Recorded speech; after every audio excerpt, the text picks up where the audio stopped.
Lipton Tea and Lipton Soups present Inner Sanctum Mysteries.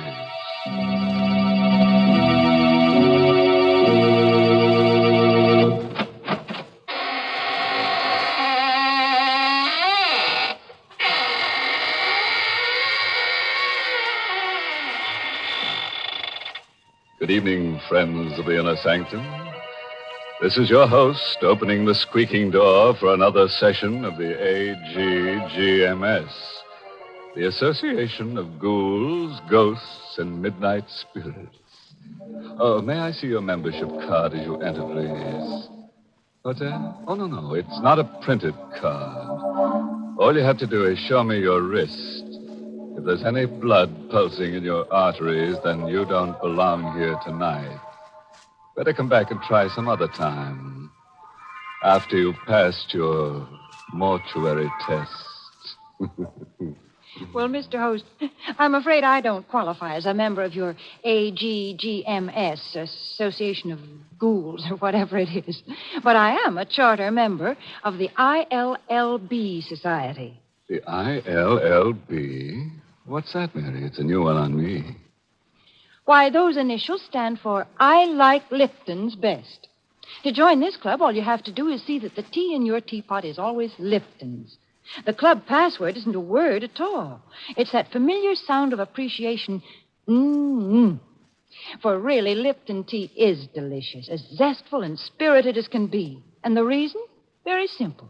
It's Lipton's brisk flavor. Brisk, you know, is the tea expert's own word for the lively, full-bodied flavor of Lipton tea. That brisk flavor has made a lot of friends, for more folks buy and enjoy Lipton's than any other tea in the world. So try a cup of Lipton tea yourself. I know you'll say, as so many others do, I like Lipton's best.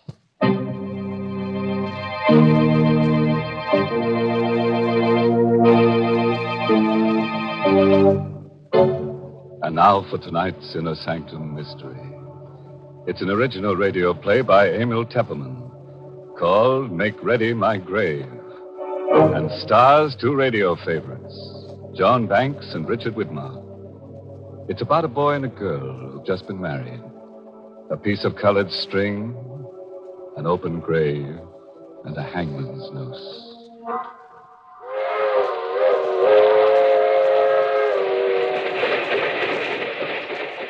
That train is the Southeast Limited. See it? Long, sleek, and powerful, clicking off the miles and the humming rails. A masterpiece of 20th century mechanical perfection. Nothing about it to suggest lurking hate or fear or superstition or death. But let's take a look into compartment A, car 17. John and Betty Loomis, just married, are going for their honeymoon to John's ancestral estate. John, I'm so happy. How soon do we get to Loomisville? In about an hour, Betty. Just think, I married into one of the oldest families in the state. I hope you'll be very happy, darling. Oh, I will. You do love me, don't you, John? Of course I do, baby. I'll always love you. Always. No matter what happens. What do you mean, no matter what happens? What could happen? John, something's bothering you. No, it's nothing at all. You're hiding something. There's something you haven't told me. It's nothing, Betty. It's nothing to worry about. You don't want to tell me? No, not now. Maybe later.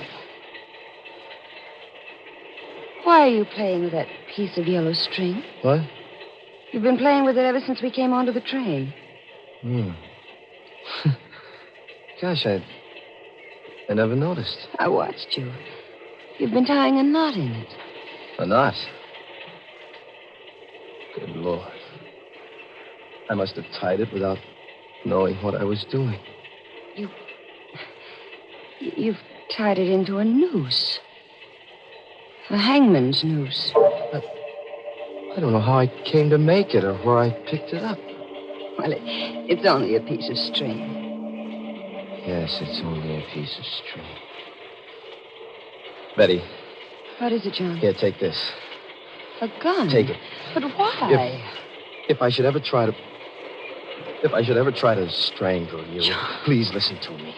If I should ever try to strangle you, promise me to use that gun on me. What are you talking about? Lummersville, next stop. No, this... Next stop, Lummersville. This is where we get... John, what's this all about? That piece of yellow string and now this gun. Put it away, Betty, and remember what I said.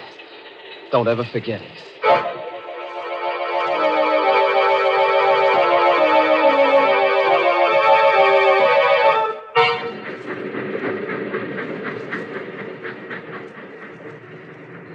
Why is it so dark here? This is just a way station. The train only stopped here to let us off. Otherwise, it goes right through.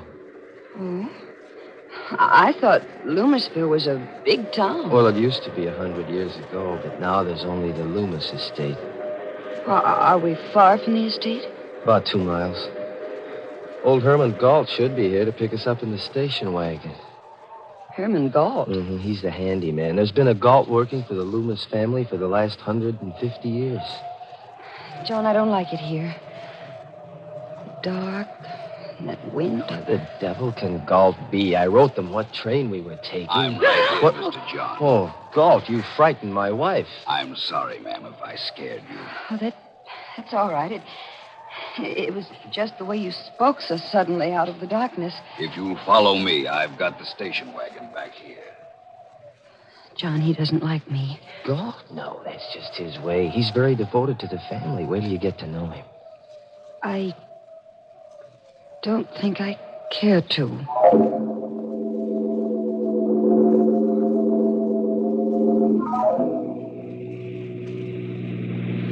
Johnny, he's driving too fast. It's so dark. Don't worry, Betty. Galt knows this road like the back of his hand. We'll be there in a few minutes. I'm frightened. Darling, please, tell me why you gave me the gun. No, I can't tell you now, Betty. Maybe after you meet Uncle Everard. John, What? what's that in your hand? What? Oh. Another piece of string. A red one this time. Well, I must have picked it up in here, off the seat. You've knotted it into another hangman's noose. Galt, Yes, Mr. John. this piece of red string, did you put it here? No, sir. Then how did it get here? You ought to know. Yes. Yes, I ought to know. Galt, why are you stopping here? We're home, ma'am. This is the entrance to the Loomis estate. I've got to get out and open the gate. I'll be right back. Betty, I've got to get out, too. I've got to see for myself. See what, You John? stay here, Betty. But, Stay right where you are. Wait a minute, I'm coming Go back, too. Betty. Get back in the car. Mr. John is right, ma'am. You shouldn't go with him. Take care of her, Galt. I won't be long. Galt, where's he going? That is the Loomis family cemetery. Cemetery? What does he want to see in there in the middle of the night? He'll tell you himself, ma'am. In due time. No, I'm going to find out right now. Better not, ma'am. Better come John! back. John, wait for me. Betty, I told you to stay I'm in the going car. with you. I want to know what there is in that cemetery. back in that car. I'm your wife now. I have a right to know what this is all about. I'm going with you. All right, if that's the way you feel about it. But hold on to that gun I gave you. Keep it in your hand all the time. John, why? You'll find Why? out soon enough. This is the gate of the family cemetery. All the Loomises and their wives are buried here. It's so shadowy. White tombstones look like ghosts. Hold my hand, John. No. Just hold on to that gun. John, whose grave is this with the high tombstone? My great-grandfather's, Stuart Loomis. He founded the Loomis estate. This is my grandfather's grave. His wife. Here's my father. My mother. And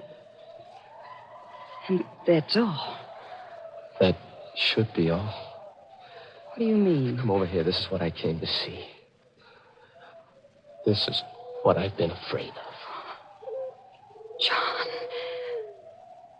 John, it's an open grave. Freshly dug. Yes, Betty. It was just dug tonight. But Who is it for? Betty, darling, I'm afraid it's for you.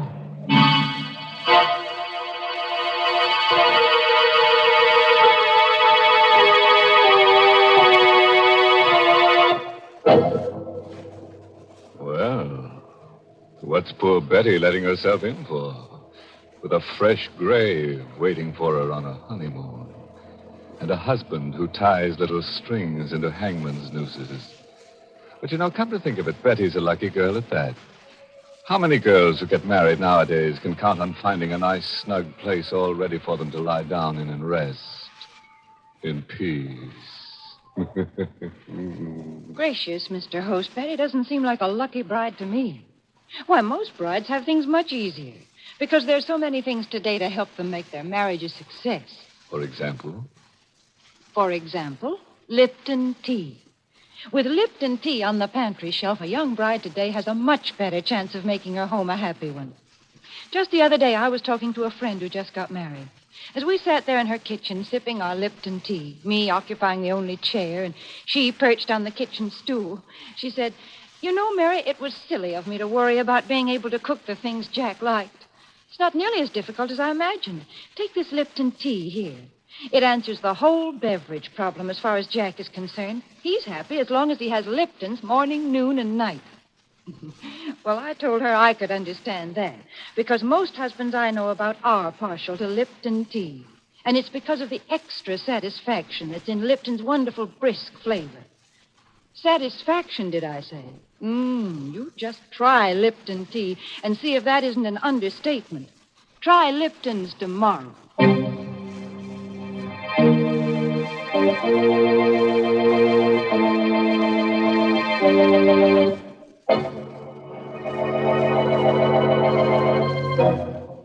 Now, let's hurry back to our date in a graveyard. Remember? With poor Betty, whose husband has just told her he's afraid the freshly dug grave is for her. John, what do you mean? Who dug this grave for me? Who? If I told you, you'd think I was crazy. No, you've got to tell me. If I'm in danger, I have a right to know. Was it Galt? Your Uncle Everard? No. Well, at least I don't think so. His wife, Christine. Betty, do you believe that a ghost could dig a grave? Ghost? Do you mean I'm in danger from a ghost? Oh, I told you you'd think I was crazy. John, why are you looking at me like that? I don't know. Betty, have you got that gun with you? No, I left it in the car. What good would a gun be against a ghost?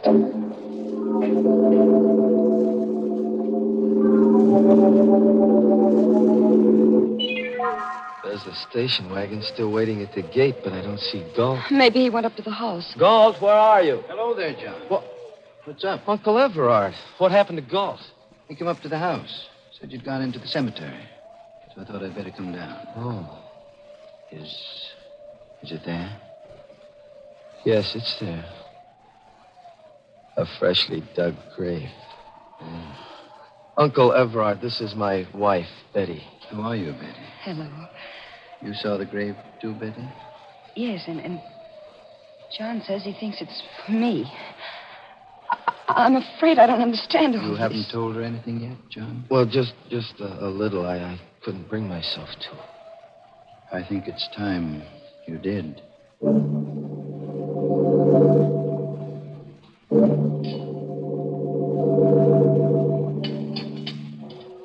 More tea, Betty?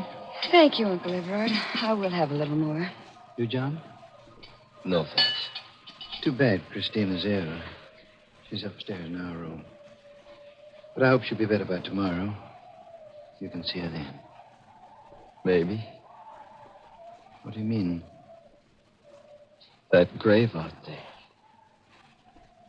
Maybe it'll be filled tomorrow. John, don't you think it's time you kept your promise to tell me what this is all about? You tell her, Uncle Everard. Well, Betty, there's a ghost in the Loomis family. That's it in a nutshell. Oh, I see. And it was a ghost who dug that grave. Huh? I know it sounds mad. But after 150 years, we Loomises have come to the conviction that it can't be anything but a ghost. 150 years? You mean... John's great-grandfather, Stuart Loomis, settled this strip of seacoast under a patent from the colonial governor. There's his picture over the fireplace. He doesn't look much like you, John. Stuart Loomis was a hard man. There was a French privateer in these waters who made a lot of trouble in those days. Gaston Leroux, who sailed the seas with his wife, Antoinette. But what has a French pirate and his wife to do with that grave? Stuart Loomis captured Leroux and his wife, and under the authority conferred upon him by the governor, had the power to hang them. You mean the woman, too? Yes. He hanged them both on a gibbet where our family cemetery now stands. Oh, how terrible. Before he died, Gaston Leroux laid a curse on the Loomis family. He swore that just as his wife was hanged, so would all the Loomis women die. He swore that he would come back and dig a grave for the wife of a Loomis in every generation and furnish the noose by which a Loomis would strangle his own wife. But that's incredible. Short while afterward, a fresh grave was found beside the gibbet where Leroux had been hung. That night, Stuart Loomis's wife, John's great-grandmother, was found hanging by the neck from the eaves of this very house. And Stuart Loomis? I told you Stuart Loomis was a hard man and had made many enemies. There were many who hated him deeply and bitterly. He was arrested and tried for the murder of his wife. Convicted and executed. Now you know the secret of the Loomis family. But, John, that still doesn't prove there's a ghost. No, that one incident doesn't prove it. But it happened again when the next Loomis married. John's grandfather. And to the next Loomis, John's father. Sometimes a year after he married, sometimes 5 years. But the curse never fails. It's happened in every generation? Yes. And now, John Loomis has brought a new wife home. There's a freshly dug grave waiting in the family cemetery. Then I'm next. I don't know, Betty. Maybe that grave isn't for you. What? Maybe it's for Christine. For my wife. This is all ridiculous. A ghost couldn't dig a grave, make John strangle me to death. Uncle Everard, you can't believe such a legend. It can't be true. Maybe not, my dear. But the graves of the strangled Loomis women are out there to prove it.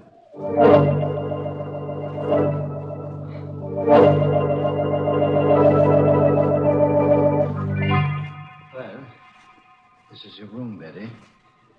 I'd have called to call you at 8 tomorrow morning. Good night. Good night, Uncle Everard. Good night, John. Good night, Uncle Everard. This is such a big room.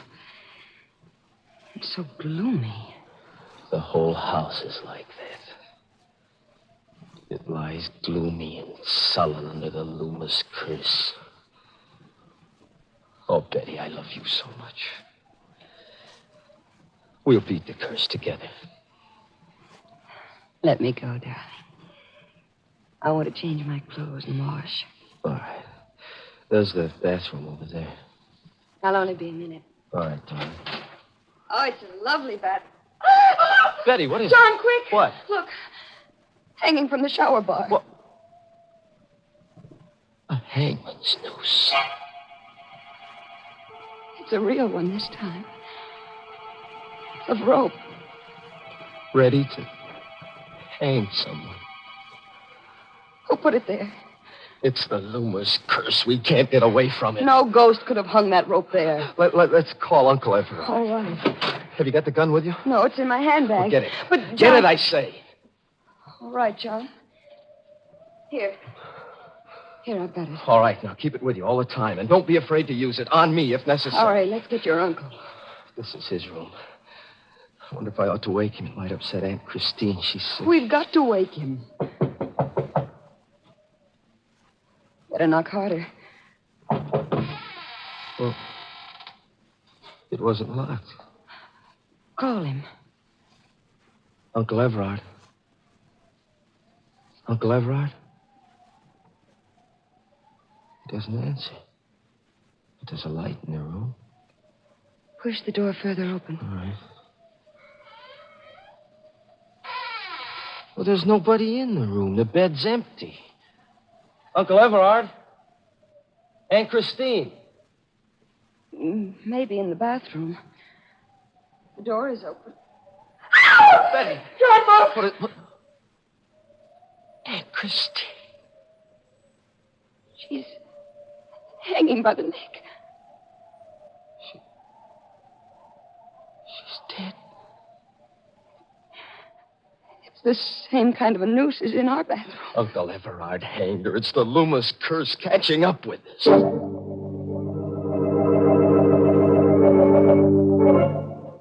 Well, Galt, any trace of Uncle Everard? I searched the whole house, basement to attic, not a sign of him. He must have gone out. Come along. But it's raining. We've got to find him, Betty. Come on.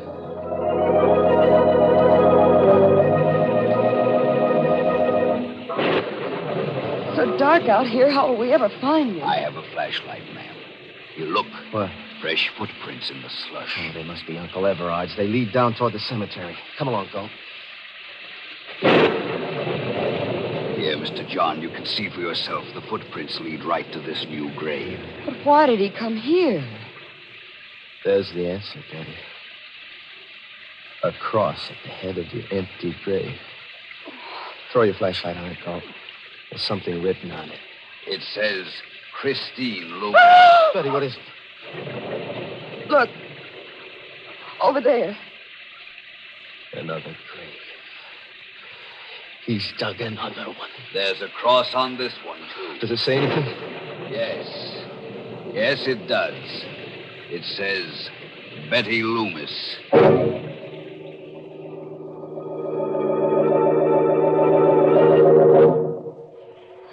John, sit close to me. That portrait of Stuart Loomis over the fireplace looks so real. It frightens me. Now, remember, Betty, whatever happens, hold on to that gun, and don't be afraid to use it tonight.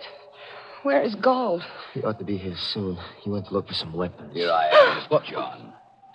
Gold, you always frighten me coming in so quietly. I'm sorry, ma'am. Here, Mr. John. These ought to be pretty good weapons. Size? Yes, I had them sharpened only the other day.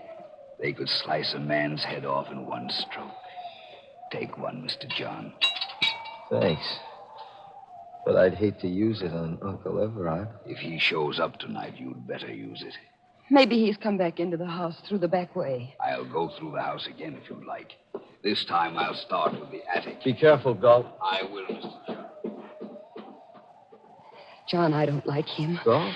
And I don't think he likes me either. That's not true. Darling, what's that? Must be Galt in the attic. Help, Mr. John! Help! He must have met Uncle Everard hiding up there. Stay right here, Betty, and hold on to that gun. John, be careful. Don't worry. Just take care of John, yourself. come back. I'm frightened. I'm afraid to be alone. There's nothing to be afraid of. I have this gun. And if anybody comes... The lights. Lights went out. Who's there? Who's in this room? Don't come any closer. I have a gun and I'll shoot. I can't see you, but I'll shoot at the sound. John! Rope. Around my neck. Let go. I'll shoot. It's not loaded. I took the bullets out when you left it in the car. Galt. Yes, ma'am, it's Galt. Mr. John is busy up there in the attic with the body of Mr. Everard. I killed him, too. And when Mr. John comes downstairs, he'll find you. And I'll cut him down in the dark with my scythe. Why? There were others besides the pirate LaRue who hated Stuart Loomis. Like my own great-grandfather, he was in the service of Stuart Loomis, and he hated him. When LaRue laid the curse on the Loomises, my great-grandfather decided to make it come true. It was he who strangled the wife of Stuart Loomis. And through the years, the Gaults from father to son have handed down their hate. You're mad. Maybe. I'll tighten the noose and finish Betty, you. where are you? Why is it dark in here? John! Betty! John, look out, it's Gaul. He has a eye. And so will I. John! Oh.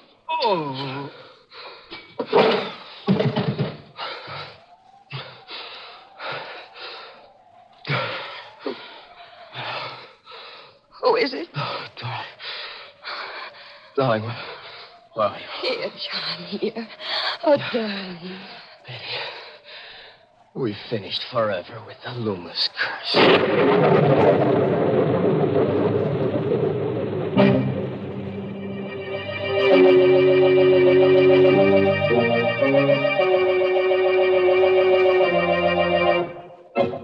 Well, that was a pretty rough honeymoon for Betty. But you know, there's a lesson in her story for forgetful wives. Yes, if you keep tying little colored strings to your fingers to remind you of things and you still can't remember them, why not try a rope neatly tied around your neck? It's sure to help you forget. Oh, dear, Mr. Host, there you go telling our listeners how to forget things when I've got something for them to remember. Oh, I didn't realize that, Mary. What is it you want them to remember? It's Lipton tea, folks. And you don't need any string tied on your finger or any such reminder. To make sure you get it when you visit your grocer's tomorrow, just remember that Lipton's is the tea with the wonderful brisk flavor. The fine quality tea that gives you all the goodness nature meant tea to have. I wish you'd try a cup of Lipton's soon, because it's so delicious. Just ask your grocer for Lipton's. Remember, Lipton's is the tea with brisk flavor.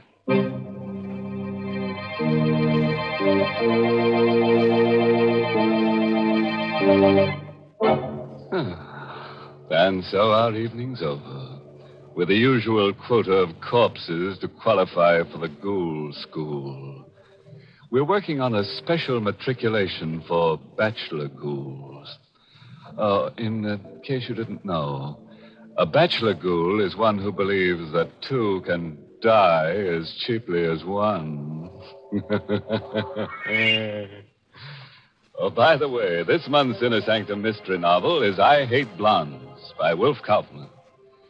And next week, the makers of Lipton Tea and Lipton Soups will bring you another Inner Sanctum story directed by Hyman Brown and called Dead Man's Turn. It's a little night course in murder, that's all. As you have your choice of majoring in choking, shooting, drowning.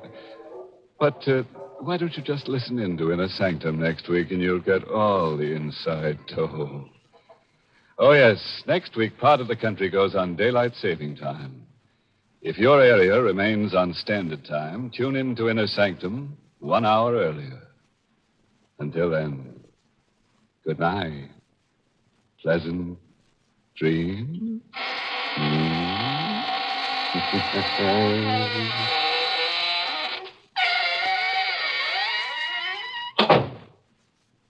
Want a delicious dinner treat in a hurry?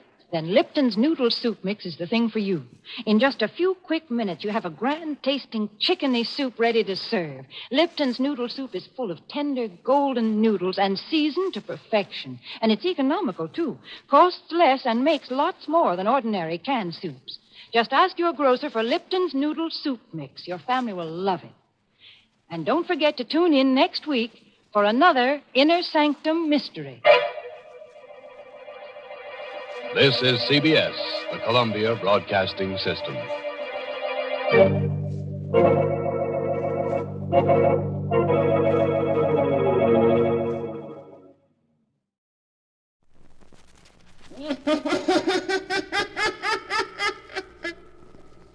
The sealed book.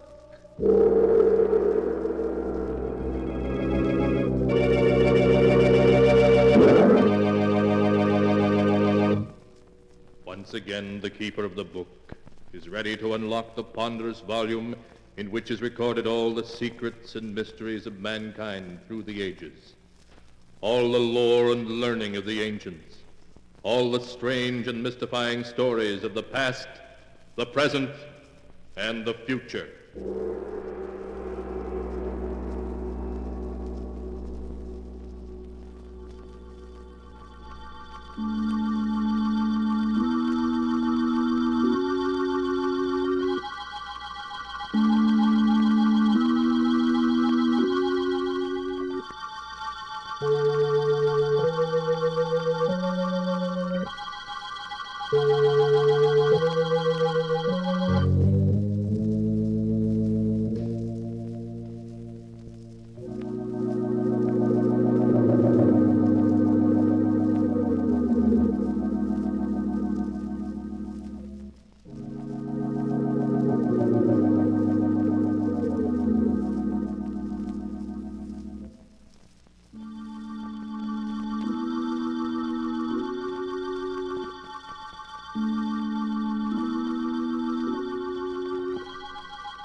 Keeper of the book, what tale will you tell us this time?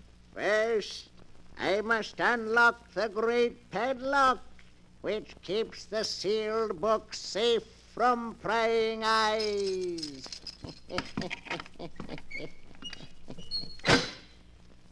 Now, what story shall I tell you? I have here tales of every kind.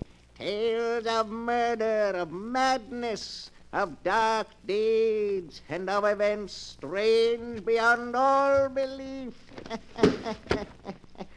There. Now let me see. Yes. Here's a tale for you. A dark story of two brothers. One of them killed because he could not help himself. The other one was interested in murder too, but in a very different way. The title of the tale is The Hands of Death. Here is the tale as it is written in the sealed book. It began in San Francisco on a night of thick, suffocating fog. A young man hurrying homeward turns a corner and bumps abruptly into a huge figure striding toward him. Oh, excuse me. Fog is so thick I didn't see you. It's all right. Tell me, do you live here? Here in San Francisco? Why, yes, I do. Do you know where Edward Morlock lives now? Why, no, I never heard of him. Now, if you'll excuse me. Wait. But I've really got to get home. I just want a light from your cigarette. Oh, of course. Here, I'll hold it for you. Just hold it like that. What is it? What's the matter? Nothing. It's nothing. It's my hands, isn't it? They frightened you. No, it's nothing. My hands, they disgusted you. No, of course not. They frightened you because they're not like other people's hands. No, let go of me. I assure you that... You thought I was a freak. Let go of me. You're crazy. I'm not crazy, do you hear? I'll show you. No. I'll show you.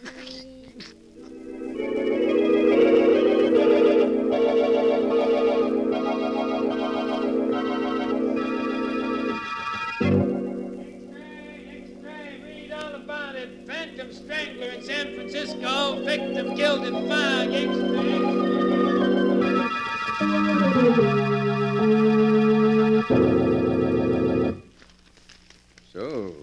Phantom Strangler is at work in San Francisco. Jennings will be interested in that. I beg your pardon, Mr. Morlock. Huh?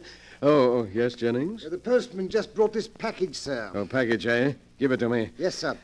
Now wheel me over to the window. Of course, sir. This is close enough, Jennings. This package, I suppose you noticed it came from my agent in New York? Yes, sir, I did. Then perhaps you can guess what's in it. Hey, Jennings? No, sir, but I have no doubt it's another nice addition to your collection of objects having to do with famous murders, sir. Yes, indeed, a nice addition. But speaking of murders, have you seen this morning's San Francisco paper yet? No, sir. Well, look at these headlines. Read them out loud. Playboy murdered in fog. Phantom strangler breaks victim's neck.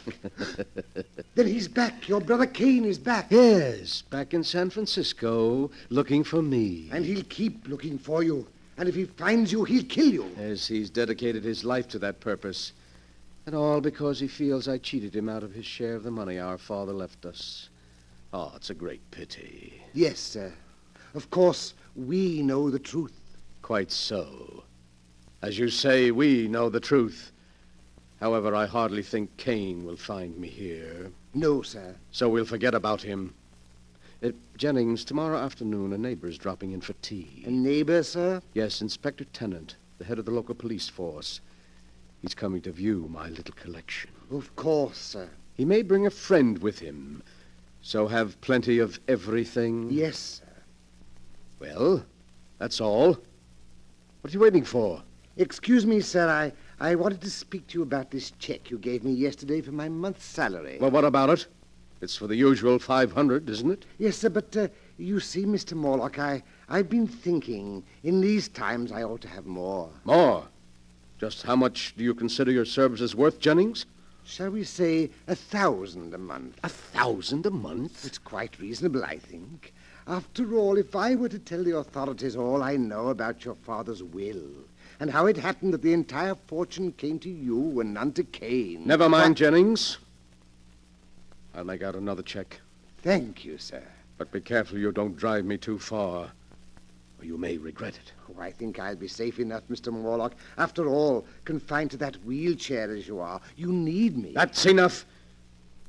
You'll get your check later. Yes, sir. Very good, Mr. Morlock. So you're getting greedy, are you, Jennings? I must find some way to discourage you. Yes, some way to discourage you.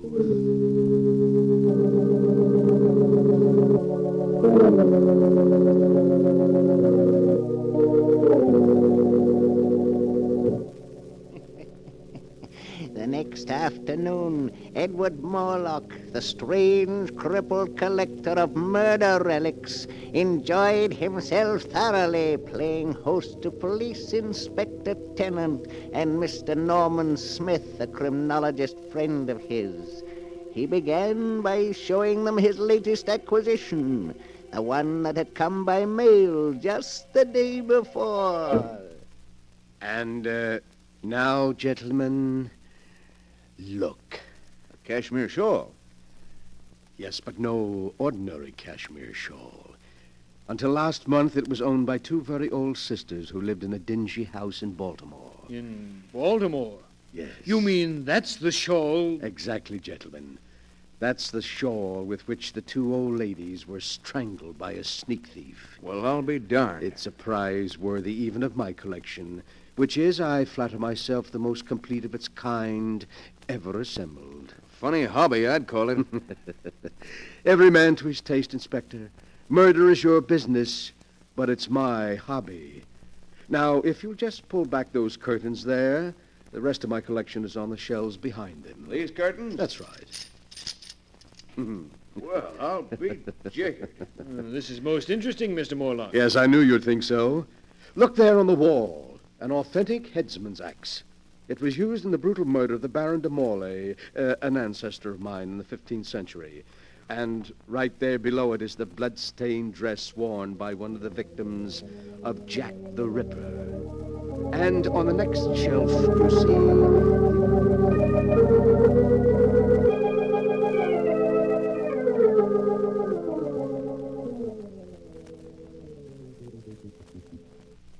So there, gentlemen, you have the highlights of my collection. How do you like them? Well, if that's the sort of thing you're interested in, I'll say your collection does seem complete. It is indeed. In fact, there's really nothing missing except perhaps a murderer and a victim. What did you say? That's the only thing missing from your collection is a murderer and a victim. A most interesting thought, Mr. Smith. And after all, why not? Why not what? Oh, excuse me, Inspector. I was just thinking out loud. Oh.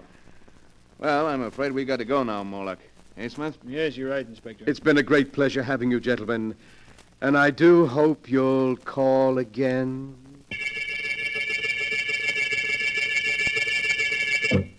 Yes, Mr. Morlock, you rang? Yes, Jennings. Before you help me to bed, I want you to mail these letters. Yes, sir. They're to major newspapers in San Francisco and contain a message to be inserted in their personal columns. A message? Yes, to my brother Kane. We used to communicate this way in the past. But, what? Here is a copy of the message. You may read it. If the gentleman with the unusual hands will visit his brother in Santa Villa, he will learn something to his advantage. You're inviting him here? Exactly. You've decided to play safe, to trap him and turn him over to the police? Oh, that's clever of you, Jennings. Yes, very clever. But you've already proved you're clever, haven't you? Now just take these letters out and mail them, and soon, quite soon, I think, we shall be seeing my dear brother Kane again.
And now for the rest of my story, the hands of death, as it is written in the sealed book. After Edward Morlock had put into effect his plan to bring his brother Kane to him, he sat in his wheelchair and waited, seeming much amused at some secret thought of his own. One day passed, then two, then three, and then the newspapers carried strange new headlines. Extra, read all about it. Phantom Strangler in Los Angeles. Extra, read all about it. So Brother Kane was in Los Angeles last night, Jennings. He's getting closer. I shouldn't be surprised if he arrived here tonight. I don't like it. Oh, nonsense, Jennings. You know you've got nothing to fear from Kane. Unless, of course, you're so careless as to make some remark about his hands. I know, but he intends to kill you. I think I'll be able to control him. I want you to bring me a glass of milk. Kane is very fond of milk. Glass of milk? With a triple dose of sleeping powder in it. But I don't understand. Never mind. Just do as I say. What's that? I imagine that's Kane now. Kane? Here already? Quick. I'll let him in. You get that glass of milk ready. And bring it in when I ring. Yes, sir. When you ring, sir. Oh, come in, Kane. I've unlocked the window. Yes, I'll come in, Edward. Now that I've found you at last. Well, I'd hardly say you found me, Kane. I sent for you. It's the same thing. Now I'm where I can put my hands around your throat at last. I'm going to kill you. Do you hear? Kill you. Kane, sit down. What? Sit down. I want to talk to you. All right, I'll sit down, but you can't change my mind. Tell me, Kane, how many people have you killed since you got out of the penitentiary? 7. 7 murders? They looked at my hands. They were disgusted. I didn't kill them. My hands did. You hear? I didn't want to kill them, but my hands killed them anyway. Why, of course, I understand.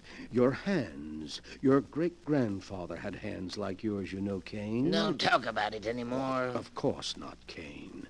But you must be hungry. I'll ring for Jennings. He'll fix something for you. Yes, I am hungry. But please, Kane, don't startle the poor fellow. You know, he's very much afraid of you. Why? Why is he afraid of me? It's your hands. He says they give him nightmares. My hands give him nightmares? Oh, you mustn't blame him, Kane. He can't help it. My hands give him nightmares. Yes, sir. I brought you a glass of milk, Mr. Morlock. My hands frighten Oh, me. thank you, Jennings. Just put it down here. Yes, sir. Why are you looking at me like that, Jennings? I'm not looking at you, Mr. Kane. You're looking at my hands. They upset you. They give you nightmares. No, Mr. Kane, that's not true. I'll show you. I'll give you a reason to be afraid of my hands. Mr. Morlock, help me. I'll show you. I'll show you. Let go, you're kidding. Help. There. That'll teach you to be afraid of my hands. You can let him go now, Kane. He's dead. My hands, they've killed again. Yes, he's dead. Oh, you've been very wicked, Kane. I didn't want to kill him. My hands did it. My hands, you hear? You must be quiet now, Kane. You must rest. I didn't want to kill him. Here, drink this milk. Then lie down and rest for a while. We'll talk some more in the morning. All right. I'll drink it. I'll take care of everything. That's right, Kane. Lie back and sleep. Sleep soundly.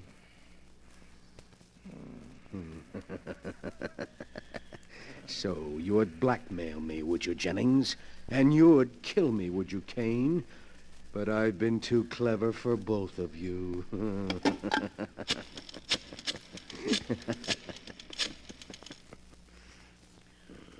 Hello. Hello, police headquarters. Connect me with Inspector Tennant, please. I want to report a murder.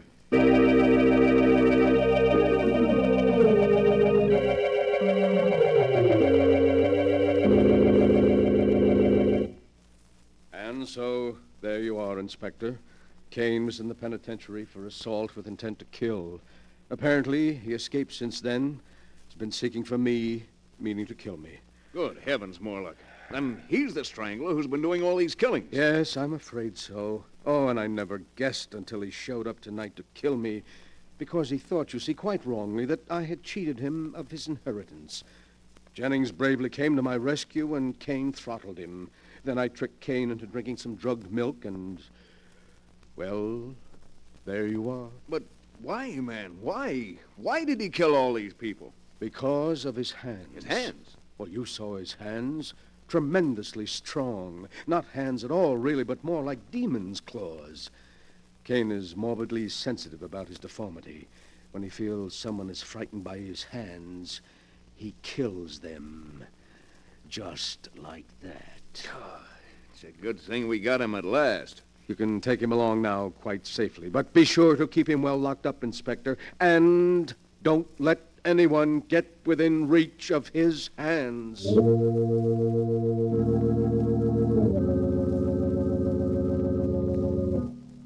A few weeks later, Cain Morlock entered the lethal chamber of the state penitentiary.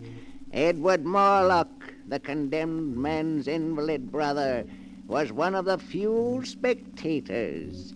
Cain Morlock, with his last breath, cursed his brother and swore that someday he would be avenged. Then he died. The following day, Inspector Tennant and his friend Norman Smith paid Edward Morlock another visit. Oh, good evening, Inspector and Mr. Smith. It's very kind of you to stop by tonight. We dropped in to see how you were making out, Mr. Morlock. Thought maybe, what with your trip yesterday and the shock, that perhaps... Oh, no, I'm quite all right, thank you. What must be, must be. You see, I'm a philosopher. You have somebody looking after you? Yes, Philippe, a Filipino boy, is taking poor Jennings' place. Oh, and, gentlemen, that reminds me. I have something here that will interest you. Mm-hmm. Something that'll interest us? Yes, here on the table beside me. This jar. A burial urn, isn't it, Mr. Morlock? Exactly. And in this burial urn are the ashes of poor murdered Jennings. Jennings' ashes? Yes. You mean you're going to keep them with you? But of course, gentlemen. I was very fond of Jennings, very fond. What more fitting than that I should keep his ashes to remind me of his years of faithful service? Besides, well, I can always look upon them as part of my little collection. Your collection? Yes, Inspector. It was Mr. Smith here who pointed out that, complete as it was, it lacked both a murderer and his victim. Well, here are the ashes of the victim. Great heavens. It's rather a unique item, Mr. Morlock. Yes, indeed, an item any collector would be proud of. But the really choice addition to my collection is here in this box, which just arrived. Would you care to look at it, gentlemen? What in the world? Oh, now you needn't guess. I'll lift the lid and, see. Merciful heavens. A pair of hands. The hands of your brother Cain. Exactly. I can't believe it. But what is so strange about it, gentlemen? There are the ashes of a murder victim. Here are the unique and terrible hands that throttled him. Where in all the world will you find a collector who can boast such items as these? You must be mad. Morlock, did you plan all this from beginning to end? Plan it? Mr. Smith, but how could I? You're quite mad. We could never prove it. You could prove nothing. Nothing. Inspector, I think we'd better go. Yes. Come on, let's get out of here before I do something I'd regret. Call again any time, gentlemen. Easily upset, weren't they, Cain? Upset by your hands. Your great, strong hands that are going to become the prize items of my little collection. The distorted hands of a murderer. Ooh, how cold they are. And yet I can almost feel the murderous strength in them still. You wanted so bad that you'd close your hands about my throat, didn't you, Cain? But it's too late now. You're dead. And your hands are dead, too. Lifeless. Would you like to see how your hands look at my throat here? I'll place them there for you. See how nicely they fit around my neck. Just as if they... No! No! No! Let go of me! Your hands! They're choking me!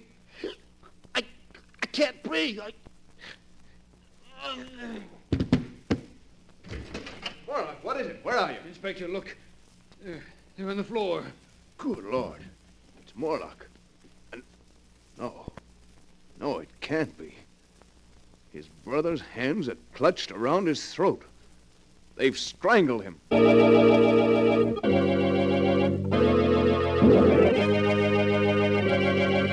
And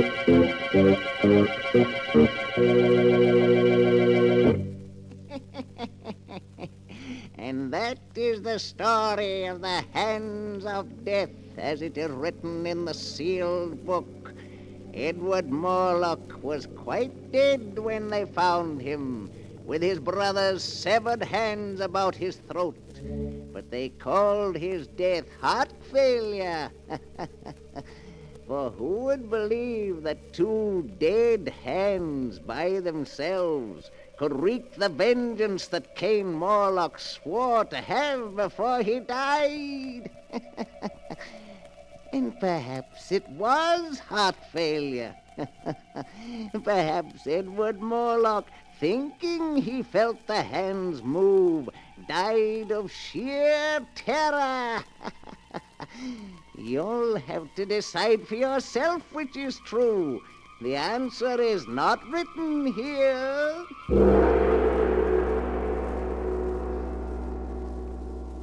But the sound of the great gong tells me I must lock the book once again. One moment, Keeper of the Book. What story from the sealed book will you tell us next time? Next time? Are you sure you want to know? Perhaps my next story will be about you. For I have here all the stories that ever happened, and many that have not yet come to pass. But I'll find one for you in just a moment.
And now, Keeper of the Book, have you found the story that you'll tell us next time? Yes, I found one. It's a story about a man who found the secret of immortality, of life everlasting, and how he tried to use it to make himself master of the earth.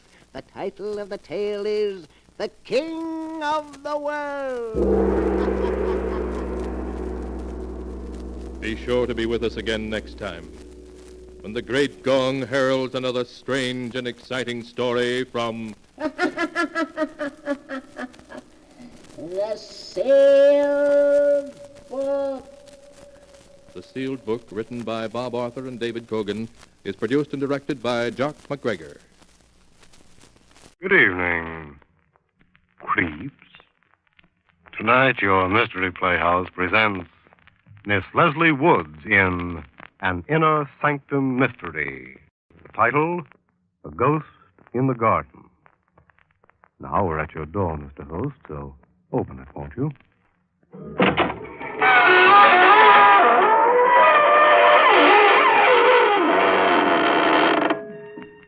Good evening, friends of the Inner Sanctum. This is your host, inviting you in through the squeaking door. Come on in. Come in, join our happy little community. And if you're not very careful, maybe you can stay. It's happened to some of our nicest people, and believe me, they've never regretted it. As they always say, it's a place to rest your bones. Remember, ours is the only community that has no taxes, no housing problems, no inflation, and no politicians. Of course, it might seem a little dead to you, but that's the idea, isn't it?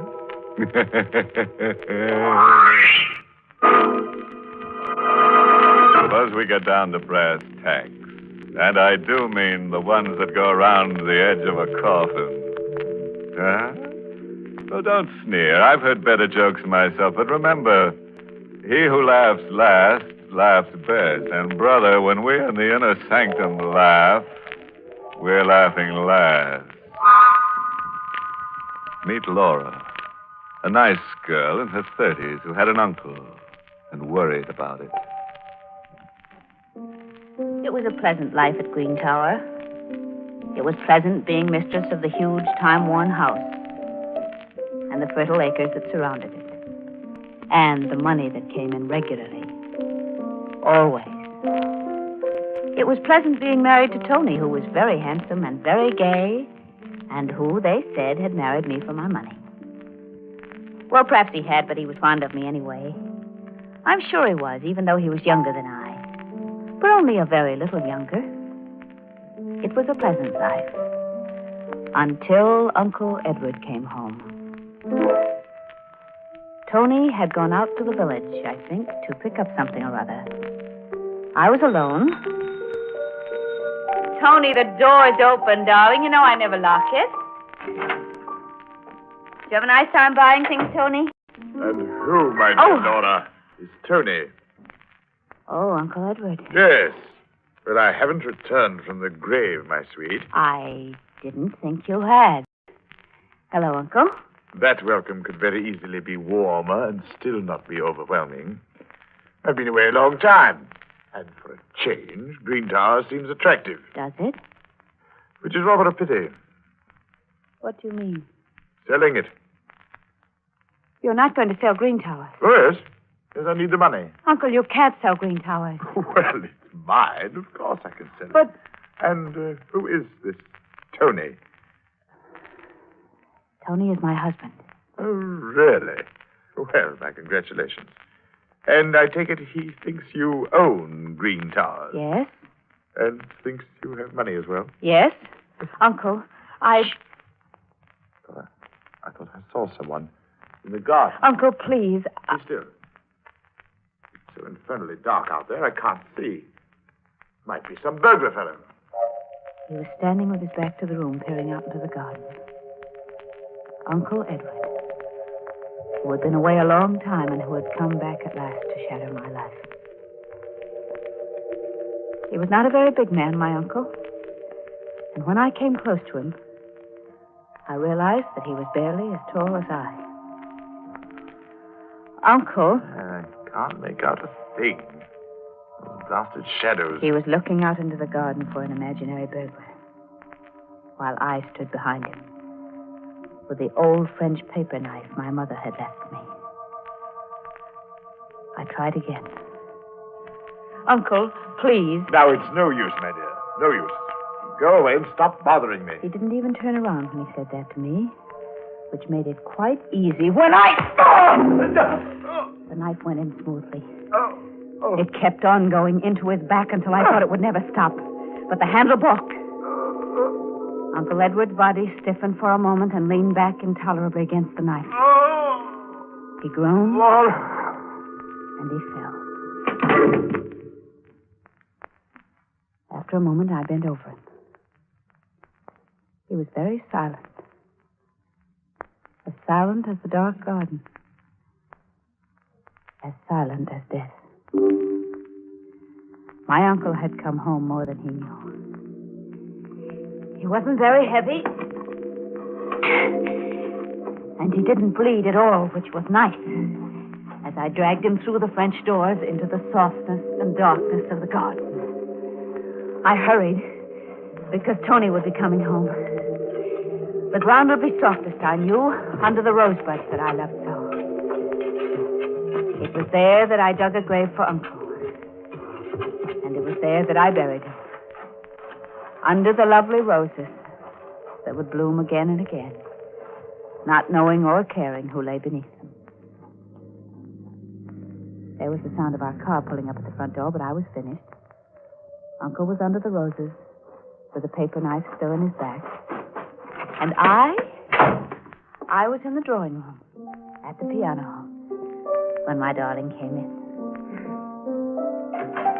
Oh, my love? Oh, Tony, my dear. Anything exciting happened while I was away? No, Tony. No.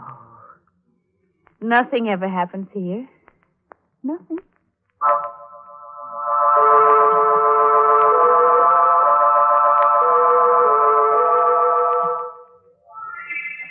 Oh, it's pleasant having breakfast in the garden, isn't it, Tony? Mm-hmm. Except for, look. Oh, dear. Mr. Stowe. Mm-hmm. Or windbag. Well, he's a very nice old gentleman, but he does talk a lot, and... Good morning, good morning. My, what a lovely sight you two make. Charming. Thank you, Mr. Stowe. Well, Laura, your roses are almost as lovely as you are. They're much lovelier, you know that. And where is your Uncle Edward this fine morning? My Uncle Edward... Oh, Laura, you upset your coffee. Oh, yes, I did, didn't I? That was very careless of me. Well, Mr. Stokes, I suppose Uncle Edward is still abroad. Oh, my dear, my dear, I saw him last night here.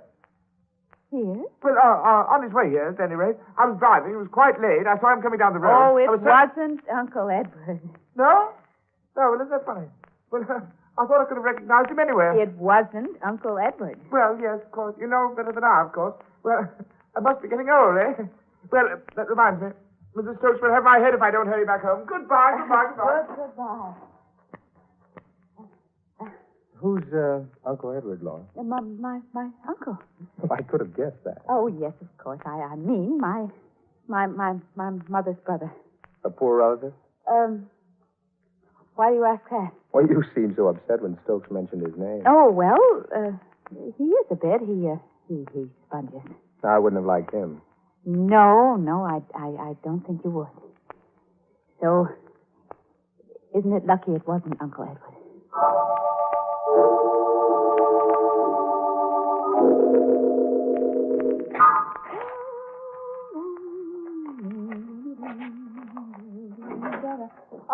That you, Tony? Yeah, I'm going down the road to the Carters. You want to come along? No, dear. I better go through this mail. Ah, good old mail. Lots of checks coming in, huh? Lots of them, darling. Say, Laura. Yes? Well, why aren't you using your paper knife? My it needed cleaning, and I sent it away to have it cleaned. Oh, it was a pretty thing. Glad you haven't lost it.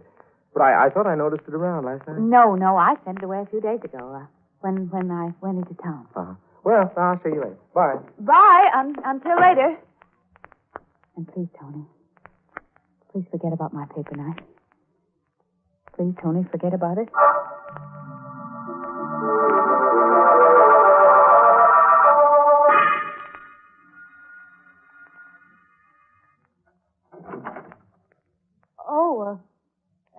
Oh, hello.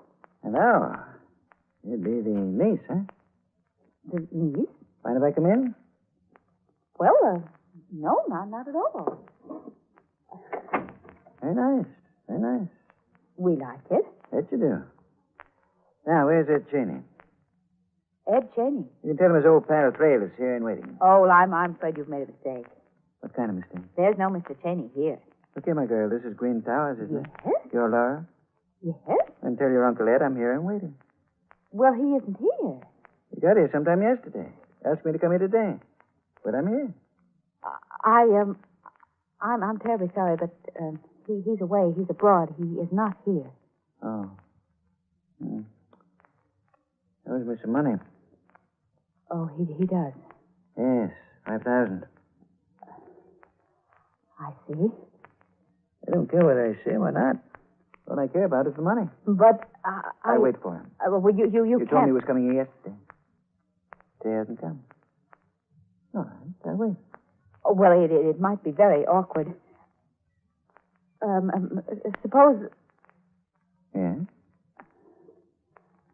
I gave you the money. Yeah, it'll be all right. Then you would go away. You wouldn't wait for Uncle Edward. I'd go away. All right, I think I may have it here. I always keep quite a bit of cash around. Expenses, you know. Yes, I do have it. And here you are, Mr. Thrale. Thanks. Well, you didn't count the money. I trust you. Thank you. You know, I like this part of the country. Do you? Yes. And I've just changed my mind. What about? Going away. I'm getting on in years. Maybe I'll spend the rest of them here. You said you'd go away. I did, didn't I? That was before you gave me the money. Well, you can't live very long on that. There'll be more, won't there, Laura? Well, I'd better be running along. Find myself a nice place to live near the village. But, Mr. You see, I know Thrale... your Uncle Edward did come here last night. And he didn't owe me any money. I was trying to get a job from him. Oh. But this way is even better. Au revoir. Oh, no. No. Oh, no.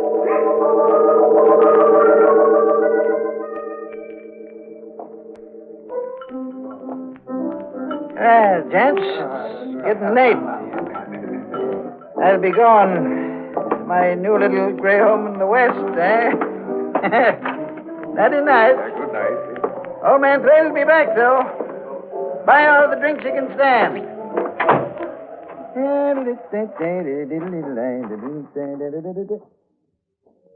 Hey. I didn't see you. You're dark. What you want? I said, what? Don't just stand there looking at... Hey, that knife. What are you doing with that? No! Don't! Ow! I can't.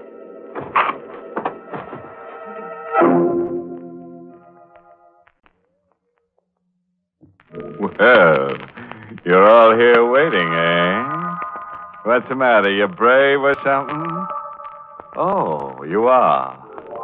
Then suppose you crawl out from under that sofa and listen to the tale of Laura, who planted her Uncle Edward under the rose bushes in the garden with her favorite paper knife in his back. A Mr. Thrale tried to blackmail her, but one dark night, Mr. Thrale lost interest in worldly matters, lying down in the street with a knife in his heart. The next morning at Green Towers... Good morning, Laura. Good morning, darling. Started breakfast already? Too hungry to wait. Pull up a chair and go to work. All right, I will. What's the matter, Laura? Nothing. You're a bit pale. I'm all right. Tony, who put those roses on the table? I did. They're blooming. I know how you love them. Oh, thank you, darling. Say, terrible thing in the papers this morning. Oh? What? Man stabbed to death in the village. Really? Stranger hereabouts. He was at the village bar, throwing a lot of money around. Walked out. Somebody evidently wanted the rest of his money, so he got a knife stuck into him. Oh, how dreadful.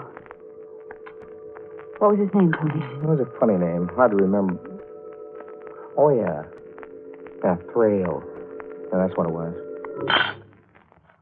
Laura, what's wrong? Oh, no, nothing. I do think, though, that those roses have given me a headache. Their odor's so strong. Oh, that's a shame.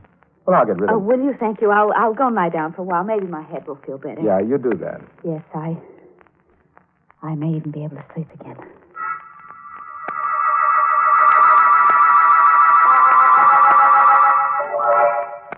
Laura, Yes, sir. stop wandering about the room. Oh, I'm just a bit restless. Get your paper knife back from the cleaners yet? Paper? Oh, no, not yet. It's taking him an awful long time, isn't it? Hope they haven't lost it. I hope not. Tony, What? there are no roses in this room, are there? No. Well, then why is the odor of roses so strong? Laura, I'm worried. Why? Because there is no odor of roses in this room.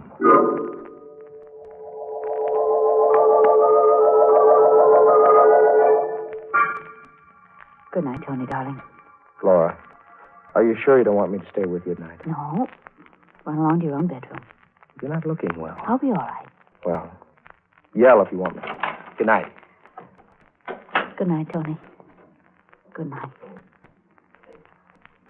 I'll be all right, if only the roses will go away. The heavy, sweet odor of roses always in my nostrils. The deadly, decaying odor of roses always in my nostrils.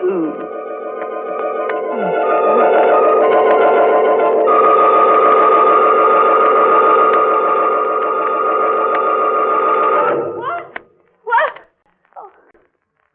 Oh, for goodness sakes, I was asleep. And it was nothing. No.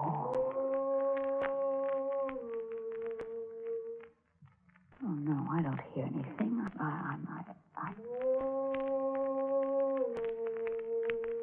The voice is coming from the garden. From the garden. I've got to get out of bed and see. Just see. Now, there's nobody in the garden. Nobody at all. There's the plum tree, just as it always is. And the vegetable patch. And the lawn where we play croquet. And there are the rose bushes, too. The rose bushes. And out of the rose bushes, a man is standing up and is saying, "No!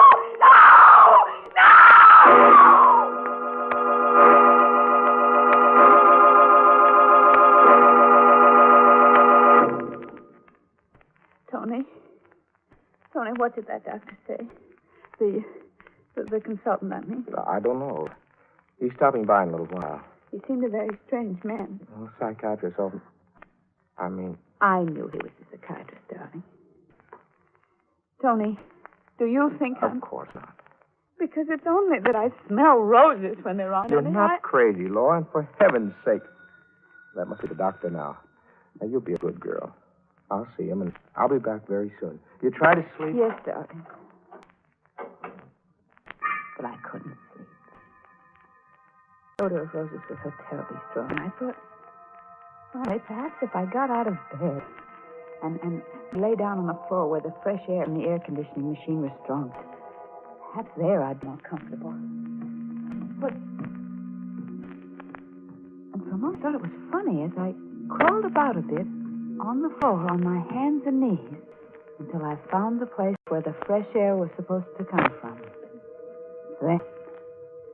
Then I began to laugh. And I laughed and I laughed.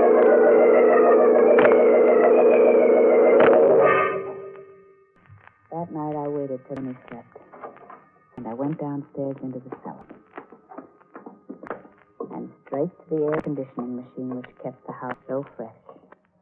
And there, in front of the blower which drove the air through the pipes into my bedroom, I found a little bottle. It was a lovely little bottle with a crest on its little fat belly and the words, Attar of Roses on it. The bottle, you see, was open. And then I knew that I wasn't mad. And I also knew that the time had come for me to find my paper knife again.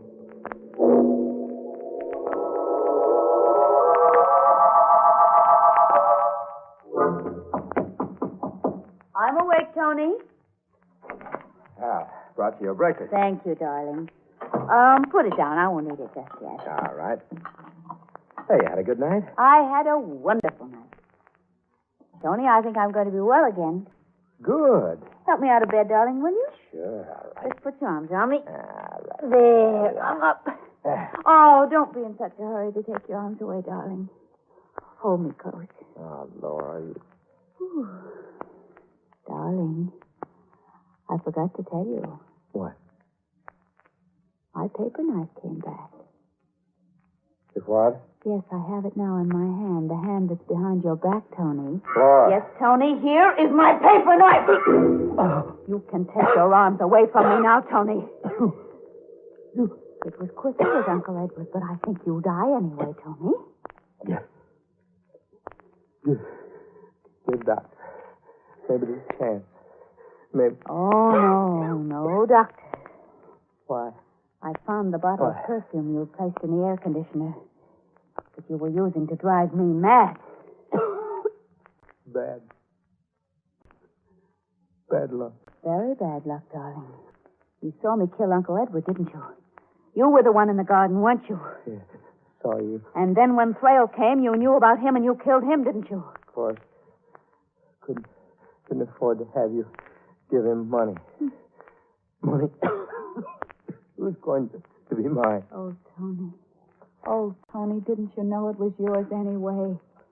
Everything I had was yours. Why did you have to torture me and try to drive me crazy? You would have cracked it. And the money would have gone to... Yes. Uncle Edward. I played it safe. But you didn't, Tony, did you? Play it safe. Because now you're dying. And when you're dead, I'm going to bury you with Uncle Edward. Right in the garden under the rose bushes. I've already told everyone that you're going away, and you are. But not very far. Although it's far enough, isn't it, Tony? You've won. Thank you, darling. And you've lost. Listen. What? You know what that is? It's an ambulance. For you. Why? You're mad. Yesterday, 2 doctors signed certificates of lunacy. I authorized. I am not insane. I can prove it. The odor of roses was a fake. I can show them the perfume. I can explain it to them. But how will you explain me or Uncle Edward? That's it, Laura. How will you explain us? Tony!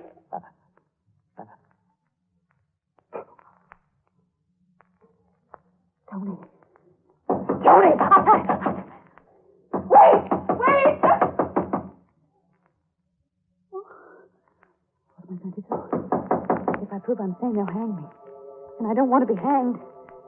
If I say nothing, they'll think I'm insane and they'll send me to the asylum, and I don't want to go to the asylum. And they won't go away. They won't go away.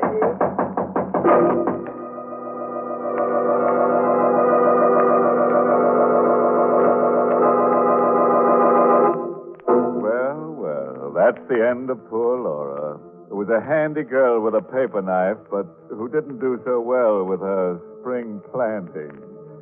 Oh, and while I amble down to Green Towers to find out whether Laura's spending the winter in a padded cell or at the morgue, let me give you a bit of earnest advice. Never plant your uncle in the rose bushes if you're allergic to pollen. You might get a bad case of sleigh fever.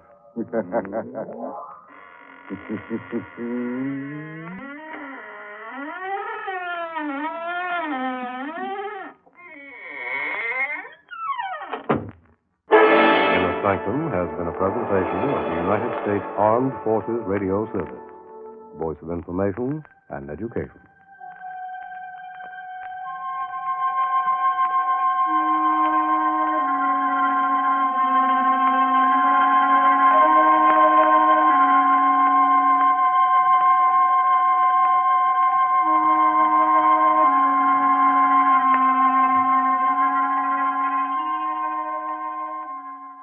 The Mummers in the Little Theater of the Air.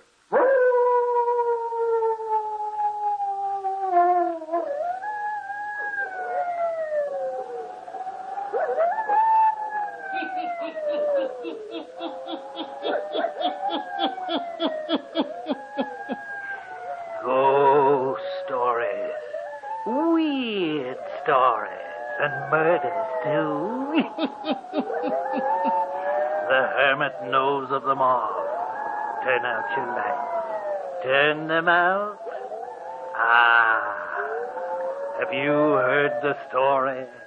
The author of murder, eh? Then listen while the hermit tells you the story.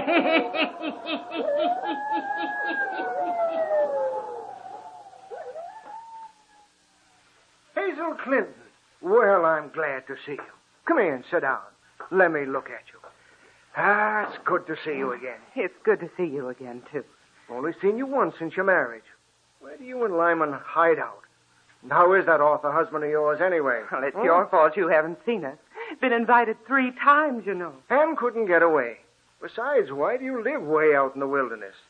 Hazel, you're not ill. Or are you? No, Dr. Russell.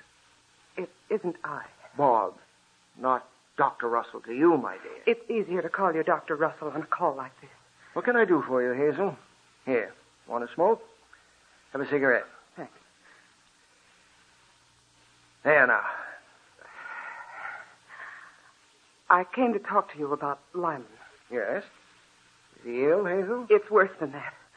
I don't know what it is, but it's something dreadful. Terrible, I know. You tell me the best you can. Well, at first, when we moved out in the country, he seemed so happy. He was busy writing a new novel. And he had you there with him? Yes. I thought that should make him happy. He'd made me rush the marriage so. Married 2 months before you planned to be, weren't you? Yes. But then, several months after we'd been out in the country, Lyman began to act very strange. Very strange. What do you mean? Well, at first I thought it was fear of something. I don't know what. And then he began to sit in the library. All night long. Writing, you mean? Some, perhaps. But when he'd come upstairs early in the morning, he'd look like someone who had undergone a terrible struggle, an ordeal. His face would be white and chalky. His eyes would jerk and his lips tremble. How long has this been going on? For a month now. Oh, it's terrible. Something's driving him mad. Whatever it is, it'll kill him. Hazel, I don't know what to say. I can't say anything right offhand. But you know, my dear, writers... Well, anyway, Lyman has always been rather a peculiar chap. Normal, of course. Normal as any other. He's not normal now. He's changed. He's not the same. Oh, you've got to do something. Can you get him to come and see me? No, that's the trouble. I can't. He won't leave the house for a day. I've begged him to get out, but he won't. Tell him you were coming to see me? Oh, mercy, no. Just in town shopping. And you want me to come to him. Is that it? Exactly. Without his knowing, I'm making a professional call. Yes. I want you to come for the weekend, and while there, see if you can do anything for him. I'm not a psychiatrist, honey. I may advise pills when he needs a change of air. Oh, I know you. You'll do the right thing. When can you come? Well, want me this weekend? Tomorrow? Indeed, I do. I think I can get away this weekend. I will. I'll be there. Oh, fine. I feel better already. About Lyman, I mean. I know you can help him if anyone can. Now, don't put too much faith in a doddering old surgeon, my dear. Oh, you're the best physician in the world, because I have faith in you. I'll be expecting you for dinner tomorrow. Hazel, this has been a splendid dinner. I've really eaten more than I ought. Oh, it's nice to see a man relish a meal. Lyman rarely eats. I was going to tell you, Bob, that I have no appetite, but it isn't true. Lyman, you know it is. Why, night after night, he leaves the table scarcely touching his plate. It isn't true, I tell you. Well, perhaps Lyman is more sensible than I am. Now, I know too hearty a meal isn't good for me, particularly at night. I don't recommend it to my patients, but like all who preach, I don't practice my own teachings. Like the shoemaker's children who go without shoes? Something like that. Well, if you finished your coffee, shall we go to the drawing room? Fine. Now, Lyman, how about telling me about your new novel? What's the theme? I haven't been writing lately. But he has to soon. He's promised his publishers it'd be ready in a month. Don't remind me what I have to do. I'll have it ready. Sure you will. With Hazel here for inspiration, it ought to go fast. Shall we go to the drawing room, then? Yes. This way, Bob. Beautiful here. Beautiful. Then, Hazel, this is a lovely home you have out here in the country. I'm glad you like it. Quiet and peaceful, too. Ought to be a writer's paradise. Oh, here, Bob, sit in this chair. I'm sure you'll find it comfortable. Thank you. Where are you going to sit, Lyman? If you'll excuse me, I think I'll go to the library. I have some work to do. Don't let me annoy you, Lyman, or keep you from work. But I thought you'd like to visit with Bob. I tell you, I have work to do. All right, of course we'll excuse you. Yes, I have work to do. Will you join us later? Perhaps. No, don't wait for me. It's getting late. I'm sure Bob will want to retire soon. Oh, but it's early yet, Lyman. All the same, don't wait for me. Well, what do you think? I don't know what to think. He does act strange, doesn't he? Yes. Isn't the same. No, he isn't. Changed. I'm so awfully worried. Notice how he glances everywhere and looks nowhere. I did. What can be the trouble? He seems to be listening for something. Waiting for something. Yes, that's it. Of course, Lyman's never been very loquacious. No, that's right. He dislikes small talk. There's something almost rude about his taciturnity this evening. I know. Oh, Bob, as a doctor, not as a friend, what would you say is the matter? My dear, I can't answer you yet. Is it I? Is he tired of me? No, I don't think so. But I must know. Notice how white and drawn his face is. He's under some strain, all right. What do you propose to do? As soon as you go upstairs to bed, I'm going to the library and sit with him. Oh, but he won't let you. I'm accustomed to giving orders, not taking them. I know, but you don't He'll know let how... me stay. Did you notice how he kept looking towards the library and yet tried to hide it from us? Why, yes. Now that you mention it, I do. I have a feeling that whatever it is that's bothering Lyman, the library has something to do with it. I'll do my best tonight to find out what it is.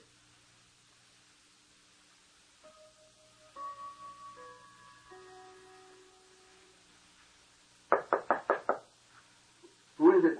It's I, Bob. What do you want? Let me in, won't you? Sorry, I'm busy. Why lock the door, Lyman? Never mind. Go away. Lyman, I'll call one of the servants to open it for me. I'll rouse the whole house. You can't come in. All right, all right.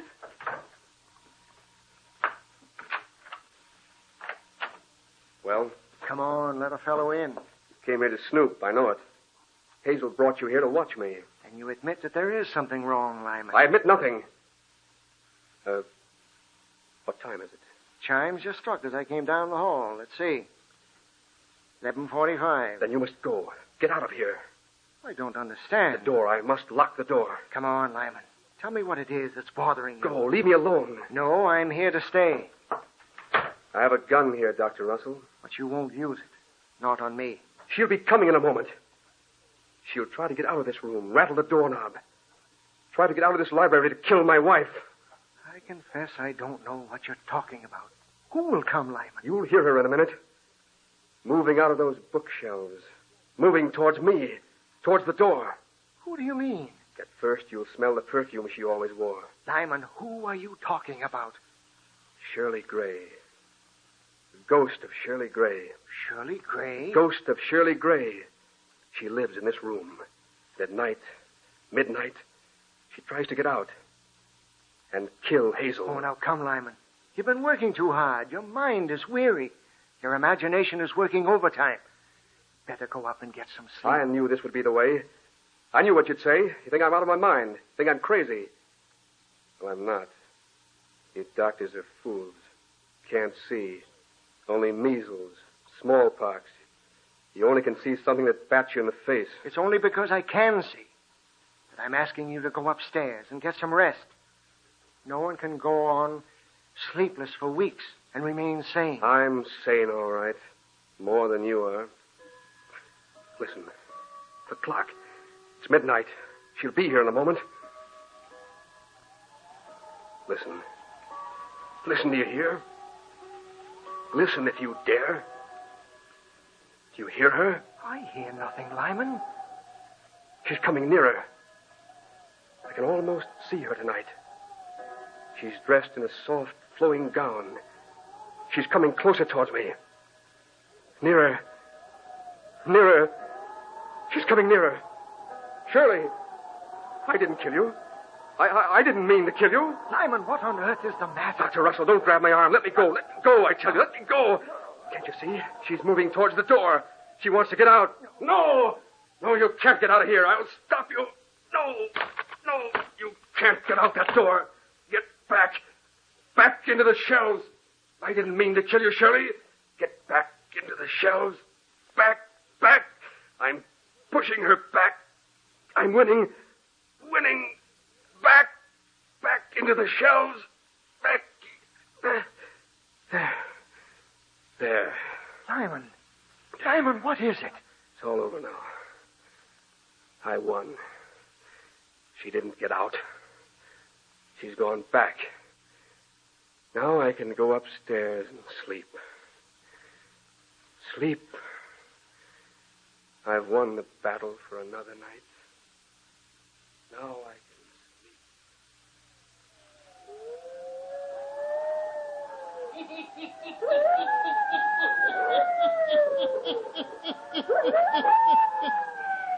Who is Shirley, who comes out of the bookcase at midnight?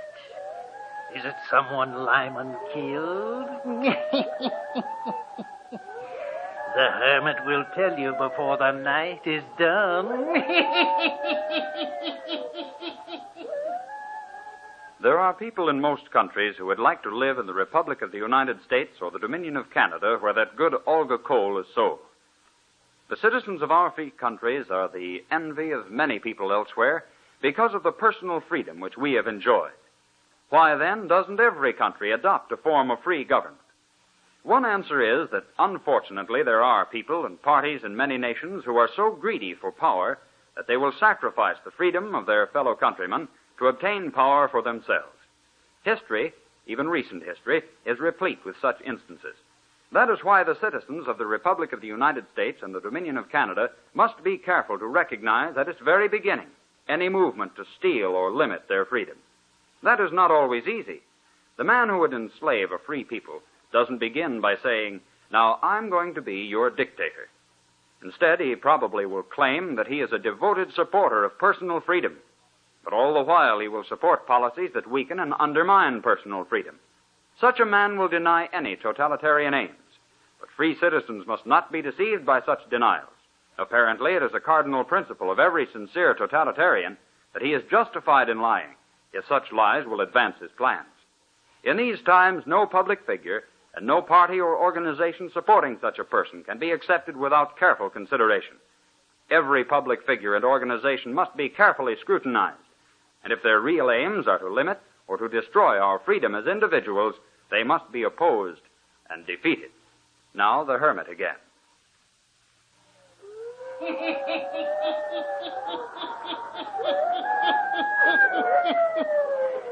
The next morning, Dr. Russell talks to Lyman about the mysterious Shirley. Is the doctor talking to a murderer, eh? Listen.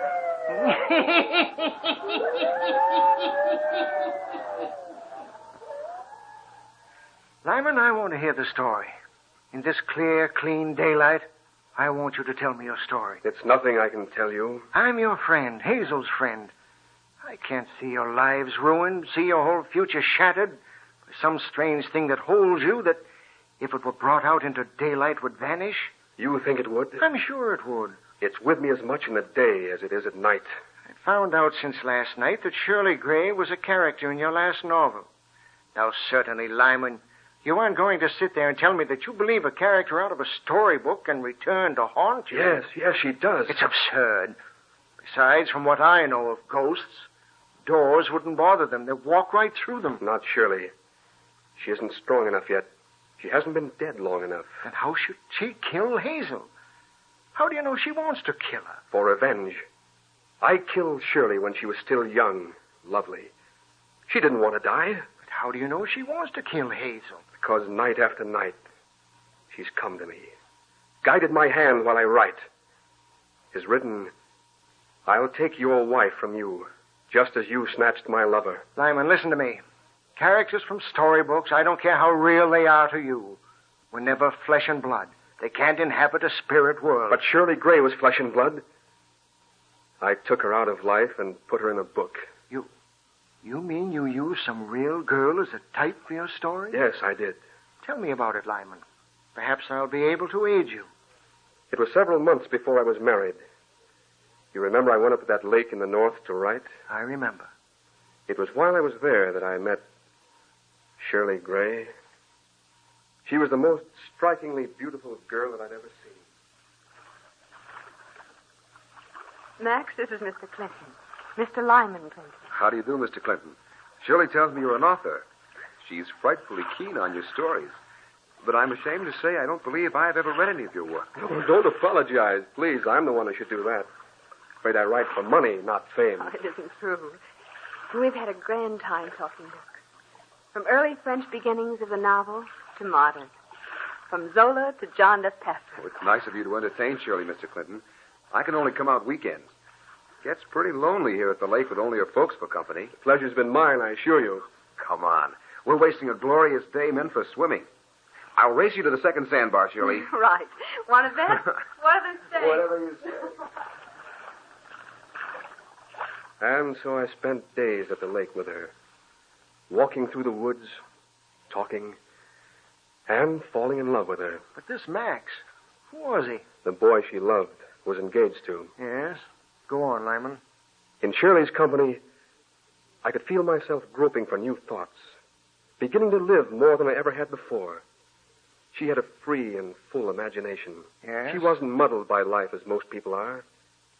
She possessed a spiritual insight, clear, alive. I understand. And one night I told her how I felt about her.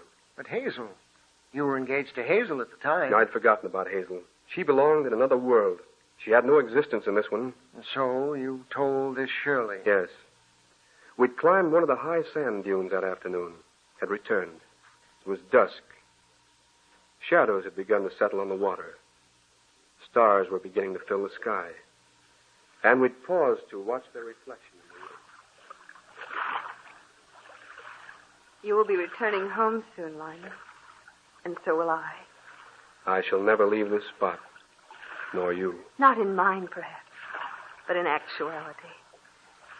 This lake, the beauty of it all, will be something to remember on cold winter nights. It's no use to disguise things from you, Shirley. You know I'm in love with you. I know that, Lyman. I'll never let you leave me. Never. I think you will. You understand me. And yet you don't. Meaning? That you've read many things into me that don't exist at all. And have omitted one thing. The main thing. Which is? That I love Max. Love him very much. No place for me? Don't beg. I hate it. With Max, life is easy, unconfused. We're happy on a simple plane. We'll romp through life together and fight together. But not with too much effort. The easy way? Perhaps. But why take the difficult? I like life. It's fun. It may be drab and hard someday. But not now. I haven't misunderstood you, Shirley. Quite the contrary. And I love you. Please, Lyman, let's not talk anymore. Look at the water.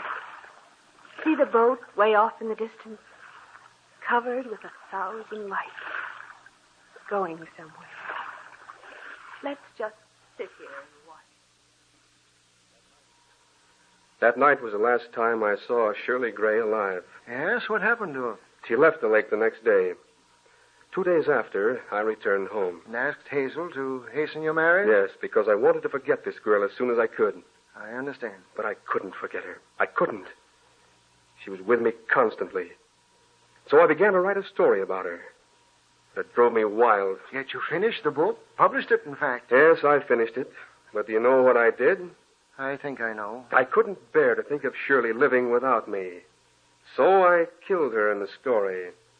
And the very day that I killed her in the book, she was killed in life. What? Yes, killed. In an automobile. Instantly. It had nothing to do with your story. You weren't to blame. I was. I thought so hard, wanted it so much. I brought it about. I killed her.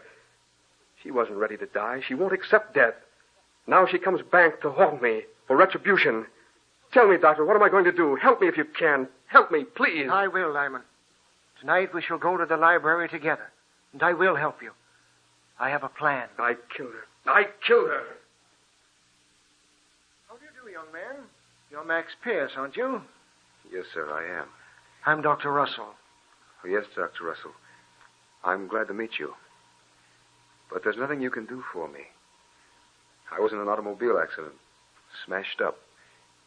Always have to walk with crutches. I know what I'm going to ask of you will seem very strange and personal, but I have a very good reason. Will you hear me? Oh, yes. What is it?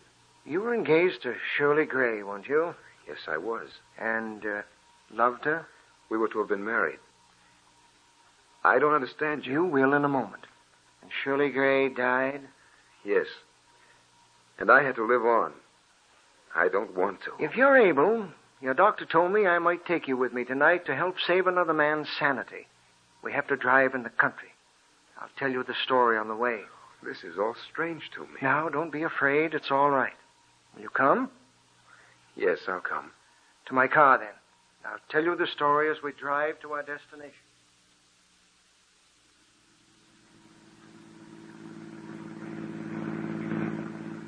That's all there is to tell right now. It doesn't seem possible. I'm sane and considered to be a level-headed man.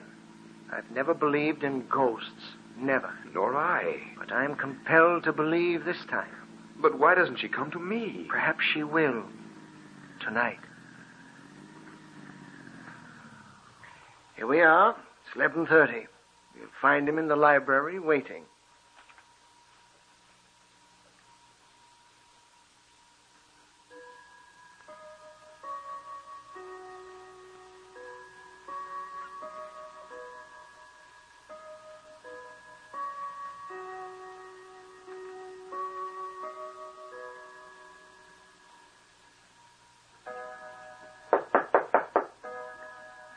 Who is it?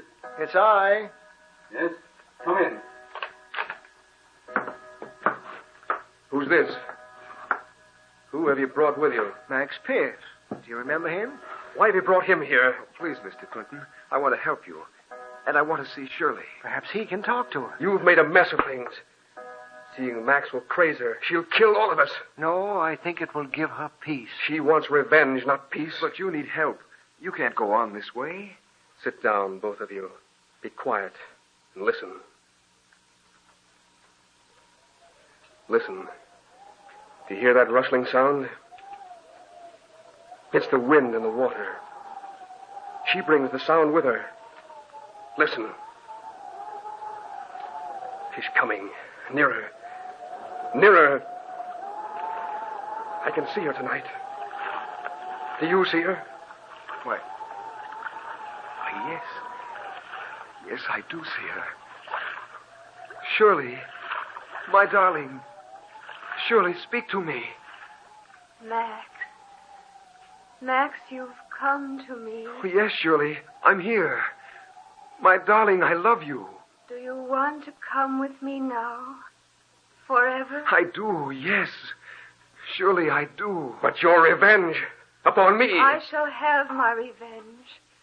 You shall go on living, suffering for killing others. Surely. Don't be afraid to die. Death will be lovely when we are together. What have I done? I forgive you, Lyman Clinton. I leave you in peace. Come to me, Max. Follow me. Yes, Shirley. I'll follow you. I'll follow you. I'll follow you.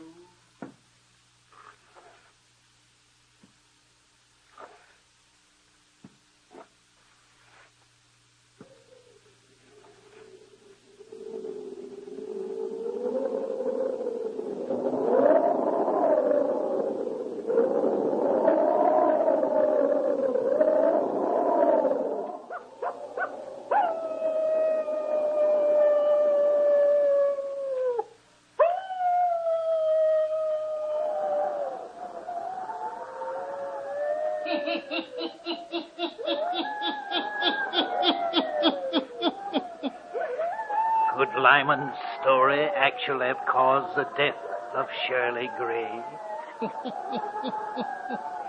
Her spirit returned and took Max Pierce to her, leaving Lyman to ponder and suffer the rest of his life. Turn on your lights. Turn them on.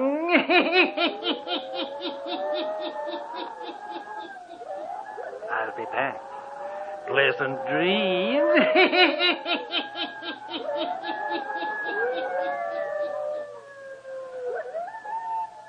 All characters, places, and occurrences mentioned in the Hermit's Cave are fictitious, and similarity to persons, places, or occurrences is purely accidental.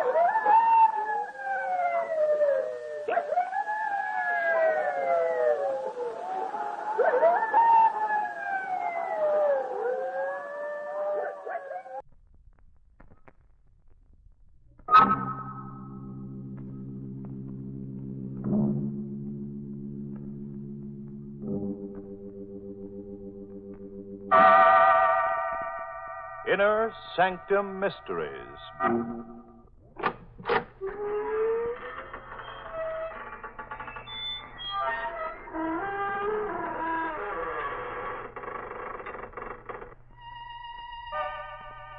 Good evening, friends of the creaking door. This is your host inviting you into the inner sanctum once again. Come in. You're early tonight. The coroner hasn't arrived yet. But it's all right. The corpse is here. Yes, that's him over there in the corner. The slightly decapitated gentleman sitting with his head in his hands.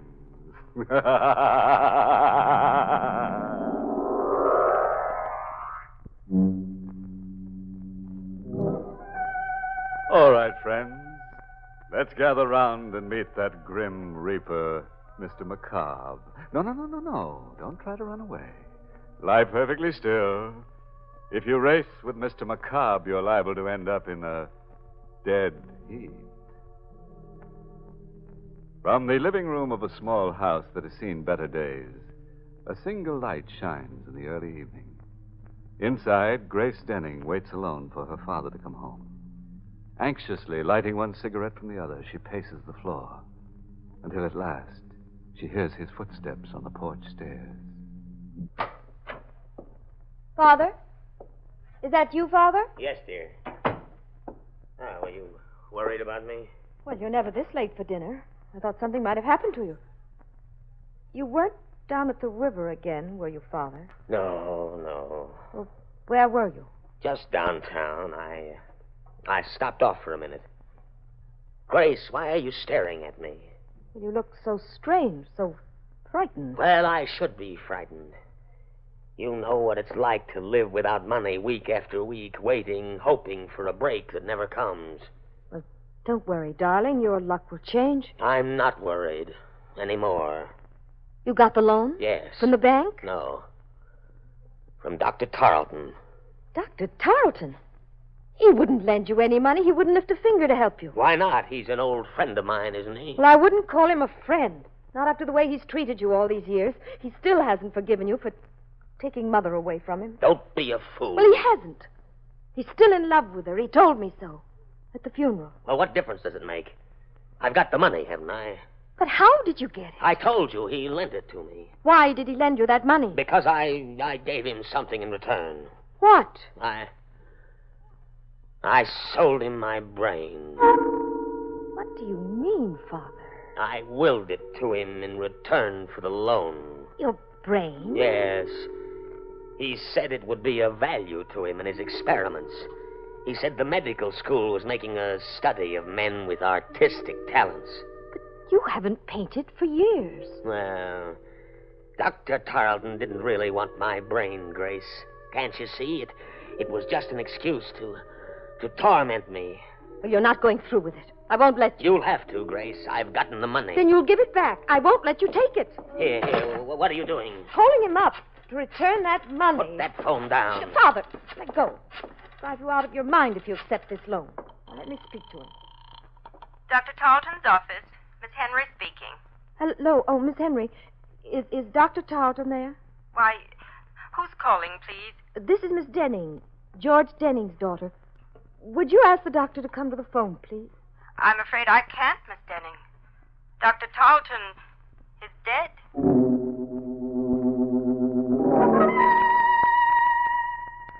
Miss Henry, I hope you don't mind my coming over here, asking you all these questions, but you see, Dr. Tarleton was an old friend of the family's, and I'm rather anxious to know the circumstances. I understand, Miss Denning. Dr. Tarleton often spoke of you and your mother. When did he die, Miss Henry? This afternoon, about 5 o'clock. We can't be sure of the exact time. Nobody was with him when he died. Nobody? As far as we know. I was out of the office on an errand when it happened, and when I got back, he was dead. Well, what happened to him? I mean, it was all so sudden. Did he have a heart attack or something? Well, he was subject to dizzy spells, Miss Denning. He probably had one this afternoon. Oh, I see. But I'm not sure that's what caused the accident. Accident? Yes, he fell against the instrument cabinet in his office and broke the glass. The edge of it cut an artery in his neck, and he died before anyone could reach him. How awful. Well, what makes you think it wasn't an accident? I don't know. I just have a feeling it might have been murder. Why? Was anybody with Dr. Tarleton when you left this afternoon? Yes, a man by the name of McCobb. Who? Mr. McCobb. I don't know his first name or anything about him, but the police are investigating him right now. And there wasn't anybody else this afternoon? Not that I know of. Are you sure? Didn't Dr. Tarleton have an appointment with a man who was interested in some sort of brain experiment? What's that? An elderly gentleman, tall, with gray hair and a long, thin face. Why, Miss Denning, that was Mr. McCobb.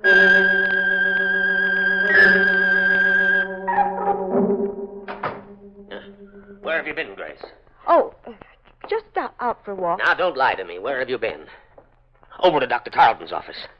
Yes? Yeah, well, what for? I told you not to meddle in my business. Tarleton's dead, and my bargain with him is automatically canceled. Is that the agreement you made with him, Father? My agreement with Dr. Tarleton doesn't matter anymore. It doesn't to me, Father. But it might to the police if they find a copy of that agreement. What are you driving at? Don't you think they'll find out Tarleton's death wasn't an accident? Good heavens, Grace, you don't think I killed him, do you? You don't think I murdered a man for the sake of a few $100s? What did you do? You were in his office at 5 o'clock this afternoon, weren't you? Who told you that? What difference does it make? Miss Henry knows you were there. She told me all about it. I didn't speak to Miss Henry. Mr. McCobb did. Oh, for heaven's sakes, Father, don't you think the police will see through a trick like that? They're out looking for you right now. Well, confound it, Grace. I didn't kill Dr. Tarleton. And I never heard of Mr. McCobb. Now, let's not talk about him. All right, Father. If you want to bluff it through, I can't stop you. Only I wish that you... Just a minute. I'll get that. No, let me. It may be the police. Hello? Hello, Miss Denning. Yes? I've got to see you right away. I have something to tell you about the murder of Dr. Tarleton. What do you mean? I can't talk to you over the phone, but if you'll come down to 54 Palmer Street right away, I'll tell you all about it. Come alone, Miss Denning. And come quickly. Just a moment. You haven't told me who you are. Oh, I'm sorry. The name is Mr. McCobb.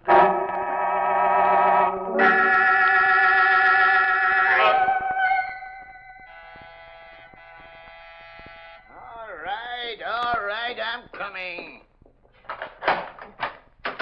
Yes? What do you want? Why, I'm Miss Denning. Weren't you expecting me? I never expect anybody around here, especially at this time of night. What did you ring the bell for? Well, I was supposed to meet somebody here. Are you sure you got the right address? This is the University Medical School, the autopsy lab. We're closed up for the night. That's strange. I was sure he said 54 Palmer Street. Who was this? One of the students? No, a friend of mine. Well, it's a funny place to be meeting a friend of yours, but if he said he'd be here, well, maybe you better come in. Well, Come on, I don't mind you waiting on the inside. Sure. Yeah, I'm always glad to have a little company around. A place like this kind of gets under your skin. What do you mean? Ain't you never been to a medical school before? No, Well, there ain't nothing to be afraid of, lady, but it's just like being in a morgue with them dead ones around, especially tonight. Why tonight? And didn't you read in the papers what happened? Didn't you see where that doctor got killed under mysterious circumstances? Dr. Tarleton? Yeah, that's the one. You knew Dr. Tarleton? Oh, sure I knew him. He used to teach down here. Anatomy. Oh, I didn't know that. Maybe that's why I was told to come here. Because of Dr. Tarleton? You know something about his death? No, but the man I'm supposed to meet here does. Have you ever heard of a Mr. McCobb? McCobb? Are you waiting for Mr. McCobb? Yes. Do you know him? Who sent you here? He did. He called me up on the phone and told me he wanted to speak to me about Dr. Tarleton's death. Mr. McCobb said that? Yes. You better come with me, lady. What's wrong? I didn't say there was anything wrong. I just want you to come with me. I gotta know if you're telling me the truth. Where are you taking me? Don't worry, it ain't far. Right in here. Come on. But stop pulling me, will you? Where are we? Where do you think? In the lab. But why did you bring me here? Didn't you say you had to see Mr. McCobb? Yes, but... Well, this is where he is. Right in that canvas bag. It's a body. Of course it's a body. And they give them all names. The students, I mean. Oh, no. This one is Mr. McCobb. That's what I want to know. Who put you up to this? Who told you to come over here and tell me he was alive? Nobody. Don't lie to me. Every one of them students know I'm scared of Mr. McCobb. They've been playing tricks on me ever since I got here. Let me go. Not until I make sure he's in that bag. What are you doing? Opening it up. No. Look. It's not Mr. McCobb. What? It's Dr. Tarleton.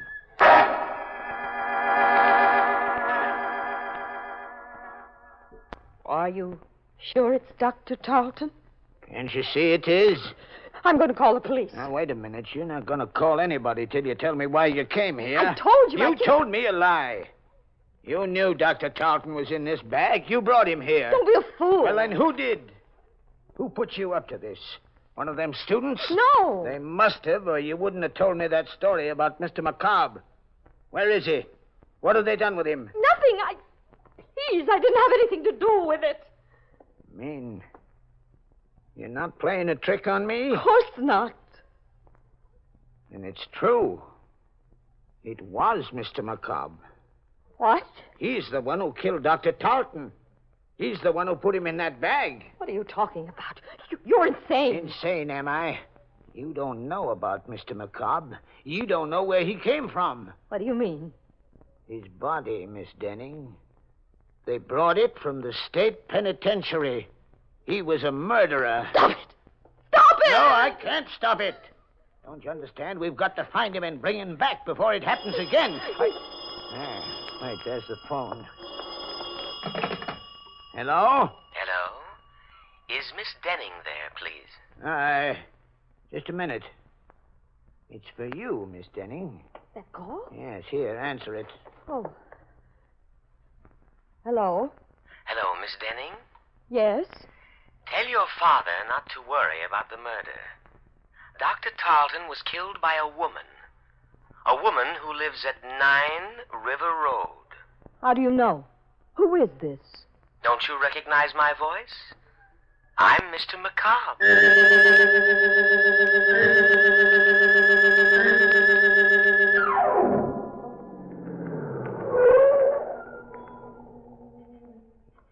That's the house, Father. 9 River Road. Grace, you're not going in there. I've got to, Father. I've got to know who this woman is. Well, then I'm going with you. No. Please. You stay here. It may be some sort of a trap to find out where you are. I'm better off alone. Well, careful, Grace. Please be careful. If this woman is a murderess... Don't worry, Father. Just stay in the car, and I'll call you if I need you. Well, all right, dear. I'll be right here. Come in, Miss Denning. Miss Henry. Yes. Dr. Tarleton's nurse. Good heavens. How did you know I was at the door? I saw your car drive up. Come in, won't you? But, well, Quick, Miss Denning, come in. I've got to talk to you. What's the matter? I'll tell you in a minute. Just let me close the door. There. That's better. Now I can speak freely. You act as though you were expecting me, Miss Henry. I was. That's strange. Nobody knew I was coming. Oh, but you're wrong. I had a message saying you were. A message? From whom?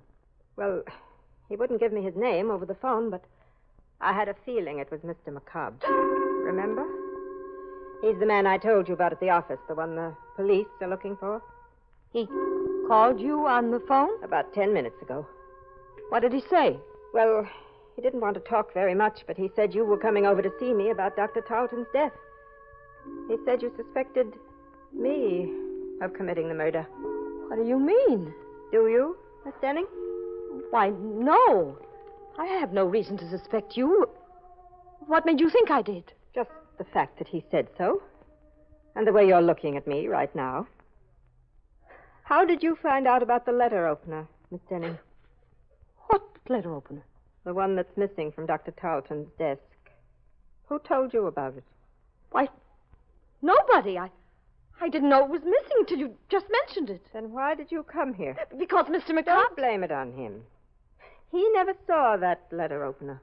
Well, neither did I. I don't even understand what connection it has. Don't you, Miss Denning? Why would a letter opener be taken from Dr. Tarleton's desk unless it had been used to commit the murder? You mean Dr. Tarleton was stabbed to death? He might have been. The murderer could have stabbed him first and broken the instrument cabinet later to make it look like an accident. Only that isn't the way it happened. How do you know? I know because that letter opener isn't really missing. It's just been mislaid somewhere. And if I had a chance to search the office, I'd probably find it. Why don't you search the office now, Miss Henry? I will, if you'll come with me. All right. I'll come with you. Good. I felt rather peculiar about going down there alone, but if you're with me... Miss Denning. What's the matter? Behind you, look. At the back window. What? I don't see anything. It was there, I tell you. It was there a moment ago. What? A face peering in through the window. It's macabre. That's funny. There doesn't seem to be anyone out back here. Must have been your imagination. No, I saw it. I tell you, there was something. Wait. What is it? Thought I heard something move behind the garage. Quick, let's go in there. We can look through the back window without being seen. Careful now. We mustn't make a sound. Here. Hold on to my arm. I can't see a thing, Miss Henry. Who's there? Don't be afraid, Miss Denning. It's me. Who are you?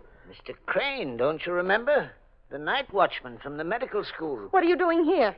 I'm looking for Mr. McCobb. He's around here somewhere. I just saw him. Where? Out in the field, behind the garage. I don't see anyone out here. You're not looking in the right place. Come with me. I'll show him to you. No, don't. Don't go with him, Miss Henry. Why not? It may take two of us to bring him back. He might not want to come with me. Please, would you leave us alone, Mr. Crane? Go back to your job. Let the police find Mr. McCobb. No, wait. He might know where Mr. McCobb really is. Of course I know. I just told you he was down there in the field. Then you go find him, Mr. Crane, and wait for me. I'll be there in a minute. All right. But don't leave me out there alone with him too long. For heaven's sake, Miss Henry, don't you know that man's crazy? Crazy or not, I've got to know what he's up to. Here, take the key to Dr. Tarleton's office and go down there right away. Aren't you coming with me? Not until I find out about Mr. McCobb. Don't worry, Miss Denning. I'll meet you at the doctor's office in a few minutes. Are you sure you'll be all right? Of course. Go ahead. All right. I'll see you later. Mr. McCobb! Mr. McCobb! Oh, Mr. Crane? Where are you? Why don't you answer me? Here. Who's on that path? Oh, no, don't! The letter opener. The same letter opener.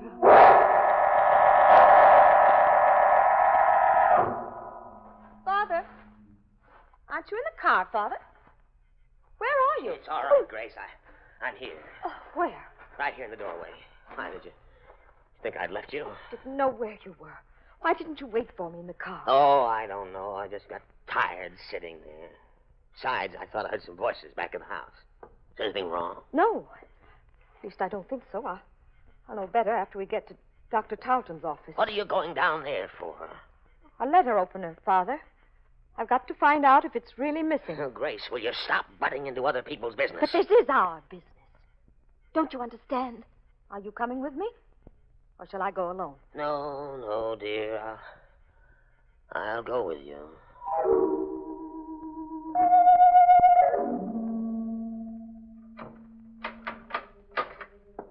Wait right here, Father. Just outside the door. Let me know if anybody comes down the hall.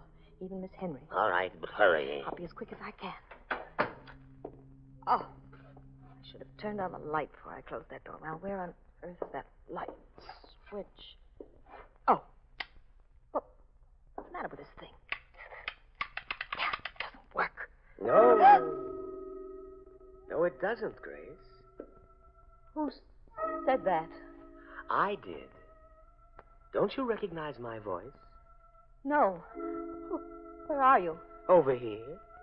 Sitting at my desk. Dr. Tarleton. Yes. You're alive. No, my dear. I'm just living on borrowed time for a while.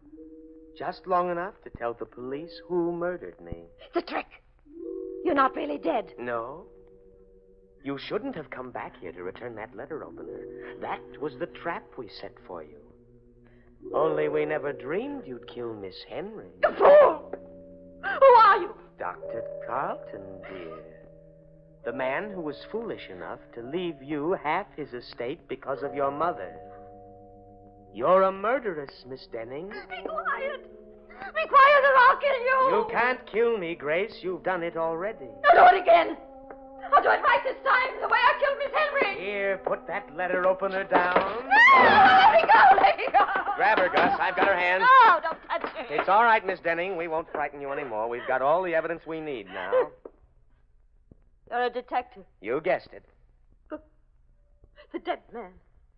The one you had propped up in the chair. Who is that? Don't you know?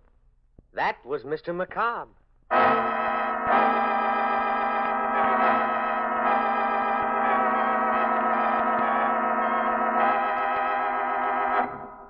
Well, that was a corny stunt for Macabre to play. If I were a corpse, I wouldn't go around frightening confessions out of murderous young ladies. I'd rather be seen dead. And speaking of death scenes, have you ever heard the one about the ambitious ghoul who left no stone unturned?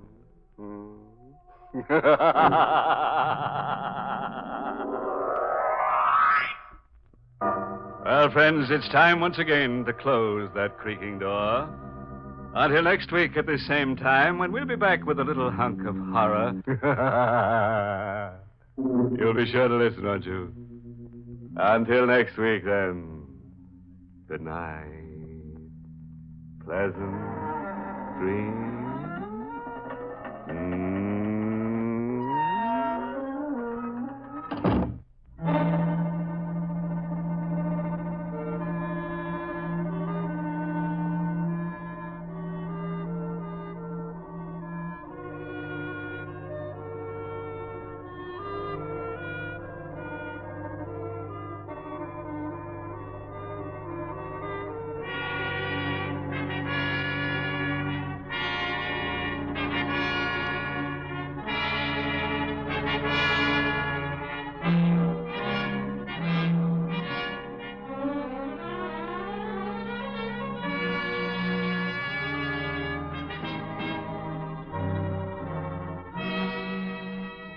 Inner Sanctum has come to you through the worldwide facilities of the United States Armed Forces Radio and Television Service.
evening, friends.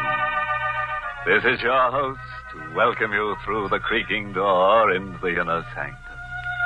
Come in, come in. We had a surprise visitation here a scream or two ago. A sightseeing delegation simply crazy to take it all in. One onlooker's mouth was so agape you'd think his face was split from ear to ear. Confidentially, chum, it was. The head of the delegation was terribly proud of his honorary title. Poor chap, it was the only head he had. Ah, yes. Things went along cozily until some wag suggested holding hands. We brought out a trunk full of hands we keep for just such occasions.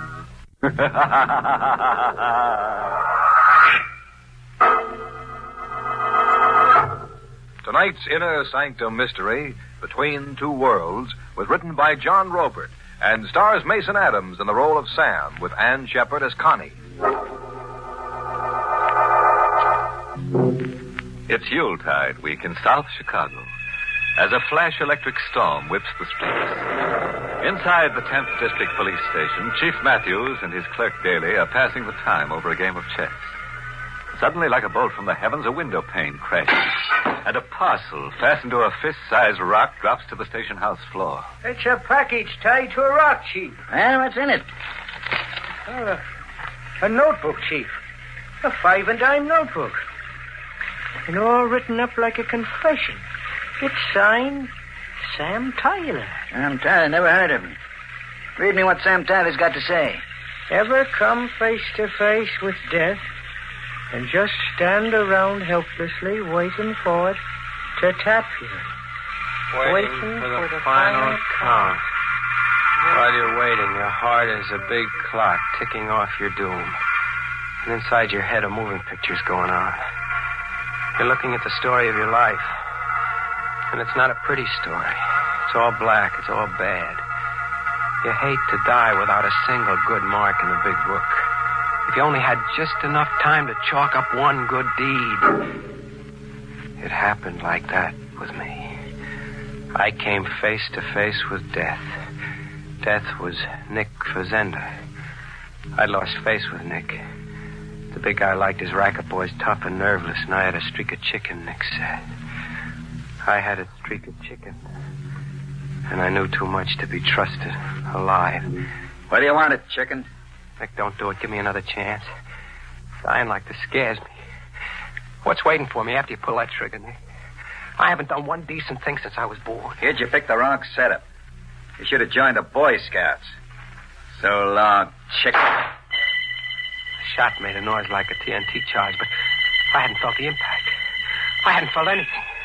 Either I was paralyzed with fear or dead to feeling. Or Nick had missed. I watched Nick stare unbelievingly and aim again. An easy bullseye at 5 yards with Nick a crack shot, but still no impact. I was still standing up. Kid, hold on. You're dead. No, Nick. I'm alive. You can't kill me.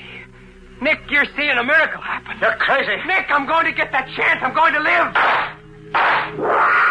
2 more shots, but still no impact. I was alive, uninjured. Something was happening to Nick. His face was purpling as if he was suffocating. As if some invisible stranger had his hands around Nick's throat, strangling him. I'm choking to death. Help. Nick was on the floor. I watched the color wash out of his face, watched him go rigid. I crouched and listened to his heart. Not a sound. Not a murmur. He was dead. Nick had dropped dead. I'd seen a miracle happen. I hopped a midnight freight, heading east. I was in a boxcar loaded with crates of eggs, still sweating over my narrow escape, when I got a spooky feeling that I wasn't alone. I lay still, choking back my breath with my hand tight around Nick's gun. You have no need for the gun, Sam. How did you know my name? I know all about you, Sam. Put down your gun. It's up and the trigger is cocked, so no tricks or you're a goner. A goner. Too late for that, Sam. I am a goner already. What kind of crazy talk? I died, Sam, just 1 year ago. You're your own ghost. Get your hands up high, Mr. Whisker, so I can frisk you. I reached to frisk Slopper's pockets for a rod, but there was no one to touch. I was only grabbing at empty air. I told you I died a year ago, Sam. I saved your life tonight. I gave you your wish. Your chance to do one decent thing before you died. Did you mean the promise you made? No. Scram. You're driving me crazy. And you lied in the face of eternity. I'll have to recall the time given you. What do you mean, recall the time? You're living on borrowed time, Sam. You were meant to die by Nick's first bullet. You remember how Nick died? Yeah. All of a sudden he couldn't breathe. Felt like his lungs were gone and his heart was calling quits. Like you're beginning to feel now. What? Like I can't breathe. I'm choking. My lungs are exploding.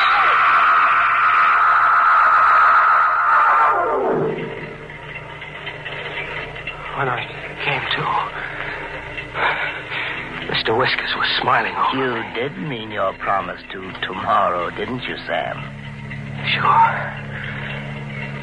Sure I did. Anything you say. Then continue on to Chicago. When you arrive there, spend your time waiting in a restaurant called the Spread Eagle. Sooner or later, you will be approached. You are to lend yourself to any situation that arises.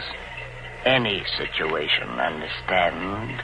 Sure, I understand.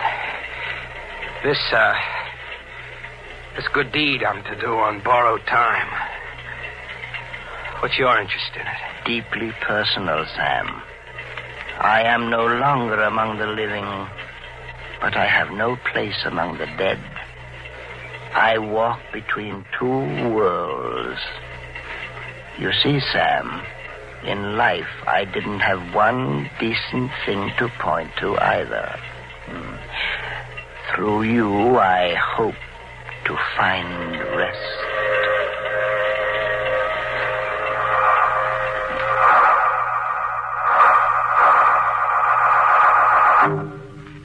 In Chicago, I tried to get Mr. Whiskers out of my mind.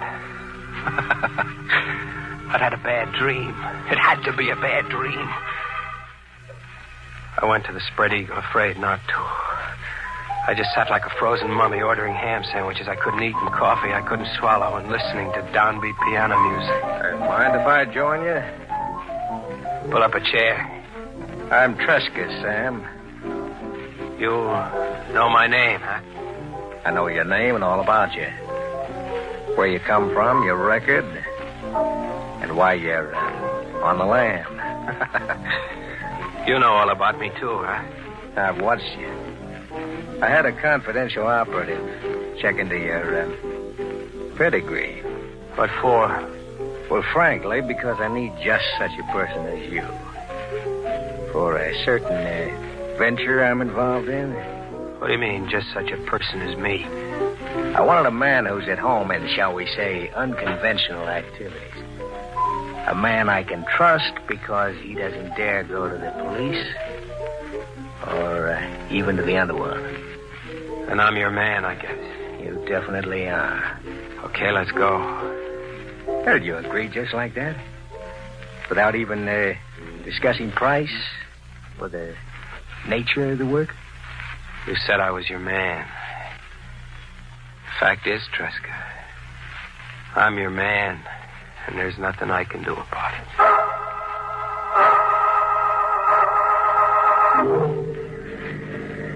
This is our destination, Sam. Here? In the middle of nowhere? Up that footpath over there, say 1/8 of a mile, you'll find a private lake. I own it. Hooray for you. Yeah, thank you. And there lies your first chore. Behind us on the floor of the car is a burlap sack. Its weight, I would estimate, is 118 pounds, more or less. What? We've been riding a corpse around. We have. You're to carry the burlap bag and contents up that footpath to the lake and drop it in there. And without tears, Sam. Mind you, without tears.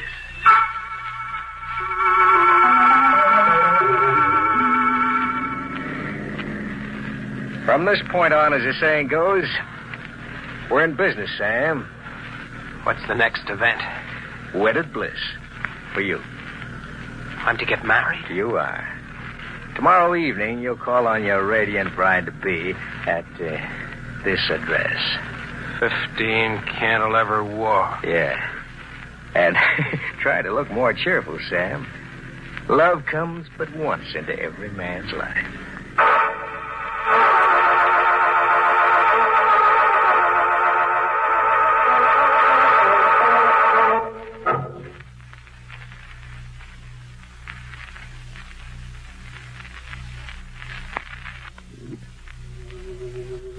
I could hear Mr. Whiskers giving me the horse laugh somewhere as I climbed the steps to 15 Cantilever Walk. Big gray stone, as if someone had imported the side of a mountain. Iron over every window.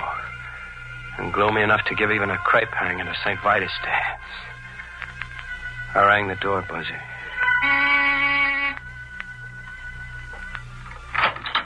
Hi, Sam. Do I kill the bride before or after the ceremony? Make yourself at home, Sam. Wander about. I'll see what's keeping your blushing bride. I wandered about with my eyes popping over the expensive layout. Whatever Tresca's game was, it wasn't penny ante. The joint screen, big stakes, right down to the needlepoint footstool. Where did Mr. Whiskers figure in it? A minute later in the library, I began to catch on a little. Mr. Whiskers was right in the game. There, sitting over the fireplace in a big gold frame, was Mr. Whiskers. You like the portrait, Sam? Oh, yeah. Yeah, it's quite a painting. Who is Mr. Whiskers? Mr. Whiskers. That's a trifle irreverent, but an apt nickname. He was my brother Stephen. Was, huh? He's dead? You sound as if you were ready to dispute it. I just asked, is he dead? Very much so. Dead and buried. Your manner is a little odd, Sam. I'm sorry. I'm Reggie. Getting married is an idea I've got to get used to. Well, then meet your bride. That's one way of bringing the idea to roost. Constance. Sam, this is my niece, Constance. Constance, this is your fiancé, Sam Tyler.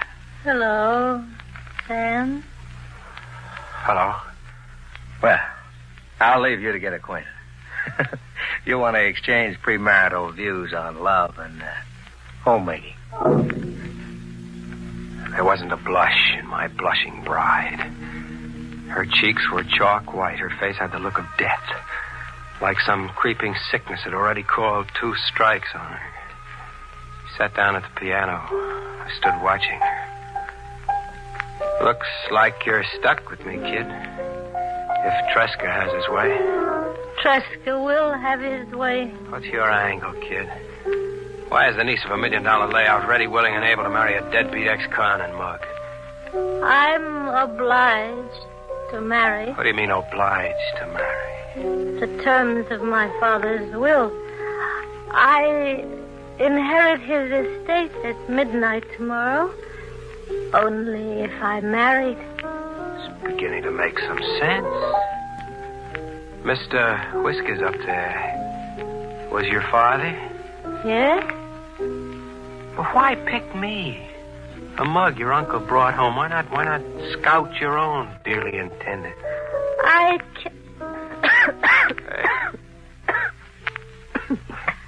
I'm not well enough to... Hey, you sound as if you're not even well enough to live. No, Sam. I'm not well enough to live much longer. We were married, with Tresca and a scrub woman standing as witnesses. I shacked up in the big jail at 15 Cantilever Walk. I was the legal husband of an heiress, but I wasn't congratulating myself on my good luck. There was a hidden gimmick somewhere. I pried. I searched Connie's room. I found the hidden gimmick in a lady's handbag. The handbag was crammed with the usual junk girl stock, a powder case, lipstick, nail file, comb, plus a driver's license and a Christmas Club bank book. But they weren't in Connie's name. The name on them read Ann Powers. I got it as fast as I read the name. The girl was a ringer, another patsy in Tresca's game. You needn't feel too guilty, Sam. What? I left my handbag where you could find it. I had to look. Tresca killed his niece and hired you to stand in for her. You going to deny that? No, How did you come to fall in with Tresca? I was in a restaurant. Tresca came along and hired me. My life, Sam, every bit of it hadn't been good. I couldn't die, leaving it all bad. You wanted to do one decent thing before you died. Yes. You made the wish, and Mr. Whiskers appeared and took you up on it. He sent you to Tresca, and Tresca hired you. You're going to tell me that's what happened? You're hurting me? Is that what happened, I asked? No! You don't know anything about this obsession you have with Mr. Whiskers. What good deed can we do around here, kid? Tresca murdered his niece to steal the estate for himself. We're just pawns. Hooray for Tresca. Connie's father left the money to charity if his daughter failed to marry. Constance refused to marry. She wanted the bundle to go to charity. Yes, to atone for her father's past. His life hadn't been much either. $1 million to charity, that's a lot of squaring up. That could be our one decent act, yours and mine, Sam. Make Tresca's scheme fail. Quite an ambitious undertaking for newlyweds. Huh? Oh, now, don't you two look at me as if I were another supernatural or occult visitation. I entered through a secret sliding panel on the north wall.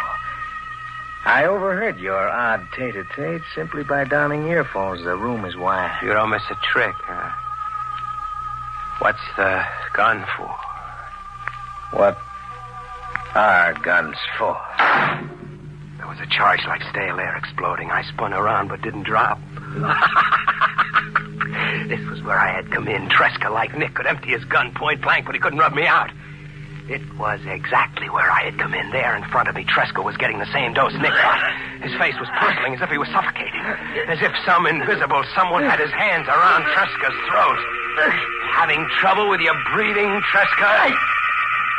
I can't breathe. I choked in here.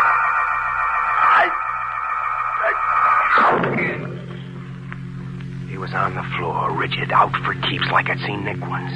Is he dead? Deader than a doornail.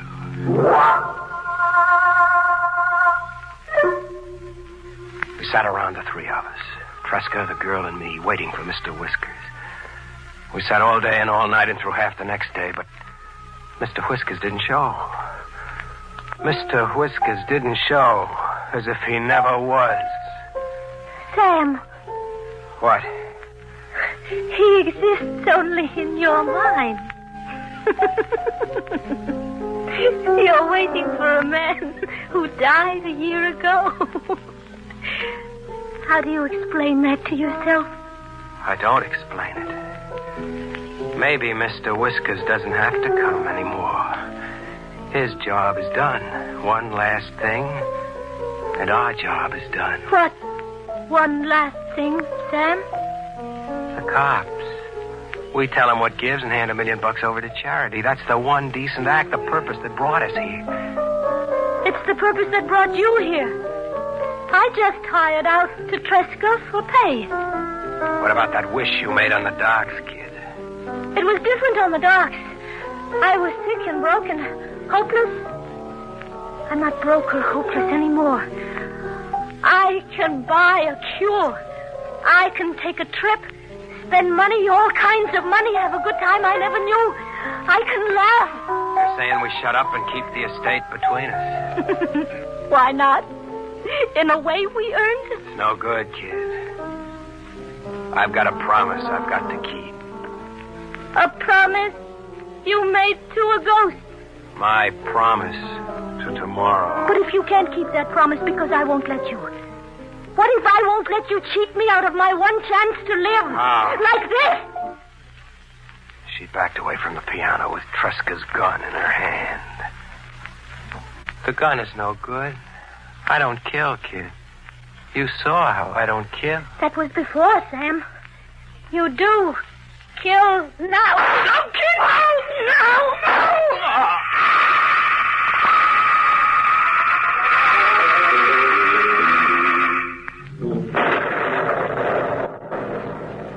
There's one last line, Chief, sort of a dying scribble. The girl was right. I did kill now. That's the end of it, Chief. What do you make of it? Suppose we let the answer write itself at 15 Cantilever Walk.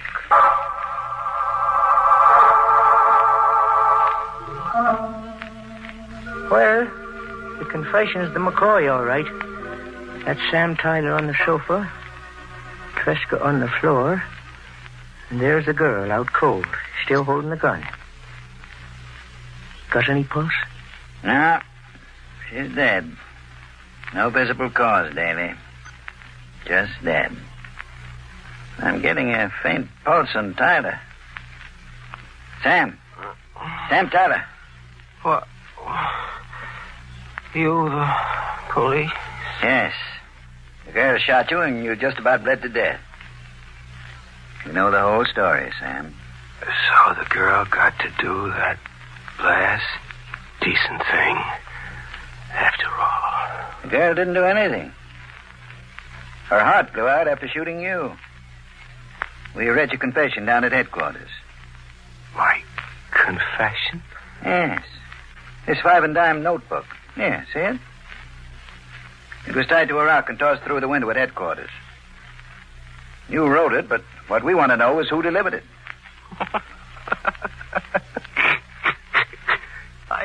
I didn't write that confession, mister. I didn't write it or deliver it. You didn't write? And it was the girl. She had enough left to get downtown and get your story to us. If not you, it had to be the girl. You'll have to ask Mr. Whiskers about that.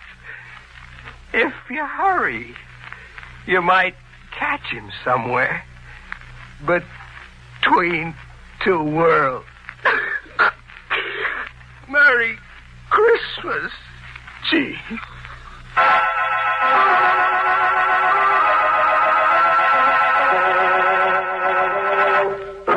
An irate taxpayer just told me the state of Illinois intends to mail a bill to Mr. Whiskers for that broken police station window. They're busy digging up a dead postman so he can speed delivery of the bill out of this world. Sad about Tresca. A perfect plot gone to pot because his brother, although kaput, wouldn't stay put.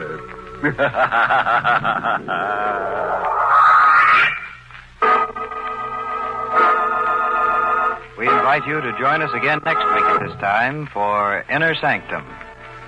This is the United States Armed Forces Radio Service, the voice of information and education.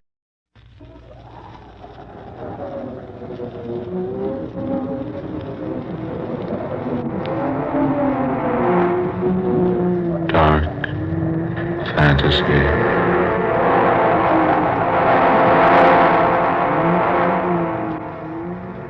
I am the dweller in the house of bread.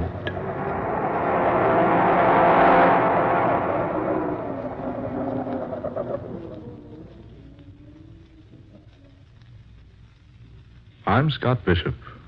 I create fantasies for the radio. I write weird stories for magazines.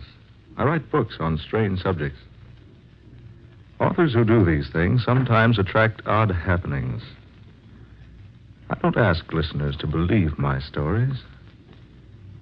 I do not expect you to believe what I'm going to tell you now. As I was sitting alone at my typewriter one evening, plotting in my mind an outline for a story, my room was quiet. There was a soft, spicy odor of incense being wafted in from some other portion of the house. An organ was playing softly somewhere in the distance.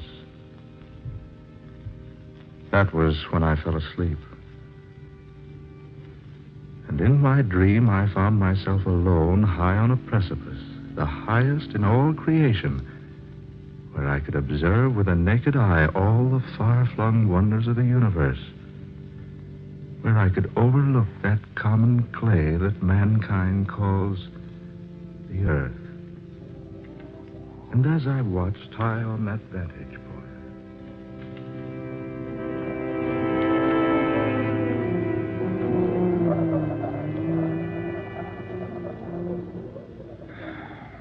why do you sigh, my son?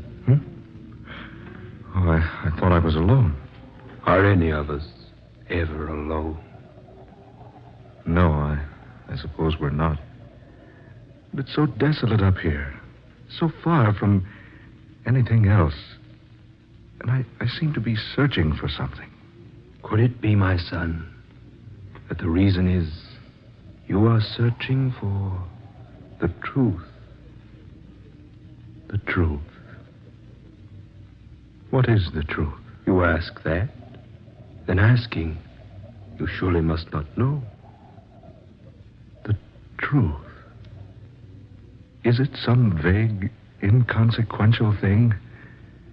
Some mythical nothingness? Some non-existent wishfulness? Truth, my son, is neither inconsequential, nor vague, nor mythical. If I could only believe that. You can believe it, if you will. Can one believe something he's never seen? Perhaps. You think me a cynic, don't you, sir? I haven't said I do. Nor have you denied it. My son, look upon me. What do you see? Why, a man. Like myself. A little older, perhaps. And perhaps wiser. I make no boast of any wisdom I might have. I am the way, and the truth, and the light. What was that? Merely words spoken by a man who was about to die. I know. The Bible. The Bible. The way, and the truth, and the light. If I could only find them. You will find them, if you look far enough. Who are you? I am just a man. But your name? It is a very common name. You'll find it in any city directory or telephone book. Then why do you conceal it? I don't conceal it. My name is Word. I can't agree that it's such a common name. Nor could you agree that it is unusual? No. Names are such temporary things. You can say to me, my name is Bishop, and there is no way for me to know whether you are good or evil, religious or atheistic, learned or ignorant, an emperor or a beggar. But you've told me more about yourself than just your name. Have I? But haven't you? Just a moment ago, you reminded me that your greater age has made you wiser than I. Well?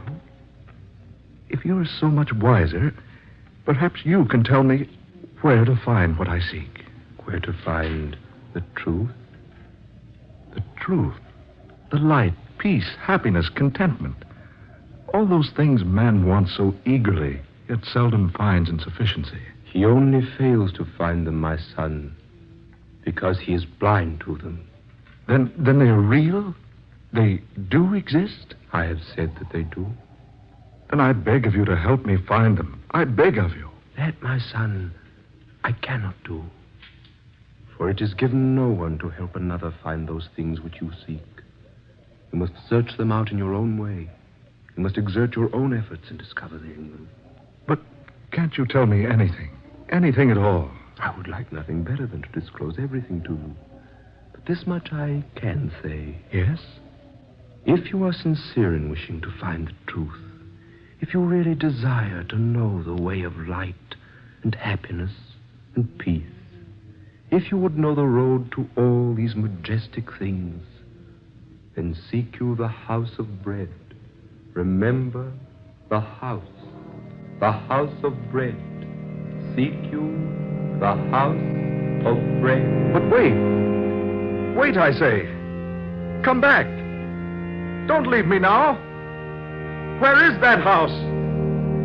Where will I find it? Where will I find the house? Tell me, O wise one. Where will I find the house of bread?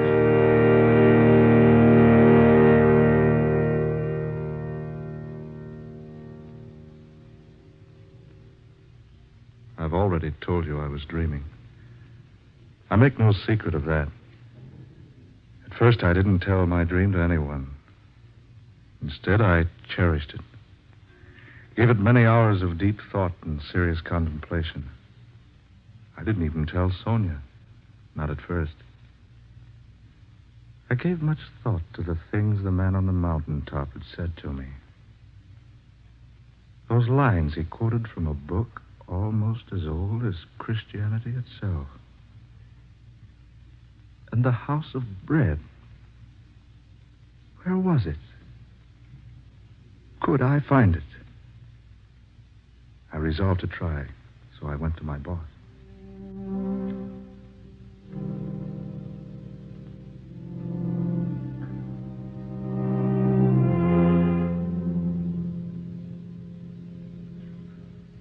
Are you trying to tell me, Bishop, that you're leaving? Regretfully, yes.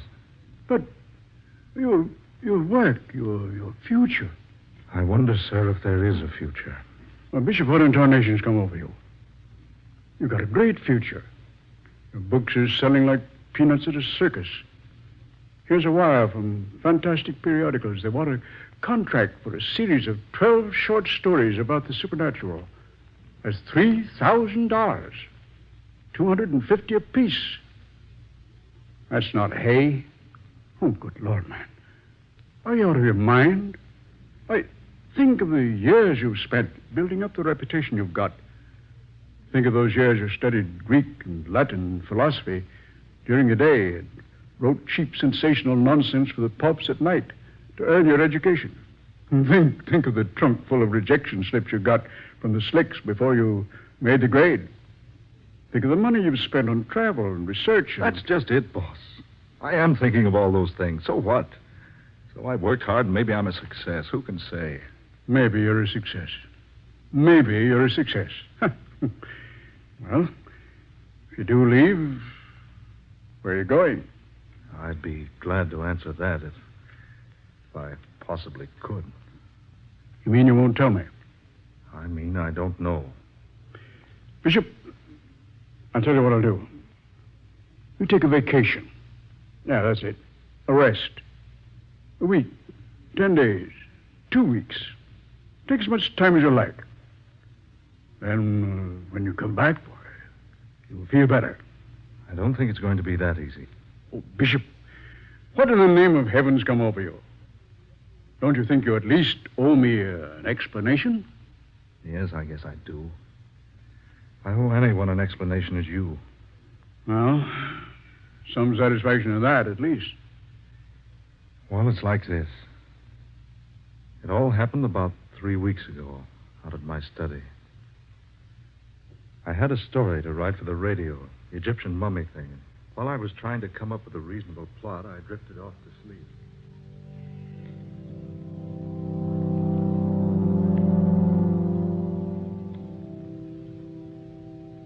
Telling Sonia was different. The difference between telling her and the boss was like the difference between saying, I love you to an actress on the stage and the same thing to the girl you adore. It was pleasant and soothing because Sonia understood. Sonia understands everything. She wouldn't be Sonia if she didn't.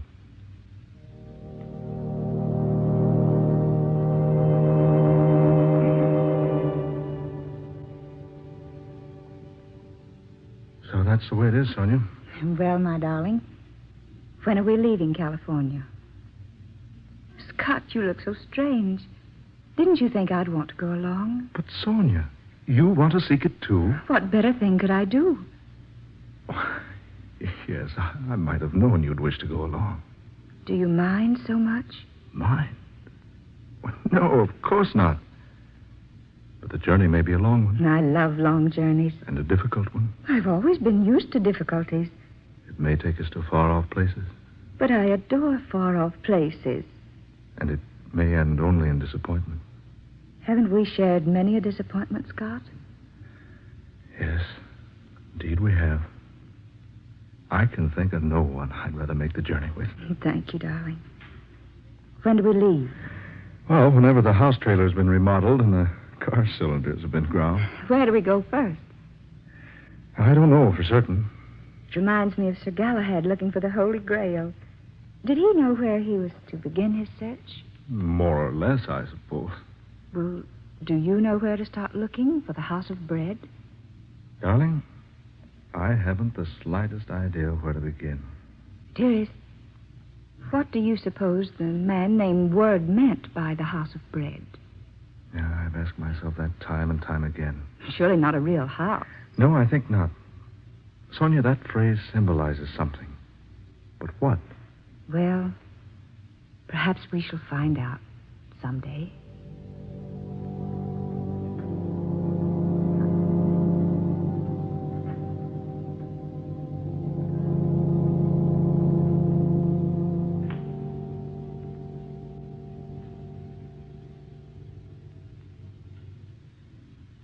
That was when we decided to go seeking a house of bread. As I look back on it now, I don't blame the boss for thinking I was balmy. Here we were, Sonia and I, two supposedly sane, sensible people throwing up everything, kit and caboodle, and taking out to look for something more vague and unknown than Shangri-La or Arcadia or Nirvana, some other synonymous place. And all because of a dream.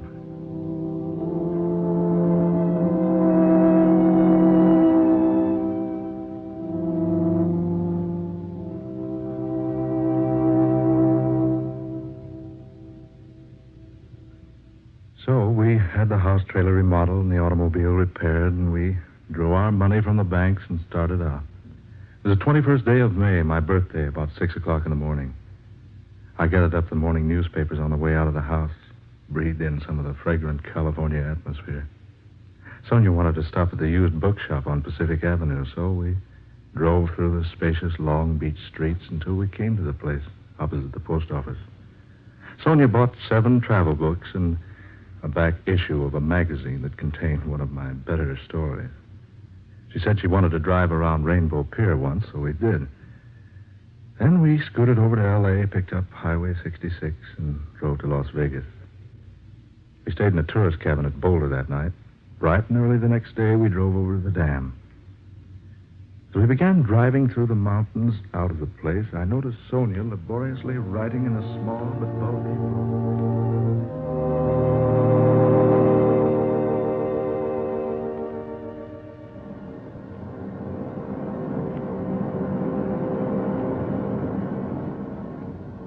What's that, dear? A 5-year diary. I thought we should log our trip. Perhaps we'll assemble enough material for you to write another book. If we log our trip, my sweet, you'll have to do it. Me, I write an IOU with a pencil. Oh, I've already started to keep it, Scott. Here, listen. May 21st. We left Long Beach at 7 a.m. and were out of Los Angeles by 10:30. The trip across the desert was uneventful, but quite pleasant, and we arrived at Las Vegas, Nevada, around...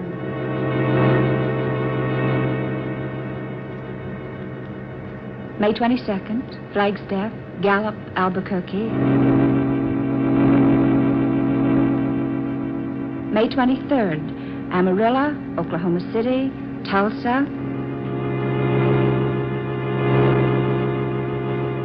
Kansas City, St. Louis, Chicago. Philadelphia, Washington, New York City.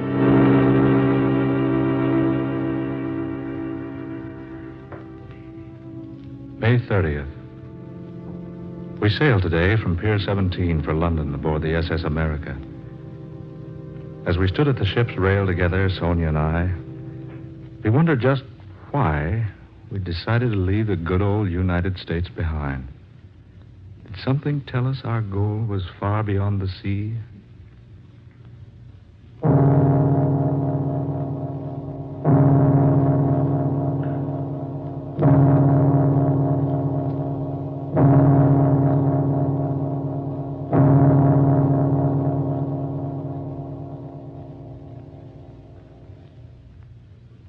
We have spent the past few days in London. It is now June 27th. We have seen the River Thames, London Bridge, Trafalgar Square, Downing Street, Westminster Abbey, Buckingham Palace, Piccadilly Circus, and many other points of interest. We were especially attracted by a place called the Light of the World. But the people we asked there, and everywhere else, had never heard of the House of Bread.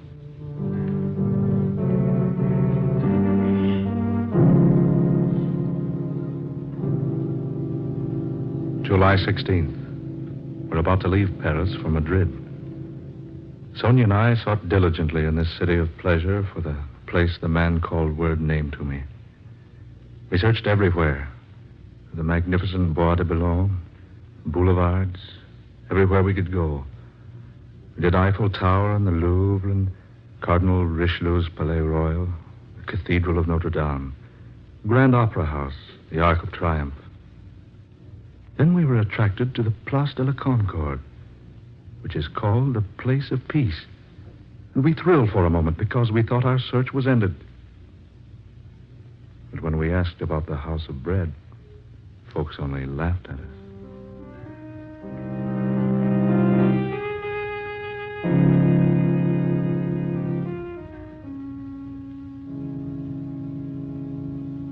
July 30th, Madrid, where there are two classes of people, those who go to bed after 3 a.m. and those who get up before 4. No Spaniard had ever heard of the House of Bread.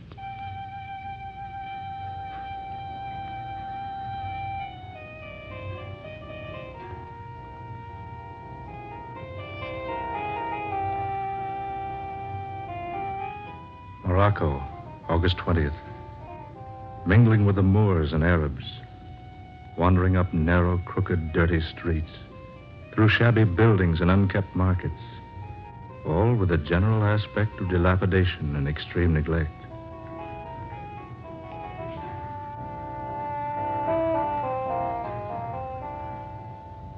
Tripoli, September 15th. Sponge fisheries, ostrich feathers, gold, ivory, rugs, and the ruins of a triumphal arch erected to Marcus Aurelius.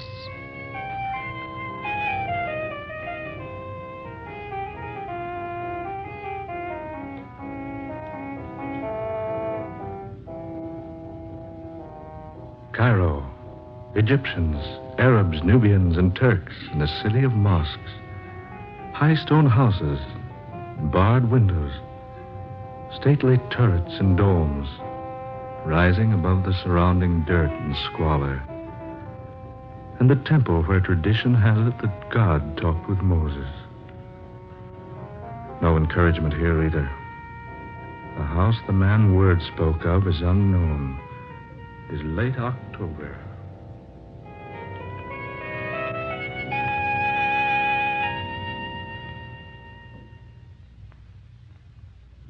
November 6th. November 16th. November 26th. December 5th. December 15th. December 25th. Jerusalem.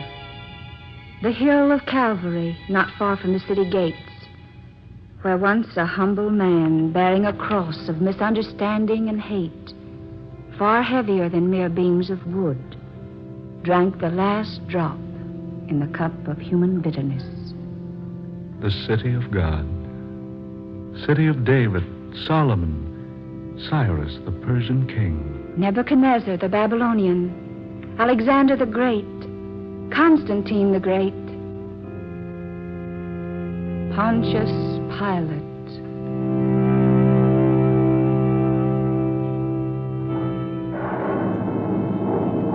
storm swoops down. Rain begins to fall. The newborn stars are hidden, all save one. There is one star to the east, quite close by. It scintillates through the gloom, through the downpour. Sends out its rays and engulfs us, enfolds us, becomes almost a part of us. And Sonia writes that we must follow the beam it sends pounding vigorously earthward.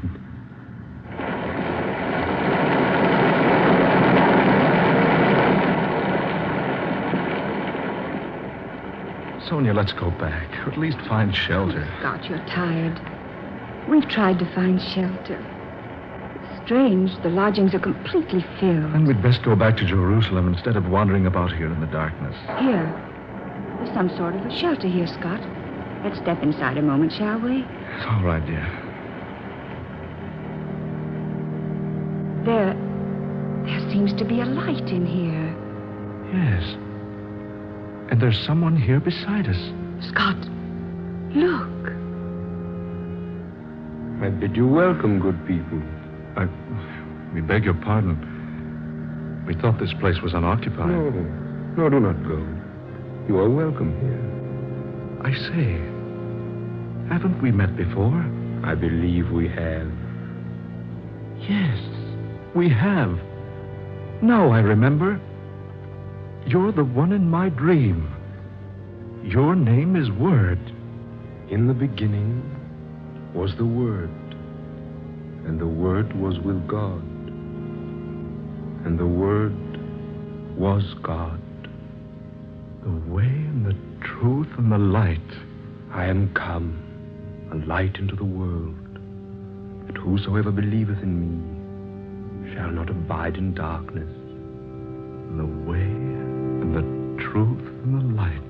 And lo, the angel of the Lord came upon them, and the glory of the Lord showed round about them, and said unto them, Fear not, for behold, I bring you good tidings of great joy.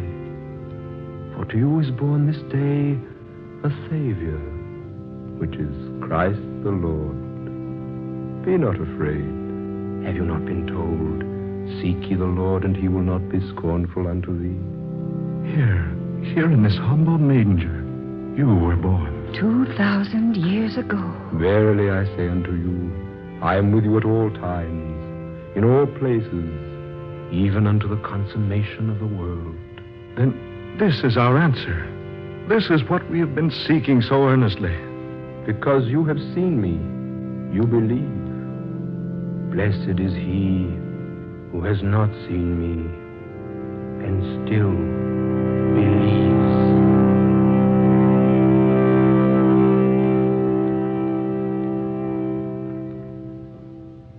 And that is my story.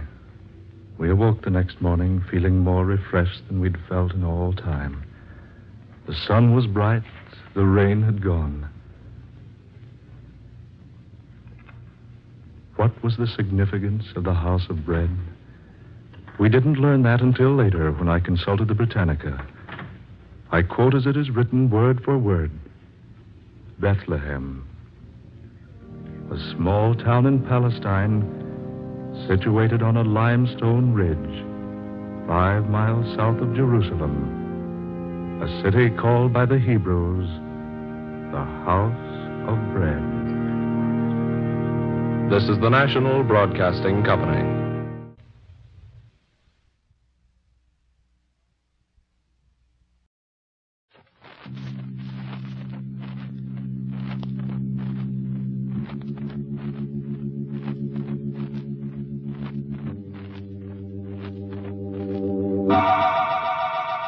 The Emerson Drug Company, makers of Bromo Seltzer, invites you through the creaking door for tonight's Inner Sanctum mystery titled Skeleton Bay, written by Emil Tepperman.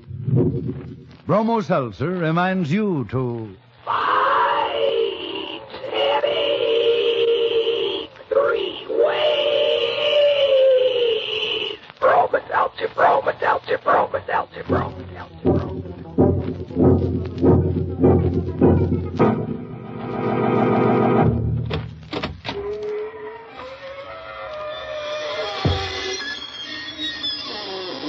Good evening, friends of the creaking door. This is your host to welcome you into the inner sanctum. Come on in. Come on in and join the fun. We're having a game of corpse and robbers, and we can't find a soul for the corpse. Of course, we could say the magic words, abracadabra, but we don't want any of that low crowd from the morgue. Want to come in and play dead for a while? You'll die laughing.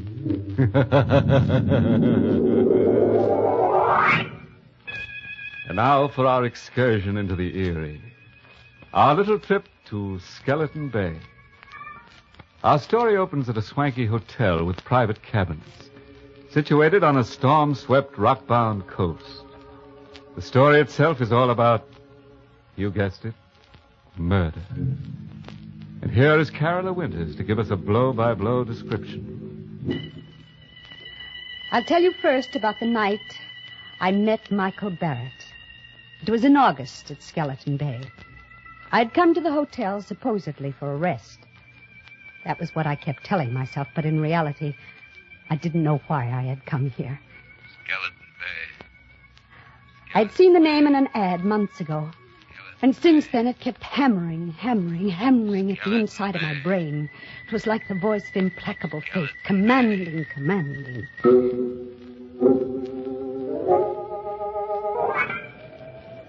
Because I didn't like crowds, the hotel manager had given me a cabin near the beach, all to myself. It was the middle of the night, but I couldn't sleep. The wind came in from the ocean, howling like a hungry beast across the shoals.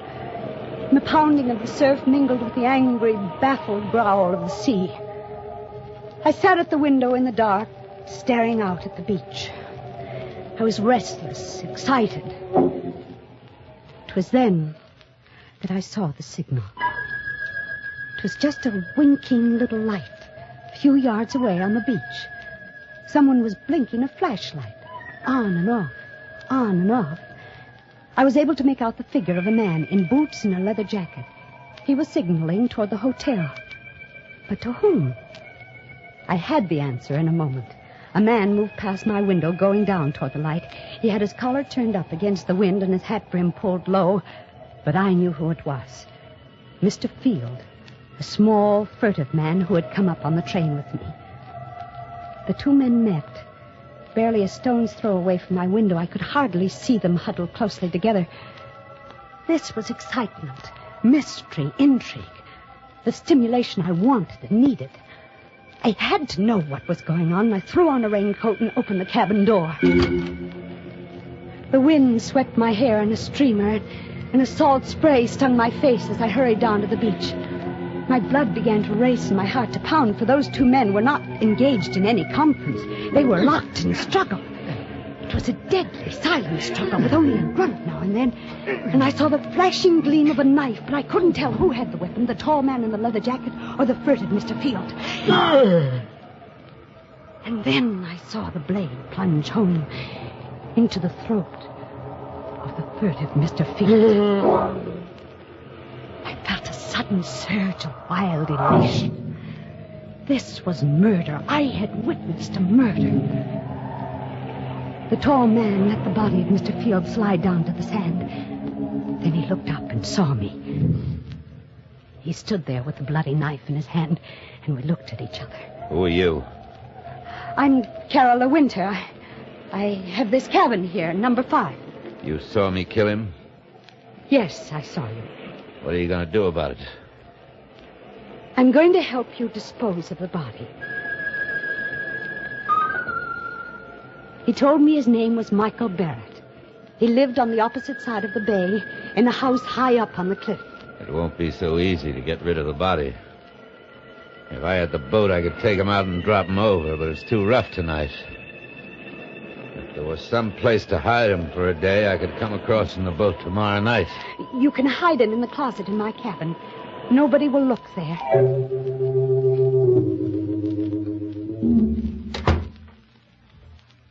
Better lock the closet door. Yes, of course. You sure nobody will come snooping here? Nobody comes here but the maid. All right. I'll be back tomorrow night with a boat. Did you pick up the knife? Yeah. I got it here in my pocket. Oh. Well, I guess that's all. Good night, Carla. Good night, Michael. All night I sat up alone with the locked closet door between me and the staring, sightless body of Mr. Field.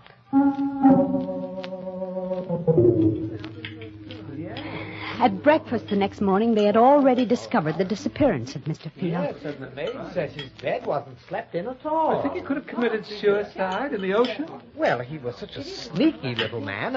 Of course, he may just have gone for an all-night hike, but in such weather, I hurried through my breakfast, listening to the gossip all around me. Now, in broad daylight, I could hardly believe that the thing had really happened last night. And you know, the hotel manager thinks it might be murder. I heard him phoning for the police. The police? I hadn't counted on that. Wait, anything wrong, young lady? You look sick.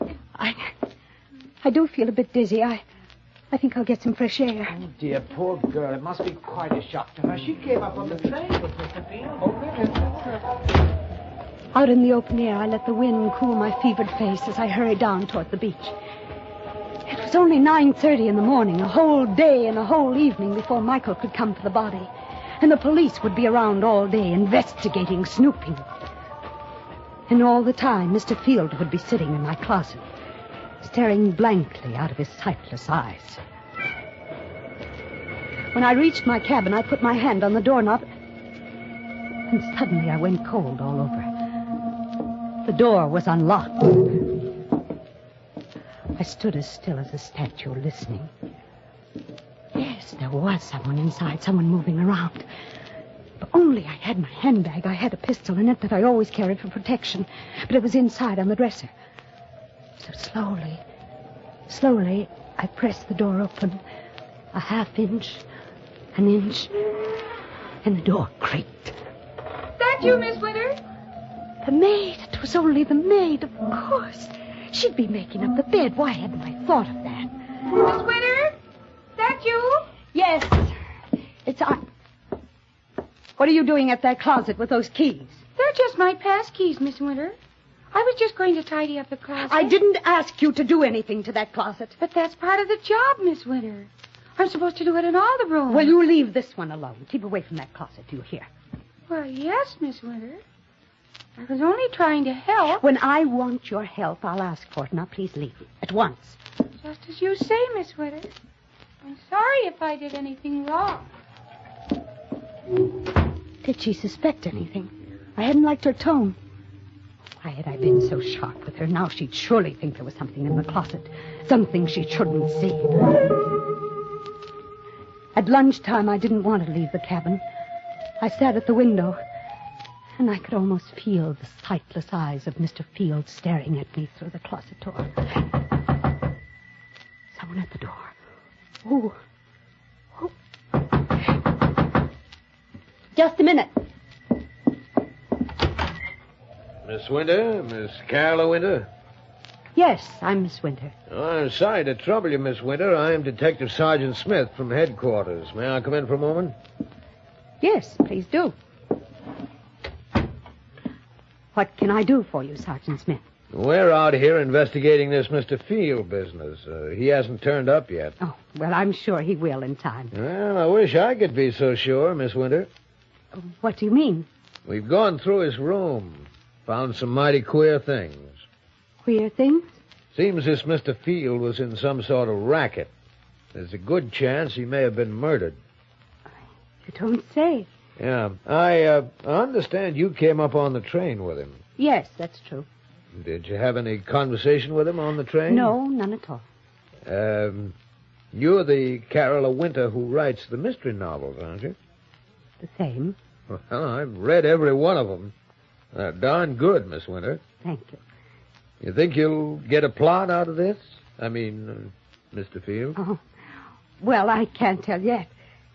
Sergeant, I wish you'd keep me posted on developments and case it does turn out to have a plot. Oh, I sure will, Miss Winter. Oh, by the way, we found this picture among the papers in Field's room. I'm showing it to everybody around in case they might recognize it.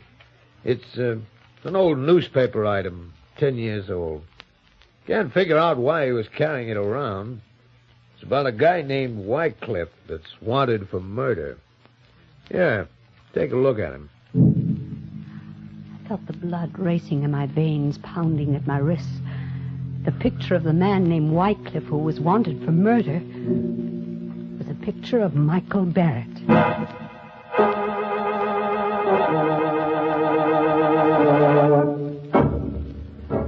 Bromo Seltzer, famous for fast headache help, is bringing you Inner Sanctum. Bromo Seltzer, Bromo Seltzer, Bromo Seltzer, Bromo Seltzer, Bromo Seltzer, Bromo Seltzer, Bromo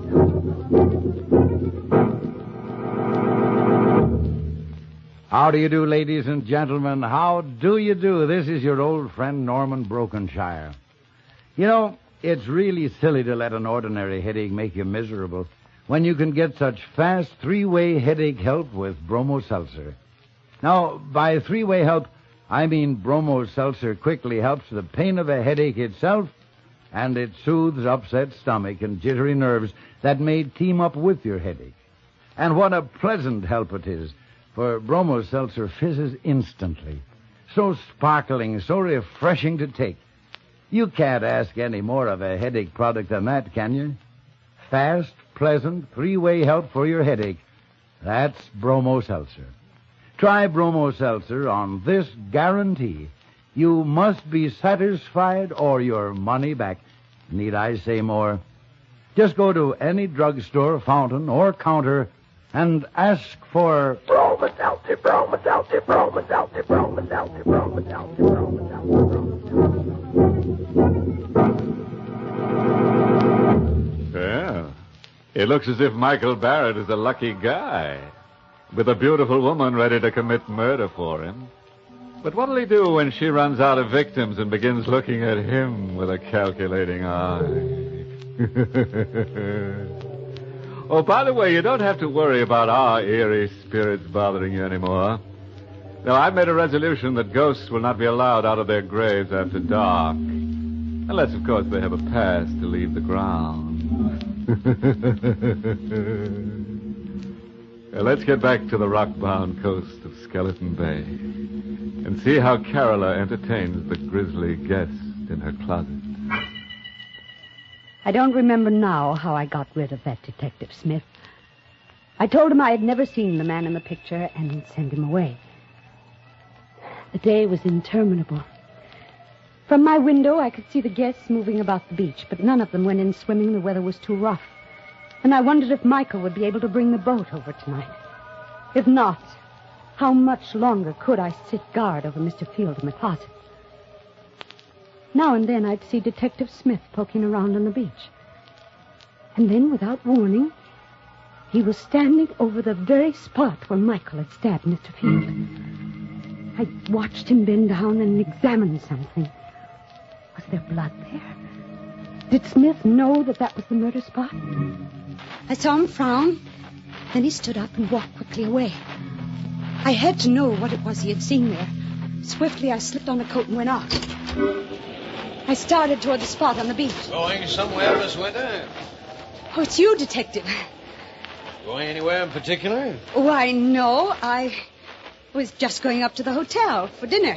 It's almost dinner time, you know. Well, fine. I'll walk up with you, if you don't mind. Not at all. Can I help you? Take your arm. Oh, thank you. Sand is so soft. It's still wet. We had high tide last night. Miss Winter. Yes?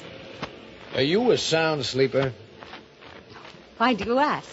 Well, I just thought maybe you might have heard something last night, like a fight or something. A fight? I was just looking at the sand back there, down near your cabin. It's all messed up, stamped around. Well, what has that got to do with me? Well, nothing at all, except I think there was a fight there last night.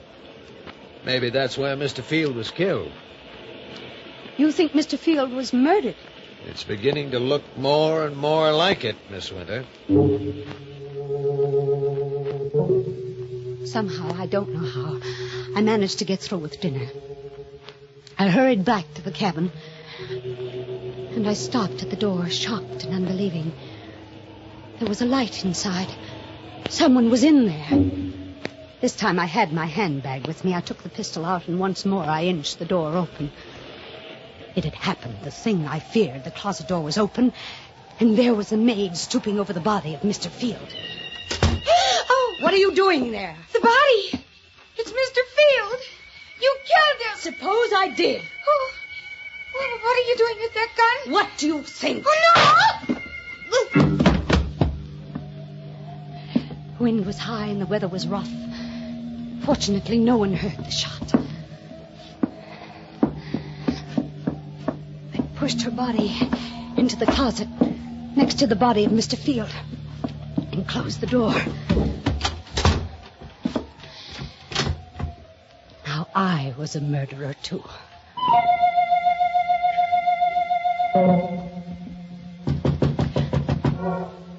Who is it? Let me in, Carol, quick. Yes.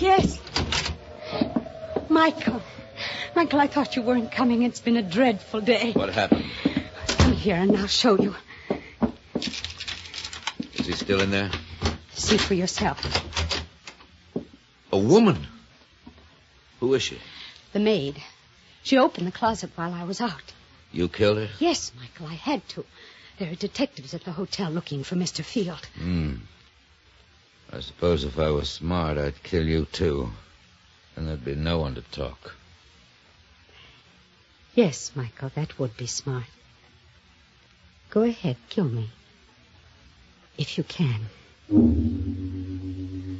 I knew he couldn't kill me because I had seen it in his eyes. We were two of a kind, both wild, both reckless, both eager for the thrill of danger. He, too, wanted to be like the wind. We had both been brought together by some force stronger than either of us. And we loved each other. Carol, darling. Michael. No more, Michael. We have work to do. I'll take them down to the boat. I'll help you. We carried Mr. Field and the maid down to the boat. There. I'll take them out away and dump them. And after that, Michael? After that, then I'm going home. To your house on the cliff on the other side of the bay? Yes, Carol. Michael, take me with you. What? Take me with you to your house up there on the cliff. I'm sorry, I can't. You can. Why can't you? It isn't anything I can tell you. What are you hiding up there in that house on the cliff? You mustn't ask. Now, please, Carola, you mustn't ask. You're married. You have a wife up there. No, I haven't. Then what? I can't tell you. But are you going away? Are you leaving me forever? Not forever. You go back to the city. I'll come to you soon. I returned to the city and waited. I waited a week, a month, but Michael Barrett did not come. I wrote to him, but there was no answer. And then one evening I saw him. I was returning home in a taxi, and I saw him standing across the street looking up at my window. And when he saw me get out of the cab, he turned and started to hurry away. Michael! Michael! Michael, please, don't go away! Oh, Michael, why did you try to run away? Don't you know? You're afraid. Yeah, let's call it that. But you love me, Michael, don't you? Carola, it's no good. There's nothing but ruin for us both if I stay. We'll be together forever. It's impossible. I won't let you go back to that house on the cliff. I don't care what it is you're hiding up there. I won't let you go back. Goodbye, Carola. Wait. I'm going. You better forget about me. Don't go yet, Mr. Wycliffe. So you know about that, too. I saw the old newspaper clipping Mr. Field carried. I see. Why are you looking at me like that? You know why I killed Mr. Field? Because he tried to blackmail me about that old murder. But, dear Michael, I'm a good deal smarter than Mr. Field. You see, I write mystery novels, so I know how to handle such things. What do you mean? It wouldn't do you any good to kill me. I've written all about you, your real name, and about that old murder. It'll be found if I should ever be killed. I see. Michael, darling, I'm blackmailing you, but there's only one thing I want from you, your love. It shouldn't be so hard for you to meet my terms. All right, Carola. You win. We'll be married tomorrow.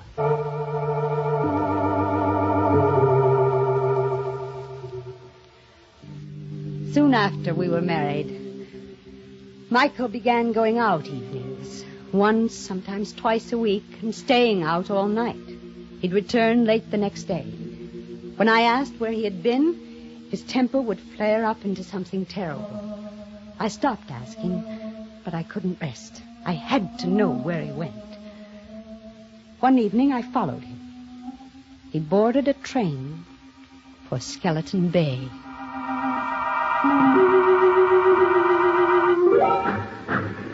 At Skeleton Bay, he set out to walk from the station, and I followed. It was no longer summer. The trees were bare and the night was forbidding. I kept behind him when he skirted the bay to the narrow road which led up toward his house high on the cliff. It was a small stone house, and the wind whistled around it and against it and above it. I stole to one of the windows. It was barred like a prison. Carefully, I raised my head above the sill and peered into a lighted room.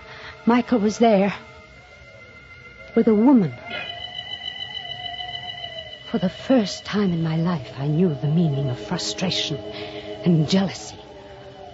Michael had told me he wasn't married. But this woman, I had helped him to do murder. I had killed for him. I had lied to that detective for him. And all the while, this was the secret he had been keeping from me. I opened my handbag and took out the pistol. I looked into the room again. The woman was alone now. Michael was gone. So you came up after all. Michael, you sneaked out. You knew I was here. I'm sorry you saw through that window. Is that your secret, that woman? Part of it. But it's the part you mustn't know. But I do know it. That's why I've got to kill you. That knife. You've still got that knife. Yes. And I've got this, Michael.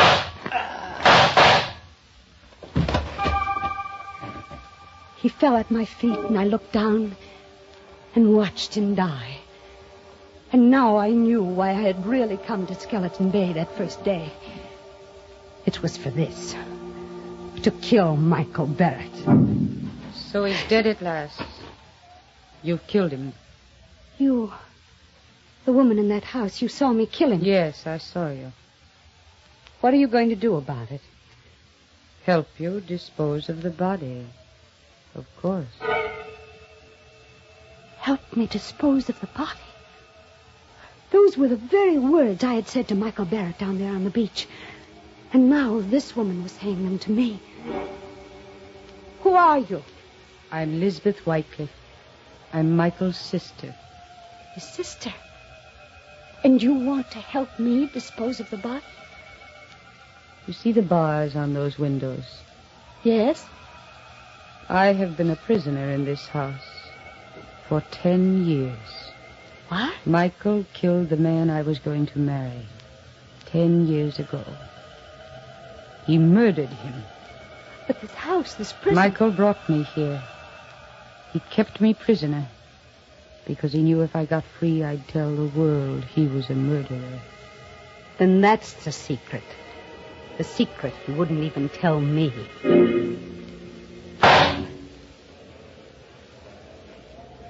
I shot her. Yes, I killed her, too. There outside the house. And she fell beside Michael. And I rolled both bodies over the cliff, down into the sea.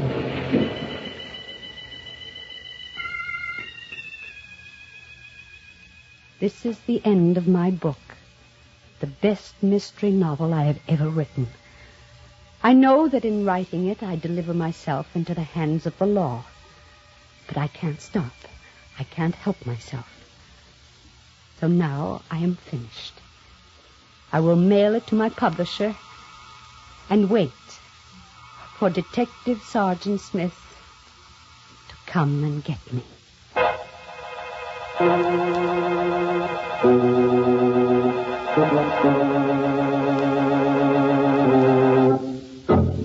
It looks as if Carola's mystery novel will earn a lot of money after she's executed.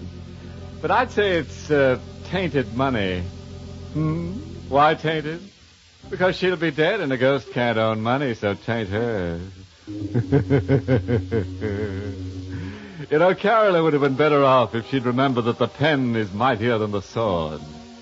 Because the sword is leading her right back to the pen anyhow.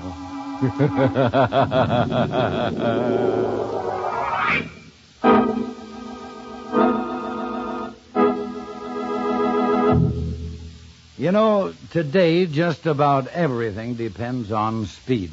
Now you take headache products. Bromo Seltzer is famous for giving speedy relief from headaches. But that's not all. Bromo Seltzer gives you three-way headache help. First, it quickly fights the pain of a headache itself. Then it soothes the upset stomach and jumpy nerves that may come with a headache. And Bromo Seltzer is even fast to fix. Just put a teaspoonful in a glass, add water, watch how it fizzes in a split second. So sparkling and refreshing to take. So fast in helping your headache all three ways. But don't just take my word for it, neighbors. Next time you get a headache, try Bromo Seltzer yourself. You'll find where others fail, Bromo Seltzer works. Caution, use only as directed, and of course, if a headache persists or recurs, see your doctor. Get a bottle of Bromo Seltzer for home use and keep another bottle where you work. It's on sale at all drugstores. 5 headache 3 ways. Bromo Seltzer, Bromo Seltzer, Bromo Seltzer, Bromo Seltzer.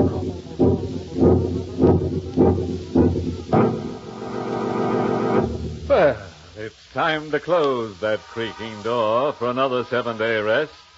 Until next week at this time, when Bromo Seltzer brings you another Inner Sanctum mystery. In tonight's story, Charlotte Holland played Carola, with Martin Gable as Michael.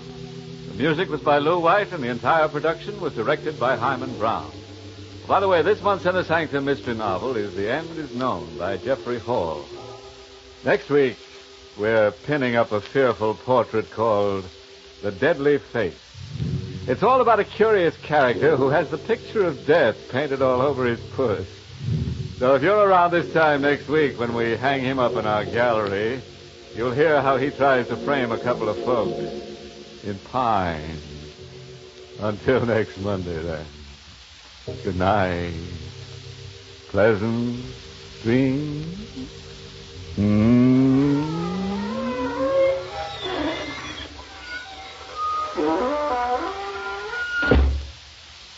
This is Norman Brokenshire speaking for Bromo Seltzer, inviting you to tune in again next Monday at the same time to Inner Sanctum, which is brought to you for your entertainment every Monday by Bromo Seltzer, Bromo Seltzer, Bromo Seltzer, Bromo Seltzer, Bromo. This is CBS, the Columbia Broadcasting System.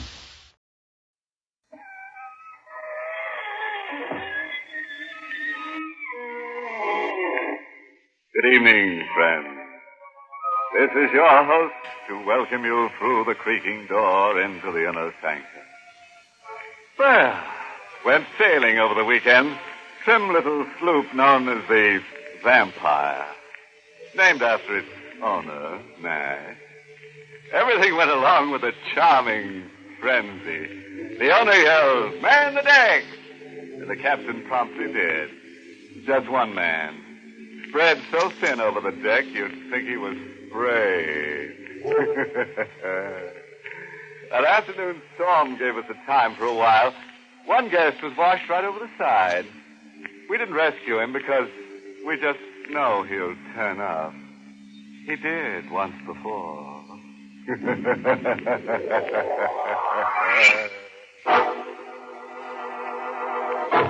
Tonight's Inner Sanctum mystery, Death on the Highway, was written by John Robert and stars Ted Osborne in the role of Carlyle with Alice Reinhardt as Ginger.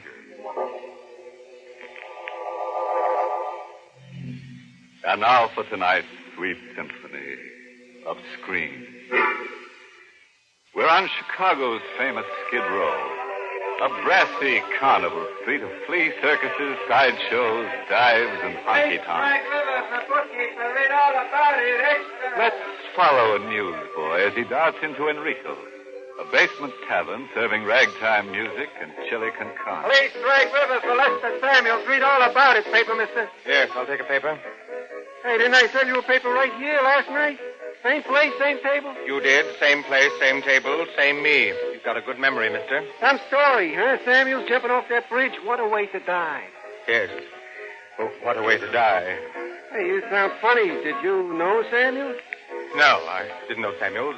You got your nickel. What are you waiting for? Nothing. You don't have to get sore. Read all about it, police drag Rivers. I did know Samuels.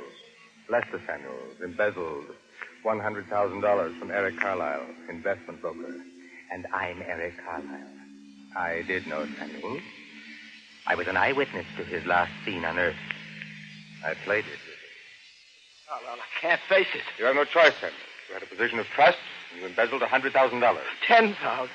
I just took $10,000, not the $100,000 that's missing. You're confused and hysterical. You lost heavily to gamblers, so heavily you lost track of how much. That's not what happened. The firm is in shaky condition. You used my small theft to cover a bigger one of your own. You stole the other $90,000 from your own customer account. It's an improbable story, Samuel. No one will believe it. I stole only $10,000. I can borrow, scrape, make restitution, but $100,000? It means the rest of my life, the end of my life. Please, Carlisle. You'll stand trial, and I'll help you. I'll do everything to mitigate your punishment if you cooperate. No! I won't be your cat's paw. I'll kill you first. Get away from me, Samuels, or I'll shoot. I'll kill you and tell the police you attacked me. Now get out! Samuel got out. Out of his coat on the bridge. Then over the rail just 24 hours ago. The police are still dragging for the body. With Samuel's death, I was safe. I thought. His plunge into the river made the police story simple and passed and solved. A thieving employee had taken the only way out. But I wasn't safe. Even here, a heavy-set stranger at an adjoining table guessed my secret. Troubled about something, Mr. Carlisle? Carter. How'd you know my name? I read it off that tablecloth. You've been writing it over and over. Oh, I always doodle my name. Eric Carlisle. Your name's also in that newspaper in your lap. I read the story a while ago. Look, if you're after a touch... No, I'm not. I'm just making talk. Funny how a man's fears stick out all over him. As if he's wearing a sandwich sign. Hate to break up your philosophizing, mister, but I've got to go. Go ahead, run. See if you can run faster than the eyewitness. Did you say the eyewitness? Yeah. Every crime has its eyewitness, Carlisle. Even the perfect crime. Who's the eyewitness? You. I ran in a high-powered convertible at 60 miles an hour into the teeth of an electric storm. The world's small and suffocating at 60 miles an hour. I ran faster, 70 miles an hour, 72, 75. The rain fell and the sky thundered. I kept seeing Samuel's face, eyes up and begging blindly. Floating in every road puddle I splashed through. I pushed the car to 80, but Samuel kept appearing faster as I murdered him over again with every puddle and every mile. And then, where the macadam was level and the rain puddles ended, there was Samuel, this time alive and real, standing deep in my headlights, right on the road with his thumb pointing like a grotesque hitchhiker. Look out, Samuel! Samuel!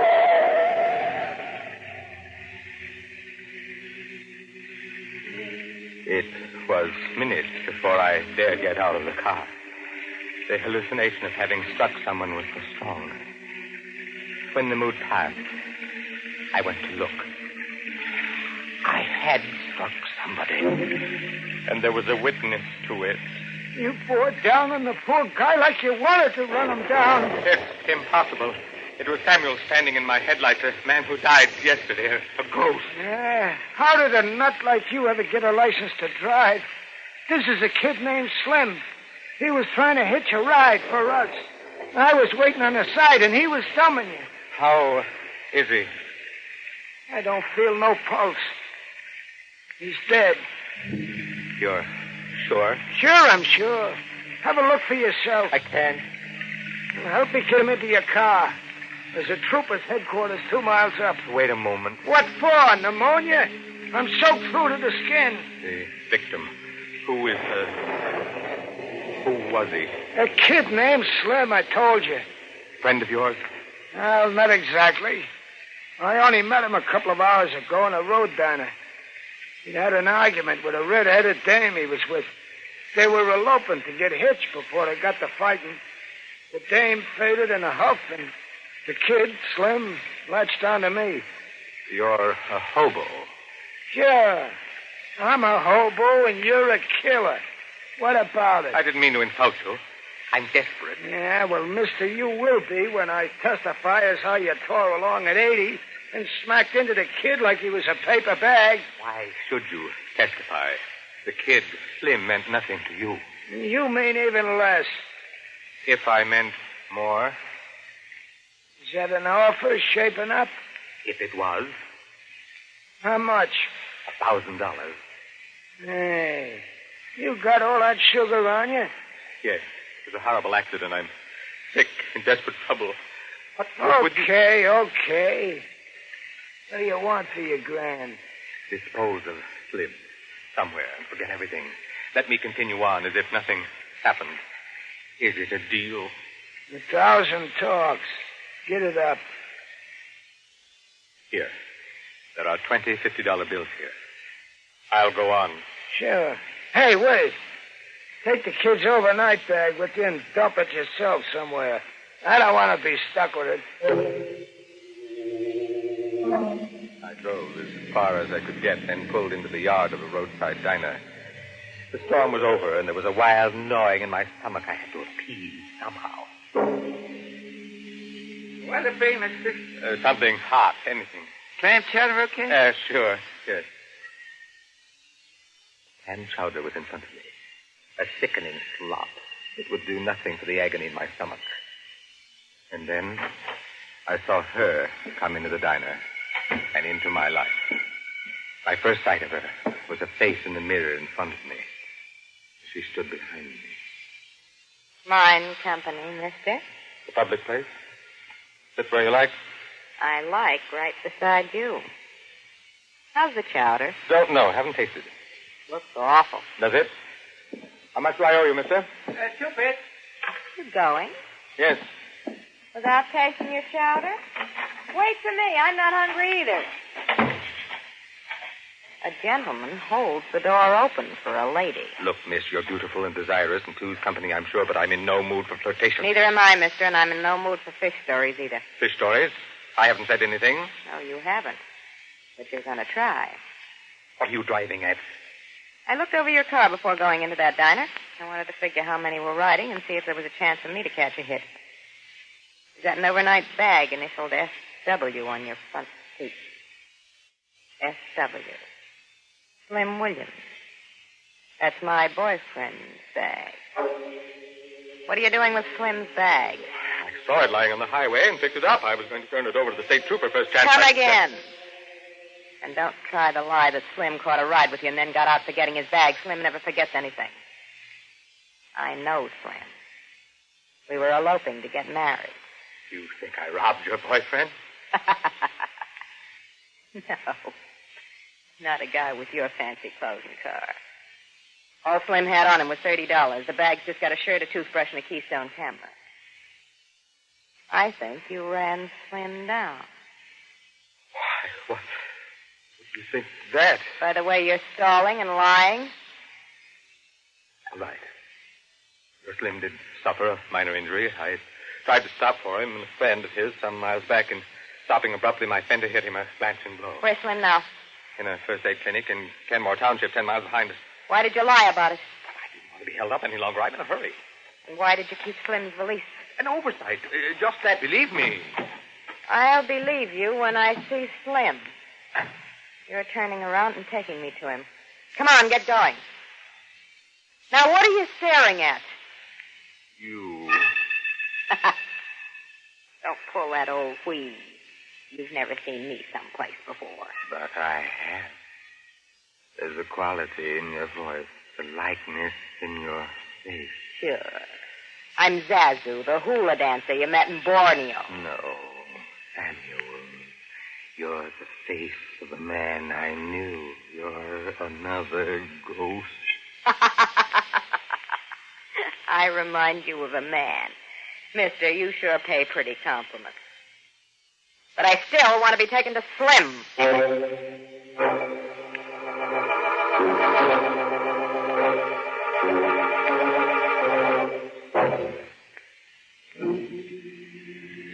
Every crime has its eyewitness, even the perfect ones.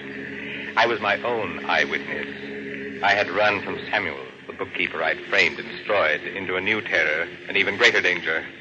I had killed a hitchhiker named Slim and run. And now a girl with hard, accusing eyes was forcing me to turn back, forcing me to produce a dead boyfriend.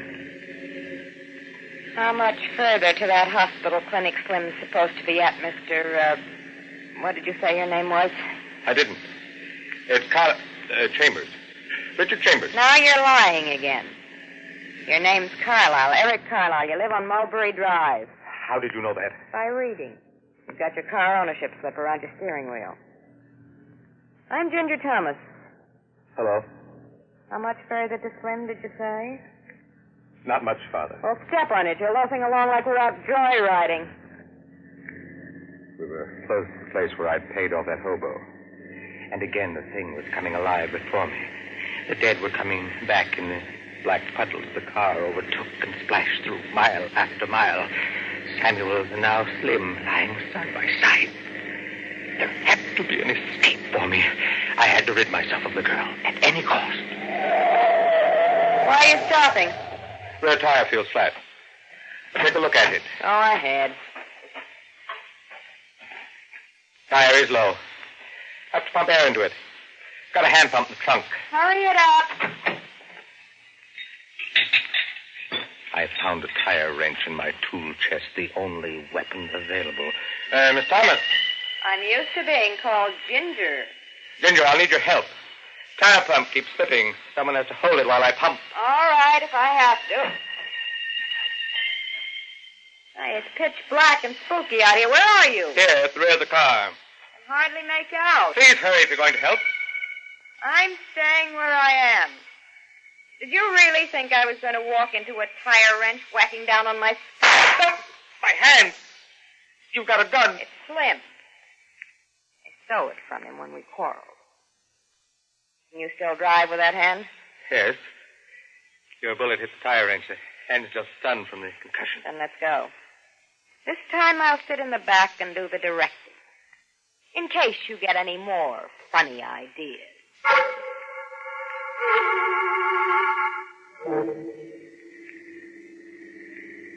What's our destination? Police headquarters. You're going to tell them you ran Slim down and then tried to murder me. Ginger? You warming up another fish story? No more lies. I killed your Slim on the highway accidentally. I couldn't seem to stop in time. Where is Slim now? A hobo who was with him disposed of him. For a price. How much? $1,000. Cheap way out for you. I didn't haggle over price. I offered that much, and the hobo took it. I never haggle over the price of my safety. No price too high. You're telling me. I saw you go for that wrench back there. Slim meant nothing to the hobo. Slim meant something to me. I understand. If I could make it up to you, somehow. He meant 100 times more to me than he meant to the hobo. 100 times more? $100,000? Police headquarters about a quarter mile up. $100,000 is a fortune. Sure, it's a fortune. If it means my safety. Yes. I'm rich. Pull into the first tavern you see. I want the thrill of ordering a 4-inch steak and champagne.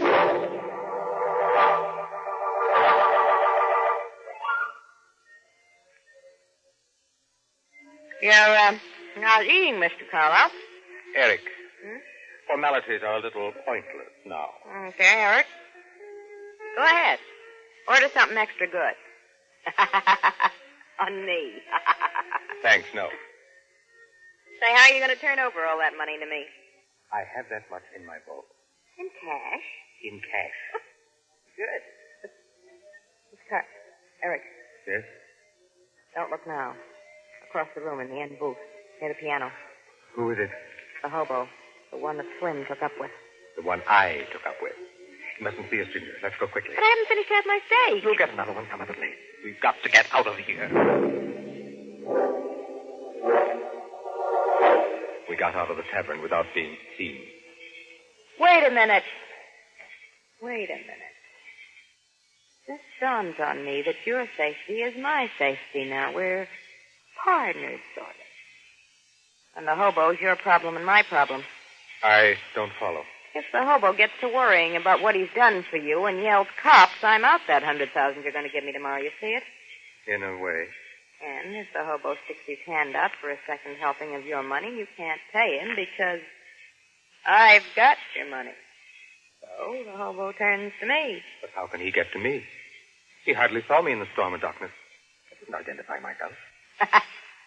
You don't know hobos. That $1,000 you gave him opened his eyes to a lot of possibilities. He doesn't know your name, but I'll bet you anything he jotted down your license plate number when you pulled away.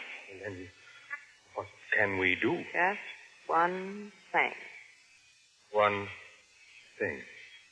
If we're going to stay safe, we've got to shut him out. For good. Murder. You were the man with the lug wrench once. Look, I've got a fortune now, and Slim wants me to protect it any way I must. When Mr. Hobo comes out, we're walking him down the road and into the woods.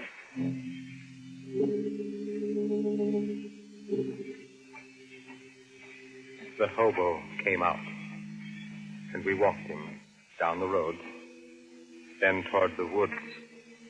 I was beside him, Ginger behind him, prodding him with a gun.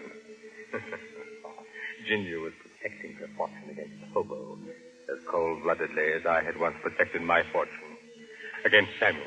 Now, what's the rap, mister? I ditched the kid like we agreed. It's useless to talk. Oh, the dame's been selling you a bill of goods. She was Slim's girl. I seen her with Slim. Now, you're in the clear, honest, mister. I loaded the kid down with rocks and threw him into a lake.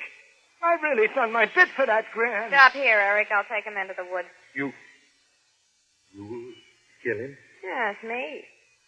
I'll have to do the dirty work. Can't trust you with a gun, so I'm stuck doing it. Don't run off while I'm in there, Carlisle. We've got a morning date with your bank. I won't run off. There's no place to run to. Keep walking, hobo. Look, I'll give you back that grand if that's what's griping you people. Walk. They disappeared into the woods for a moment. Victim and executioner. There was a long, heavy silence. And then...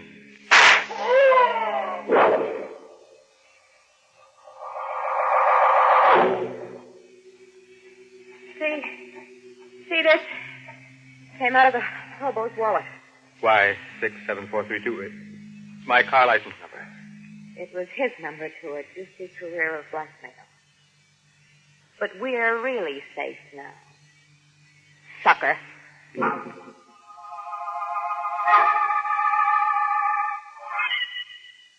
We came back to town, Ginger and I. In the morning, I went to my bank vault and turned a packet of new bills over to her. $100,000. The money I'd stolen in Samuel's name and hidden away. She took the money without a word and went off laughing, as if she had a huge joke she wanted to tell the world.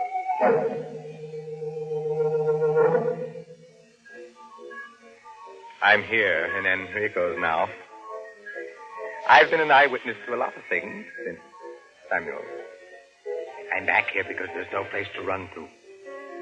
The heavy-set stranger who called the turn on me last night is coming over. Weren't able to shake that eyewitness, huh? No. How can a man shake himself? I've been seeing Samuel everywhere. He's been a boy named Slim, hobo, girl named Ginger. Lock me up somewhere. I'm out of my mind. No, you saw right. Samuels and his family. His 2 sons and his daughter. Samuels? And his family? Samuels didn't leap into the river. He merely left his coat on the bridge and walked away. But I ran over a boy named Slim. He was under my wheels. Before your wheels. He practiced just such a fall for days. It was all a frame-up then. A frame-up to trap me, Slim, the hobo, the girl. No, not a frame-up. Just a wave giving justice a little push on a wave. Who are you? Another Samuel? Samuel's father, maybe? No. I'm just an odd-job man working out of police headquarters. I specialize in digging up eyewitnesses. You're a cop. Yeah. Funny thing, how 9 times out of 10, the missing eyewitness turns out to be the guilty party himself.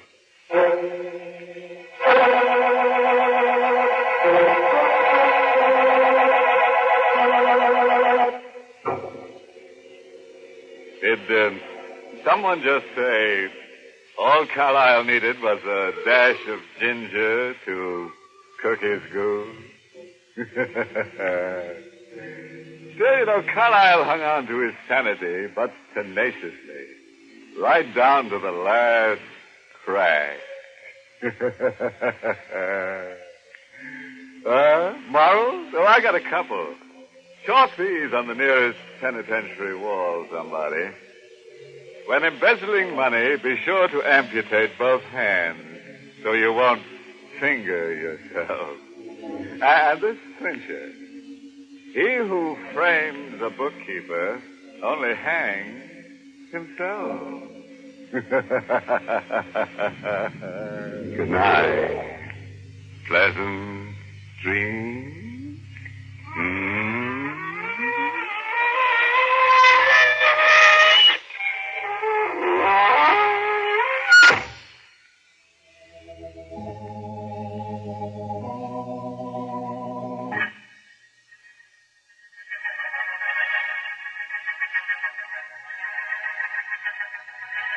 Inner Sanctum was heard in the United States over CBS, the Columbia Broadcasting System, and has been rebroadcast for servicemen and women overseas.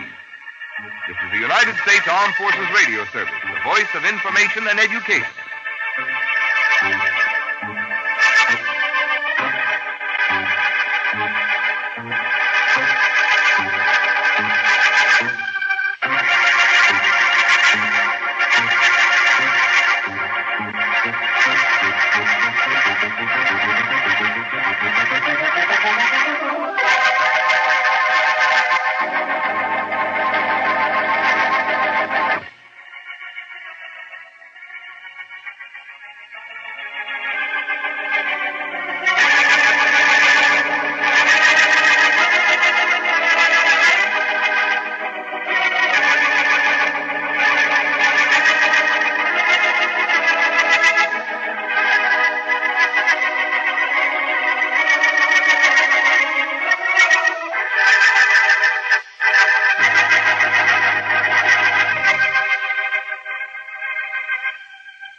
The Price of Fear. Brought to you by Vincent Price.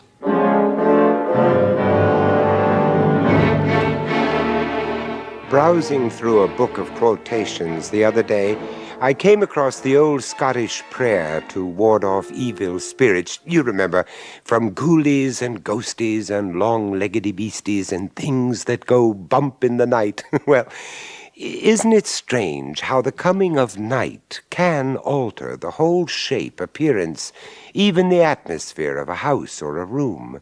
Sounds are different at night, too.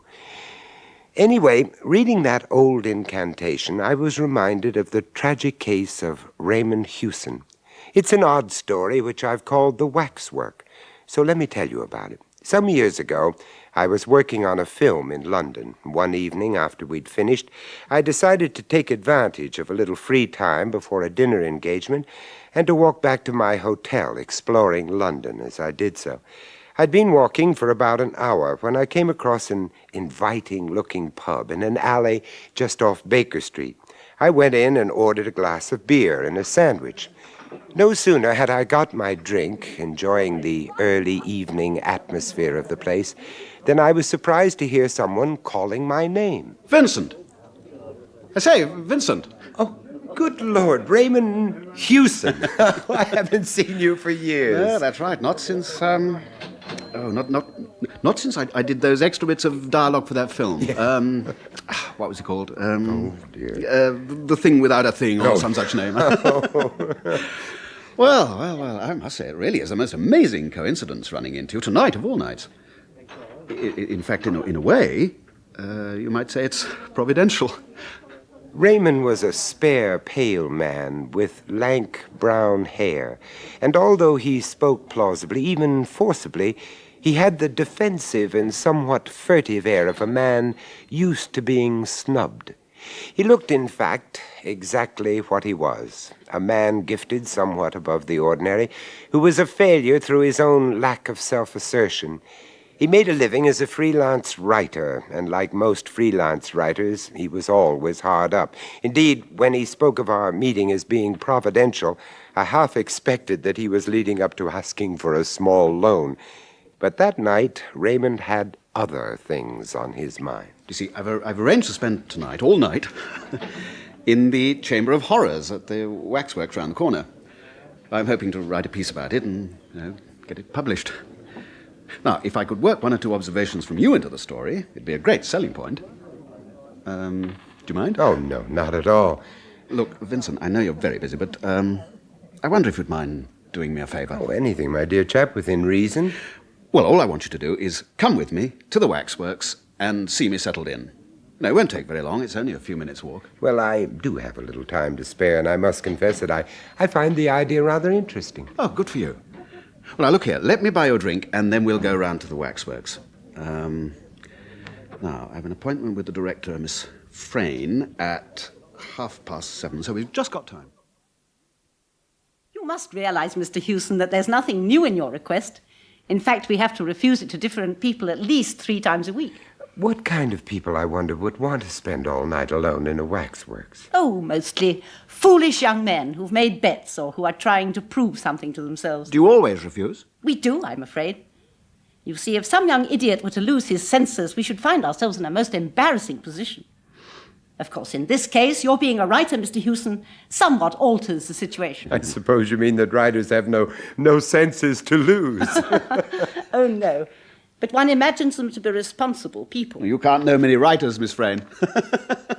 And of course, in your case, we have something to gain. Publicity. Publicity?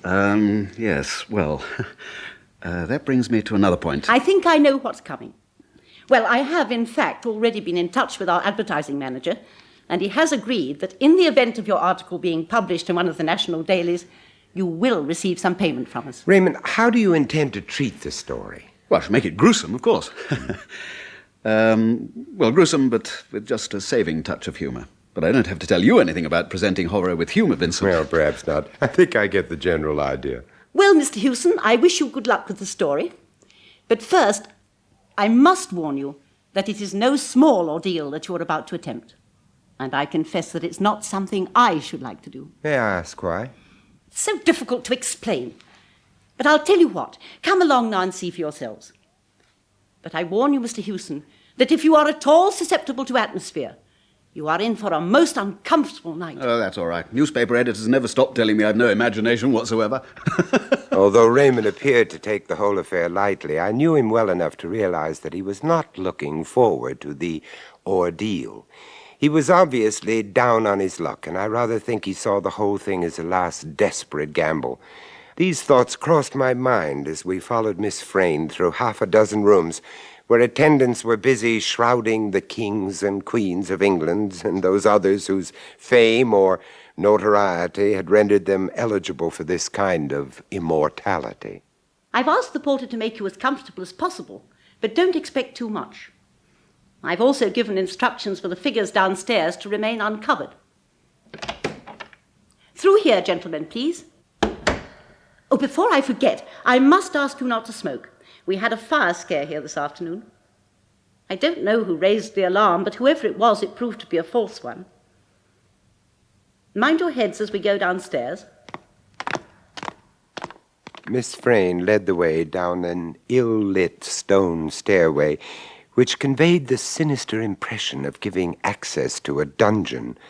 On reaching the bottom, we passed along a small passage in which were displayed a few preliminary horrors, such as relics of the Spanish Inquisition and a pair of early English stocks. In turn, this corridor opened into a dimly lit room with a vaulted roof. It was, by design, an eerie and uncomfortable chamber, the very atmosphere of which invited its visitors to speak in whispers. The Waxwork's figures stood on low pedestals with numbered tickets at their feet. Seeing them elsewhere without knowing whom they represented, one would have thought them a dull, even a shabby-looking collection.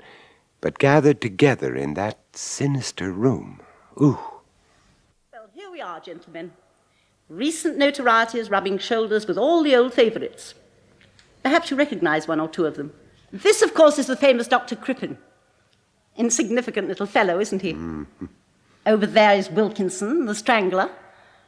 And there you see a tableau depicting the murder of the two little princes in the Tower of London. It's a very dark Tower of London. Oh, yes.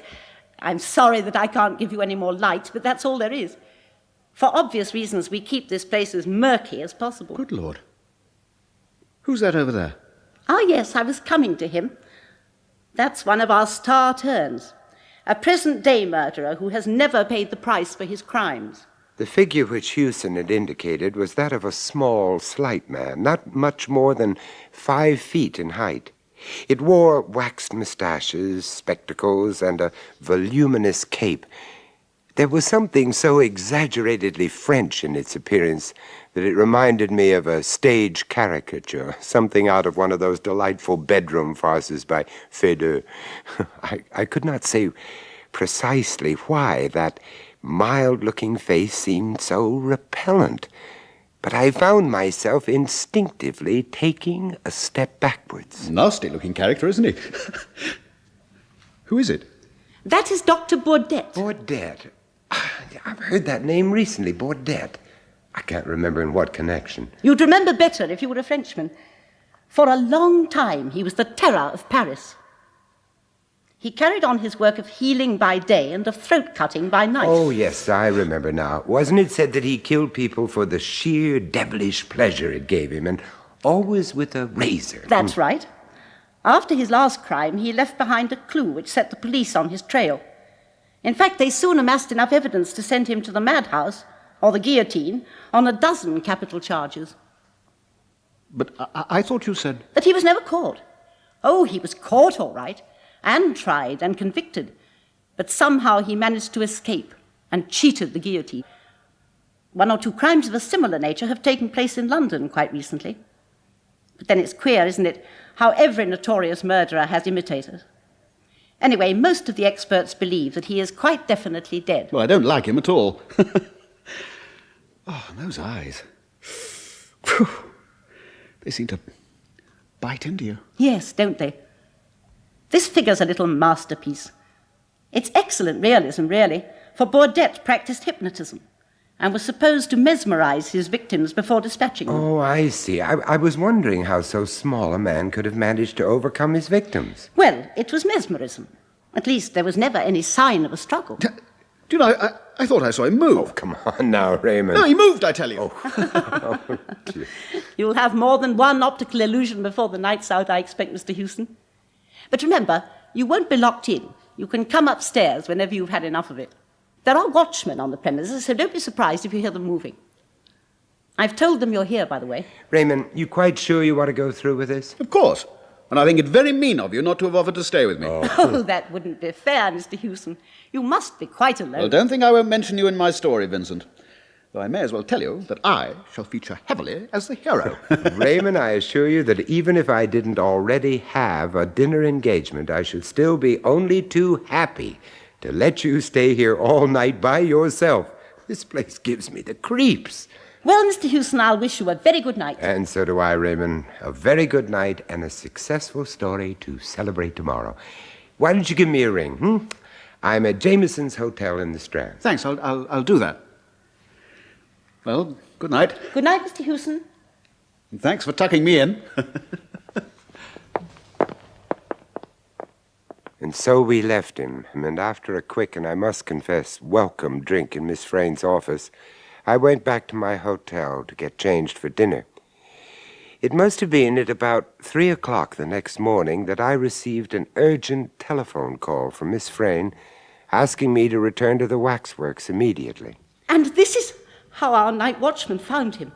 He thought he heard somebody scream and came down here to investigate, and immediately rang me at my flat. And I'm afraid that when I found what had happened, I rather, panicked and rang you. You see, I didn't know what else to do. I didn't have his home number or anything. I understand. Have you notified the police?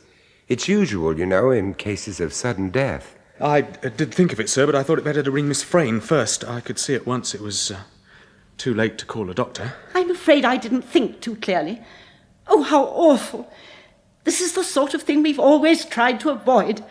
What will the directors say? Well, there's time enough to let them know later. Have you any idea of how it could have happened? Not at all, sir. I just heard this scream, and came running. I noticed Raymond's notebook lying on the floor by the tape recorder, which had run out. I began idly turning over the pages, and what follows is my own interpretation of what happened from the time Miss Frayn and I had left him on that fatal evening. Why don't you give me a ring, I'm at Jameson's Hotel in the Strand. Oh, thanks. Yes, I'll do that. Well, good night. Good night, Mr. Houston. And thanks for tucking me in. Right, now let's get organized. Now, let me see. Notebooks, pencils, tape recorder. It's in working order. Flask, yes, mustn't forget that. Oh, God, it's cold down here. I wish I brought a blanket. Now, rough notes first and then record. Yeah, should get a nice, creepy, atmospheric piece. Might even flog it to the BBC. Right. The dim, unvarying light fell on the rows of figures, which were so uncannily like human beings. The air in the chamber was stagnant as the water at the bottom of a standing pond. Good God, what's that? Oh, good evening, sir. Startled you, did I? I'm very sorry. Miss Frayn asked me to bring down this chair for you. She thought it might be more comfortable than the one you've got, sir. Oh, God, you made me jump. Yes, it does get you like that down here, sir. Creepy, that's what it is, sir. Creepy. Now, sir, where would you like this chair? Over here by Dr. Baudet? No, not there. No, just leave it over there in the gangway. I'll put it where I want it later. Oh, very good, sir. Will this do? Yes, thank you. Well, sir, I'll wish you a good night. I'll be upstairs if you want me. Oh, and by the way, sir, don't let any of them sneak up behind you, sir, and touch you with their clammy hands. Good night, sir. Stupid old fool nearly gave me a heart attack. Now, where to put this damn chair? By the little Frenchman. God, how those eyes dig into one. No, I know. I'll sit here with my back to him. Then I won't have to look at his face. Why not? I'm not afraid of him. Or am I? Come on, Houston. Come on, old son. Your nerves have started playing tricks already. He's only a waxwork. They're all only waxworks. What was that? Something moved. Oh, come on, this won't do. No, where was I? Yes, stagnant as the water at the bottom of a standing pond. Yes, that's good. Now, note here. Right. After a while, it seemed as if the figures moved when not being watched. But there was not a breath of air in the chamber to stir a curtain or to rustle a hanging drapery. There, good. No, that's fine. Now, clean it up and get this bit on tape.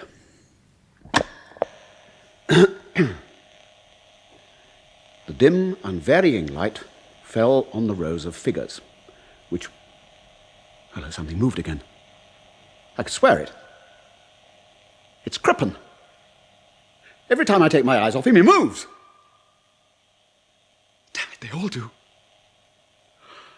Oh, God, I better have a drink.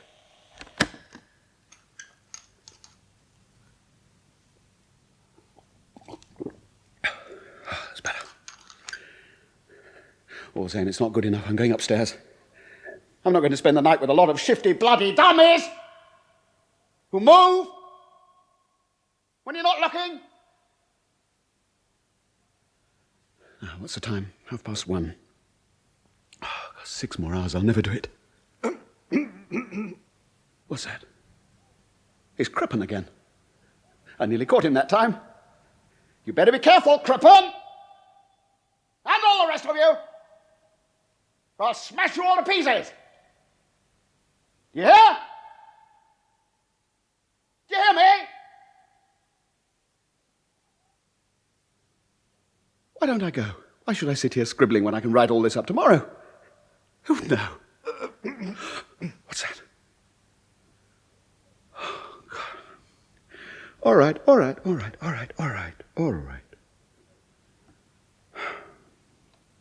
Now.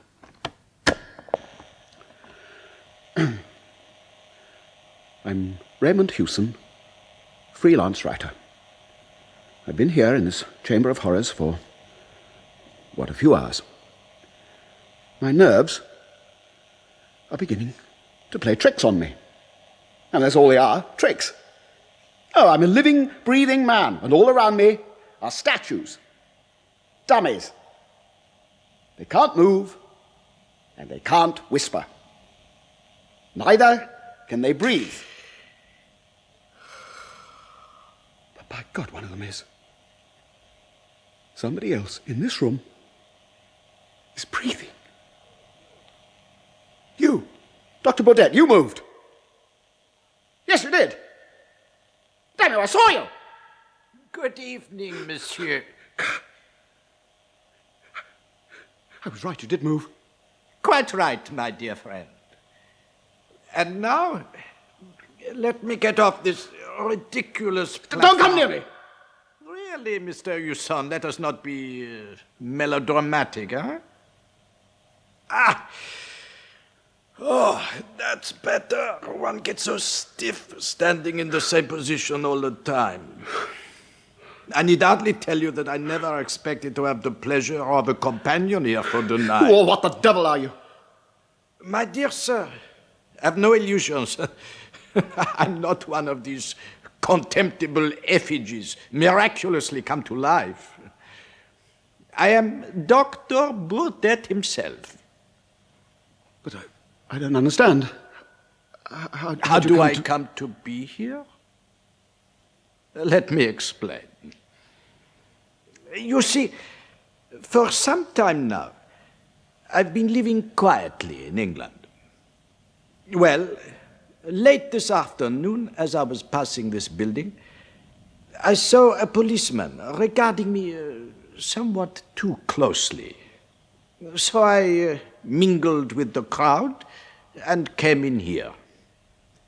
And when I entered this chamber, I saw at once my means of escape from the so inquisitive policeman. I don't understand. You have no imagination at all, sir. It was so simple. I raised a cry of fire, stripped my effigy of the cape, hid it, and simply took its place on the platform. Et voila! But you must have been there for hours. Didn't anyone notice you? One small boy only. He screamed and said that he saw me moving. I understood that his parents threatened to give him a good hiding on his return home. I can only hope that the threat has been executed to the letter. So you really are Dr. Burdett. What a scoop. Scoop? Oh, yes, yes. Well, we shall see. And to think I nearly packed up and went. Fancy missing this. What a story. Dr. Burdett, the French Jack the Ripper. A slight exaggeration. But why do it? Why commit these awful murders? You see, the world is divided into two classes. The collectors and the non-collectors. The collectors collect anything according to their individual tastes. I collect throats. No, do not attempt to move. It is useless. You cannot move unless I say so. But my notes, I must get all this down. And I'll never have another chance like this. Exactement. You have given me the opportunity of gratifying my somewhat unusual whim. No. you just hold on a minute. But you have a skinny neck, sir. If you will overlook such a personal remark. Now, you look here, Dr. Bloody Burdett. If you think I you would can... never have selected you from choice. I like thick necks. Thick, red, meaty necks. But enough talking. Enough talking? I haven't even started yet. I'm not alone here, you know. I've only got to shout, and the watchman will come running. And where will you be then? This is a little French razor. The blade, you observe, is very narrow. Look. Look, I promise not to say a word about you being here and not to use the story until... Does the razor suit you, sir? Well, we shall see. Look, I won't use a damn story at all. No, sir. Your appeals are useless. You are now completely under my control. You cannot even speak unless I tell you to do so. Now, you will please have the goodness to raise your chin a little. Thank you. Oh, just a fraction more. Merci, monsieur. Merci. That is parfait.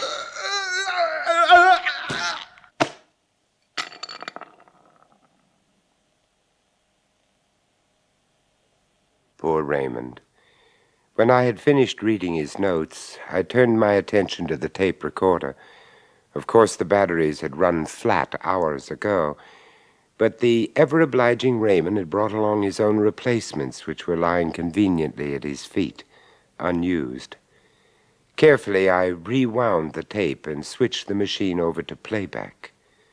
Standing there in silence, the three of us listened as the tape played, hoping perhaps to find the answer to Raymond's sudden death. When it had finished, we stood there looking at each other, puzzled.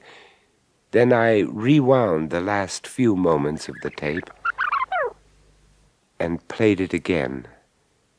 And only then did I understand. Now, you look here, Dr. Bloody Baudet. If you think... Enough talking, I haven't even started yet. I'm not alone here, you know. I've only got to shout, and the watchman will come running. Where will you be then? Look here, look, I promise not to say a word about you being here and not to use a story until... Look, I won't use a damn story at all.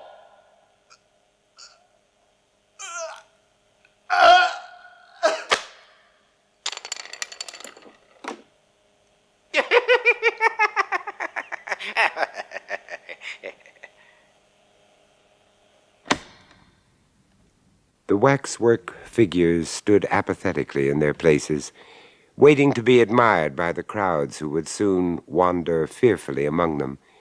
In their midst, in the center gangway, Raymond Hewson sat still, leaning far back in his armchair.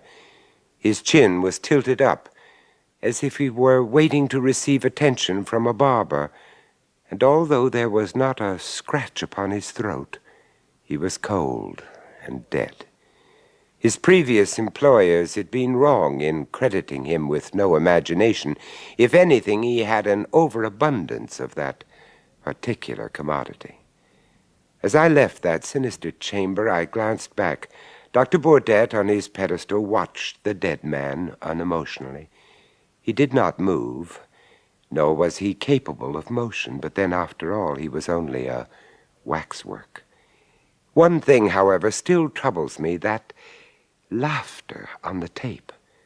Of course, it could have been on the tape already. It has since, I confess, crossed my mind that perhaps Miss Frayne had added it, hoping for extra publicity. Perhaps I thought that was why she had not called the police at once. But these thoughts I dismissed as being both ungallant and impractical. But what else could explain it? The alternative is too awful to think of. Could it really have been the waxworks, those vacant, staring effigies laughing at the fate of Raymond Hewson? Could it? I wonder. Well, good night. Sleep well.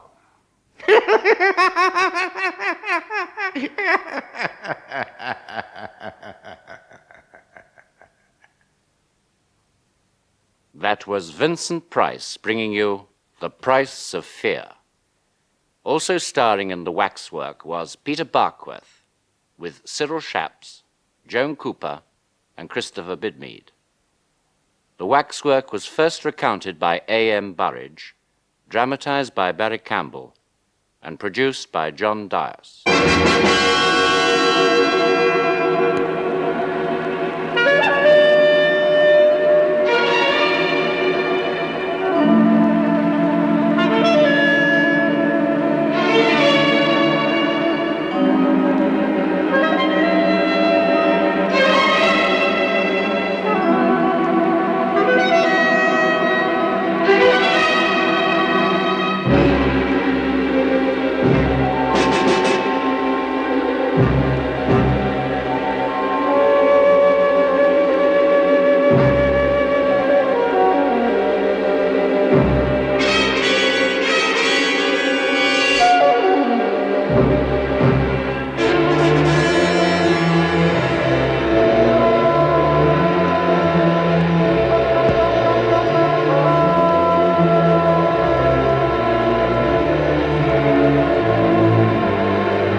Good evening, Creed, and welcome to the Mystery Playhouse.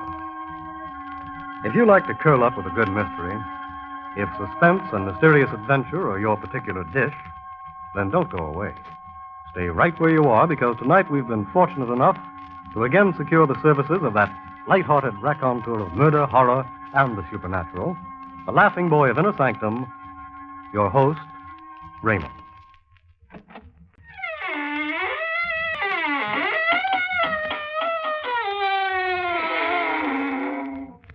Good evening, friends of the Inner Sanctum.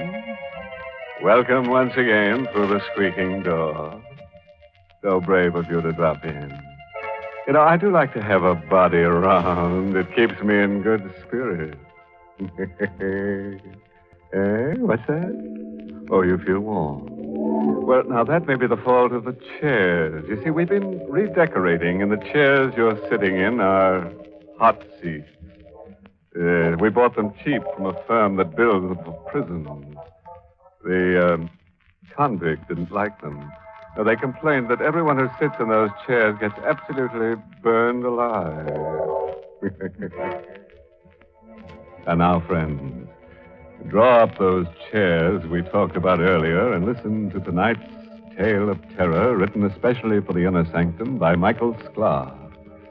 Our star tonight is Santos Ortega, who acts the role of Martin Wheeler in a blood-chilling story entitled I Want to Report a Murder. Other women don't have to put up with such treatment. The way she carried on, you think I was Clark Gable. Instead of a middle-aged bank cashier getting bald and a little pot-bellied. I'd never given her any reason to be jealous, not in 20 years of married life. She saw green every time I mentioned another woman. Every time I went out of the house. Like tonight. That was the reason the last time. You've always got a reason for going out and leaving me here alone. Now you've got to practice for the bank employees' bowling tournament. That's a likely story. It happens to be the truth, Margaret. Oh, I'm sure the team will be practicing over the bowling alleys. And I'm just as sure you won't be there. Where else would I be? Oh, now you needn't pretend, Martin. I know you've got a date with one of those women. I've told you 100 times I don't have any dates with any other women. And I'm sick and tired of your insane suspicions. Insane, are they? Yes, they are. I'll be home at 11 o'clock. You can wait up for me if you like. Good night. I went down to the car and began to drive to the bowling alleys. Margaret, always nagging at me. Someday she'd push me too far. Yes, someday if she didn't stop the nagging, there would be another woman. I stopped the car for a red light. There's a girl crossing the street. I noticed that she was blonde and pretty. A little like Margaret had looked when we were first married. And suddenly, as the girl passed in front of the car, she slipped and fell to the ground. What happened? Are you all right? That hole in the street. I tripped. Let me help you to your feet. Oh, my foot. I must have sprained it. Can you walk? Well, I'll try. Oh, no. No, I can't put any weight on it. Oh, that's too bad. Look here, let me drive you home. Oh, I don't like to impose, but I... It's not an imposition. I'd consider it a pleasure.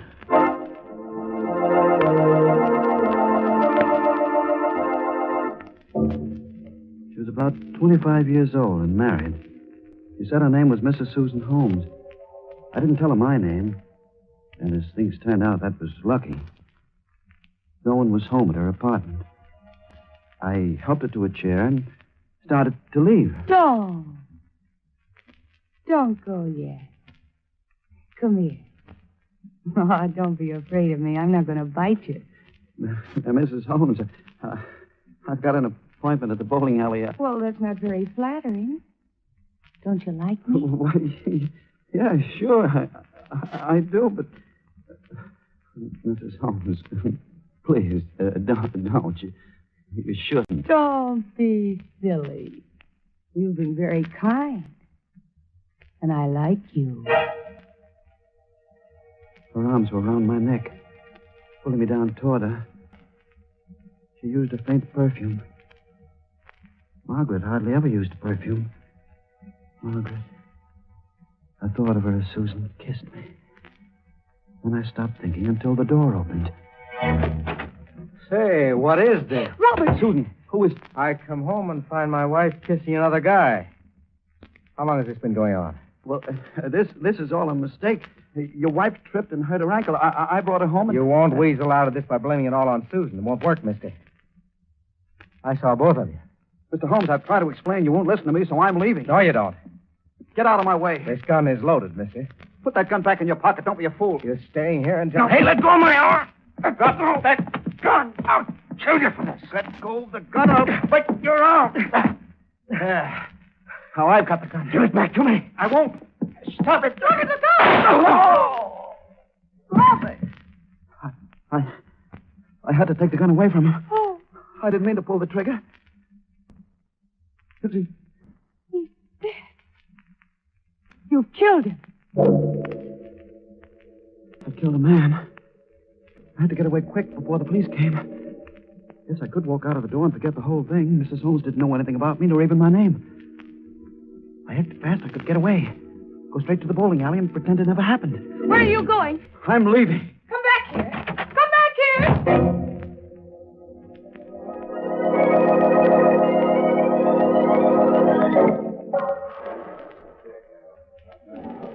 Well, you did come to the bowling alley after all. Margaret, what are you doing here? I've been waiting for you.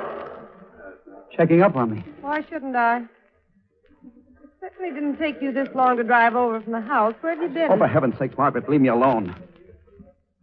Why are you staring at me? Your face. What about my face? Lipstick. So that's why you took so long to get here. Margaret, not so loud. And you swore you never had dates with other women. Oh, I knew it. I knew it all the time. Don't shout like that. People are staring Let at them us. stare. Let them hear every word I say. I want your friends to know what kind of a man you are. Call for Mr. Wheeler. Mr. Wheeler. That phone call, it must be for me. I'll be right back.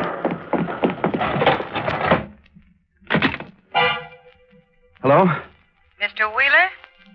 Yes, who's this? This is Susan Holmes, Mr. Wheeler. What? You killed my husband. Just in case you've already forgotten.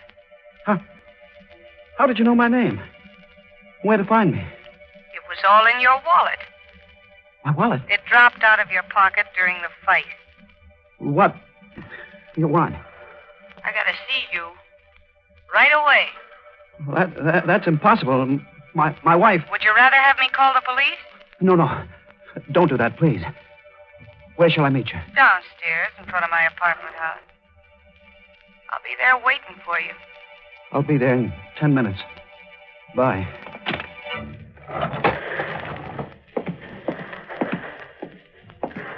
Who's that phone call from?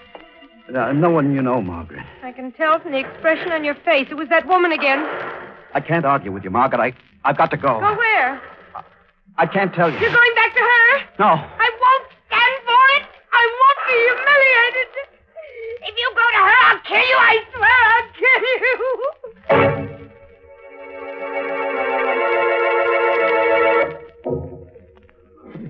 Hated to leave her there crying. What else could I do? She wouldn't have believed what happened any more than Holmes did. Even less. Because she was so jealous. Susan's voice had sounded hard and bitter over the phone. Well, I couldn't blame her. It's a rotten thing I did. Running away like that. Then I saw her waiting at the curb. Young. Slim. And pretty. So you came. Get into the car, Susan. I want to tell you, I'm sorry about running away. Save the apology. Let's start driving.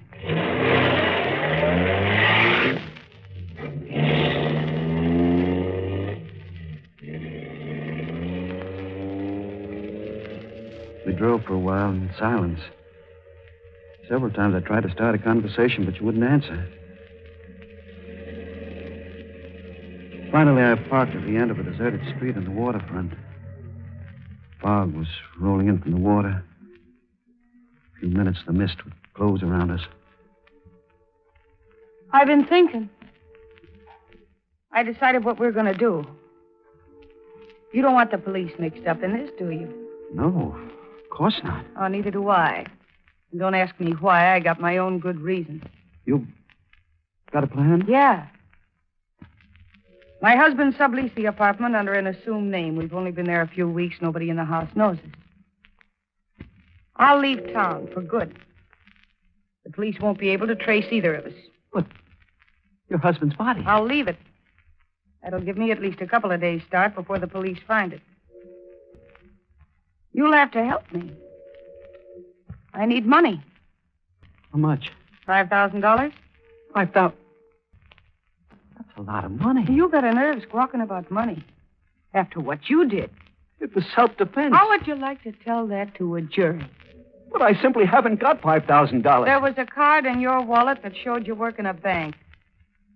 The bank got plenty of money. You know how to get it. And more, too. She wanted me to steal the money. I saw it clear now. No longer young and fresh and pretty. Just a cheap, flashy woman who wanted money. Money? It was blackmail. If she got the 5,000, it wouldn't end there. She'd keep driving me, squeezing me, milking me. Well, which is it going to be? The money or the police? Neither. Ah, don't be stupid. There's a law against murder. I'm going to do something very sensible, Susan. What do you mean? You? Take your hands off my throat. I don't like to do this. Oh, you're joking me. No. My fingers tightened on her throat. And I felt as though I was killing something inside me. She kissed me once. She said she liked me. And for a moment, I felt young again.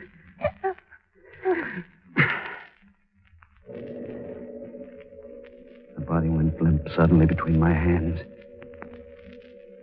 She was dead. I was a double murderer.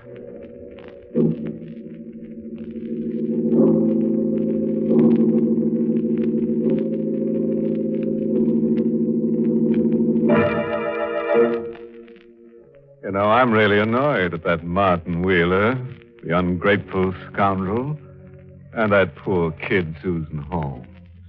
She got her neck twisted, all because she was trying to do Martin a good turn. That wasn't a good return for her pains, was it? But on the other hand, it's not hard to see Martin's point of view. He probably felt that one good turn deserved another.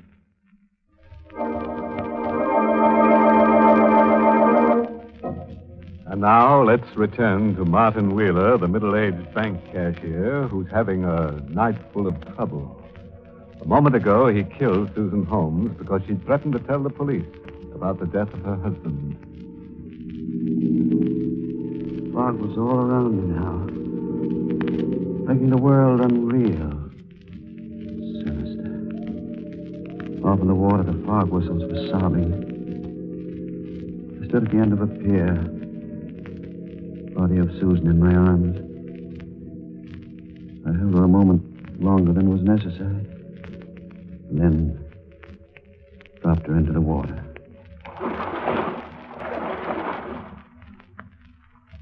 It was all over. Could go back to Margaret, try to forget that I'd committed murder. Then I remembered my wallet. My wallet. It contained my driver's license with my name and address on it. Back in the car, I found a handbag. It contained a change purse, the key to her apartment, but not my wallet. The wallet must still be in her apartment. I thought that I had it. Drove wildly, disregarding the fog, passing through red lights. Then a car loomed up in front of me. I slammed on the brakes and stopped, bumper to bumper. A man got out of the car in front of me. He wore a uniform. I'd almost hit a police car. All right, what's your race, mister? I didn't see the stop sign. The fog. You were doing at least 40 miles an hour and on a city street, too. Driving like that on a night like this, you could kill somebody. What's your hurry? Nothing at all. I just wanted to get home to my wife. Let's have a look at your license. My driver's license? It's in my wallet. Get it out. I lost my wallet the other day. The license and all. I haven't had a chance to apply for a new one. What's your name? Martin Wheeler. Where do you live? 63.5 Sunset Drive. And you say your wife is at home, huh? Yes, sir. All right, move over. We'll drive over to your house. Your wife will have to identify you.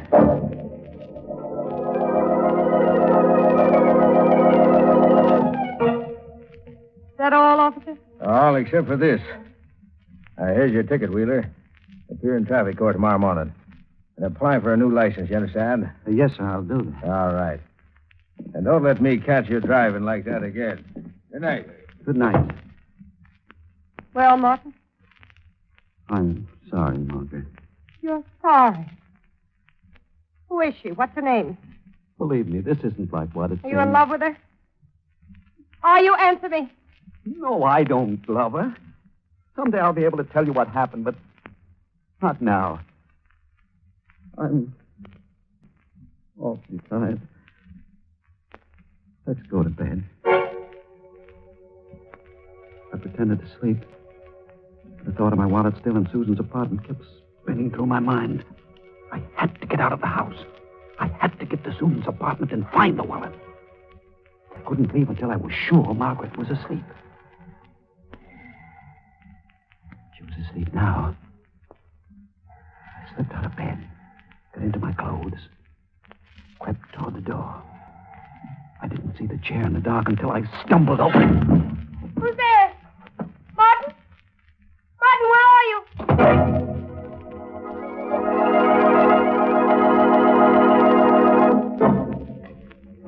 I used the key I found in Susan's purse to let myself into her apartment.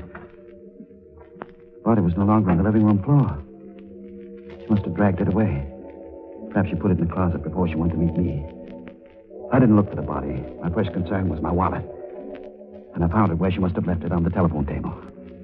Everything was there. A few dollars, my license. I put it into my pocket, started to leave. Wait a minute. Holmes! I thought you were dead. I'm still very much alive, Mr. Wheeler. What? The fight, the gunshot. You fell to the floor. Susan said you were dead. You're not even wounded. I don't understand. The gun. It must have been loaded with blanks. That's right. But why? Why didn't you tell me? Why did you let me go on thinking that... Oh, I think I understand now. It was the old Badger game right from the beginning. Susan's sprained ankle. When she kissed me. When you came in on us. That was all arranged in advance. Oh, I thought she really liked me. But it was all done in order to blackmail me. And now she... Where is she? I don't know. She met you to arrange for the money. Now, you've got her door key. What did you do to her? Nothing. You don't kid me, Wheeler. I can figure out what happened. She met you and asked for the money according to plan, but you figured you could get out of the mess by killing her. That's what you did. No. Sure you did. Else how could you get the door key? She wouldn't give it to you. Why would you come back here for the wallet? You better be on the level with me, Wheeler. I don't know what you're talking about. Yes, you do. So you killed her.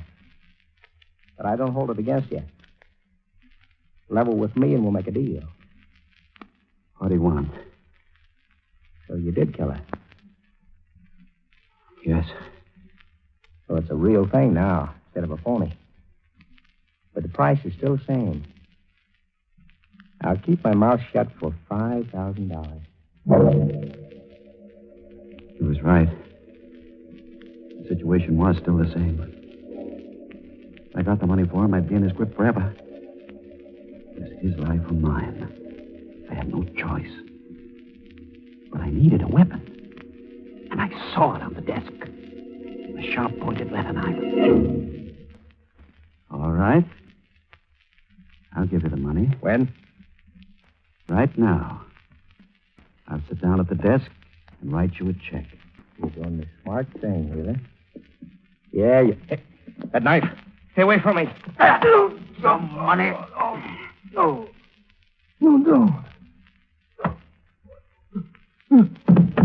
Wheeler.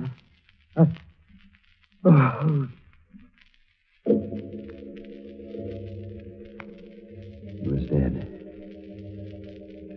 They killed him twice in one night. But this time, I made sure he was dead. Then I wiped my fingerprints off the knife, wiped the doorknob clean. Then left the apartment. I thought of everything. I left nothing behind that might connect me with the two murders. Going home, I concentrated on one thought. I must forget this night. Erase it from my memory. If I ever thought of this night again, it would be as a nightmare.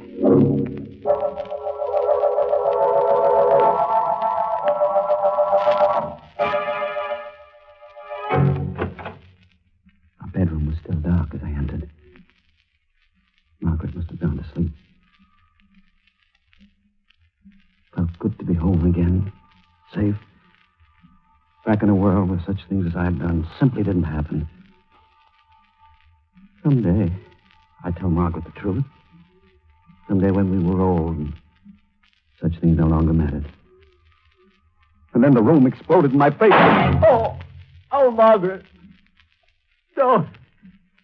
Don't, please don't. You're making a mistake. Margaret, you wouldn't let me explain. I don't need any explanation. You went back to her. I told you I'd kill you if you went back to that woman.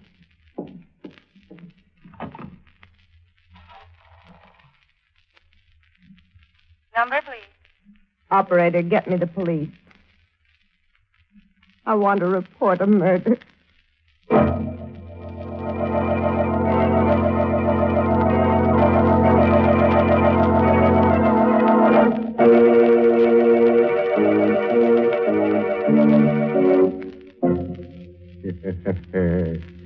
Surprise, friend. Oh, you weren't. Well, anyway, that ending certainly was a surprise for Martin Wheeler. You might say it was curtains for Martin. As you know, come to think of it, he made one big mistake. He shouldn't have murdered that nice Holmes couple. No, indeed. He should have murdered his wife. Then we might have had a happy ending.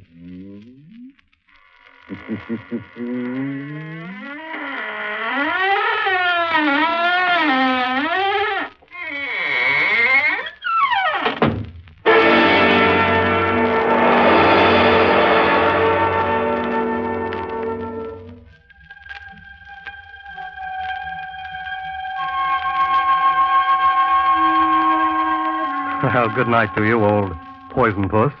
And thanks for your story, I Want to Report a Murder, tonight's performance in the Mystery Playhouse. We'll be digging you again in the near future. Creeps, until next time, good night. Sleep tight.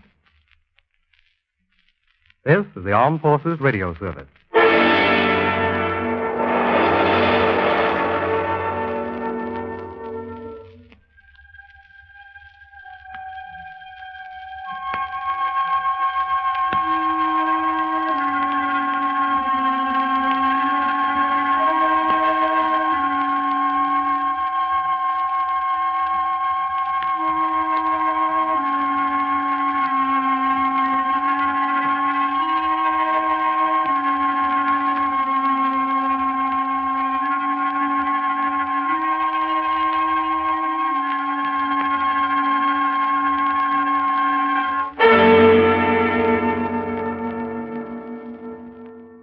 The Mummers in the Little Theater of the Air. Now, it's time for the Hermit.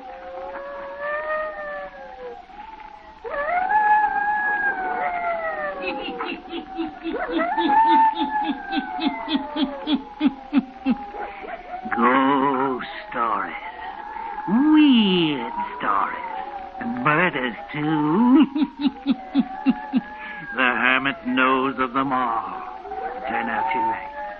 Turn them out? Have you heard the story? It happened on Sunday. Eh? Then listen while the hermit tells you the story.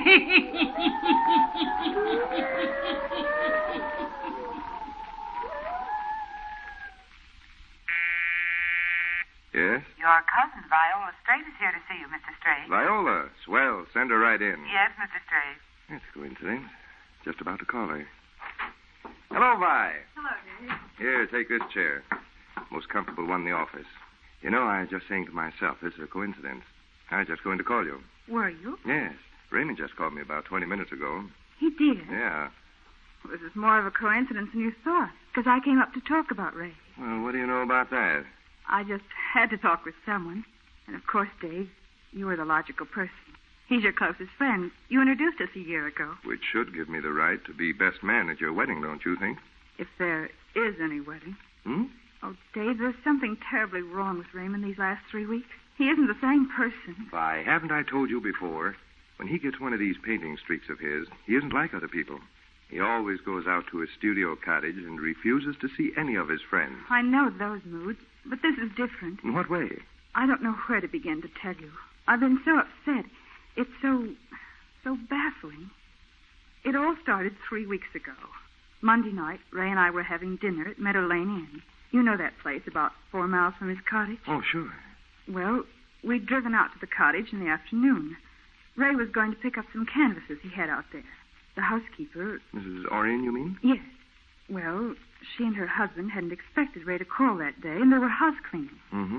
So I didn't go into the living room. I stood in the hallway, and I heard Ray tell Mrs. Orion to burn that big oil painting he made of his wife, just a few months before she died. You heard him tell her to burn it? Yes.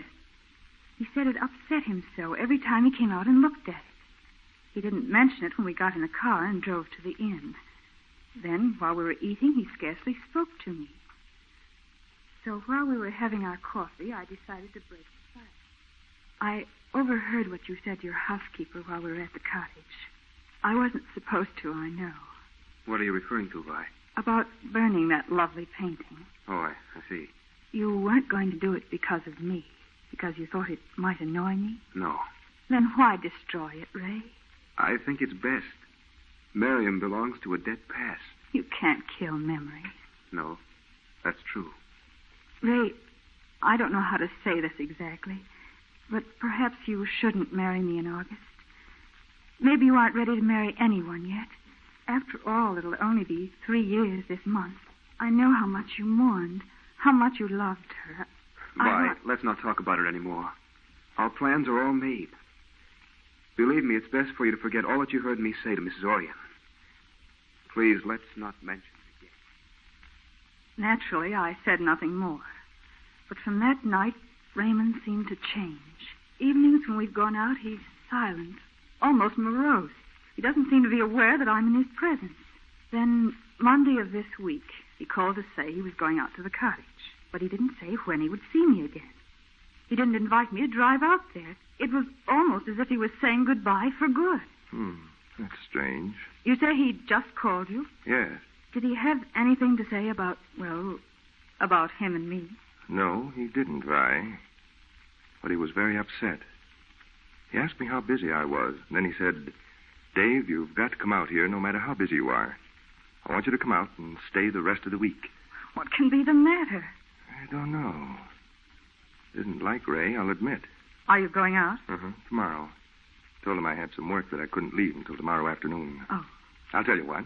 Tomorrow's Friday. You can drive out Saturday afternoon. Oh, but Dave, if he doesn't want me to be... Oh, nonsense. You come out. I won't tell him. We'll rig up a surprise party. Whatever's eating him, you'll get it off his chest Friday night. By the time you get there, he'll be straightened around. I hope so. Will you come? Yes, if you think it's all right.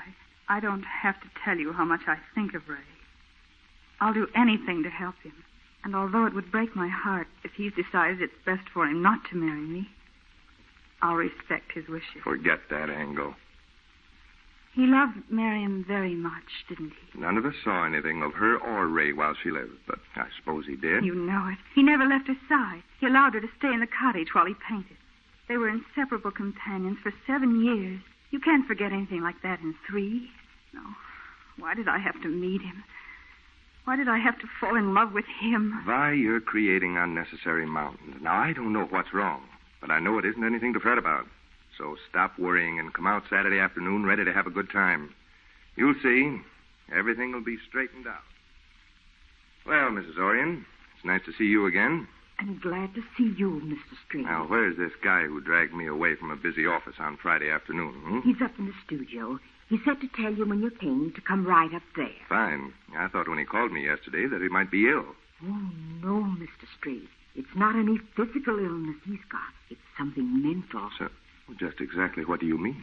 I can't say any more. I shouldn't have said what I have. But if you're his friend, Mr. Straight, you'll urge him to get away from the cottage this weekend. Well, how... Now, please don't ask me any questions, Mr. Straight. I can't say another thing. And don't mention to him what I have said. No, of course not. Just remember, Mr. Putnam isn't himself, not at all. And he needs you. He needs your help and friendship. He has both, Mrs. Orion. You know how I feel about him. At times, it seems like he's my son. I've taken care of him ever since his parents died all these years since. I know how you feel. And yet I'm just his housekeeper. I have to remember that. Now, shall I take you up to the studio? No, thanks. I'll burst in and surprise him. See you later, Mrs. Orion. Believe me, I'm looking forward to one of your good dinners.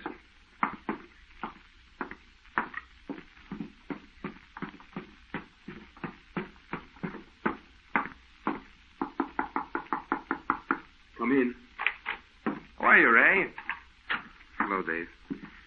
I'm glad you came. Gosh, I thought from the urgency of your invitation that you wanted me to come out and pose for a painting. I've often wondered why you never saw anything worthwhile in this mug of mine. Yeah, what's wrong, Ray? Just no go? There's nothing wrong. I invited you down because you haven't visited me for a long time. That's all. Okay, Ray. Been doing some work? No. It's a doggone shame that you came into so much money you don't have to paint for a livelihood. You've done some mighty fine things.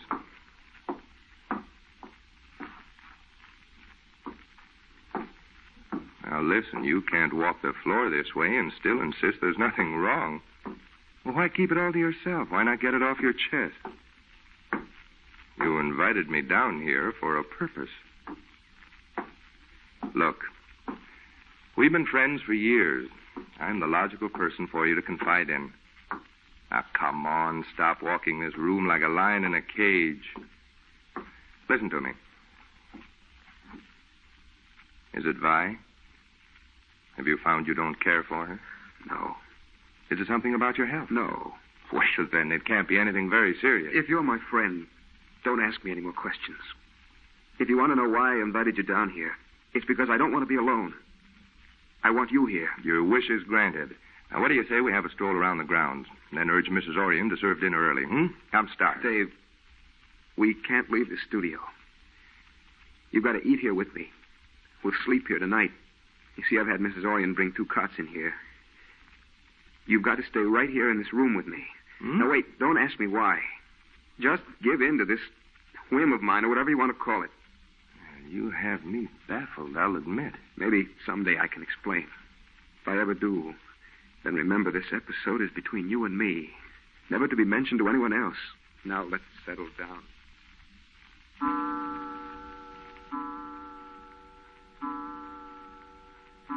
12 o'clock. Guess I'll roll up in my bunk, Ray. You ought to do the same. Go ahead if you're sleepy. I am. Wish I could persuade you to have a game of golf with me in the morning. I will in a few days. Well, what's wrong with tomorrow? You heard what I said. I'm not leaving the studio until Sunday morning. So that's that. Well, I'll be talking to you in the morning.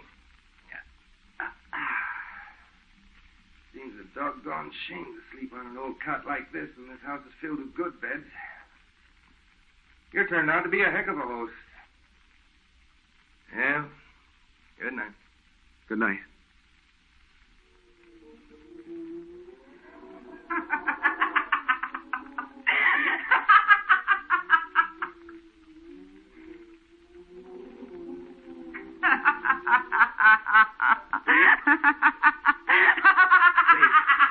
Dave, Dave! Did you hear it? Someone laughing. Someone laughing as if they were right outside the windows of the studio. No one can get in these windows. They're all locked. Hey, what is this? As if anyone would put up a fireman's ladder to try to climb in this third-floor studio. You don't know what you're talking about. Well, I hope you do. Maybe you're expecting someone to drop in through the skylight. Listen. Did you hear it? Well, sure. Someone at the door. Well, get on my robe before you let them in. What? No one here. You heard the knocking on the door, but you see there's no one here. Mrs. Orion was right. What she told me is true. She came back last year at the same time and the year before. She won't rest in her grave. Mrs. Orion was right. She does come back. This business has to be cleared up once and for all. Here, Mrs. Orion, you sit here in this chair. Thank you, Mr. Street. Pete, supposing you sit here. Sure. Hate to get you two good folks out of your beds at 1 o'clock in the morning, but I want this crazy business cleared up. My wife and I don't mind, Mr. Straight. Oh, we don't mind at all. Anything we can do to help Mr. Putnam. There's nothing anyone can do. I want the whole of this story. Now, Mrs. Orion, Ray tells me that for the past 2 years since Miriam died, that you people think she has walked about in this house each year on the eve of the night she died. Oh, yes, Mr. Straight. Pete and I heard the walking up in the studio. We heard something, all right. Got up to investigate, but we didn't see anybody. Of course you didn't. You know that there's no possibility of such a thing being true. Mrs. Orion, just this afternoon you told me how much you thought of Ray. Well, if that's so, why in thunder would you tell him such yarns? He made me tell him. I didn't want to. I tried to convince myself there wasn't anything to it. But we did hear walking up in the studio, and we heard her laughing just like she used to do. Mr. Putnam, he made me listen on the night last year and the year before and report to him. Ray, what made you think Miriam's spirit would come back to haunt this house? Because she said she would, just before she died. Well, of all that... Now, come on. Suppose you tell me the whole of this wild tale, You might as well know it all, Mrs. Orion. Well, that's what I say. I was a coward. I stayed away from the cottage last year and the year before at this time. These days are the anniversary of her death. I was afraid of a threat. Go on, Ray. No one but Pete and Mrs. Orion knew what Miriam was like. She was insane, Dave, but I never let anyone know it. I never let her out of my sight. What I'm saying is true, isn't it, Mrs. Orion? Oh, the poor boy put up with more than anyone will ever know.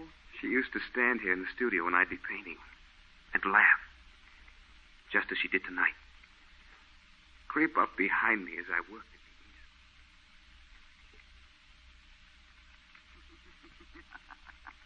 What? Miriam, you frightened me. Sure.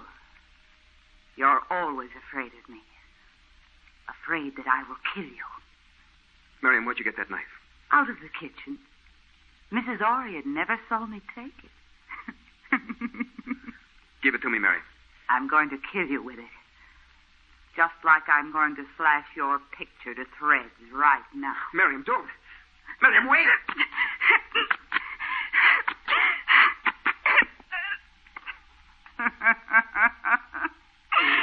Your horrible old pictures. No one wants to buy them. None of them are any good. None of them are any good. Why don't you paint me? You paint everything and everybody but me. You don't paint me because you want to spite me. I know it. I'd intended to paint her for a long time. I tried to, but she wouldn't sit for me. And when she did, it was always to annoy me. She'd sit and grimace, laugh. I should have put her in an institution, but I couldn't bear the thought of that. She was beautiful, frail. I was afraid of the treatment they might give her. So I kept her near me all the time. Mrs. Orion and Pete were frightened, but they stayed on for my sake. Finally, I decided to paint Miriam even though she wouldn't sit for me. This seemed to mollify her somewhat. Oh, she was much easier to handle those last few months. Almost friendly-like. That was because she was growing weaker, though we didn't know it. You see, I'd never called in a doctor for fear he would judge her insane. And then that last night, as Mrs. Orion and I stood by her bed, she raised up, looked at me wildly. I'll come back every year at this same time. Do you understand what I say? I'll come back every year until I have my revenge. We heard what she said, Mr. Straight. But I told Mr. Putnam not to worry over it none. She was always saying crazy things. I did forget it for a little time after she was gone. But 2 years ago, and then last year, as the time of the anniversary of her death drew near, her threat bothered me. I wouldn't come near the studio. Pete and Mrs. Orion watched for me. They heard her. And then this year I realized that I couldn't marry Vi until I was sure in my own mind. Until I'd stayed here myself. And then tonight I did hear her laugh. It was as distinct as if she were alive. So there's only one thing to do. Tomorrow at midnight, if I hear a knock at this door, even though I see no one, I'll use my revolver. I'll fire at her unseen spirit standing at the door of this studio.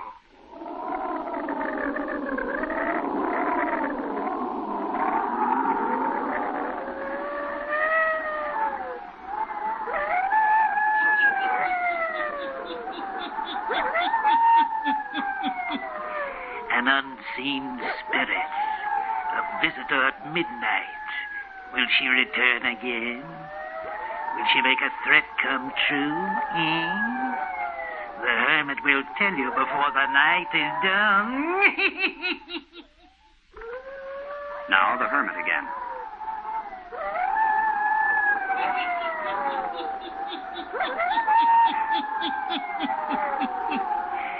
It is nearing the hour of midnight. Again, Ray Putnam and his friends sit in the studio. This time, both are alert, listening for any sound they may hear.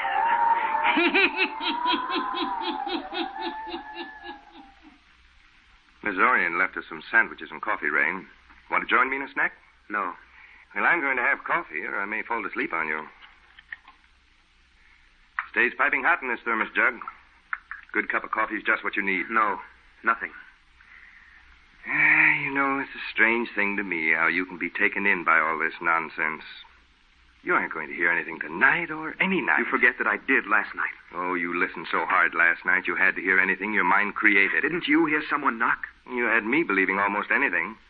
I feel so darn silly. As if we were playing a game of cops and robbers. You sitting here with that gun. Both of us waiting for a spirit to make an appearance. Here I was planning on having a swell weekend. I told Vi to come out today, but with things as they are, I decided it was best to call her and tell her not to come. Better have some of this coffee. Dave. Yeah. Look at that rocking chair. The one Miriam always sat in. It's moving. See it? Rocking back and forth.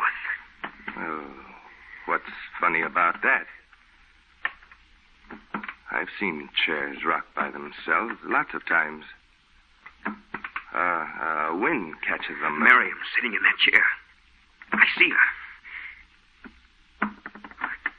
She's sitting in the rocker. Oh, get a hold of yourself. There isn't anyone there. Stop that laughing.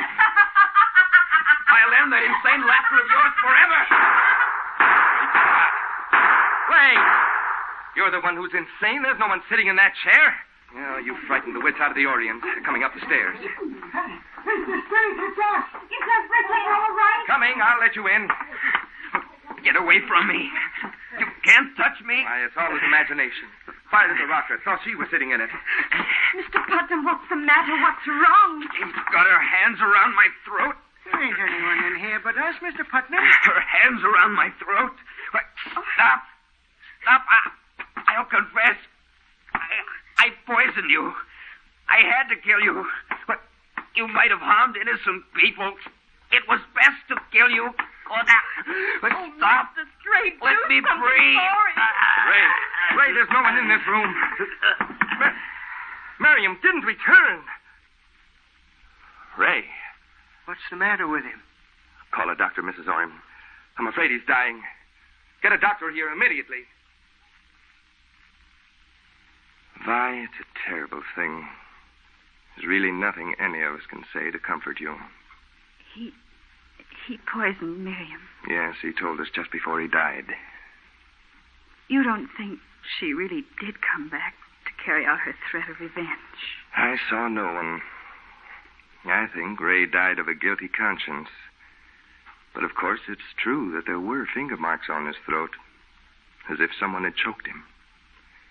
And that is the part that is hard to figure out.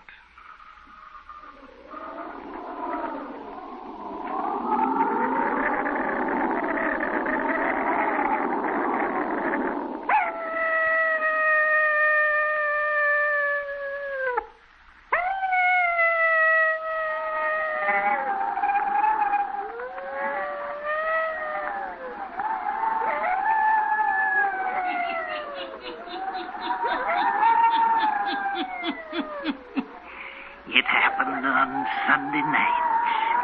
At midnight, a ghost figure returned. The spirit returned as she said she would to avenge her murderer. Yes. Turn on your lights. Turn them on. I'll be back. Pleasant dreams.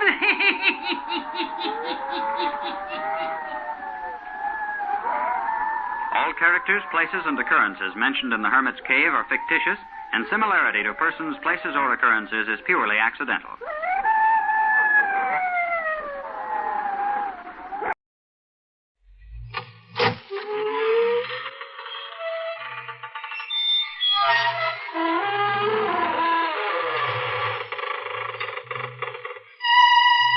Good evening, friends of the creaking door. This is your host to welcome you into the inner sanctum. Come in, come in. I always feel lighthearted in weather like this, so perhaps we ought to have a little poetry before we begin. An Arab girl named Yuhim was lied to by her husband, Menuhim. For this little trifle, she shot him with a rifle. And now she can see right through him.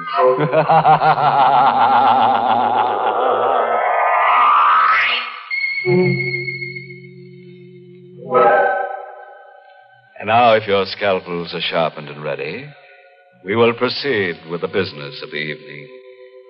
Tonight, we're going to do a little study in terror. Have you ever been alone with fear? Alone in the night and frightened?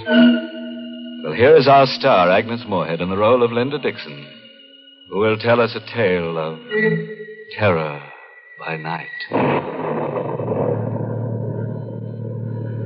It was Friday night, and I think I was already a little nervous as I drove north into the mountains. I hadn't wanted to waste even an hour of my 2-week vacation, so I'd had all my bags packed and the car waiting at the curb in front of my office building. Everything would have been all right if the fuel pump in my 6-year-old car hadn't acted up. It took the mechanic almost 2 hours to get me going. So now I was driving through the night with 50 miles more to go, and I was tired and nervous and irritated. And then I heard the whistle in the distance. At first I couldn't place it. And then I remembered the state prison was somewhere in the vicinity. The whistle. It meant a prisoner had escaped. I reached over and turned on the radio. Maybe they were broadcasting something about it. Motorists are warned to be on the lookout for Lee Hartley, who escaped from the death cell at State Prison at 9:15 p.m. Tall, dark-haired, regular features, no distinguishing marks. Hartley is a confirmed killer. He is believed to be armed. Beware of Hartley. He would rather kill than eat. He would rather kill than eat. And that man was loose, perhaps waiting around the next bend in the road. Hartley was helped to escape from the outside by his sweetheart, Helen Hearn, a red-headed woman just as vicious as Hartley himself. It is thought that Hartley and the Hearn woman may have separated after the escape. All motorists are warned to beware of a dark-haired man and a red-haired woman alone or together. My hand was shaking a little as I turned off the radio. I looked in the car mirror and shivered. I, too, have red hair.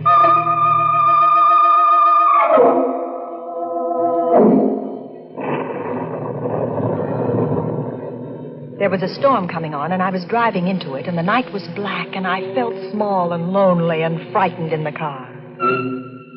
And then I saw them in the mirror, the headlights sweeping up behind me. A car. It had come out of nowhere. It was pulling alongside, cutting me off. I cowered behind the wheel and watched the door of that other car open. A man stepped out. Oh, and I breathed a sigh of relief. It was a state trooper. You driving all alone, miss? Yes, officer. Sorry if I scared you. We're stopping all cars. Where are you headed for? Well, I'm going up to the lodge at Smuggler's Notch. That's near Mount Mansfield. You see, I started out late from the city, and I'm having motor trouble. Yeah, sure. Can I see your driver's license, please? My driver's license? Yes, of course. Here, I've got it somewhere in my purse. I seem to be all fingers. It's that escaped prisoner, Hartley. How'd you know about him? I heard the prison whistle, and then it came over the radio about Hartley and his red-haired girlfriend. Hey, you've got red hair, too. You don't think I'm that woman? Find that license yet? Oh, yes, I'm sure it's in here. Got so many things in this bag. Oh, here, I've got it. Here's my license. Thanks. What time did you say you left the city? About 5 o'clock. It took you a long time to get up this far. Well, I told you I had motor trouble. So you did. Okay, Miss Dixon, here's your license. Thank you. You can go ahead. Thank you. Oh, darn. There it goes again. More motor trouble. Oh, it's the same thing. The mechanic said it might happen again. Oh, it started.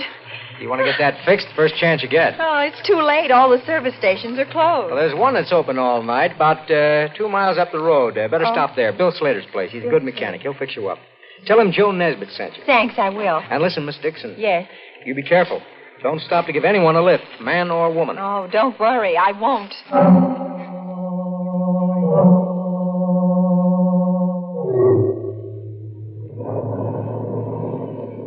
In a few minutes, I saw the lights of the station. I swung into the open space in front of the pumps and stopped. There was another car, a coupe, parked at the pump, but there was nobody in it. And I didn't see any attendant around either. I pressed the horn button. No one answered. Everything seemed so quiet. And suddenly ominous. I found myself shivering. I had a curious feeling that someone was watching me. I had to get away from there. Fast. Oh, the starter wouldn't work again. Oh, it won't start again. Oh, it won't start. Oh, it won't start.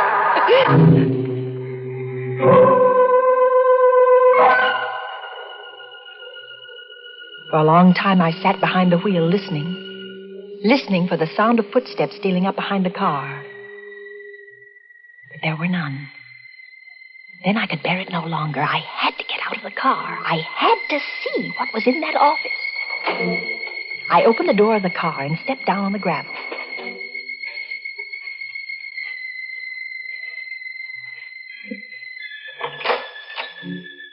Anybody in there? No answer. I clenched my fists and stepped inside.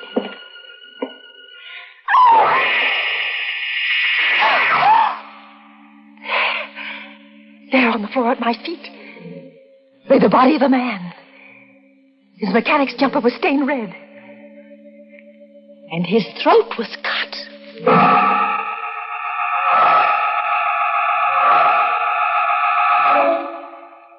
How long I stood there, I'll never know. I was petrified. Unable to move, unable to take my eyes from the body. What's that? Someone coming downstairs. Hartley. It must be Hartley, the killer. He must have been hiding somewhere upstairs. I must get away. But how? My car won't run. That other car, the coupe. The coupe, I could jump into that, yes. Oh, if I can reach that coupe before he comes down. Anything wrong, sister? Oh, too late. Anything I can do for you, sister? Yes. Yes, it's my car. It won't start. I thought someone here might help me. Sorry. There doesn't seem to be anybody around. That's my coupe over there. I stopped for gas and no one came out, so I went in and looked around. But did you find anybody? There isn't a living soul in there. Oh. You look kind of tired. No, I'm all right. My name is Taylor. John Taylor. I'm Linda Dixon. Linda Dixon, huh? Glad to know you. You traveling far tonight? I'm going to Mount Mansfield, to the lodge at Smuggler's Notch. They're expecting me. Oh, what do you know about that? What? Mount Mansfield is the place I'm heading for, too. Isn't that a coincidence? I'm sure it is. And your car won't run, huh? I'll tell you what. We'll put your baggage in my car, and I'll give you a lift to Mount Mansfield. You can send for your car in the morning. No. I'll have your bags switched in a jiff. Please, no, I'd rather not. There you are. All switched. Now, come on. Get in here.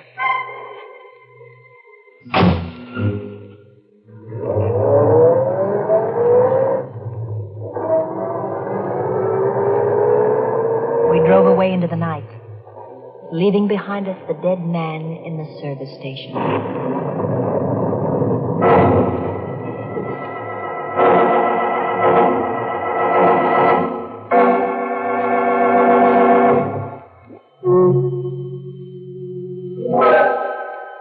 Well, from where we sit, it looks as if Linda Dixon's got herself into an awful jam. And believe me, she's shaking like jelly. Let's see how our star Agnes Moorehead in the role of Linda Dixon is making out. All alone in the car with a strange man. But after all, she shouldn't be too scared of him. He's just a felon who needs a friend. I sat stiff and tense beside the man who called himself John Taylor. He had both hands on the wheel, and he stared out through the windshield. My eyes focused on something on his right hand. It was a stain, a small stain, but it was wet and red. I couldn't take my eyes off it. What are you looking at? What? Oh, nothing at all. I think I'll turn on the radio. Did you know there's been a jailbreak? Hartley is 5'10", very dark hair. Don't be fooled by his pleasant manner. He is a killer by instinct. A killer by He instinct. is a killer by I looked at the man instinct beside and me. very dangerous. He is accompanied by Helen Hearn. Helen Hearn is a clever and dangerous woman. 5'3", red hair, very pretty. I caught Taylor looking at me out of the corner of his eye. What are you looking at? At your hair. It's red.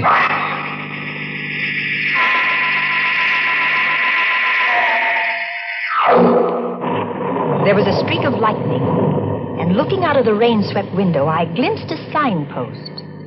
The lightning illuminated the sign, and my heart skipped a beat at what I saw. That sign we just passed. What about it? It said Barrington ahead. We're going the wrong way. We should be on the Mansfield Road, not the Barrington Road. That's funny. I must have taken the wrong turn. Well, aren't you going to turn back? Sure. Whatever you say. We'll turn right around and go back. Oh. We're in the ditch. In the ditch. Oh.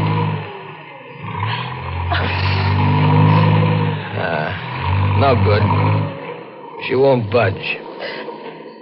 Well, looks like we're stuck here for the night. I think I'd better get out and walk. Perhaps there's a house nearby. Walk in this weather? I don't mind the weather, really, I don't. You can't walk in this storm.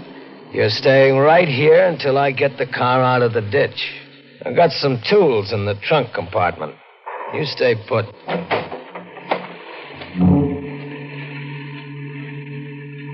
I heard him open the trunk in the back. I listened for further sounds, but there was nothing. I didn't hear him moving back there.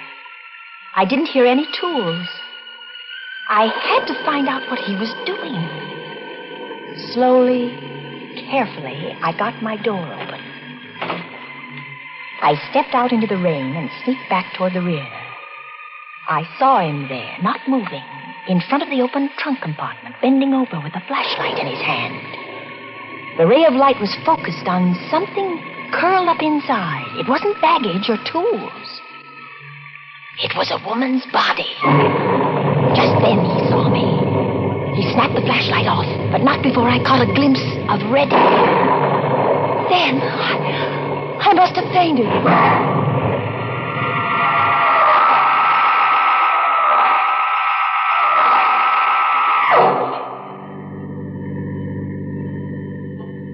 When I came to, I found myself seated inside the car again. The storm was over. The night was quiet. Oh, so you're awake again. I don't feel well. Is it because of what's in the trunk compartment? Oh, she's dead. I told you not to get out of the car. What are you going to do with me? What do you think? They say that when a person loses all hope, he subconsciously seeks refuge in sleep. That's what must have happened to me. I must have dozed, or perhaps I fainted, I don't know. But I awoke with a start at the sound of brakes. I sat up straight and saw that we had stopped in front of a small fieldstone house. Why are we stopping here? I'm out of gas. Oh. Come on. We're going in. The sign on the door said Roger Bryce, M.D., a doctor's house. I began to feel a spark of hope. There might be a chance. I'll do the talking. Is that clear? Yes. Where's the bell? Oh. He must be awake. There's a light in the parlor. How do you do? Oh, good evening. Dr. Bryce? Yes. Can I help you? I'm terribly sorry to disturb you, Doctor, but my sister and I were heading for Mansfield, and we seem to have gotten lost. And we're out of gas. His sister? He was passing us off as brother and sister. Now I knew why he hadn't cut my throat as he had that service station man's. He was carrying me for protection. I was his passport through the police cordon. His sister. I'm afraid I can't be of much help to you. I'm 7 miles from the nearest town, and I haven't any spare gasoline. But come in, won't you? Why, yes, thank you, we will. I wonder if I could offer you my hospitality for the night. Oh, that would be imposing. Not at all. I have 2 rooms that aren't being used. Well, really... Oh, come, I insist. I had hoped for a chance to talk to Dr. Bryce alone, just a word to warn him. But Taylor never left us alone for a minute. He insisted on coming into my room to make sure, he said, that it was comfortable enough for me. Then he took the doctor by the arm and went out with him. Good night, sis. And sweet dreams.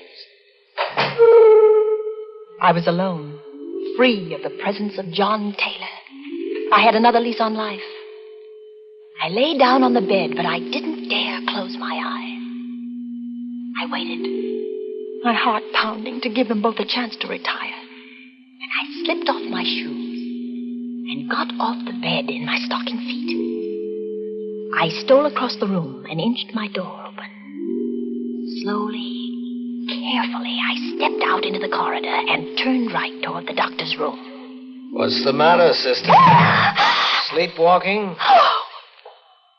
You weren't thinking of going anywhere, sister, were you? I wanted a drink of water. A drink of water, huh? In case you didn't know it, there's a water pitcher on your dresser. Oh, well, I didn't see it. Good night, sister. I turned around and went back into my room. It was no use. I lay down on the bed. How long I lay there, I don't know. Perhaps I slept, perhaps not, but I heard that slight creak as my door began to inch open. The blood chilled in my veins. Vaguely, I saw the outline of the hand and the knife it held. I wanted to scream, but I couldn't. Slowly, he came toward the bed. Now he stands over me. He raises a knife. I screamed and rolled over on the bed just as the knife slashed down. I rolled off the bed and cowered in a corner. That horrible figure came around the bed after me with a knife upraised. Help! Dr. Price! Help me! Help me!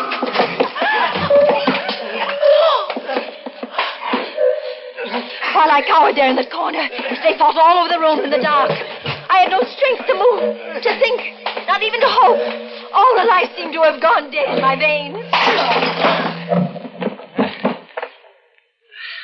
And then it was over. But who? Who had won? In the dark, I strained my eyes to see. Dr. Bryce. Is that you? No, Linda. It isn't Dr. Bryce. It's I. John Taylor. It was John Taylor standing there at the light switch. And on the floor lay Dr. Bryce, unconscious, with a long gash in his head. I had to hit him with a water pitcher. My eyes swung back to Dr. Bryce, and I saw the knife still gripped in his right hand. That's Hartley, Linda. What? Lee Hartley, the killer. It was he who came in here with the knife? Right. I was down the cellar just now. The real Dr. Bryce is down there, dead. Oh. This guy posed as Bryce when we came to the house.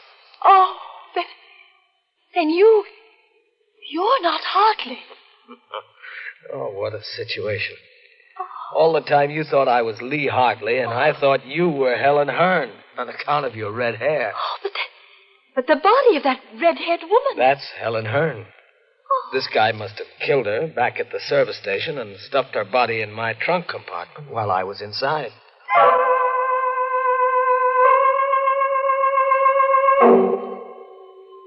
That all happened last summer. In time, I think I'll manage to forget that night of terror.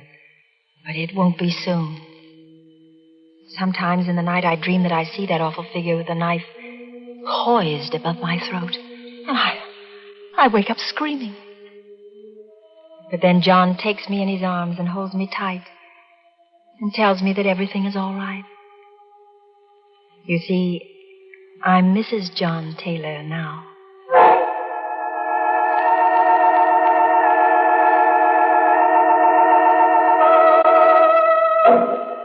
Well, what do you know? A happy ending. As for Mr. Hartley, that pleasant killer, he got what he deserved. Some people never know when they're well off. He should have stayed in jail, where they never raise your rent, where they make no charge for meals or for electric current. You see, when you're in jail, everything is free, except you.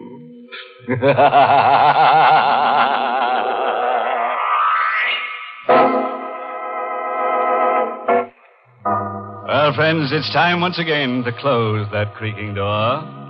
Until next week at the same time, when we'll be back with a little hunk of horror. You'll be sure to listen, won't you? Until next week, then. Good night. Pleasant dreams.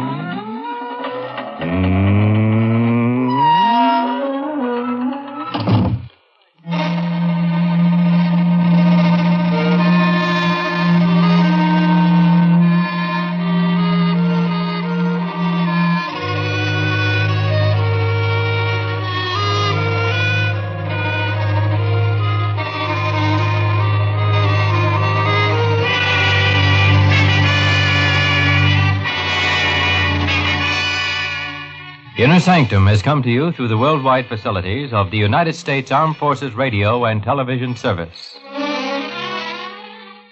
The Mummers in the Little Theater of the Air.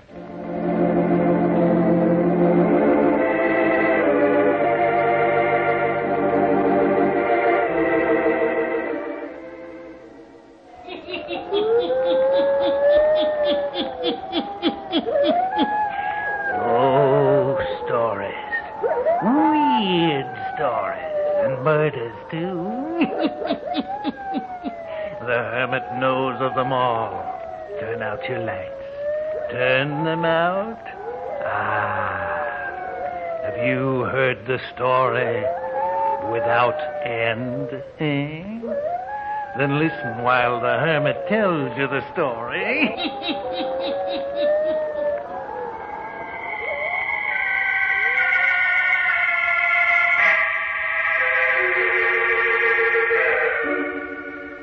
This is a story of love that has no end, of the deep, dark shadows of sorrow, of dreams that span the bridge of time. It's my story and Lorraine's.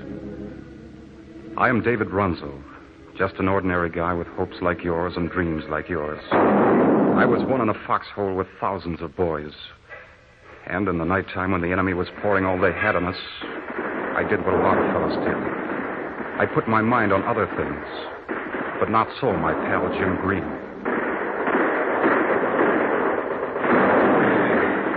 You're giving us all they got tonight, Dave. Yeah. There's a funny feeling a guy gets out here, never knowing just what minute the end is going to come, and yet always so close you can darn near taste it. Yeah. It's a funny thing, though. It never seems to get you like it does me. You know why, Jim? Got some secret system? Maybe. Well, let another guy in on it. You got a girl back home, Jim? A girl. Man, I've got dozens. I've got just one. I figure there's more safety in numbers. You got just one. How do you know she'll be yours when you get back? I know, Jim. There was never anyone for Lorraine but me. And there was never anyone for me but Lorraine. You got more faith than I have, Dave. There's still a lot of fellas on the home front making hay while the sun shines. So they tell me. I never worry about Lorraine. She's always with me. Always.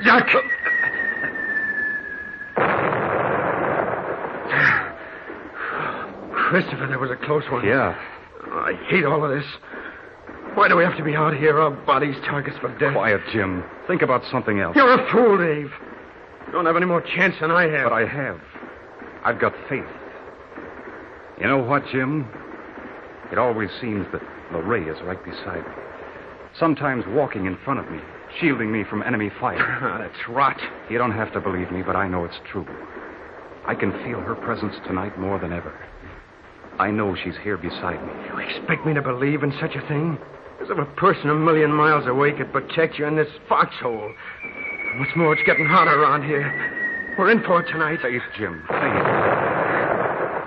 I'm afraid, Dave. Let Lorraine protect you as she does me. Down, they've spotted us. We gotta move out of here. Jim, don't be a fool. It ain't safe here, I tell you. They're zeroed in on us. Jim, come back. Oh. Jim. Oh, Jim, I told you to stay by me. Lorraine would have protected you. Jim!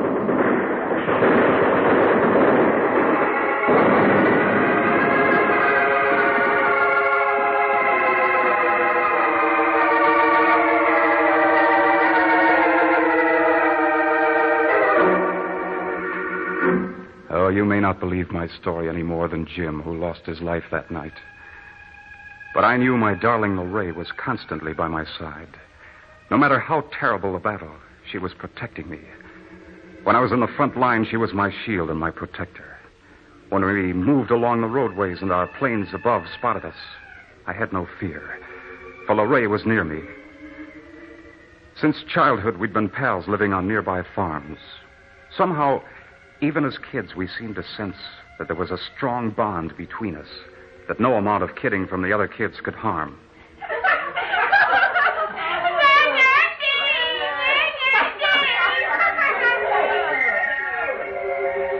They're all laughing because you're walking home with me, Dave. As if I care.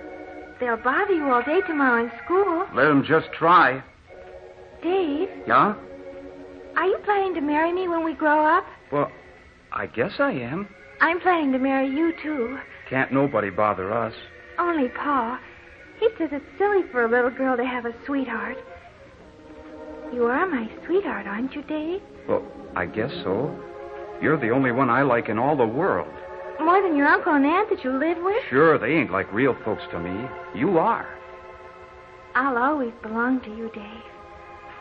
Always.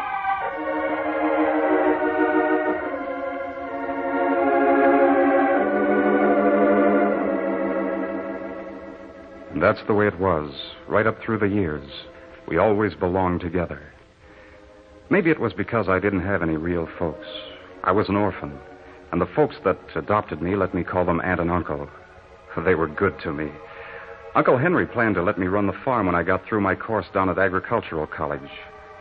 And someday, the farm would be mine. And Lorraine and I, we planned to be married just as soon as I finished my school course and began to run the farm. And then, along came the war, and I had to go. And the evening before I left, Lorraine and I walked to our favorite place for meeting, in the woods, just beyond the clearing of Uncle Henry's place. We had a favorite old log there where we could peer through the clearing and see the house and hills beyond. And a patch of sky to the west where the sun dipped down from sight and sent colored streamers out into the sky. And here, when night came, we could look up above the treetops and see the stars and watch the old moon come riding forth into a purple field. Our trysting place was like a seat in a cathedral. Everything good and clean in life was close to us there at our meeting place in the woods. It was here that we said goodbye. You don't want me to come into town and go to the station, Dave? Don't you think it's better to say goodbye here? We'll never say goodbye, Dave. Never. No matter where you go. I'm always going to be with you. Sure. I kind of feel like that, too. And, Dave, when you come back, the very hour that you return to me, I'll know it. I won't come down to the station. I'll be waiting here in the woods, here on the old log. This is where you'll find me. Oh, Lorraine. Dave. You'll be brave? Yes. I'm going now. Don't turn and look. I'm walking away, but I'm not really leaving at all. I'll be with you always. Oh, don't turn and look. Before you know it, I'll be back. I'll return and be sitting beside you, here on the log at our old trysting place.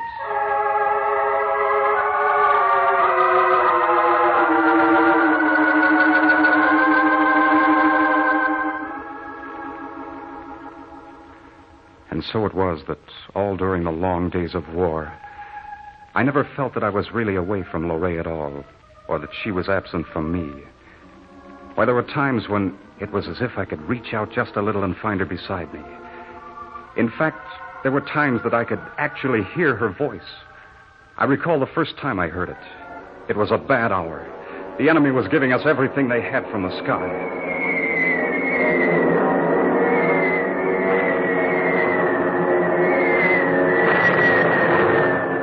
Fellas I knew and liked were dropping all around me. Their cries struck terror in my heart.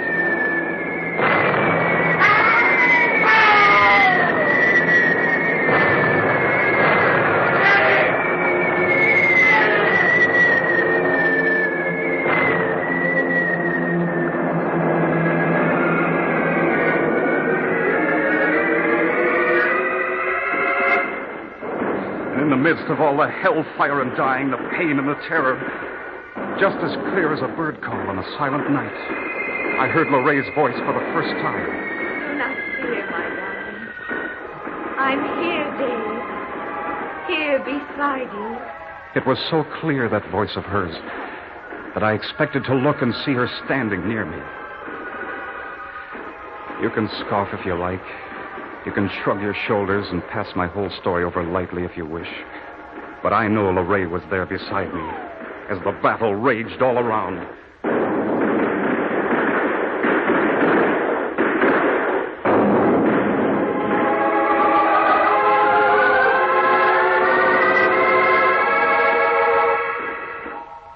And then it was over. The war was over. And finally the day came for leaving the battle-torn old world, getting on a ship and starting homeward.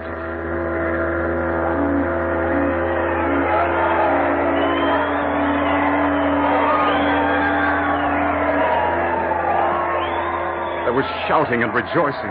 There was singing and laughter. There was hope about to be fulfilled. There was home just beyond the horizon. We were at sea. Then we were in the harbor. Then on shore. And then soon discharge. I'd made up my mind I'd return without a word to anyone. Yes, I'd fool Lorraine. She said she'd know the very hour that I'd be returning. I wouldn't have to tell her, she said. The very hour that you return to me, I'll know it. I won't come down to the station. I'll be waiting here in the woods. Here on the old log. This is where you'll find me. Yeah. We'd see how good she was. We'd test that second sight of hers, that intuition. All the while on the train that carried me towards home, I kept chuckling to myself. We'll see. Just see if she will be waiting on the old log when I come walking into the woods.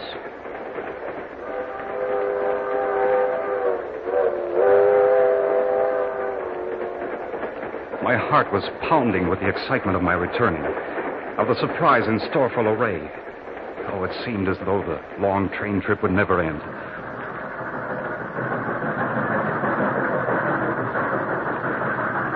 But finally, we pulled into the station.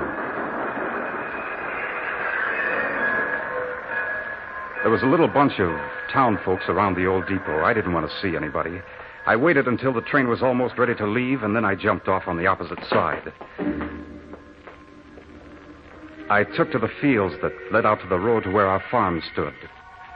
It was autumn.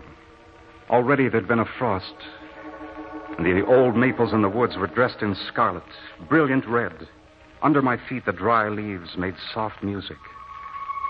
Only a little way further to go, and our log would be in sight. And then, there it was before me. I stopped, dead still. I couldn't move. For there she was. There was Lorraine, seated on the log just as she'd promised. The setting sun made her all golden. Her fair hair was touched with it, and sparks of light danced upon it. She was looking right at me. Now she was standing, her arms stretched out to me. Oh, Dave. Dave. You knew. Yes, Dave. You knew I was coming. Yes, my darling. Just as you said you would know. Yes. Oh, darling Lorraine, you've never been absent from me. Not for an instant. No, Dave. You followed me wherever I went. Yes. There were times when I actually heard your voice. Of course. What did you say to me? Do you remember what you said? Yes. Tell me. I remember. I said, do not fear, my darling. I'm here, Dave. Here beside you. Yes. That's what I heard you say. We will never be separated, Dave. Never. Of course we won't. Not now. I'm home safe and we'll never be parted again. Never let anyone tell you differently. Never let them say that we are parted. Oh, what do you mean? We're together. We can't be parted, not ever again. Dave. Oh, my darling. More beautiful than ever. But you're so cold. Night is coming. It's chilly here in the woods. I must get you home. Try and catch me. Try and catch me, Dave. Well, hey. You can't run away from me like this. Wait, I'll catch you. I'm a pretty fair runner these days. Don't you know I've been in training? Hey, you can't hide from me. Well, what do you know? You've pulled one on me. I can't see you anywhere. Lorraine, where are you? Say, you can't run out on me like this. I'll find you. Huh. Well, what do you know? Got out of my sight. Okay, honey, you win. If you can hear me, I'm going up to the house to clean up a bit. See Uncle Henry and Aunt Martha. But I'll be over to your house on the stroke of 7. Do you hear me? At 7. And tomorrow we get the license to be married. Lorraine, can you hear me? The license to be married.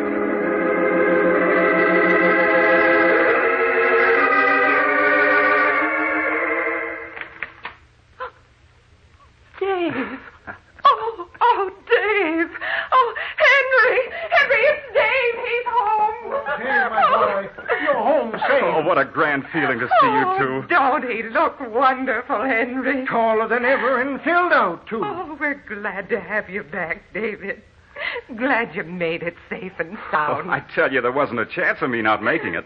You know something, Aunt Martha? All through the terrible business, I felt that Lorraine was beside me, protecting me from death. Oh, David. And the most wonderful part about it all, even though I never let any of you know I was coming home today, Lorraine had a feeling about it. She was waiting in the woods for me just now at our old log where we always used to meet. What did you say, Dave? Lorraine was waiting in the woods for me. I just left her. She sensed that I was coming home today, and just like we planned before I went away, she was waiting for me in the woods. My boy. Henry, you gotta. Didn't you get our letters, Dave? Well, sure, I got some, but Nail hasn't caught up with me now for a long time. David. Oh, David.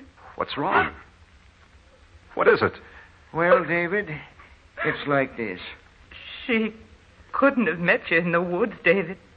Lorraine couldn't have been in the woods just now. But she was. I just saw her. No, David, no. Lorraine died, my boy. She passed away just a little while after you went overseas. We wrote you.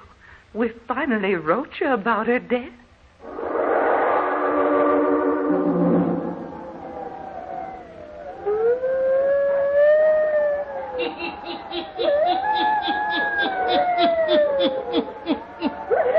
And now David finds that the person close to his heart, who he has just met at the old trysting place in the woods, is of this world no more.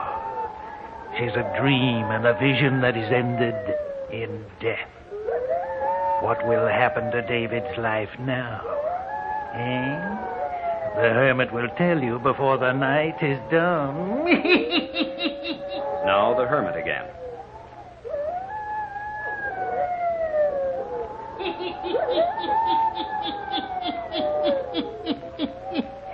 And now David Runslow goes on relating the story of his life to the hermit. Listen.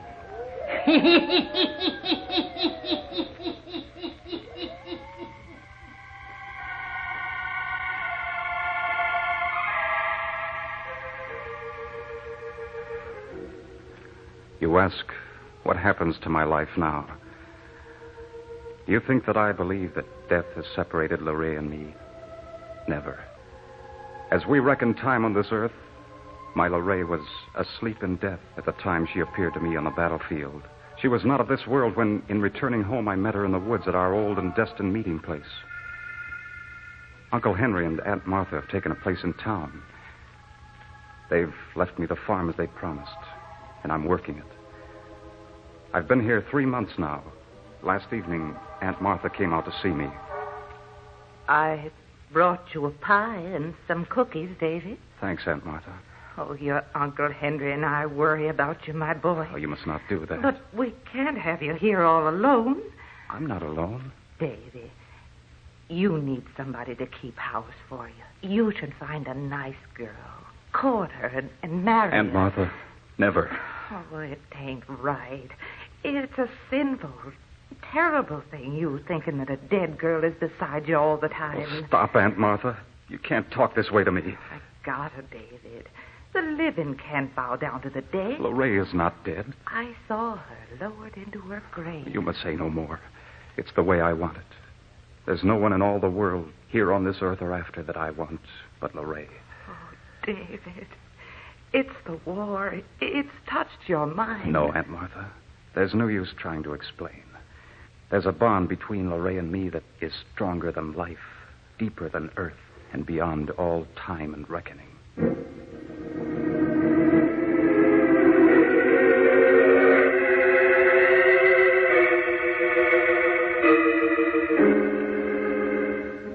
Sometimes I wonder.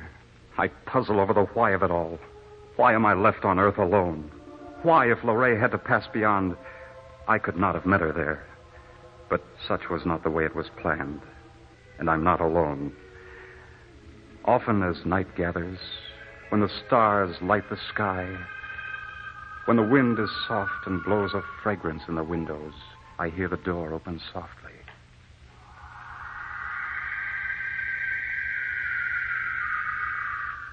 Lorraine? Yes, David. I am here. I can feel your presence, but I cannot see you. I cannot always return to your sight, but I am ever present. Yes, I know. I will always be near you. Oh, why can't I, too, die that we may be together? That I cannot answer.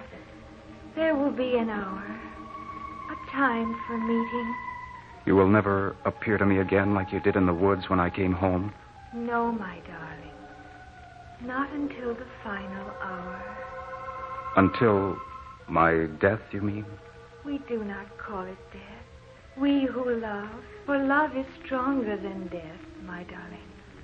Love is of the spirit, and the spirit never dies.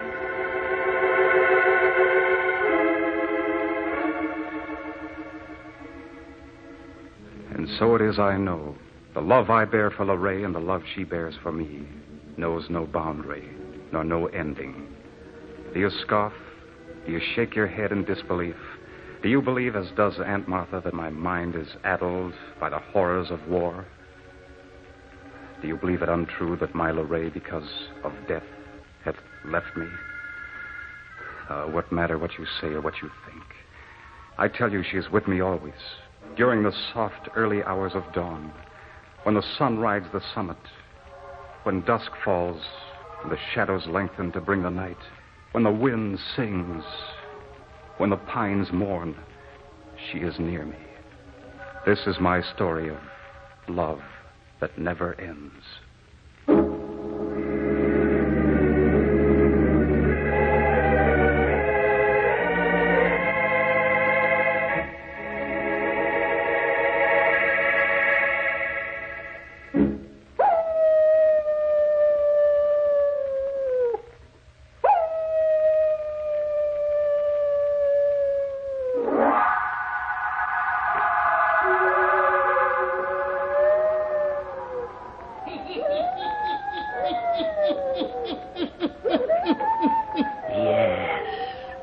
This is the story of David Ruggill, a boy who believes in a love stronger than life or death.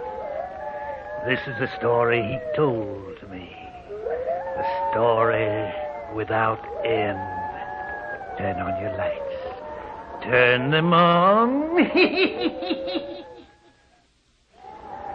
be back. Pleasant dreams.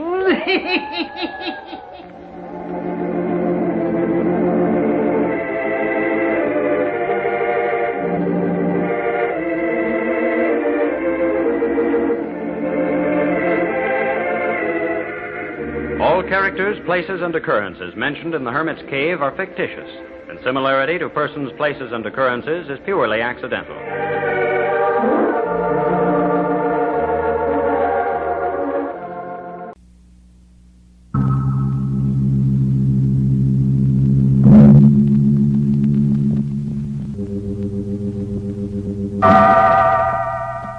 Inner Sanctum Mysteries.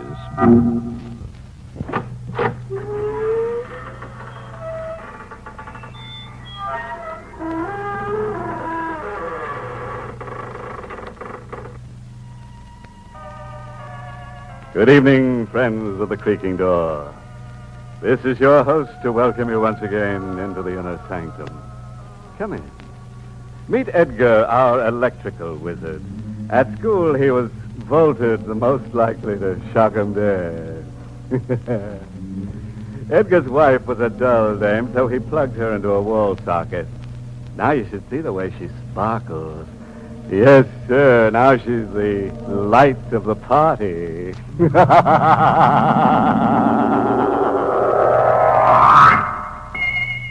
Ever roll your eyes over the dream of $500,000?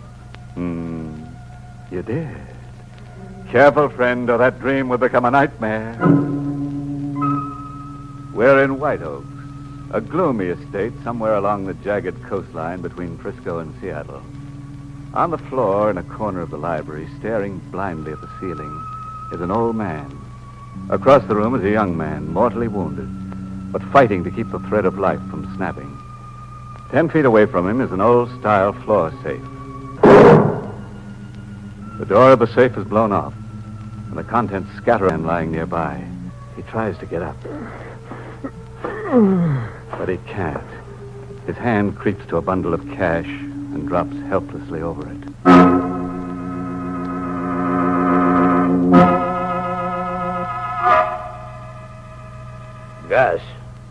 Gus Miller. Yeah? Open your eyes. Come on, son. Show fight. Don't cash in yet. Who are you? Sheriff Ben Lomax, Gus. Gus? How'd you know my name? Went through your bags. You've been masquerading as Tom Reed. Yeah. Where am I? In the county hospital. You take a lot of killing, but next stop is the county morgue. Hooray for me. You wouldn't be busting with curiosity about me, Sheriff. You wouldn't be busting to talk, son. Guess I am, if you'll listen. That's what I'm here for. Gus Miller's my name. Check back on my pedigree and you'll find I've been a number more than I've been Gus Miller. As a kid, I went right out of an orphan's home into the big jail at San Quentin. Number 562317 was my name for 10 years. 562317. Every night before turning in, I swore that 562317 was how many bucks it would cost society to square accounts with me. Go on. I was a day out of the clink, laying around the Frisco docks, wondering where I could hustle a buck. Big liner just come in out of the Pacific fog. One of those swank pleasure liners. I watched the passengers getting off. All dressed to kill, without a care in the world. Among them was Tom Reed, tricked out in a white sailing suit. My eyes kept wandering over them. The thought kept jabbing at me that here was a guy I could be if I played my cards right. We're about the same age and build, average-looking guys, except that Reed was a little pale around the gills. All Reed had on me was a bankroll. A U-drive-it car rolled up, and Reed went to it. I went after him. What scheme I had in mind, I'm not clear on anymore. Yes, is there something you want? Hey, driving north? Looking for a ride, are you? Yeah, looking to get a hitch. Okay, hop in.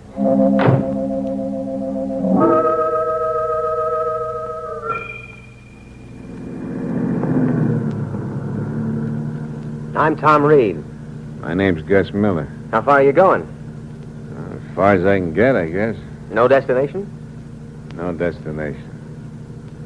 How far are you going? Oh, about 200 miles. White Oaks. Ever hear of White Oaks? No, never did. The show place of the Pacific Coast. I'm the last of the Reeds of White Oaks. You bragging or crying? Both, maybe. Why are you so tough?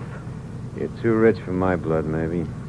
I suppose there is something indecent about too much money, at that. Have you got too much money?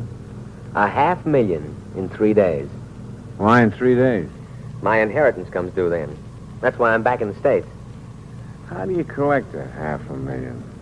There's a bank teller piling up in gold pieces in front of you? No. A blind uncle you haven't seen in years taps his cane along the floor towards a safe that's been in the family for generations and opens it. And hands you $500,000. Just like that? Just like that. My father distrusted banks. I turned the figure over in my mind. $500,000. I saw Reed looking queerly at me out of the corner of his eye. You're burning up with temptation, Miller. I don't know what you're talking about. Pose as me for 3 days, then go off with all that money. Uncle Walter will never detect the masquerade. He's blind, and you're a pretty good faker. That's what you're telling yourself, aren't you? And where are you all the time I'm posing? Dead somewhere. You've murdered me. If I had any idea like that for a minute, Reed's openness put the kibosh on it. We chewed up about 100 miles when I caught that funny look crossing Reed's face again. I watched the hand clap over his heart. Reed seemed to sag, and the car began to circle wildly. I grabbed the wheel in the nick of time. I pulled to the side and shut the motor. What's hit you, Reed? My heart. How bad is it? The Honolulu doctor gave it a year. I've been shortchanged by 2 weeks. Get me to a doctor. I stalled. There was a little man counting off 500,000, in my mind, slowly, by one. Reed's eyes were on me. They were dying eyes, but I caught a twinkle. As if he were amused over something. Here's your chance, Miller. Just sit it out under the stars. Forget the doctor. What I like most about you is your sense of humor. I'm taking you to that doctor. Thanks, sucker. But don't bother. It's too late. Reed. Bury me somewhere as Gus Miller. You'll be Tom Reed for 3 days.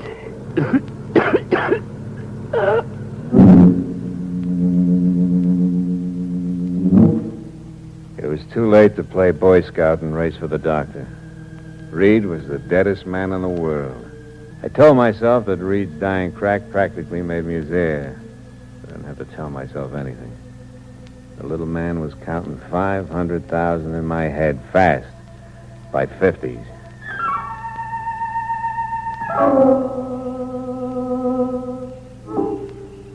I found a natural lake about 5 miles up a side road.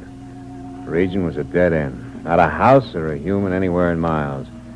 I swapped clothes with Reed, weighed his pockets with stones, and said goodbye and let him slip.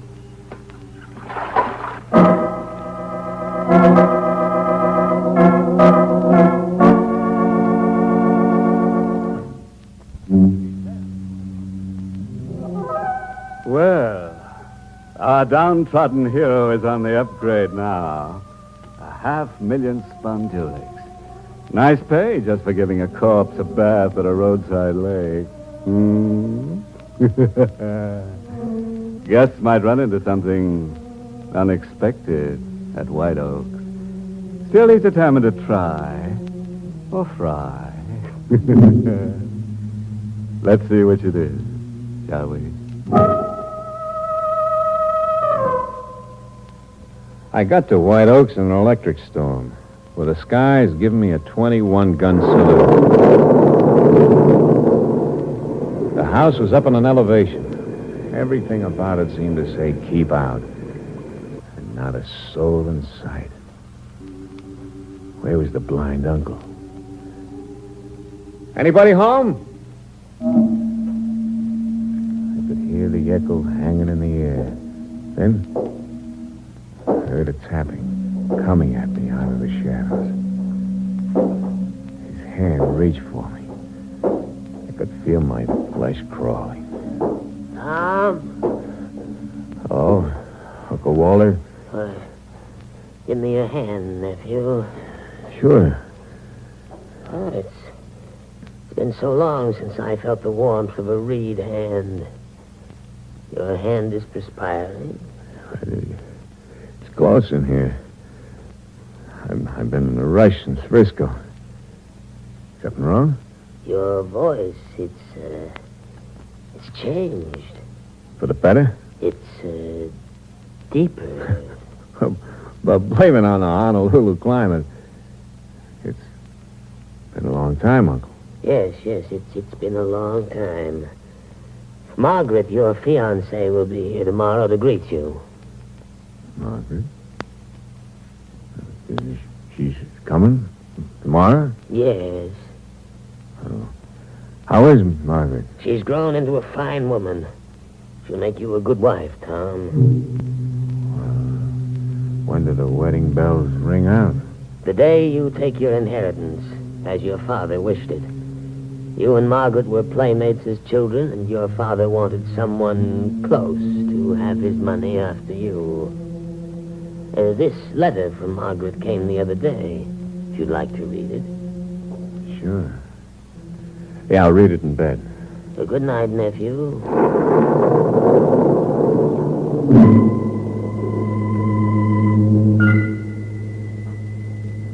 A bride went with the 500,000. I opened her letter. I needed a line on her. I read the opening paragraph again and again until it was whispering in my brain. I wonder how it will be, meeting Tom again, Uncle Walter. We were practically infants the last time together. The questions that keep crowding my mind. What does he look like? What does he think about? Will he like me enough? And will you like me too, dear Uncle Walter?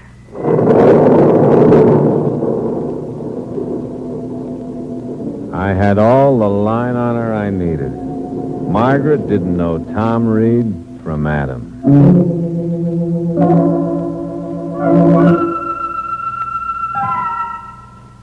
The next morning, I drove into the one-horse burg they call town. I wanted to buy a paper and some odds and ends. I left the general store when a fat little guy in a seaman's outfit who'd been hanging around inside followed me out. I started the car when he drifted over. You going to White Oaks, friend? Hey, sure. How'd you get? The car. It's the job Reed rented in Frisco yesterday. Can I ride along with you? You're going to White Oaks? Uh-huh. I'm Tom Reed's guest. Okay? Sure. Hop in.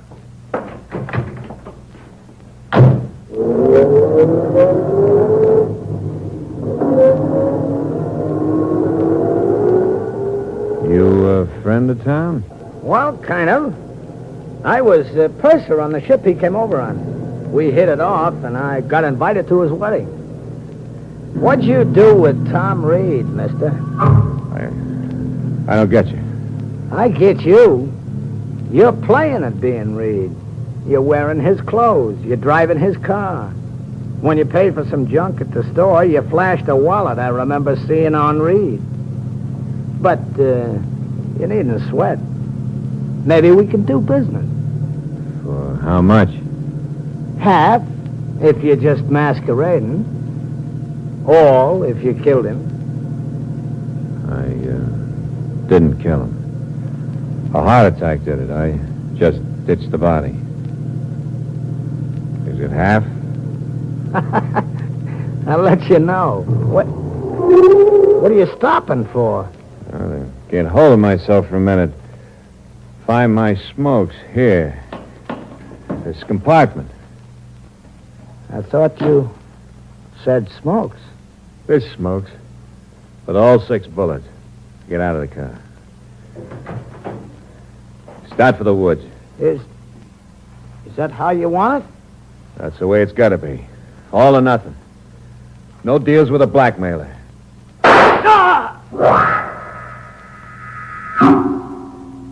He sat down in a slow, wriggling motion, then fell over on his side into the weeds. I started to drag him through the weeds, looking for a place to hide him until I could get some tools and bury him later. And suddenly, there was an auto horn back on the road, making like crazy. Some motorist unable to get past my parked car on a narrow road. I left Trace as he was and ran to the car. It was a girl in a snappy convertible. Move over. I can't get by. Sure. Were you hunting? Hunting? Why do you ask that? I heard shooting. Well, I took pot shots at some rabbits. Any luck? No, I'm on bad shot. Too bad. Am I on the road to White Oaks? Sure. You wouldn't be Margaret. Yes. I'm Margaret. Hello. I'm Tom Reed. You're Tom Reed? Disappointed? Don't mind my staring. Aren't you going to show me the way, Tom? The way you keep staring's got my curiosity up. I'm sorry. Like she couldn't control her eyes. Keep them put. I followed the direction of his stare. And suddenly it hit me. Murder was written all over me. There was blood all over my clothes, from my shirt right down to my shoes. It was as if Tracy's corpse was standing beside me, telling it to the world. In those woods. You killed somebody in there. That's what those shots were.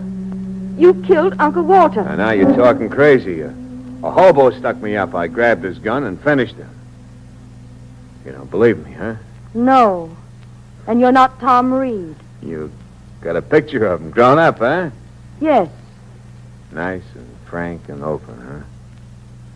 being that honest gonna cost you something. Well, don't you scream or something? I'd rather do this. Stay exactly where you are. I'm toting a gun in a maroon convertible. Do you know how to shoot it? Try me and see. Kid, I got to try you. Whether I like it or not, I gotta know. I'm shooting for a girl. My turn. Now.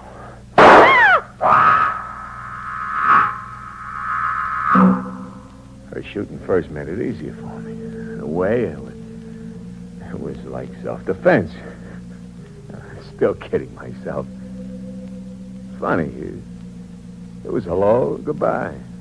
I met a girl and killed her. All in less than 5 minutes.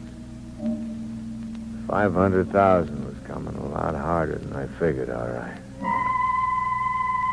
I was running out of time.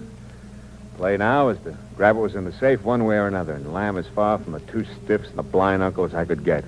I got to the safe and began to work at the dials. I heard Uncle Walter tapping his way toward me. Tom? Tom? Yes, Uncle Walter. Oh, Margaret hasn't come? No, not yet. She'll be along. Give me your hand, nephew. Where is it? Here. What do you do? Read palms with your fingers? Yes, nephew. There are flecks of dirt on the palm. As if you've had your hands on the ground. That's not bad. You ought to be a detective. There's an odor. Smell of blood. Let go of my hand. What's wrong, Tom? No, we'll skip that. Now listen carefully. I got a gun in my hand, pointing right at you. You're to tap your way to that floor safe and open it. With no stalling and no questions. But, Tom... I said no questions. But I don't know the combination from memory. I said no stalling. If you listen, the combination is on a memorandum pad in the library desk. Now get it. He tapped his way along the floor to the desk, stooped over a drawer, and stayed there in a crouch like a guy in a trench. There was a gun pointing in front of him. Are you crazy, old coot? What good's a gun gonna do? You're blind. You won't get a cent, imposter. He shot me with perfect marksmanship. Like he could see right along with anybody. He'd aimed in the direction of my voice. I figured. I moved to a side quickly and emptied my gun.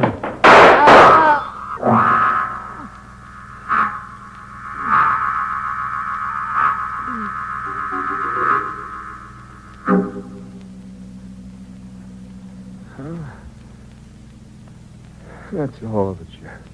You fixed a glycerin charge in a can and blew the safe wall? It was a trick I picked up in prison. There are chemicals in the storeroom at White Oaks. Oh, the nerve of you. Still going for the money with all those bullets in here. Like you said, I don't kill easy. Well, you're tough, but the joke's on you all around. Sure, it's on me. Dying empty-handed. Oh, it's on you even more than that, son. The old man wasn't blind, and he wasn't Uncle Walter. You're kidding. No, for a fact. Like you, he was just playing along. He'd been the butler before he killed Uncle Walter. You see, he never thought Tom Reed's bad heart would allow him to take that trip from Honolulu. Well, what's funny, son? The joke was on me. All around.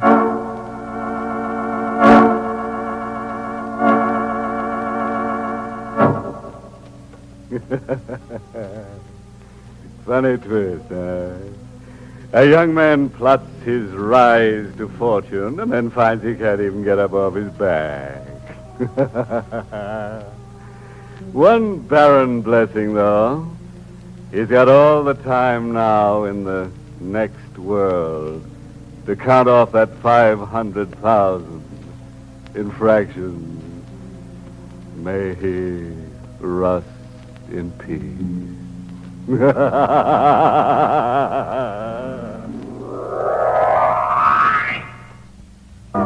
Well, friends, it's time once again to close that creaking door. Until next week at the same time, when we'll be back with a little hunk of horror. You'll be sure to listen, won't you?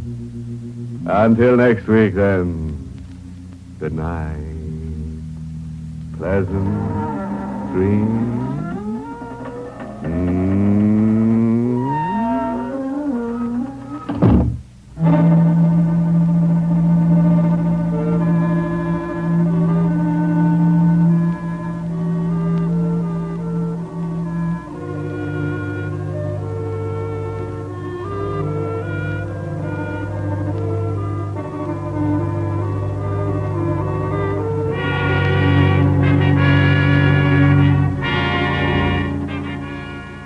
Inner Sanctum has come to you through the worldwide facilities of the United States Armed Forces Radio and Television Service.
Good evening, friends. This is your host to welcome you through the creaking door into the inner sanctum. Come in, come in. I've been reading my fan mail. Huh? Oh, sure, I get lots of it. Delivered in a hearse every morning. One lonely heart writes, "Despite your sinister voice, you strike me as a fine gentleman and a homebody. I am companionable, good-natured, unmarried, and I've been hardly dead a year. Won't you please exchange photographs, signed Lonesome?" Did somebody say the lady Spook out of turn?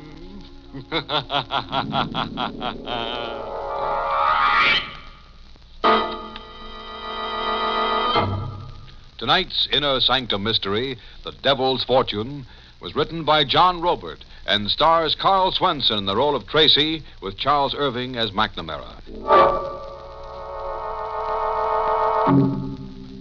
And now for tonight's chaos.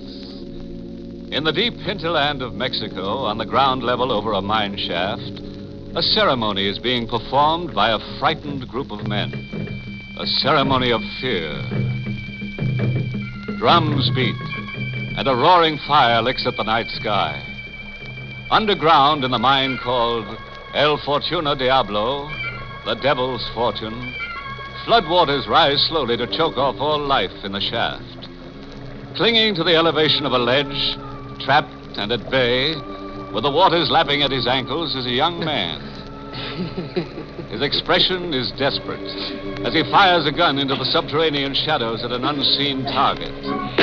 Give me a break, Mac. I got a right to live. You're wasting bullets, Tracy. You better come out with your hands up or drown. I'm waiting just around the L. Yeah, with your gun cocked, ready to shoot me down. Just waiting. Take all the time you need making up your mind, Tracy. Choose the way you want to die. Choose the way I want to die. Mac will get me even if it costs him his own life. Mac happened to me in a furnished room across the border in El Paso. I came out of a stupor one morning, opened my eyes blearily, and there was Big Mac sitting on a chair. Hey, who are you, mister? Never mind, kid. Right now, you're more interested in the third man in the room. Third man? Over there, propped in the corner, with a knife stuck in his chest. Why? Recognize him? Yeah, sure. Coombs. We were making the rounds together last night. Who killed him? You did. What? Check the knife. See if it's yours. I'll give you the details, kid. At about 2 a.m., you got into a quarrel with Coombs outside the Hotel Navajo. I happened to be around, taking it all in. You're a mining engineer, but you haven't worked in a year. You were stewing over your hard luck. You took it out on Coombs. It's hard to believe that... Take the corpse's pulse, and then believe it. You blacked out, and I hustled you both up here. Why? To give you a choice. Either I call the cops, or the three of us go for a ride. We'll dump Coombs somewhere, and then the two of us push on into the interior of Mexico. Is it a deal? Why are you helping me? What's in it for you, Mr. McNamara.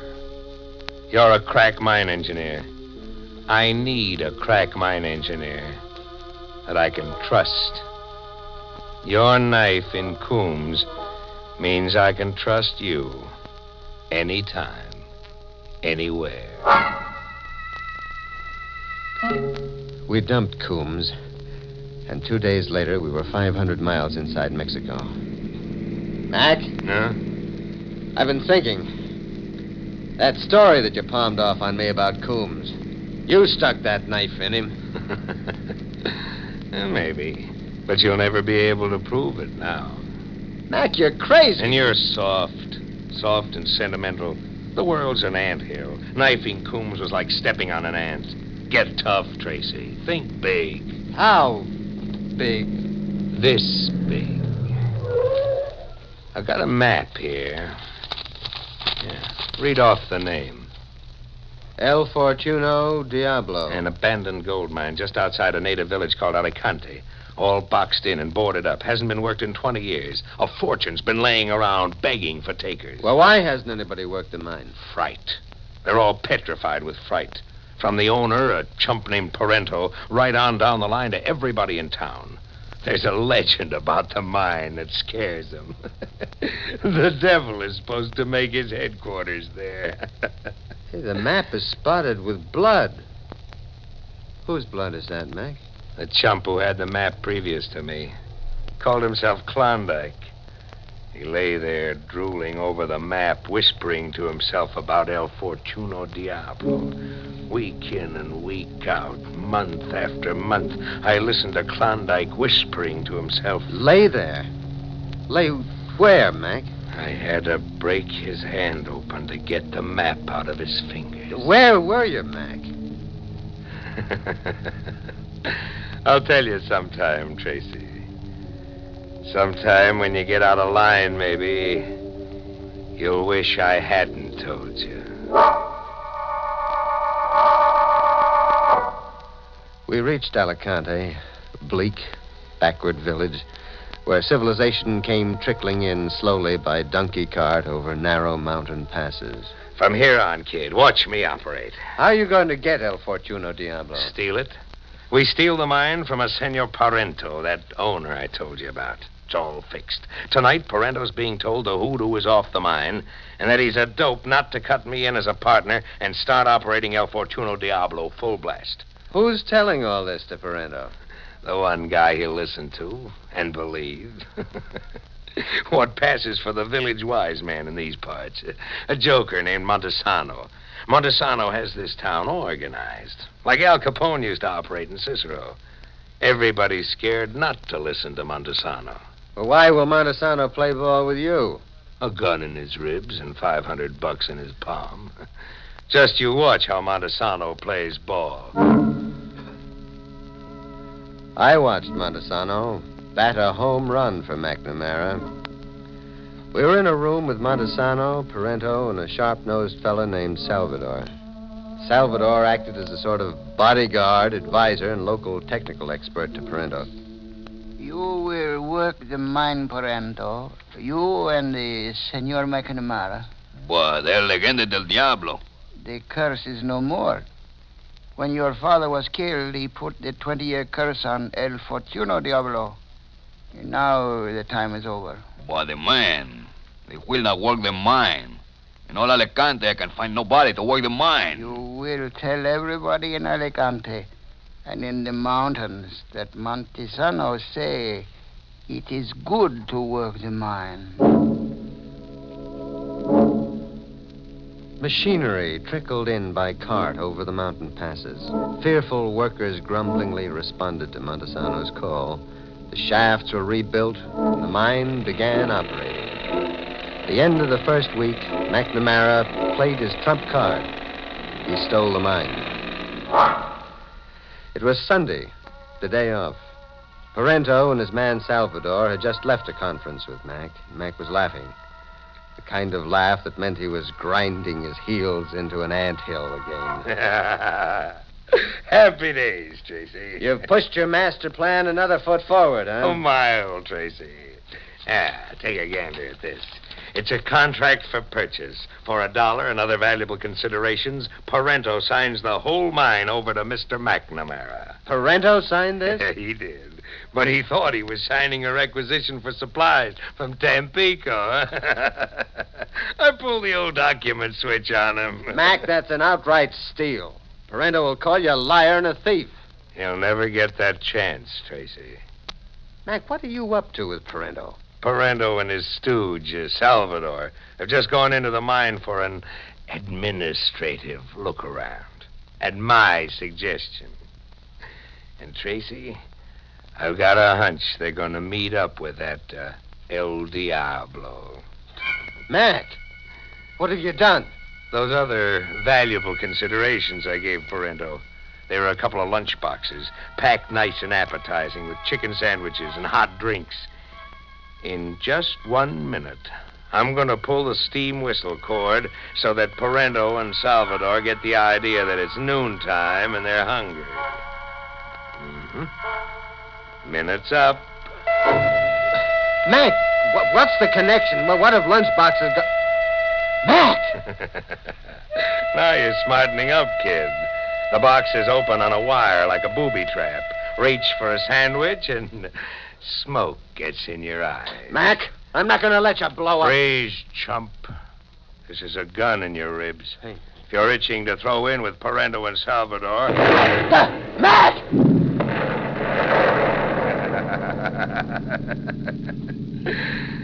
Parento and Salvador got hungry. Now we're really in the mining business, Tracy. Big.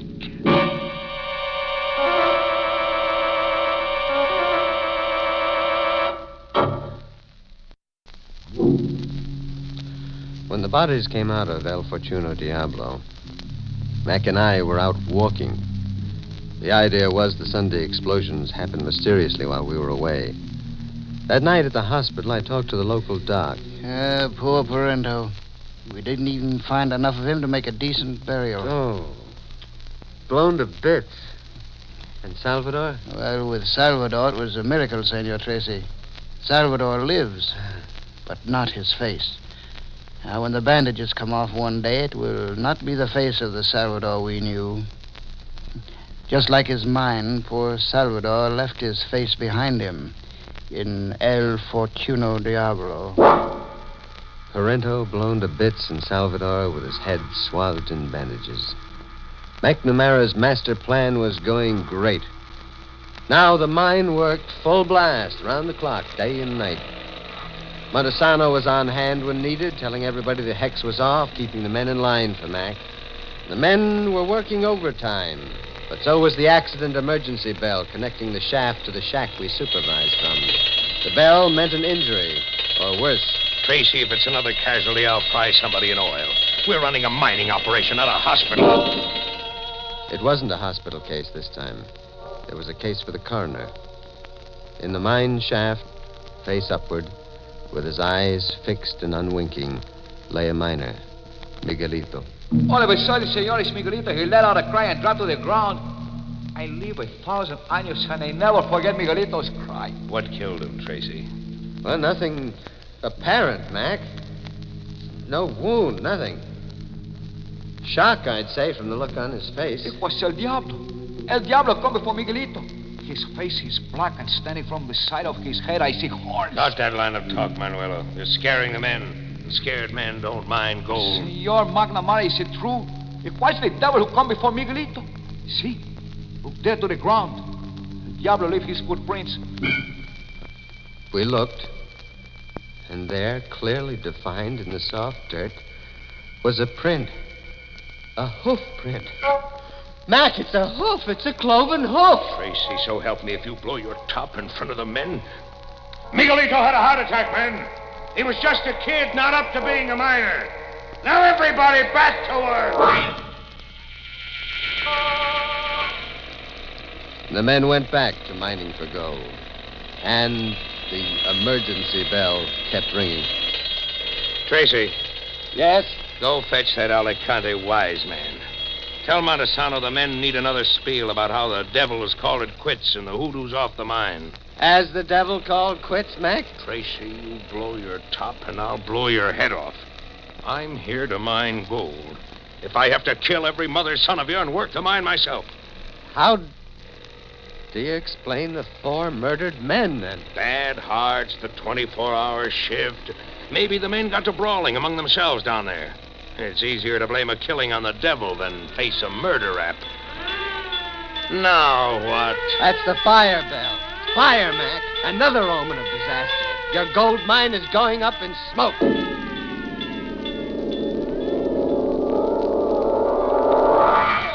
The mine was a raging inferno. Mac ran around like a wild man, barking orders, working with superhuman energy. Manuelo, get that equipment going. Beat the fireman and I'll double everybody's pay. Hey, Hustler, You let the fire get out of control and lose the mine, and I'll sing every living one of you a farewell lullaby with this. Mac was threatening them with a sample submachine gun spray. He meant mass murder, and the men knew it. Yeah, you're slowing up, man. Maybe a little music will give you more inspiration. It was an impossible task, but the men got the fire out.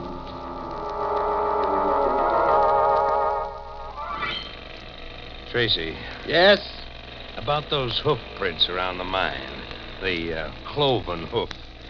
I've been giving it a lot of thought. I thought those things didn't bother you. Not like they bother you, chump. They bother me another way. To me, it's a gimmick. And I get nervous if I can't figure out how a gimmick operates. A gimmick? I don't get you. We'll take a walk tonight, the 2 of us. And I'll show you what I figured out. I've been playing timekeeper to the devil for a week now. Clocking him in and clocking him out. We took that walk with the wind at our back. We hauled up outside a deserted mud house, located halfway between El Fortuno Diablo and the town. According to my timepiece, the devil is 2 minutes late. Mac, you're not making sense. Now, have yourself a look at the devil, Tracy. The devil was walking stealthily toward the door of the mud house. He looked just like Manuelo had described him. Black from head to foot, horns rising from his skull, and feet formed into hooves. We watched him enter the house. Tracy, you've seen the devil before your time. Now we scram as quiet as we can get. Mac, what does it mean? It's a gimmick, and a smart cookie's got a monopoly on it. Scare the bejabers out of everybody, knock heads together, knock a few guys off, and then sell protection. I watched Capone work that gimmick in Cicero once. I'm being sold protection. Yeah, but who? One guess, chump. What? Montesano? Yeah, Montesano in his costume getup. Montesano tells the men the hex is off El Fortuno Diablo for a fee, and then scares them all over again and gets me to cough up some more. And you're letting him get away with it? Sure. I'm not letting him on yet. I like a man who thinks big, like friend Montesano. Besides, the men listen to him.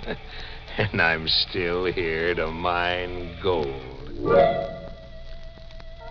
Mac was there to mine gold one way or another at any cost. But he wasn't going to get any gold. What's the story of the sampling, Tracy? You're not getting any gold.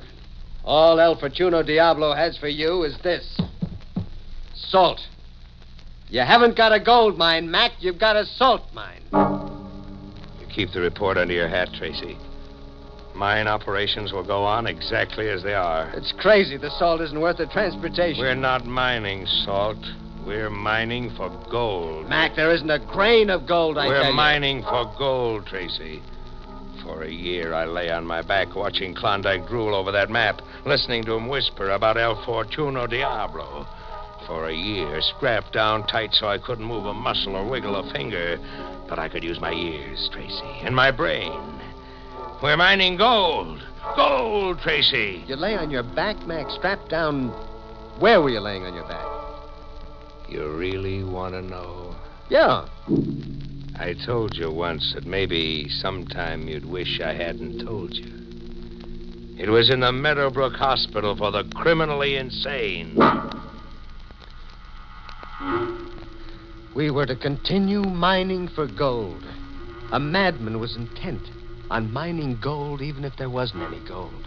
A killer with the delusion that he'd picked up in an insane asylum was insisting on operations as usual.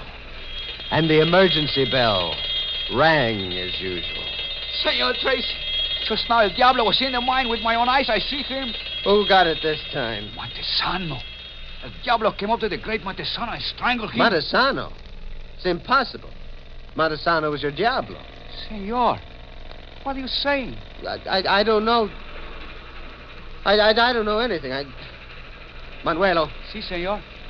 If you value your life, ride into the first town you can find that has anything like a police force. Get them here. Drag them here. For what reason, senor? McNamara's a crazy, cold-blooded murderer. You've all been working yourselves to death, digging for gold in a salt mine. You're all his prisoners, and any minute we'll all be his victims. Now hurry, Manuelo. Hurry! Si, senor Tracy. Si.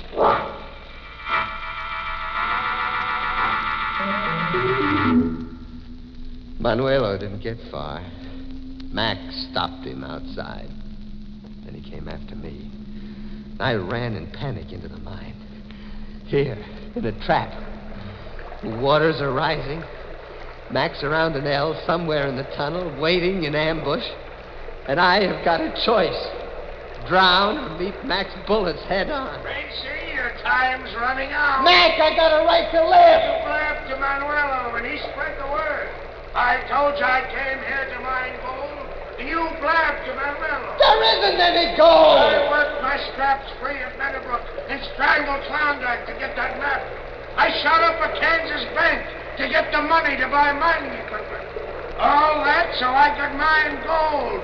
You hear, Tracy? Mine gold. Mac! What happened, Mac? Hit, Tracy. You got me. Ah, liar, I didn't even fire. It's a trick. It's a trick to lure me out. Mac shot into the air to confuse me. He's there behind an L where I can't see him in ambush. Mac! Mac! He cannot hear you, Senor Tracy. Mac, he's dead. El Diablo. It's the devil standing there. Like Manuelo described him, black from head to floor with horns rising from his skull. How many devils are there around here? First Montesano, now you? Montesano is a faker. He sees tribute, he do many things. Kill many men. I have come to know, senor, that there is no diablo. No devil? You're not standing there, huh? But I am real, senor. Behind this face, I am Parento.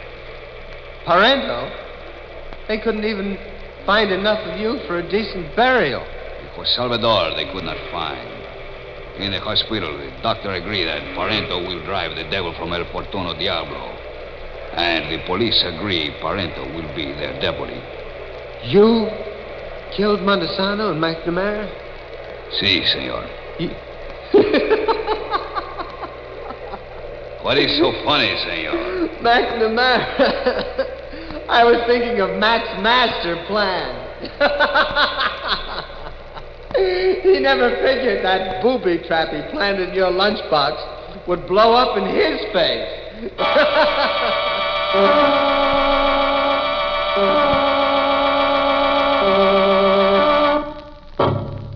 A porter in a gold-buying service once swept this crack into a refuse pile.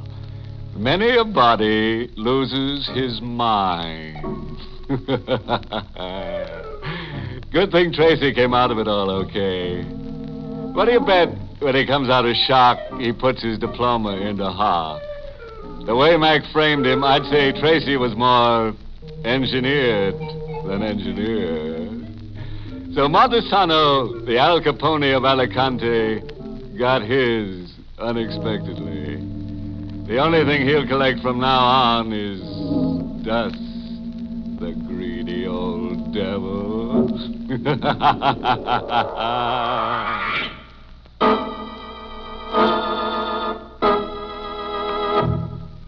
Good night. Pleasant dreams.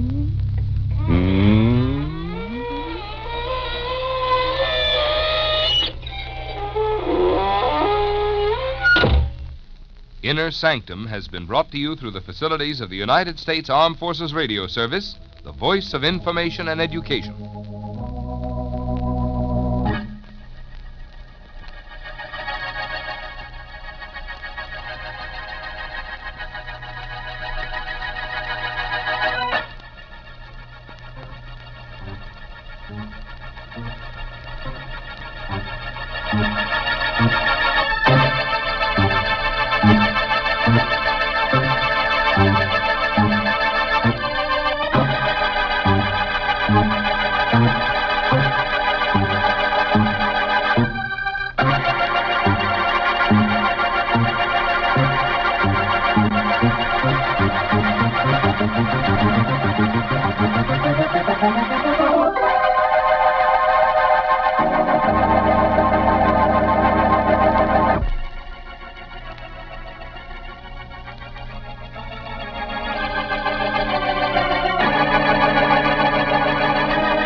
Pennsylvania Turnpike.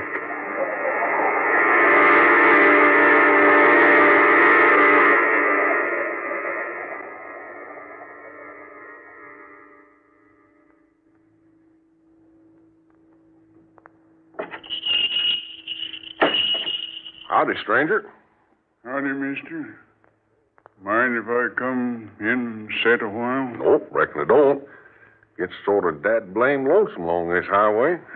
Much obliged. My feet wouldn't hold up another mile. Are you hitching? Yep. Going fur? Don't know. Did you come fur? Yep. Come a right smart piece. Getting pretty old to be hitchhiking. Get many rides? Yep. Had anything to eat lately? Not much. Coffee smells good. It is good. Make it myself.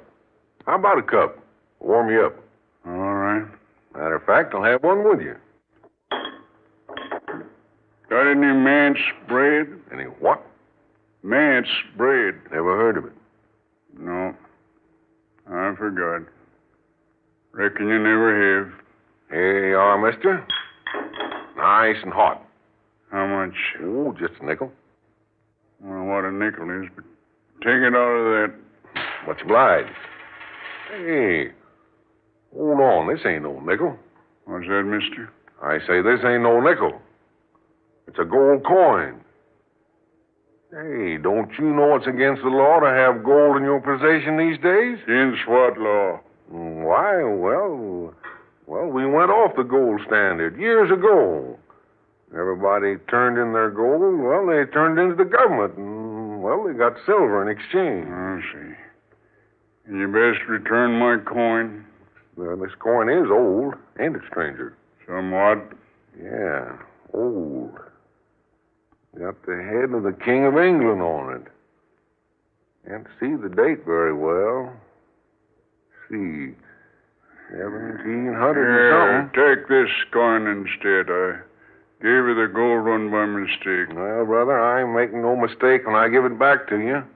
To my way of thinking right now, that gold coin ain't worth a plug nickel. Yeah. I think you'll find this one's legal tender. Yeah, thanks. How about a sandwich? What? A sandwich. I don't know what you're talking about. You're a queer one. Here, wrapped up in this wax paper. A sandwich. Never seen nothing like that before. Yeah? Why don't you try one on the house? Eh? I said try one. No charge, yours. Oh, thanks. Good coffee. Yeah, got to admit it is. Folks around here always have a good word to say for Joe Davis and his coffee. Don't you know where you're heading for, stranger? No, haven't the slightest idea. How come? You mean you're just a roaming about with no particular end in mind? No. I've planned what I intend to do for years. Well, what are you intending to do? That I'll discuss with no one. Okay. Don't get the idea I'm nosing into your business. How's the sandwich? What's that? I said, how's the sandwich? Oh, this. Not so good. Tastes funny. Well, that's good boiled ham. Don't like it. Well, you got no kick coming. Didn't have to pay for it. I intend to pay you. Nope, no charge. But I always pay all my debts. Well, this is one you don't have to, stranger. Especially since you don't like the thing. I've paid every debt I ever owed. Except one. Well, one's not so bad. You'll probably get it paid off someday. Yeah. I'll pay it. I waited long enough. I can wait a while longer. Want more coffee, stranger? No. This is plenty. By the way, do you happen to know many people in these parts? Quite a few, yes.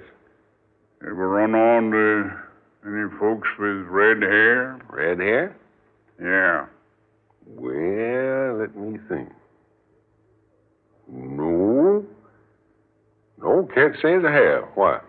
Oh, I'm just interested in folks with red hair. Are you? Only take rides in cars with men with red hair. Why is that? Oh, I got a pretty good reason. You see, the man I owe that debt to has red hair. Oh, has he? Brilliant red. Where are you putting up for the night? Ain't sure. Depends. Well, there's a tourist cabin about 2 miles up the Turnpike. Might stop in there. Place have many customers? Yep, quite a few along this time of year. Better stop there then, have a look around. Mister, if you don't mind my saying so, you've got me puzzled. And so? Yeah, you sure have. Those clothes you're wearing. Never seen anything like them before in my life. You probably never will again. What do you mean by that? Oh, nothing especially. You're sure the mysterious one. You better have another cup of coffee. No, thanks. Well, cigarette then, huh? No, I'm old-fashioned. I smoke a pipe. Well, okay. Fill her up then. Say, what kind of tobacco is that? Eh? Oh, it's King's Choice. Never heard of it. No. Reckon you never have. Something new? Older than you were. Mm-hmm. Where can you buy it? Reckon you can't anymore. Oh, quit making it, huh? About 100 years or so back. Hmm? You wouldn't remember. Oh, you're ribbing me, huh? Of course I wouldn't remember 100 years back. Neither would you. You'd be surprised, mister. What do you mean? Nothing. Especially. I don't get it. Look, you smoking tobacco 100 years old. Nothing particularly remarkable about that, is there? I always say what's old belongs to the old. I reckon you're not more than 60. 60? Sure, 65 at the most. My friend, suppose you take 60, double it, and add a century. What? Double 60 and add 100? Why, that's 220. Your arithmetic is excellent. Have a match? Match? Match? Oh, yes. Yes, sure, match. Here you be. Thank you. You have a customer. Oh, yes. Generally, somebody stops for a few gallons of gas along about this time. Better throw away that cigarette around that gasoline. Be back a minute, old-timer. Yes, sir. A little gas? No, I'd like a little information. Well, got a lot of that, too. Can you tell me the way to Pine Knob? Pine Knob? What's that, tourist camp? No, it's a town. Pine Knob, Pennsylvania. Never heard of it. It's out this way someplace. It's supposed to be about 80 miles out of Pittsburgh in this direction. Well, see, Pittsburgh's about 78 miles back. Well, then I should be pretty close. Never heard tell of no Pine Knob. Been living here, man and boy, for 40 years. Ain't never seen nothing of the place or heard tell of it. Well, I know it's out here someplace. I've followed my directions here. I don't know whether to take that crossroad or follow the turnpike. Sorry, can't tell you, mister. Perhaps I can. Eh? Oh, you. Pine Knob, you say, mister? Yes. It's a small town somewhere in this neighborhood. Not in this neighborhood, it ain't. You don't happen to remember anything about it, do you, old-timer? That's a nice hat you're wearing. Huh? I said that's a nice hat you're wearing. Yeah, thanks. Did you ever hear of Pine Knob? Mind if I see it? See what? Your hat. Oh, forget my hat. You know anything about Pine Knob? I might. After I've seen the hat. Look here. If you know how I can get to Pine Knob, I'll... Hey, look, mister. Let him have a gander at the hat. You with the old boy.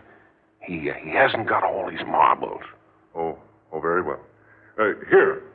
You can buy it in any hat shop for $10. Free initials if you want them. Yeah. Quite nice. What's that? The hat? Oh, you haven't even looked at it. No. I was admiring the gentleman's hair. What about my hair? I said it's nice. Right? Now, how about the hat back and a little information? Oh. Your initials in the band. K.M. Could the last name be Minor? Yeah, that's right. Oh, you saw my driver's license on the steering post. No. How'd you know? I just hoped I was right. Oh, hang it all. Do you or don't you know how I can get to Pine Knob? Yes, I know. Will you tell me then? No, I can't do that. Why not? 'Cause the way is seldom traveled. You'd never find it by directions. Then can you go there with me to show me the way? There's nothing I'd like better than to take you to Pine Knob. Well, now, that's more like it. I'll pay you for whatever your time's worth. I'll collect all right. But I assure you my time's of practically no value whatsoever. Come on around, get in. I'll ride in the back. No, come on in front with me. No, thank you. I prefer the back. Say, mister, you better humor the old boy as much as you can. He ain't as bright as he probably used to be. Oh, all right. All right, old-timer, hop in. Oh, thanks a lot. Oh, you're welcome. Come back and see me.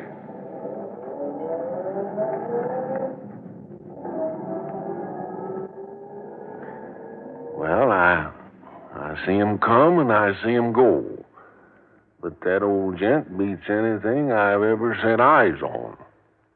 Oh, the old man dropped his bag of tobacco. Almost half full. King's Choice. The smoker's friend. Raymond Tobacco Company. Established 1756.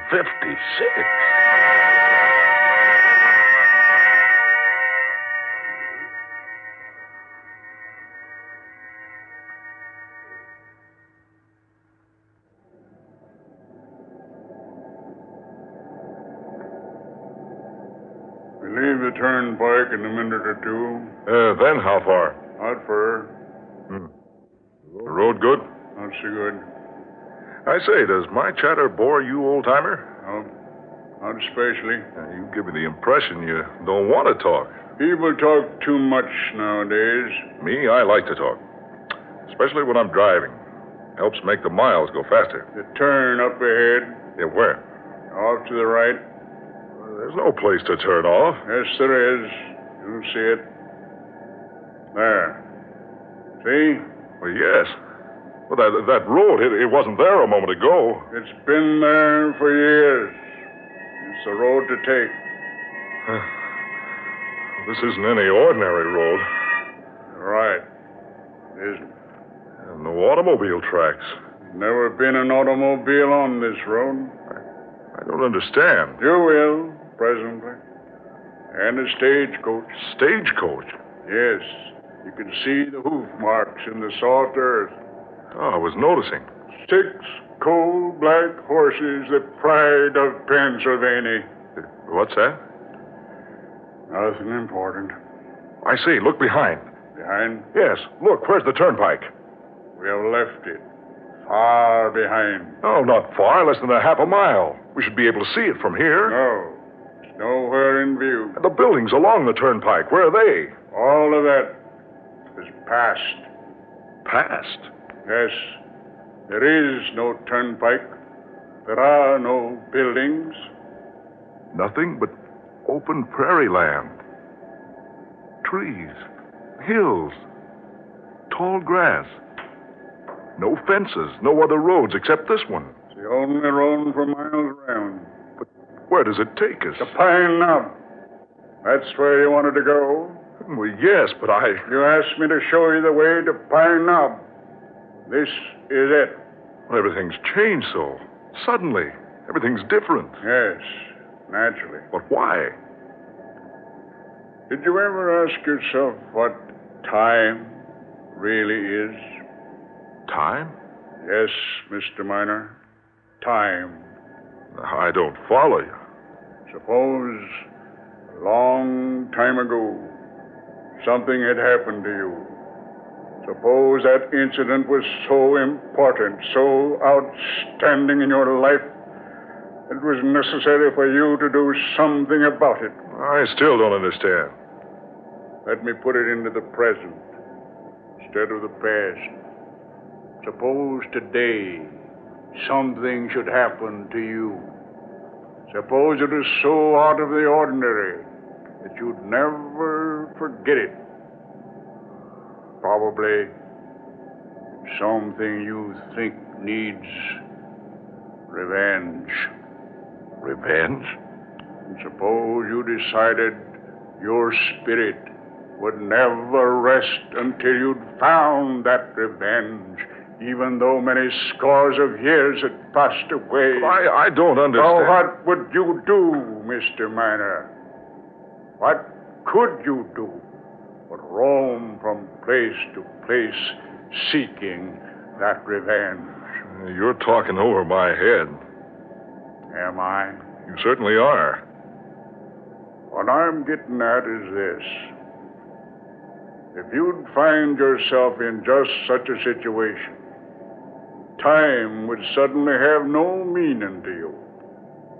You'd think no more about the past or the present or the future. Time would be something unknown to you. Things you call the future now wouldn't be future at all. Incidents you call past wouldn't be past. They'd be now. What you call present, all rolled up into one. That's a strange way of reasoning.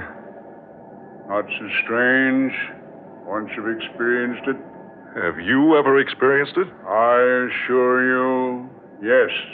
You mean that things that have happened in the past are actually happening now? Precisely. And things in the future are taking place now, too? Naturally.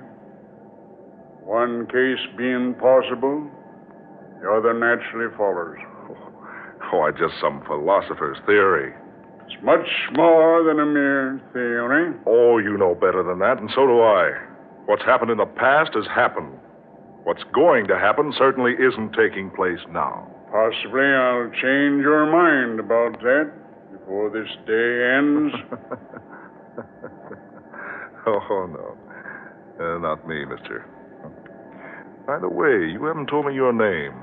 Names are unimportant. Only incidents are important. Yeah. You haven't said how you knew my name. That was quite obvious. Your red hair. The initials in your hatband. I still don't see how you There's knew. Pine Knob. Ahead. Yeah. Down in the valley. Yeah. Where did it get its name, Pine Knob? Because in the center of the town you'll find a little mound with 3 pine trees growing from it. It was under these trees that men have been trying for their lives. It's from them that men have been hanged. That's a pleasant thought. The town seems deserted. Yes, I suppose it is by now. What do you mean? You'll see. There. Stage office is over there. The stage is in. See? Across the road. Pull up here. Across from it. Yeah, right. So this is Pine Knob. I see. That man on the stagecoach with the reins in his hands. And that other man handing up that metal box. Quiet. Listen to what they say.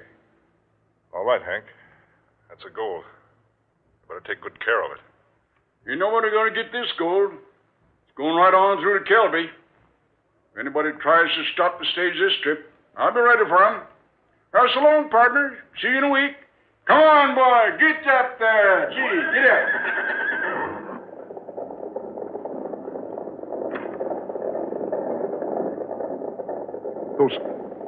Those 2 men. The one on the stagecoach. Exactly. He looks and talks exactly like you, and the other one like me. We must follow that stage. Start the car. I don't understand all this. Start the car. Follow the stage. I'd take my oath that those 2 men are It's not time to talk. Follow the stage. Oh, what is this, a dream? No. I waited a long time for this day. What do you mean? Yes. 9 score years I waited. 9 score? More than 3 normal lifetimes. And finally the day is here. Look here. Whoever you are, would you mind telling me just what this is all about? Why are we following that stagecoach? See? It's beginning. What's beginning? Stage. See? It stopped. Yeah. Something's wrong. More than you think. Drive right up behind it. Maybe we can help. No, there's nothing we can do. Stop right behind the stage. Yeah. Hey, look. Look at that man standing at the side of the stagecoach, talking to the driver. I'm watching him. He's the man with the red hair. The man who looks exactly like me. And the other one on the stage, he's the exact image of you. Quiet. Watch what happens. Listen. What's up, partner? Called me out of town, did you? Yeah. I sure did, Hank. I reckon I'd better take that gold. Take the gold? Where? Just take it. Hand it down, Hank. Hold on. Questions? Just hand down the box. I don't think I'd better, Ken. Now look, I mean business. You drawing a gun on me, partner? I mean business, Hank. Hand down that gold. You're robbing this gold. I'm taking it and clearing out. Here tell folks is settling out west. I aim to go there. Ken, I done trusted you like a brother. I never thought the day'd come when you... Hand me down the gold, Hank. This gold's going to kill me. It ain't going no farther than it is right now.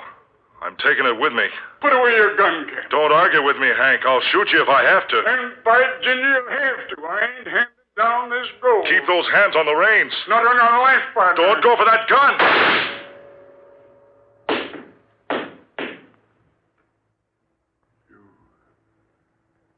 You shot me. In cold blood. No. I didn't have a chance. You knew I didn't carry a gun. Just a rifle there on the seat. No. I didn't do that. I didn't shoot you. Wasn't going for no gun. You've murdered me. No.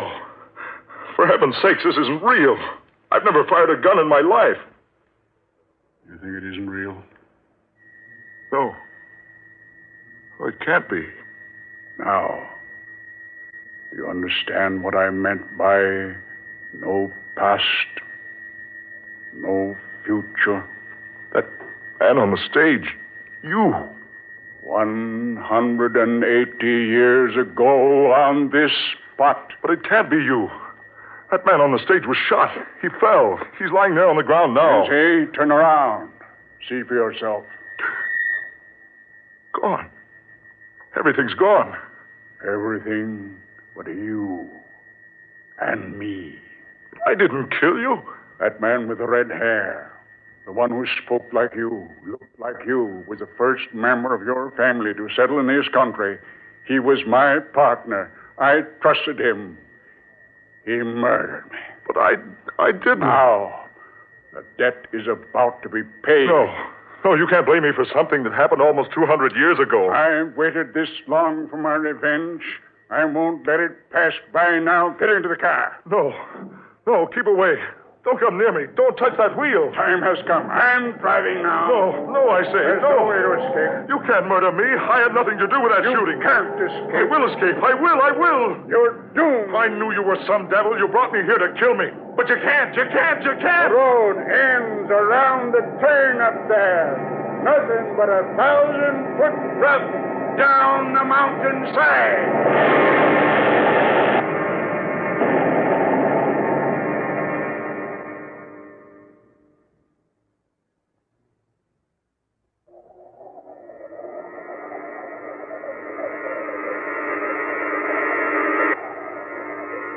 Dark fantasy.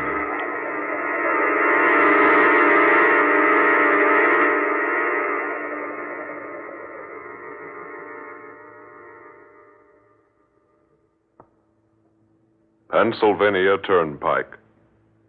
Tonight's original tale of dark fantasy by Scott Bishop, originating in the studios of WKY. Ben Morris played Ken Miner. Fred Wayne was heard as Hank, and Muir Height was the filling station attendant. Next Friday night at this same time, listen to the 19th in this series of unusual and original tales of dark fantasy, created by Scott Bishop. Next week's story is called Convoy for Atlantis, a fantastic yarn of ships that disappear in the night, and of strange and valuable treasures which arise from the sea. An adventure that takes us down to the very bottom of the mighty Atlantic Ocean for a special observation of the Convoy for Atlantis. Don't miss this weird tale of an ancient race that lives again on a mighty sunken continent. Tom Paxton speaking. Dark Fantasy comes to you from Oklahoma City. This is the National Broadcast.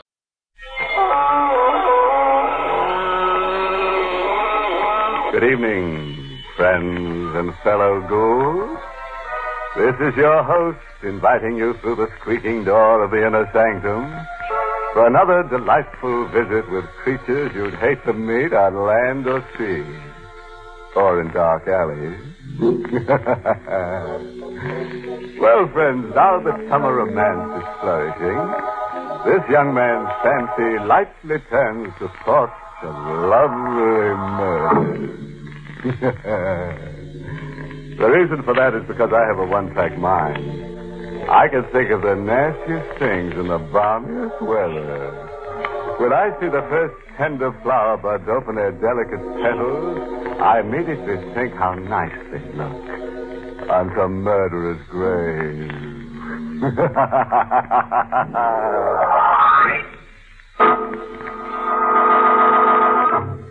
Tonight's Inner Sanctum mystery, House of Doom, was written by Milton Lewis and stars Santos Ortega in the role of Mark, with Charlotte Holland as Lorraine.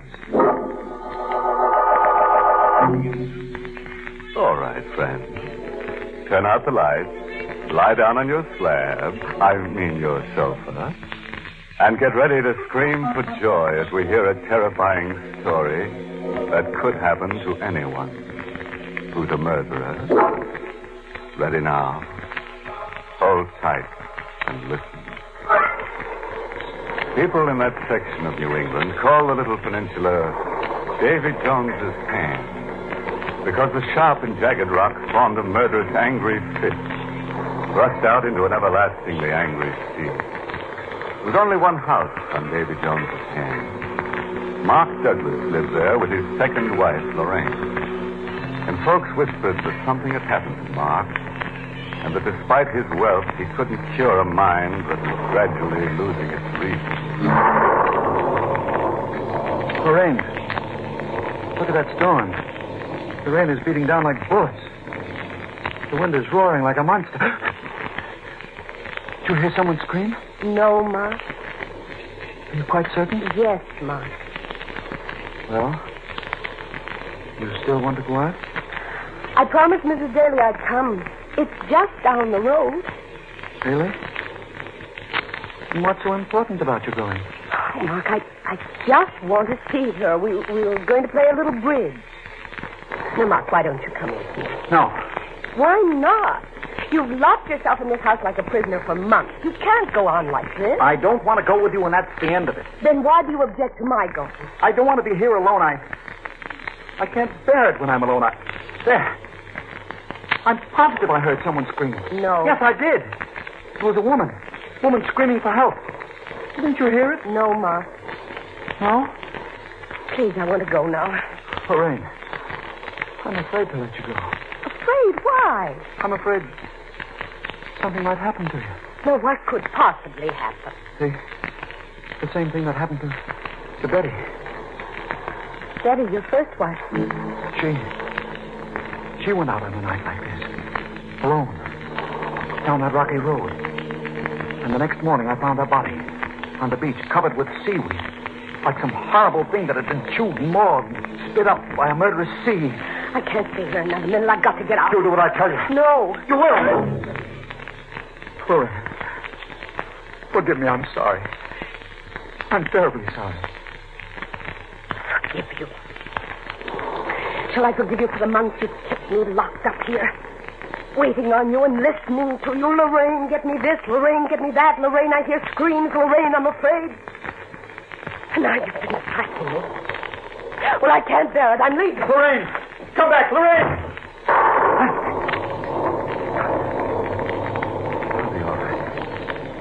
I'll be all right without her.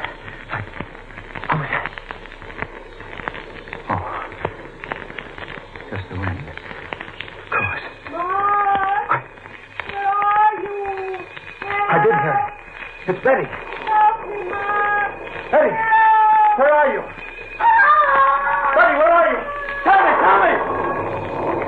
Did I hear it? What's happening to me? Where's the phone? Honey, you must be hearing things.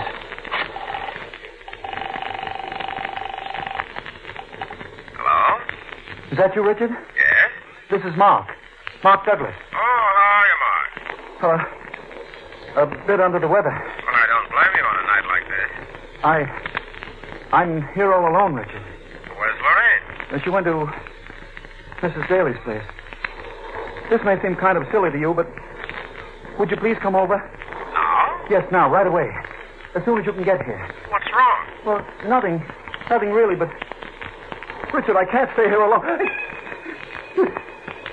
Did you hear something? What? A woman screaming for help. I can only hear you, Mark. Oh, yeah. Yes, of course. You wouldn't hear it over the telephone. What are you talking about? These screams I keep hearing. It's been going on for months. I think it's Betty. Richard, you've got to come over right away. I can't be here alone. I can't. What is it, Mark? What's wrong? She's at the door. Who? The woman. Goodbye, Richard. Betty, she's come back. Open the door. I'm coming. I'll open the door. Betty. Oh. There she stood. Her face covered with seaweed. Her arms held out to me. She leaned forward and touched me. And then something snapped in my brain.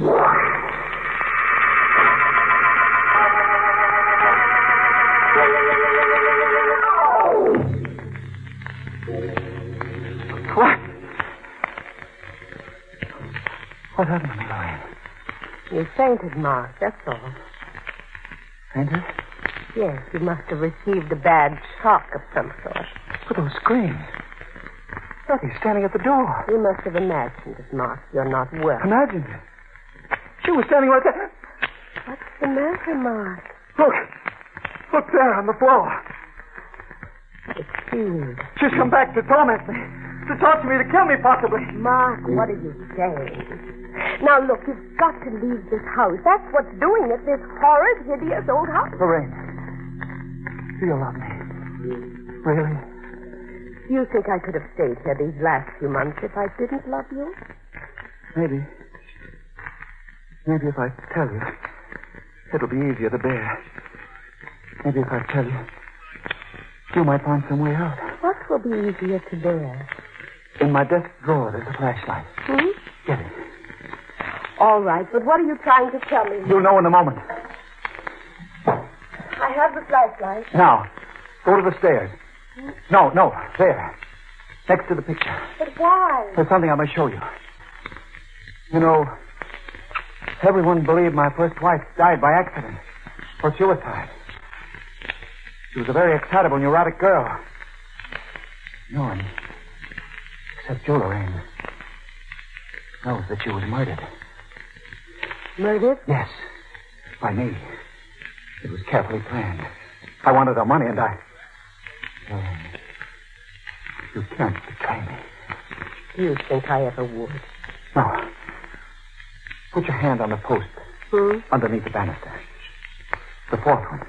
That's the one. Now twist it. Go on, twist. To your right. All right. There. You see? It's a trap door. It's built into the floor. But why? Turn the flashlight down there. Huh? Go on, turn it into that blackness. There's water. Yes. And you see those rocks? She fell down there when I sprung the trap. Struck her head against those rocks. When the tide changed, washed her body out of that subterranean cabin into the sea, and then washed it up on the beach. And now you understand why I can never leave this house. Close that trap door! Close it! How, Mark? Twist the post to the left. There. Now. No. How did you find out about this door, Mark? I discovered it when I examined the house years ago. It was empty then. It had been empty for years. And you chose it because of the door? Yes. But I've gotten to hate it. I've gotten to hate every board, every window, every sound. I know I'm going to die here in the sea, and she's going to kill me. She's going to murder me for what? Lorraine, take your hand off that post. Don't! I'm standing right in the trap door!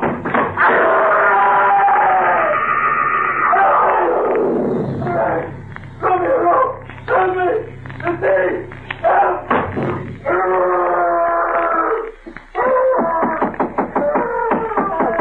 One moment. Lorraine. Oh, hello, Richard. I received a phone call from Mark tonight, and I've... Lorraine. You look so strange. Do I, Richard? And so beautiful. No, nothing, Richard, not now. Where's Mark? Well, that's just it. I don't know. I went out to Mrs. Daly's, and then I changed my mind, and when I returned, he was gone. I'm worried, Richard. What did he tell you on the phone? He sounded absolutely out of his mind. Completely hysterical. Complained of hearing screams. In a terrible state. Lorraine, do you think that he could have... Yes, that's what I'm worried about, those clips. It may not be too late. We'd better search for him. Yes, I'll come with you.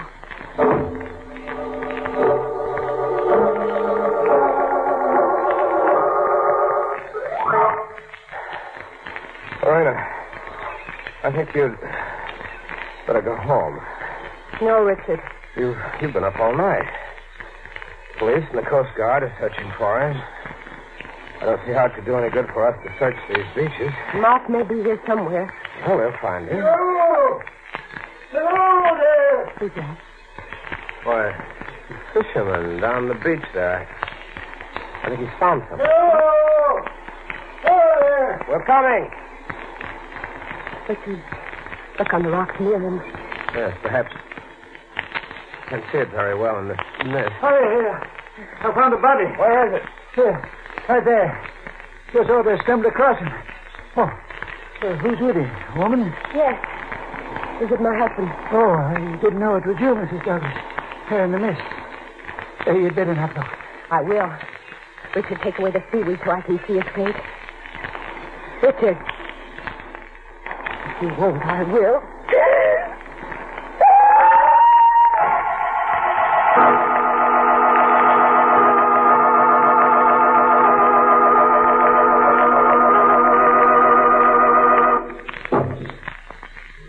Well, friends, how'd you like to live in the House of Doom? Cozy little place to spend a short life, but a loony one, isn't it? You know, a little home like that would be our answer to the housing shortage. Just build a few of them, and you won't have any tenants to worry about. Well, friends, let's get back to our story.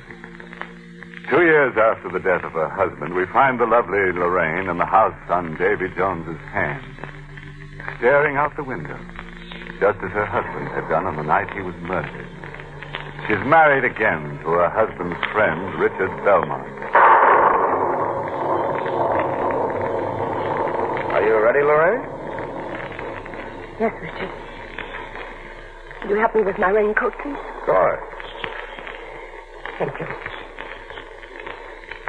Will Kathy be there? Oh, I don't know. I suppose they asked her.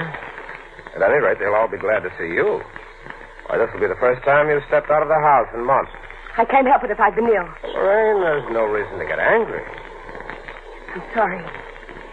It's just that I don't care to go out in a storm like that. Just a short trip down the road. I know it. What's a little rain? You're in very good health now. Please don't talk about it. You ready? I'm quite ready, thank you. Let's go. No, I can't go. Lorraine. Richard, please close that door and come in here. What's the matter with you? Nothing. I just don't want to leave here tonight, that's all. I was afraid of this. Were you?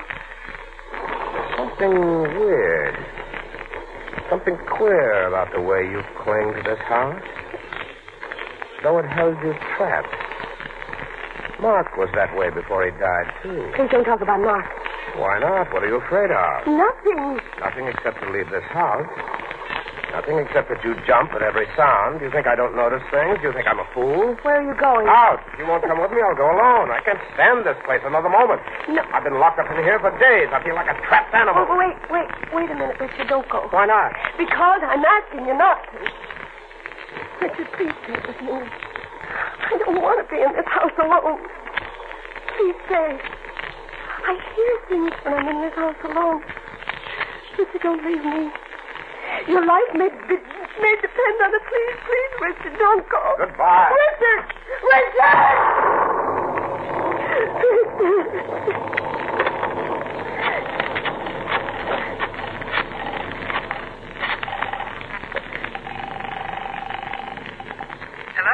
Hello. Is that you, Kathy? Yes. This is Lorraine Belmont. Oh, hello there. Kathy, what are you doing tonight? Oh, just listening to some records?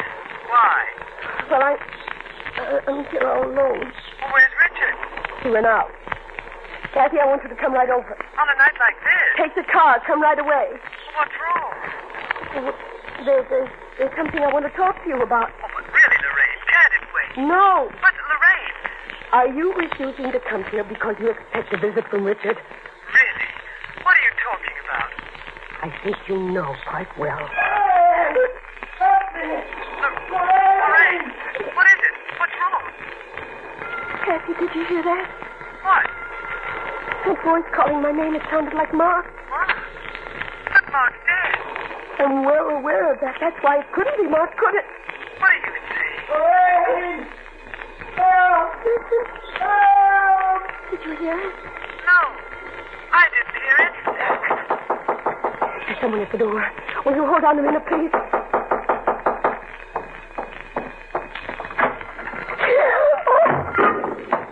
Lorraine! Hello, Kathy? Lorraine, you sound so strange. Who was at the door? No one was at the door. No one. No one? When I got there, all I found was some seaweed.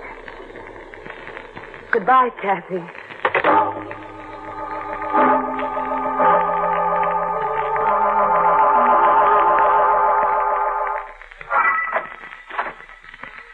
Hello, Lorraine. Richard. I decided to come back. I couldn't leave you alone. I'm sorry. Quite all right. What do you have there? Look at it. Seaweed.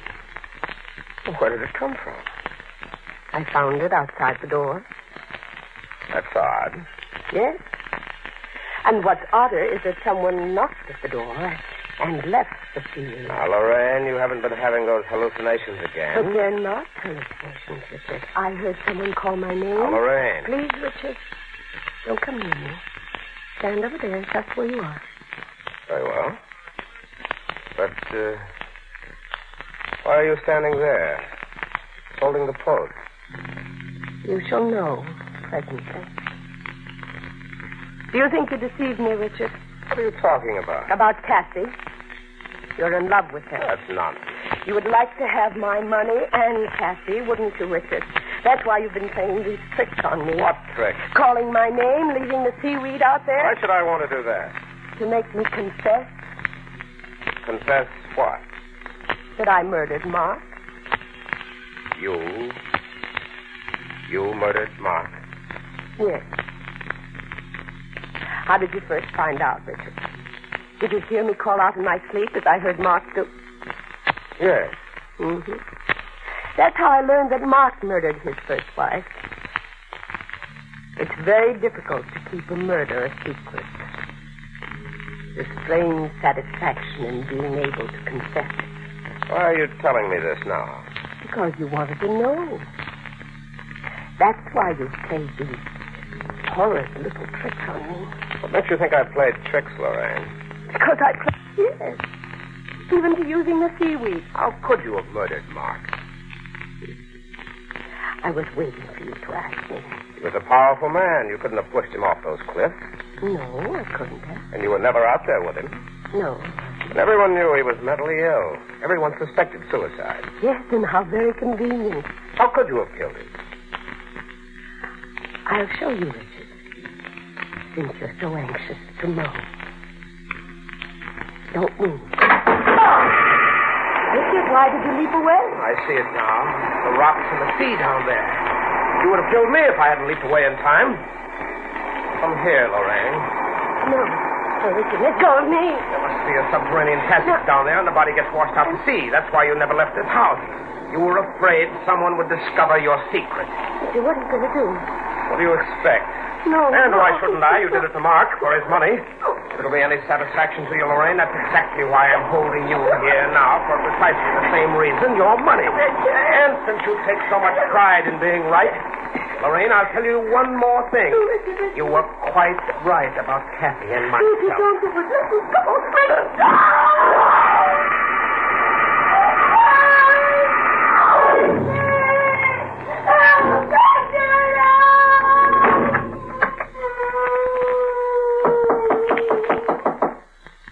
One moment.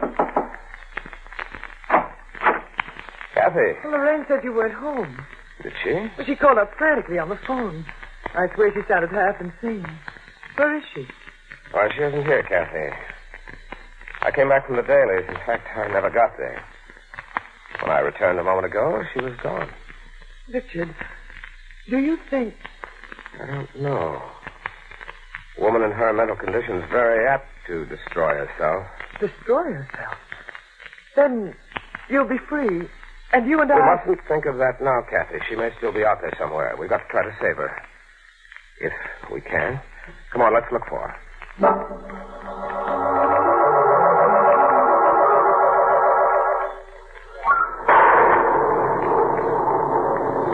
Kathy, you can't leave this house tonight, not in a storm like this. And why not, Richard? It was on a night like this that Lorraine was killed 3 years ago. I'm afraid to let you go out. You're my wife, and I love you, and you mustn't leave me alone. I can't stand this house another moment.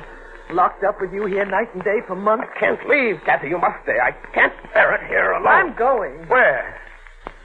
To see some man? Is that what you're going? Some man. That must be another of your hallucinations. I'm just going down the road. I've got to see some human being who's in his right mind, or I'll go out of my mind myself. Kathy, don't leave it. Did you hear it then? Hear what, Richard? That voice. A woman's voice. Calling for help. No, Richard, I didn't hear a thing. Are you sure? Yes. Kathy, don't go. Stay with me. No. I can't stay here another minute in this place. If you invented the torture, the evil, and the doomed, it couldn't be worse. No. I hate every board, every door, every piece of it. I can't stand another instant. Goodbye, Richard. Kathy! Kathy!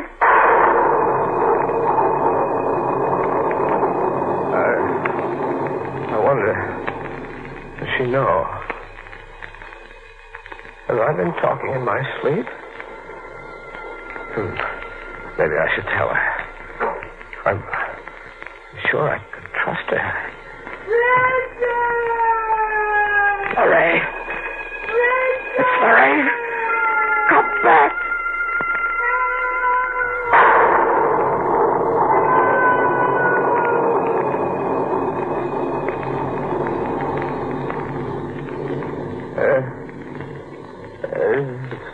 She was right. This house is for the evil and the doomed.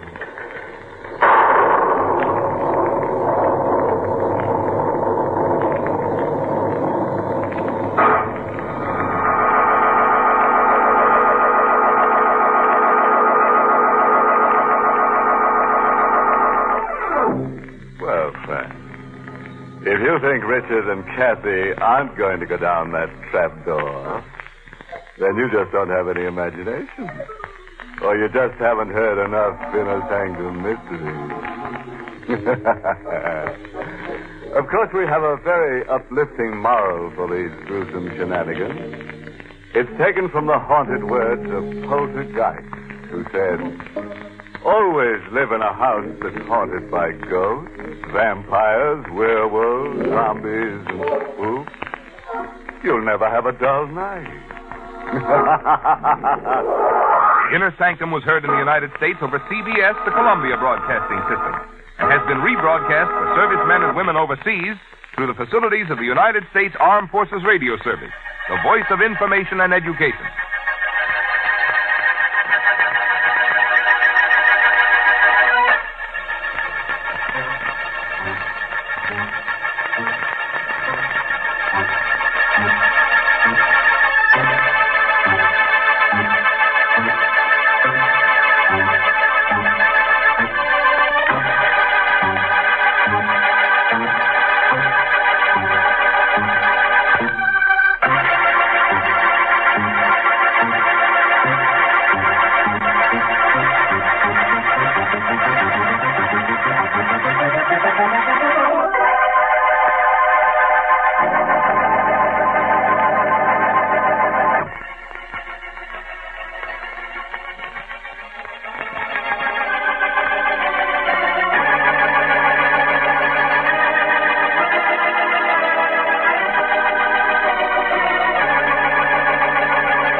Dilys Lay, Sylvia Coleridge, and Norman Bird in Is There Anybody There? By William Ingram. Vincent Price. Hello and welcome. In Arcadia Avenue, the houses have names as well as numbers. Shangri-La, Dun Roman, Mont Repose. They best sum up the avenue's air of nostalgic gentility.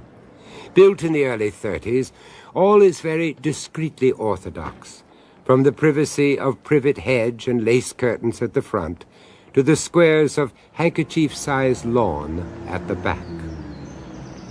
In later years, however, professional nameplates have appeared on several of the front gateposts. Brigadoon now houses Chetney, Chetney, and Chetney accountants. Dun Roman, complete with Monkey Tree, a veterinary surgeon. Higher up the avenue, there is an establishment for the fitting of ladies' foundation garments. But it is to the recently renamed Celestina that our attention must finally turn. The first thing one notices is that its brass nameplate is somewhat grimier than the others. It pronounces Miss Griselda Thorpe to be medium and clairvoyant, consultations and ministrations strictly by appointment only.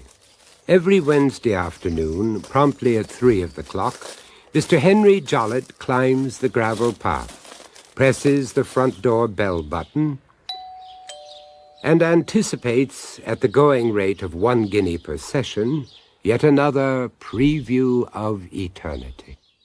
Ah, my dear Mr. Jollett. Miss Edith, I trust I'm not premature. No, quite the contrary. Punctual to the very second as usual. Punctuality, my dear Mr. Jollett, the prerogative of kings. In my books, whatever, or anybody else's for that matter. Edie! Yes, Griselda? Stop catching blue bottles. Assist me with the sacred pendant. Yes, Griselda. I can't quite see. Fingers and thumbs, fingers and thumbs. There. Mr. Jollett, drill as before, if you please. You there, in the hot seat. Thank you. I shall sit here, with my back to the window. Better for vibes and less chance of spiritual dispersion, don't you know? And Edie, you...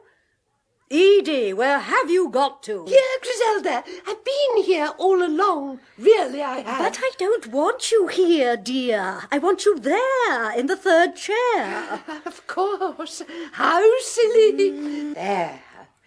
You can begin now, Griselda. Thank you, dear.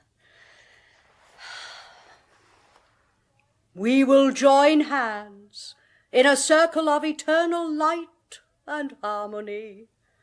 Well, do it as though you meant it, woman, for heaven's sake.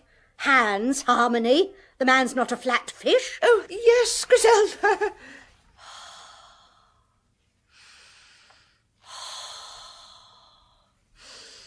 Peace. Perfect peace. Peace. Perfect peace. Peace. It started, Mr. Jollett.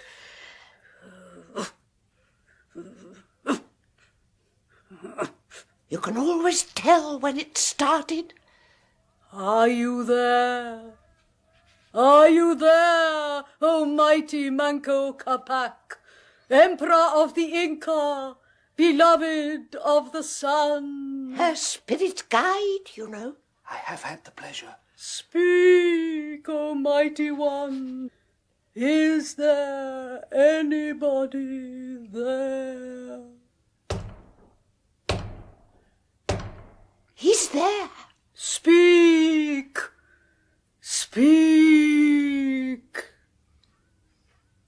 It is I, Manco Capac, Emperor of the Inca, beloved of the sun, God living, God incarnate, God of the infinite orb. This is where her breathing gets heavier. You'll see. Speak, O Manco Capac, Emperor of your peoples, spirit guide to lesser mortals, bound in bonds of common clay. Above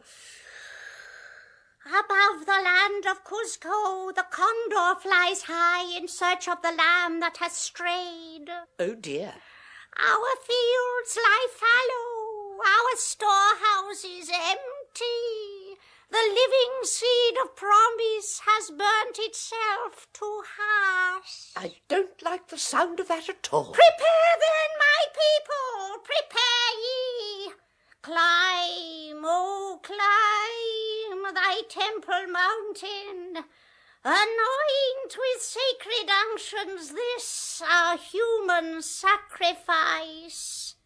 See, oh, see where the living God of the orb, the chariot of the sun, spins gold upon this holy place. Raise high the sacred blade. The time of the living blood is upon us. The time is now. Now!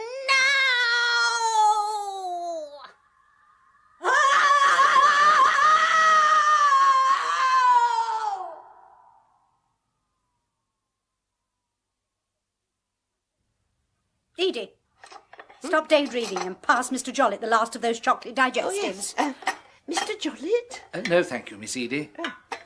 Oh, well, piggy to the trough, I'll have it. Edie, while you're on your feet, you can put Capac's sacred pendant back in the casket where it belongs. There. Beautiful, isn't it, Mr. Jollett? Beautiful. Quite beautiful. I'd let you take a closer peek, but I don't think the old boy would go for that. Even letting Edie get her chocolatey little paws on it is stretching the point. But at least in the family, if you take my meaning. Of course. Oh, at least let me top you up. I beg your pardon? Oh, no, thank you. It's most kind. Ah, downhearted. I don't blame you. 3 Wednesdays in a row, and still no contact with the dear departed, eh? Not yet, Griselda. Though the Emperor did seem to have rather a lot on his mind. Oh? I rely on Edie to keep me in the picture, you know. Oh? Have to, don't I, old thing? Once his nibs takes over, out of my hands. Everything up to him, and when it's all over, the old memory slate wiped clean. Just like it had never happened. But you must have some idea. Griselda did try getting it on tape in the early days. Tried's the word. Oh? Not a sausage. First couple of times, just put it down to Sister Edie making her usual bosh of it. Griselda! Well, Not exactly of a mechanical bent old thing, let's face it. If she ever got around to fixing a fuse, she'd probably blow up Battersea Power Station. So, what happened? Happened? Nothing. Funny thing about it, though, all the early stuff, us getting settled, the odd bit of traffic noises from the avenue, Edie's ridiculous asides, all clear as a bell. But the minute Manco Capac starts doing his stuff, nothing. Perhaps you were too far off the microphone. No further than any of the others. And from what Edie tells me, his Nibs is not exactly the sotto voce type. Not exactly. Still, 3 weeks on the trot and still no contact with the dear departed. If he doesn't pull his finger out soon, you'll be asking for your lolly back. Oh, dear lady, it never entered my mind. Odd, though. Odd? Don't have many failures, do we, Edie, old thing? The first I can remember, Griselda. If your dear departed wife... Violet, Griselda. Violet, quite. Well, old Manco Capac can usually be relied upon to winkle them out. Not that there'd be much persuading needed, mind you. Huh? Or put yourself in Violet's place. Like being told there's a long-distance phone call, not even bothering to find out who's on the other end. I'd never quite thought of it in that light. I wonder what light you had thought of it in, Mr. Jollett. I notice you've been admiring my sister's portrait, Mr. Jollett. What? Oh, yes. It had rather caught my eye. Splendid, isn't it? Edie. Oh, but it is, Griselda, dear. Such an excellent likeness. Give or take 20 years. Oh, such fire, such expression. Indeed. Cleopatra, don't you know? Oh, really? Not the old Vic, Mr. Jollett. Finsbury Park Empire. What they call in the business a bum week. Not the title role either, though that's clearly the impression my sister wishes to give. Oh, but... Fa-ta-ta-tita. Fa-ta-ta-tita, fa-ta-ta-tita, fa-ta-ta-tita. Trusted and rather boring handmaiden to the Queen, don't you know? She's the one that brings that awful rubber snake on at the end. The trickiest part was getting the name right. Fa-ta-ta-tita. I still have nightmares. Painted by a fellow artiste, Mr. Jollett. Better at painting than acting. But then everybody in the company seemed better at something than acting. Of course, I had realised your background was probably theatrical. Only probably. Oh, my dear man, such understatement. That isn't to imply... The ham of all hams. Always was, always will be. Why, I eventually had the good sense to give it up. Anyway, 20 years on, water under the bridge, and sure you must have better things to do than gawp at pathetic shortcomings of an aspiring Sarah Bernhardt. How interesting. Mr. Jollett? How very interesting. 20 years. You did say 20 years. Give or take. Why do you ask? In the painting, you're already wearing the sacred pendant. Am I? Oh, yes. Yeah, so I am, aren't I? Griselda's feeling of being caught out did not escape either Edie's or Mr. Jollett's notice. To begin with, Griselda half choked on her chocolate digestive, then lapsed into a granite-like silence, which made the gentleman shift uneasily on the edge of his seat, drop a spoon, and finally invent a previous engagement, and so beat a grateful retreat. Griselda, what are you doing? What does it look as though I'm doing? I am having myself a gin. But you've just had tea. They can fight it out between them. Griselda. Matter of fact, I'm going to have 3 gins. But isn't it a little early to From start? where I'm standing, it might already be a damn sight too late. Well, why the hell don't you join me? No, thank you. Suit yourself. Oh, own damned fault. Pardon? Should have cottoned onto the blighter long before this. I must be losing my grip. Was a time I'd have got his number before he got his size 10s over the front door mat. Are you referring to our Mr. Jollett? Jollett! I wonder how long it took him to dream that one up. Or perhaps his super-duper pulled it from a hat. Super-duper? Superintendent, dear. What? Police. fuzz. Oh, God knows why I didn't tumble. What did he say that ridiculous wife's name was again? Violet. Violet Jollett. Well, have you ever heard anything more unlikely? Who in their right mind would ever want to be supernaturally reunited with someone called Violet Jollett? Mr. Jollett. Hocus pocus, pudding and pie. Not that she ever existed, but like somebody opening the second half in old-time music hall. Oh. Violet Jollett and her performing love doves. Osprey feather at the tilt, and her feathered friends dropping bird muck all over her velveteen and diamante ball gown, not to mention half the stalls. I'm still not sure I follow you, Griselda. Well, God knows how much clearer I can make it. Phony through and through. Ah, Mr. Jollett? And for God's sake, stop calling him that. Mrs. Jollett, too. Well, how else was he going to get himself over the front door? Oh, but if our Mr... Well, the gentleman isn't what he pretends... I thought I put you in the picture. He's either one of the plainclothes brigade or a hack. A hack? A scribbler. A scribbler? From one of those dreadful Sunday rags, all turge and true confession. Well, he doesn't look like a newspaper man. You've never seen a newspaper man? No. Well, then. They're not all trilby hats and dirty trench coats, you know. No, I suppose they can't be. Still, had it coming. Had what coming? On the cards. That one day I'd probably get myself splashed right across the front page of one of the Sunday Dreadfuls. Real-life expose, life after death racket, the sinister truth. You know the kind of thing. And one of those dreadful photographs they always find to go with it. Out of focus and slightly blurred around the edges. Griselda, dear, it wouldn't be true anyway. Would it? So what the devil do you think I've been prattling on about? The big phony. Always knew it, so now it's out of the bag. Good run for our money. Our money, Sister Edie, but over. I don't believe you. Then turn a blind eye. Again. Your option. Always been your prerogative in the past. True. Always true. Turn a blind eye to whatever you can't take. For you and Mumsy and dear dead Papa. The whole ridiculous charade of Arcadia Avenue. Over. Done with. Kaput.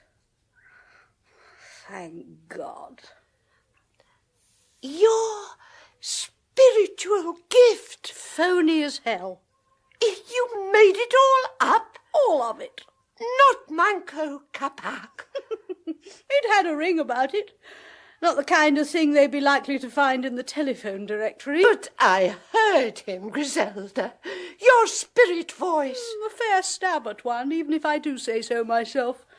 First tried it out when I was playing one of the three witches in the Scottish play. Closed after 3 nights. Theatre Royal, Hanley. Little did I know years later it might still have its uses. By the way, did you notice how your Mr. Jollett turned somersaults when he heard of my theatrical associations? It must always be a bit of a giveaway, I suppose. He was admiring the pendant, Griselda. Pendant of the Emperor Manco Capac, ruler of the Incas, from out of the land of Cusco. Spirit guide of lesser mortals, bound in the bond of common clay. Oh, dear. Sorry, old girl. Bosh. All bosh. God knows where I even picked up that worthless bit of scrap iron. Probably with the rest of the junk in one of those 6-penny trays. I see. Edie? No. Just a bit of a headache, an early night. I'll take one of my pills. Well, perhaps even two. What about your Biddy buys cocoa? No, thank you, dear. I don't feel much like it tonight. No, not tonight. We have no way of knowing how long it was before Griselda followed Edie up the wooden hill. Gin had always been her tipple. It not only relaxed her, it gave her a warm feeling of righteous self-pity. And if she wasn't entitled to a large slice of that tonight, who the devil was? She could have been asleep for hours. She might just have closed her eyes.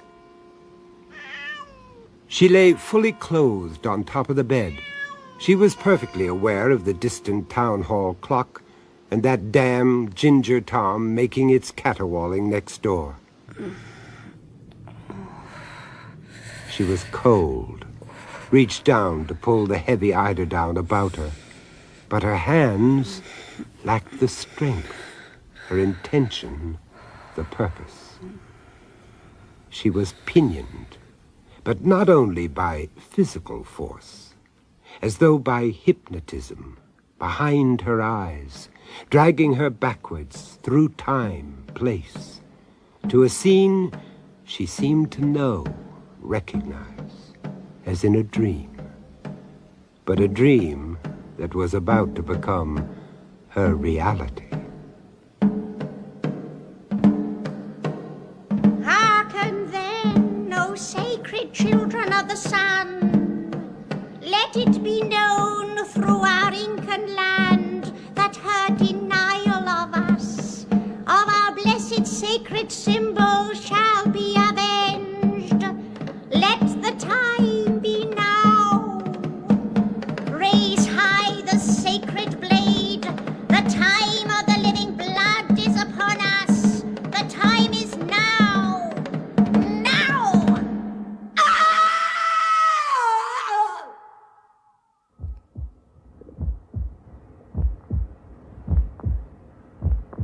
The heart to be removed. See where it beats even now upon the altar of our forefathers. Even now. Even now. Even now. Even now. It was always Edie who coped with the ritual of early morning tea. She'd carefully avoid Griselda's pom-pommed carpet slippers, then set the cup gently down on her bedside table, draw her curtains to exactly the width she demanded, and then shake her gently, but firmly, by her shoulder until she got the first grunt of awakening and recognition. But no grunt came. It took Edie a long time before she finally would accept that Griselda was dead.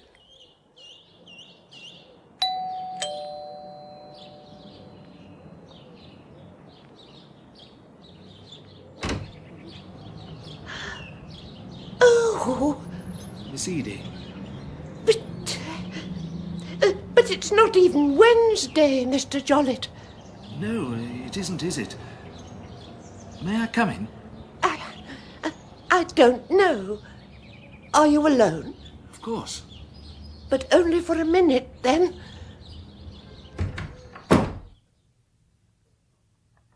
It's a terrible mess. I'd offer you some tea, but I'm not really up to it. Oh, I quite understand. Do you? I only called to offer my sympathy. If there's anything... How did you find out about my sister's... Miss Griselda's passing? A small paragraph in last evening's paper. Oh. But only a small paragraph, you say? Oh, I'm not sure she'd have been too happy about that. Notices, even the obituary kind, were very important to her. Banner headlines, a photograph, a bit out of focus, blurred around the edges, was the way she put it. When I opened the door to you just now, I quite expected popping camera bulbs and a Black Maria. I'd almost hoped for it. I'm not sure I understand. There's really no need to keep up the charade, you know. No need at all. Now, Mr. Jollett. I see. Oh, she saw through you all right. Right from the very start. Edie, she said. Edie, dear, the man's an imposter. Jollett. Such a ridiculous name. Isn't it, though? There never was a late Mrs. Jollett either, was there? No. She roared her head off at that, like somebody opening the second half in old-time music hall. She roared her head off at that. How else could I have got to see her? False pretenses. It was important to me. So why assume a false identity? Oh, no, the identity, at least, was my own. I do have a card. Professor Henry Jollett. The letters will mean nothing to you. The National Institute of History. Ancient history. South American, to be exact. Specializing in early Incan cultures. It really means nothing to me, Mr. Jollett. No. But, for what it's worth, I'd like you to explain. Oh, where to begin? Just by chance, the wife of an associate put me onto your late sister's activities. Forgive the scepticism. I'd never ventured into the spiritual world, but that didn't prevent me thinking I'd heard it all before. The substitution of an Incan emperor instead of your usual Indian chief gave it a certain twist. But I really had no intention of coming until I found myself here. Go on. It wasn't until she summoned the emperor by name I started to take an interest. Ah, yes. Her great Manco Capac. Not exactly the kind of name you find in a telephone directory, is it? It's why she chose it, Mr. Jollett. Made it up? If you like. Except that she didn't. Manco Capac, the predestined one, founder of the Inca dynasty, bearer of the staff of gold, protector of the family and the hearth, founder of the city called... Cusco. Exactly. Oh, she could have researched it, of course. Except that she didn't. No, she didn't. As I listened to her, there were many details of the emperor, his fort city at Cusco, that no amateur, that even I, after a lifetime of study and only now beginning to alight on, a new world, long dead, but through her awakening again with a vigour and intensity I could never have aspired to. And yet I doubted. Right up until... Until? The very last time, in this room, we were having tea, and then, out of the corner of my eye, I spotted it. Final proof of all I'd been so stupidly sceptical about.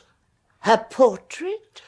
And about her neck, the royal seal pendant of the Incas. You'd seen it before? Only in the gloom, at a distance across the table. She'd refused to ever let me handle it.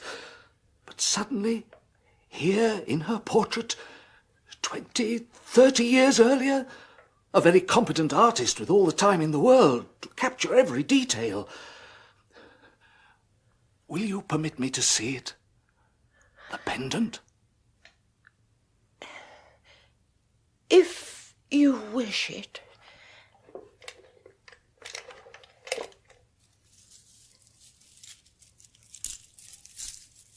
She was wearing it when I found her. The clasp was broken, as though it had been torn from her neck. The autopsy was a necessary legal formality. In view of her age, excess weight, some kind of heart condition seemed the likeliest bet. In the antiseptic whiteness of their 20th century morgue, they made their preparations. A few know-it-all students jostled for a better view, sniggered at her large whiteness. There were no scars on her body, not even an appendectomy. But when her cadaver was eventually opened, they found no heart, only the severed aorta and the cavity where it had once lain. Miss Edie was offered a fortune for her pendant. She refused to sell it. It's now on permanent loan to Mr. Jollett's museum. She often drops in to see it, and there's usually tea and chocolate digestives in his office afterwards. And she's never taken down that brass nameplate on the gatepost. Consultations and ministration strictly by appointment only. Whenever her finances get a bit tight, she consoles herself that she can always take up where Griselda left off. And why not? She does have connections in high places. That was Is There Anybody There?, starring Dilys Lay as Griselda Thorpe, Sylvia Coleridge, Edie, and Norman Bird, Mr. Jollett. The Price of Fear was presented by Vincent Price, written by William Ingram, and directed by John Dias.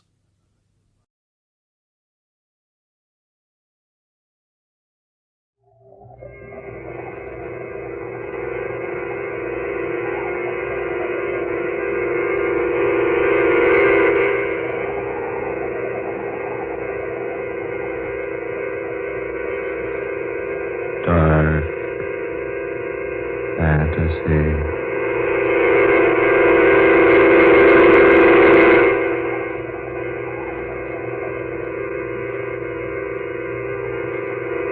Edge of the shadow.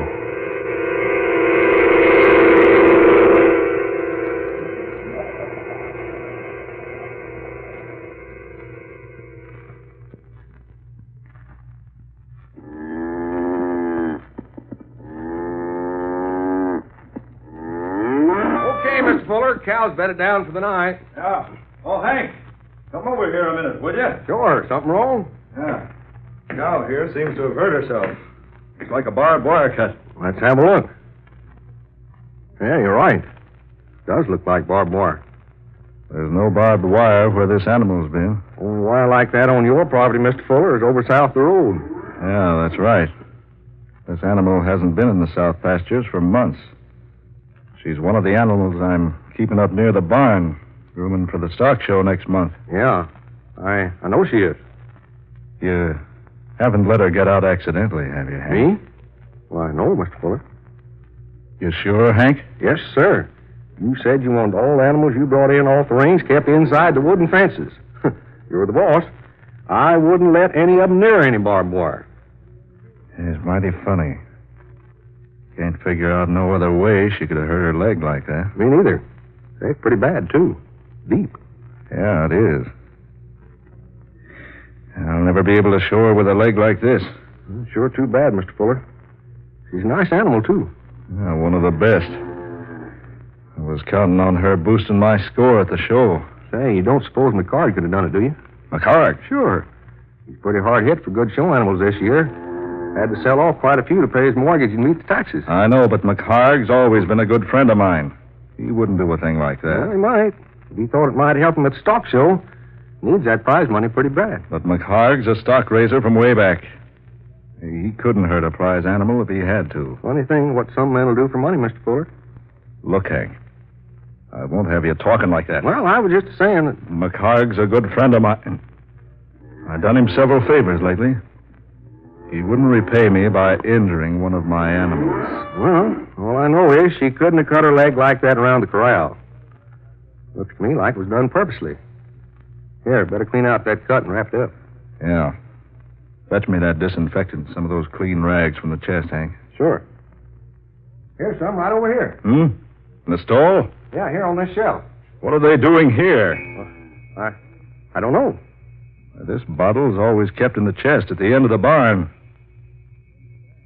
Marsh, have you been treating this animal? No, I didn't know she was hurt till you told me.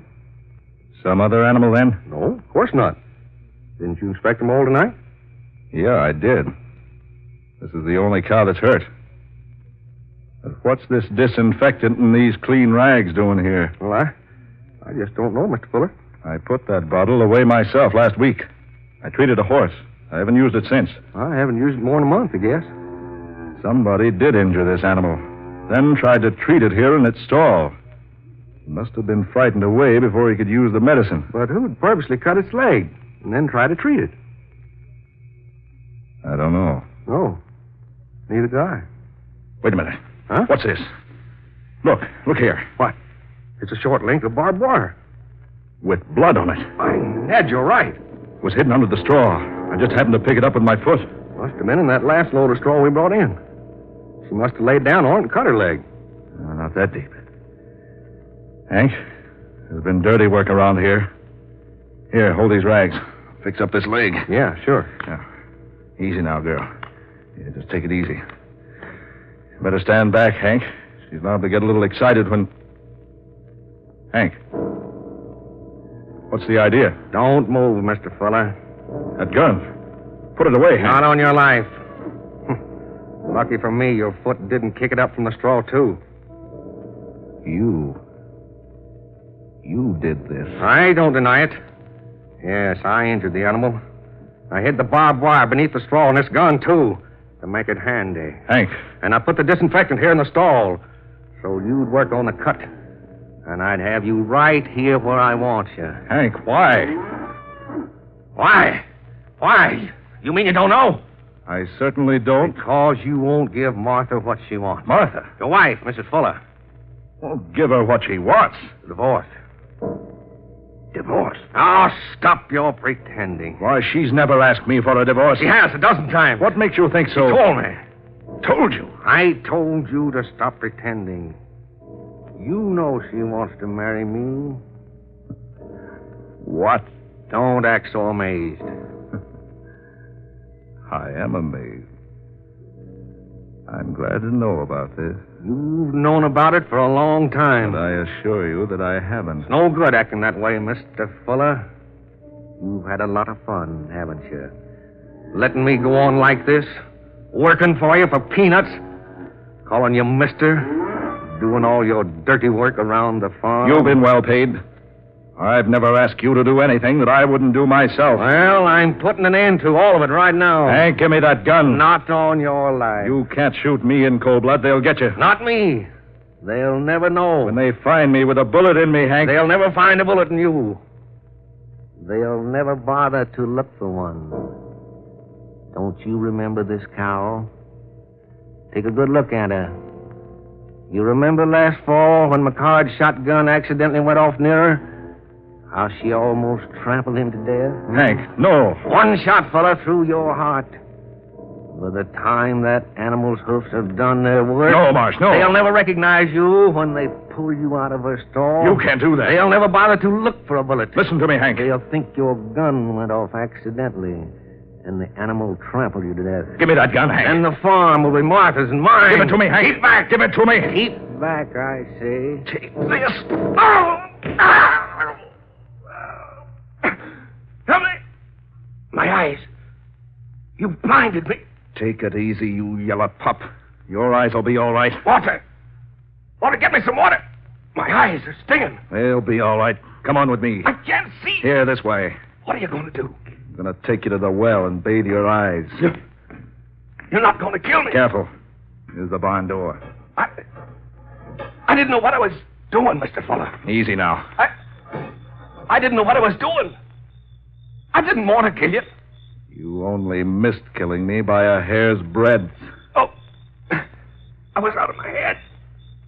Oh, my eyes. We'll talk about that later. Where are we? Where are you taking me? Over to the well. Mr. Fuller, what in the name of heaven are you going to do to me? I'm going to wash out your eyes. Come on now. Yes. Water. Easy now. No, don't rub them.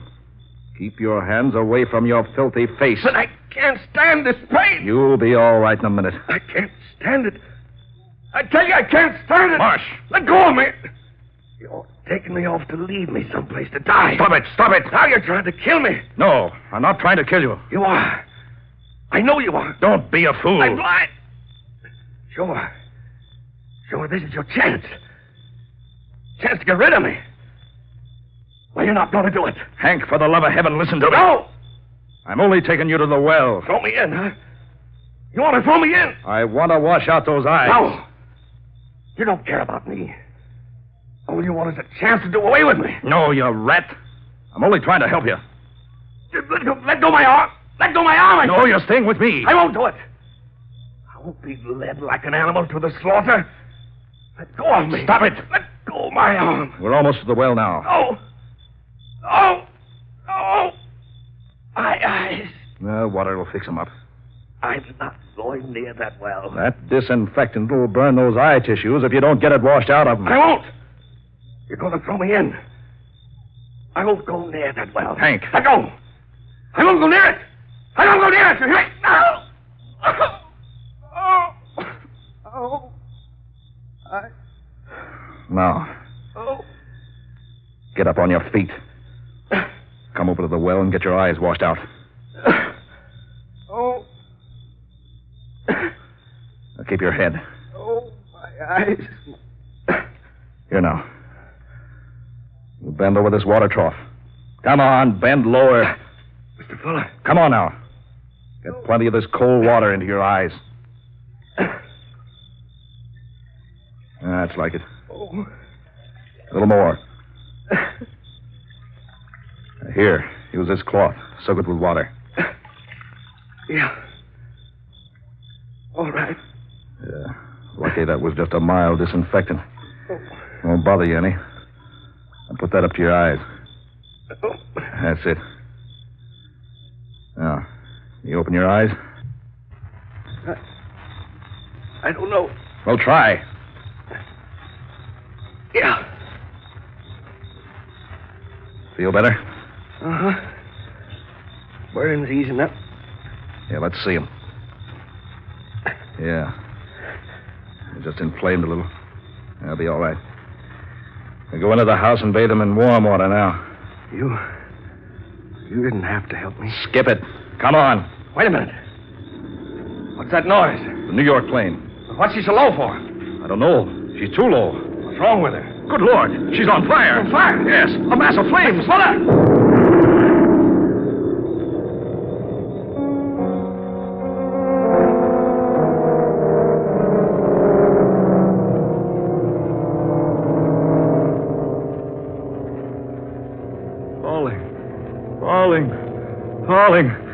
Falling. Stephen. Falling. Stephen. Falling. Wake up. Falling. She exploded in midair, and now she's falling. Stephen. Martha. Oh, heavens, Stephen, you've been having a nightmare. I've been asleep. You were screaming at the top of your lungs about something falling. The plane. Plane? The night plane to New York. What about it? She was low. Too low. She was in flames. Exploded in midair. Oh, you were dreaming. The plane did go over just as you began to scream in your sleep. Oh, let's see the clock. Yes. She goes over at the same time each night. And she was extra low tonight. The motors were awfully loud. Close. Yes. But there was no explosion. A dream. Yet so real. Oh, you'd better go back to sleep, dear. But that wasn't all of the dream. Oh, you can tell me all about it in the morning, Oh, dear. that wasn't all. Stephen, where are you going? To Hank's room. Why? No, where's that other slipper? Here. Stephen, what's wrong, dear? That's what I want to know. Stephen?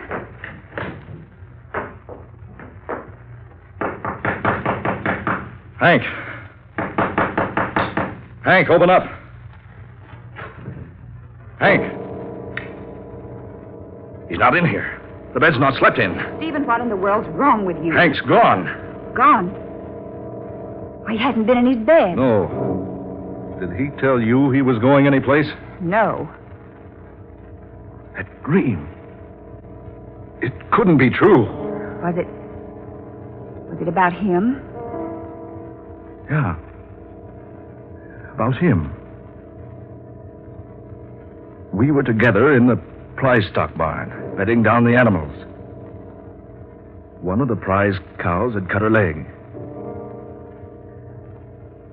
We couldn't understand it because she hadn't been near any of the pastures with barbed wire. I was bringing Hank up here to bathe his eyes, just as the plane was flying over. She was too low, and she caught fire. There was that awful explosion. Oh, but it was all a dream. Come on, we'll see. Stephen. I'm going out to the barn. Come along if you wish. Something tells me that it was more than just a dream.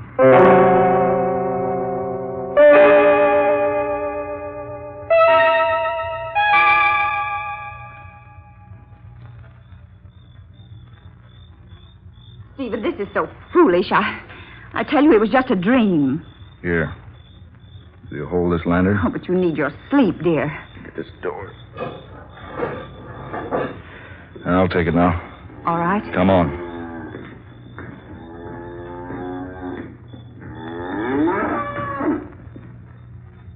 Here's the stall. You bring the flashlight? Here. Here, take the lantern.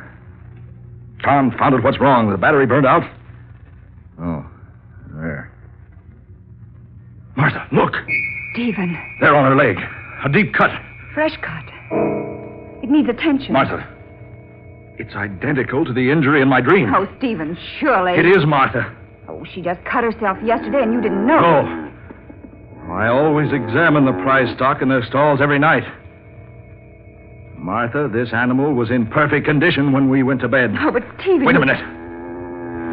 What in the world are you doing? I'm looking through this straw, but... By heavens, look! A short length of barbed wire. Bloody barbed wire. Stephen. Just like the dream. The very same. There should be something else.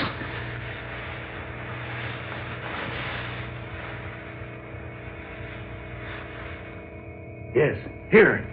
Look. A gun. Hidden here in the straw. Here where he put it. Who? Hank Marsh, of course. Who else? Oh, no, Stephen. Yes. And look. There on the top of the feed box. The bottle of disinfectant. Some clean rags. Oh, but Stephen... Just like the dream. Every bit of it is just like the dream. But you couldn't have dreamed all that. The hidden barbed wire. The cut on the cow's leg. The hidden gun, the medicine, all the same. Stephen. And this cow. She's the one that almost trampled McHarg to death last fall when his shotgun accidentally went off. But surely you don't think Henry Marsh planned to kill you. Yes, he planned it. He worked it out carefully. Very carefully. But now his plan's no good because of that dream. Oh, no, Stephen, he couldn't have. Yes. And in my dream, I saw how it was all going to work out.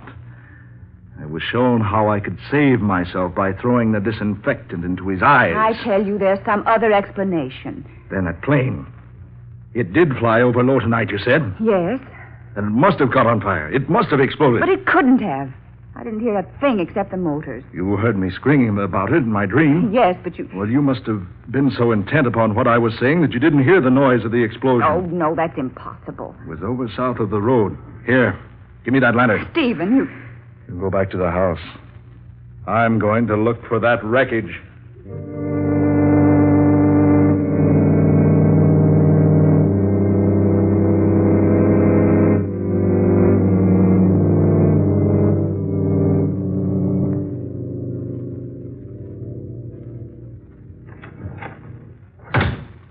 Stephen? Not a sign of anything out there in the field.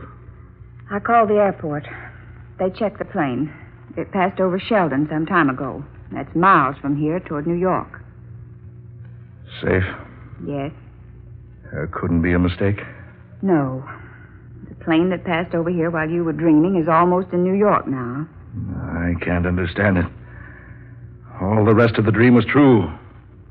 All but the part about the plane. Oh, just a dream. The other things. The injury to the cow, the wire, the gun. Didn't you say you lost your gun several months ago? Yes, I did. Well, you must have dropped it in the straw when you stored it in the barn. It and the wire were thrown into the cow's stall purely by accident. But the injury. Stephen, both of us know how easily and mysteriously cows can injure their legs. And the disinfectant. Oh, you simply left it in there in the stall and forgot about it. No, I couldn't have.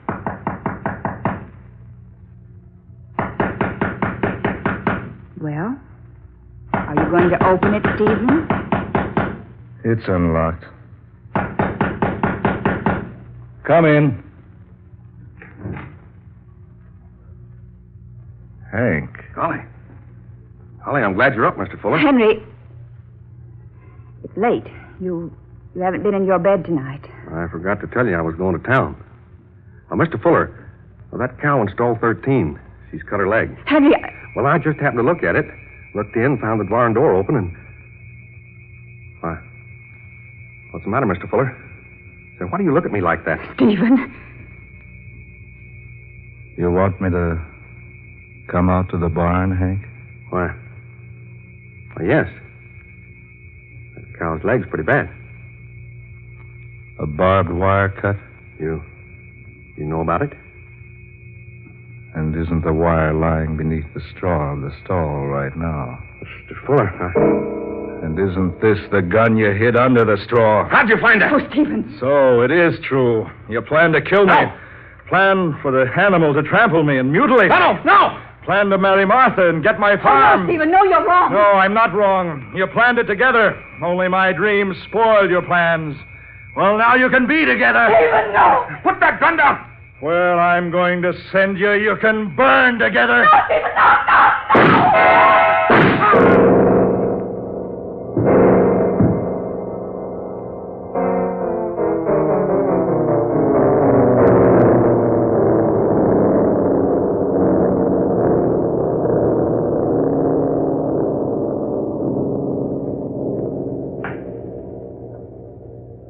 For New York, now leaving at gate 2. All passengers for New York, flight 7, all aboard at gate 2. All aboard at gate 2. Flight 7, now leaving for New York, all aboard at gate 2. All clear. All right, shut the door.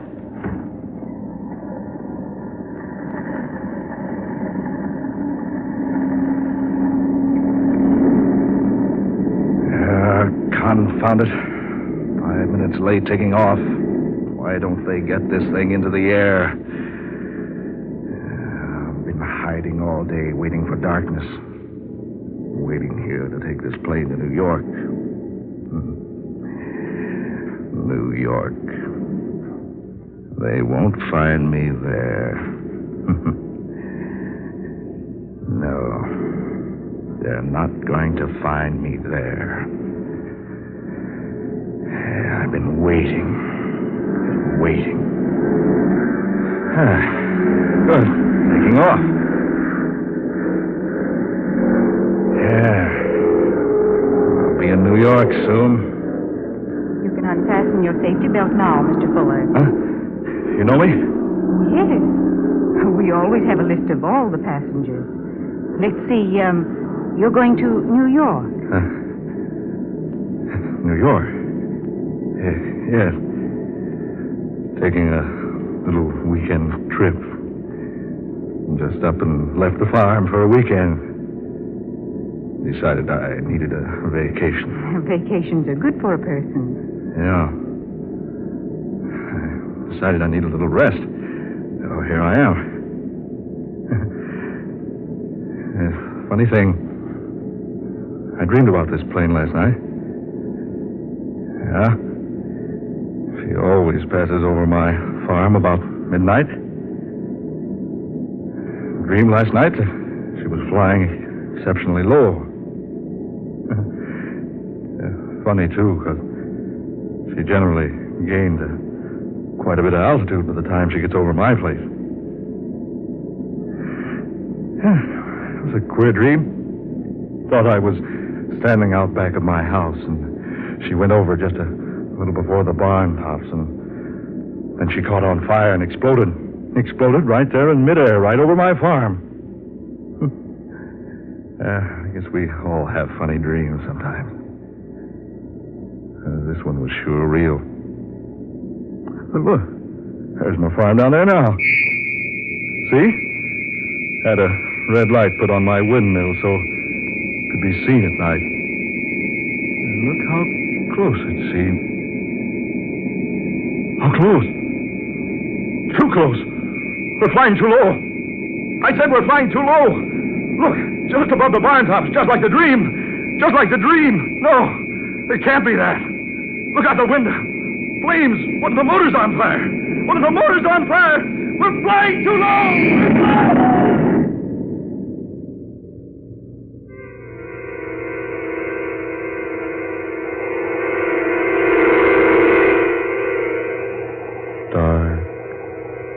fantasy. You have heard The Edge of the Shadow, tonight's original tale of dark fantasy by Scott Bishop, originating in the studios of WKY. Ben Morris was heard as Stephen Fuller, Eleanor Corrin was Martha Fuller, Muir Height played Hank Marsh, and Georgiana Cook was the stewardess. Next Friday at this time, listen to the 22nd in this series of dark fantasy adventures created for you by Scott Bishop, a weird and pulse-pounding tale of terror.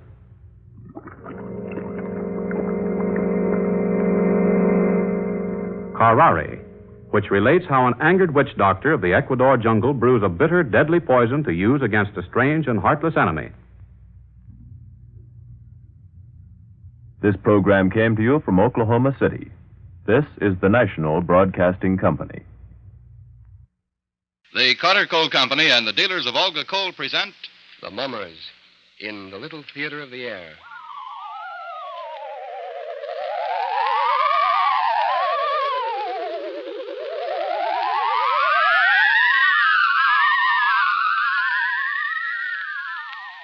Good evening, ladies and gentlemen. Here we are well through the first month of a new year. Next thing you know, the winter will be over and you'll be thinking about a supply of that good Olga coal for next winter. But first, let's face today. There's still a lot of cold weather ahead, so go easy on the Olga, folks, and make it last as long as possible. If your dealer can't deliver it and has to give you some other kind, don't get discouraged. I want you to remember that coal with the name spelled O-L-G-A. Your friend, the Olga coal dealer, will do his best for you, and so will the hermit if we give him a chance to start, so here he is.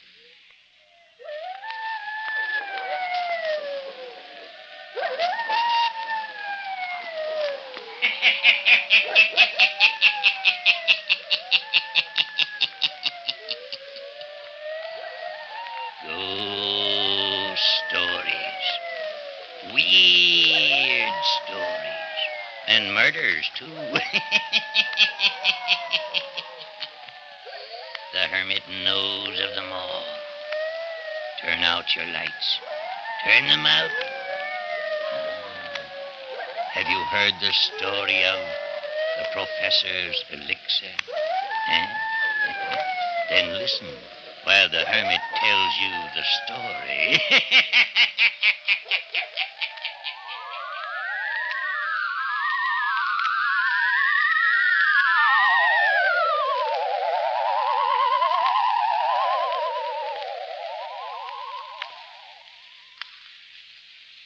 Oh, you can cut out all the falderall, Professor Tondo. I'm fed up with coming over here every night watching you peer into that red globe of yours or saying a lot of stuff over your steaming kettle. Mrs. Harold, please. You are interrupting a very important part of my experiment. Stuff and nonsense. I want results. You'll have them, I assure you. Patience, my dear lady. Patience. Oh, what do you mean, patience? Didn't I pay you $500 3 weeks ago in advance? Haven't I been sitting here night after night waiting for you to do something you promised you'd take care of weeks ago? Please. I'm beginning to think you're nothing but a faker. Just an ordinary faker. What you going to do now? What am I going to do now? My dear lady, I am about to perform the last step in the cycle. Well, it better be good, or else you'll get no $3,000 from me. It is boiling. Into this kettle of boiling water, I drop this white powder. A white powder made from a formula understood by no one but me.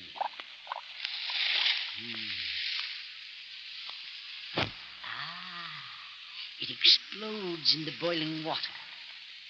Now, see? It sends forth a strange, sweet odor. We are surrounded by blue flames. Some of them reaching out as if to touch us, to lick our hands, our faces. Say, what is all this? This, what is it? Mrs. Harold, is the last step, as I told you. This is the kettle. It contains the elixir of death. Oh, yeah? The elixir of death. Yes. And though the blue flames reach out as if to touch you, they are in reality burning for Justin Harold, your husband, whose life at this instant is counted in minutes. His life on this earth is almost over. Oh, you better be right, Tondo. You better be, I say. I've had enough of this stuff. My nerves are so edgy I could scream. I want it over and done with. I told you, my dear woman, that such miracles as mine cannot be performed in an hour, a day, or a week. You wished your husband to be banished from this earth. I am about to accomplish it. Now I stir the elixir to hasten the procedure. Now, come closer, Mrs. Hale. If you look into the blue flame, perhaps you will be able to see what I see. Oh, nothing doing. You don't get me any closer to that boiling stuff. As I look closer, I can see Justin Hale. Yes, I see it. He is seated at a table. He is surrounded by books. He's in a library. And on the table at which you're seated, there are cards and a small board. Yeah, I know. Someone is seated across the table from him. Sure, it's Gail Baxter, his friend. When I left the house, they were playing cribbage. That's it, playing cribbage. That's it. There is a pained expression on your husband's face. He doesn't seem to feel well. Well, go on. I must stir the kettle again. Now I can see clearly each step. Very true. Your husband is not himself. Just now, he is putting his hand to his heart. He is trying to hide his distress from his friend. He doesn't wish him to know that he is suffering. He puts his hand through his white hair. He straightens up in his chair. He's trying to throw off the spell that I'm putting on him. Hurry up, will you? Watch closely now. We will follow each step as the elixir does its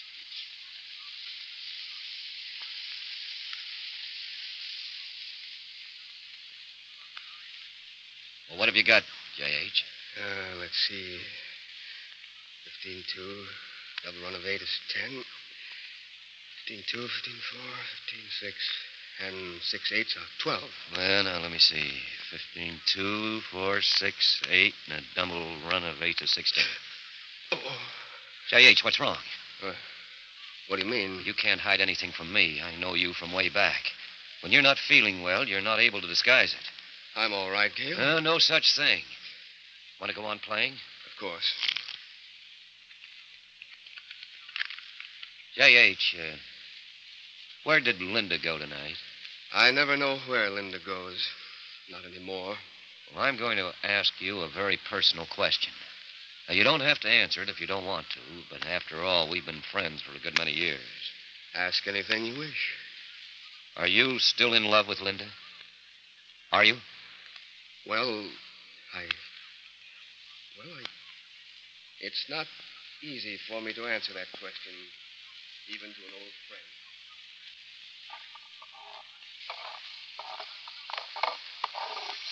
Well, what's gone wrong now? What's holding it up? You said you were going to stir that stuff and hurry things up.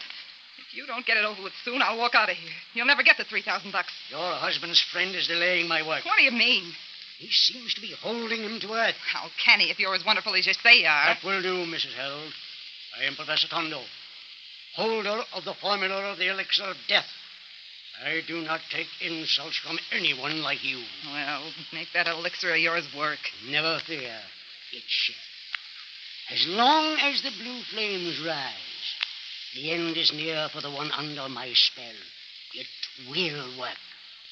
Only now, your husband's playing partner interferes. Oh, if I'd been smart, I'd have had you put Gail Baxter out of the way, too. Snoopy old fossil. It seems that he is asking your husband questions. What questions? I do not know. Well, if you can see them, why can't you hear them? I cannot explain. I do not hear conversation. There. He's taking a change now. Justin Harold reaches out to put the little peg in the little board. but he cannot reach it. He draws his hand back. Yes, the attack is coming on. It's coming on. Blue flames are surrounding him. I see.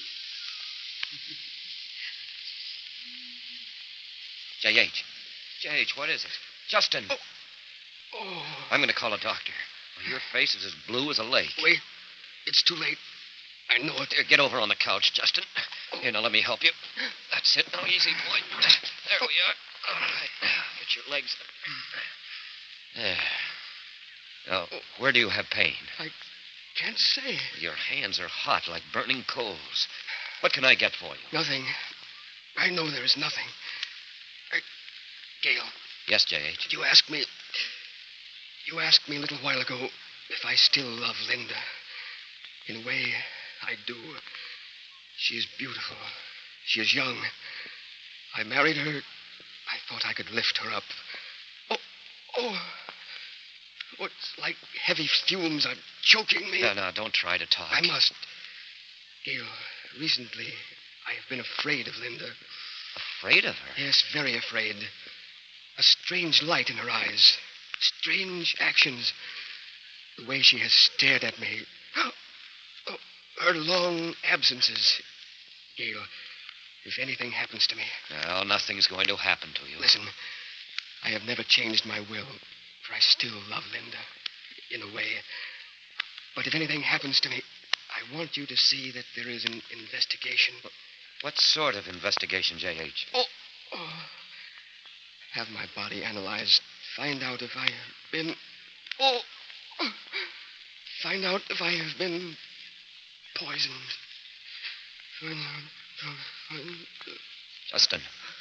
Justin. Great Scott, he's unconscious.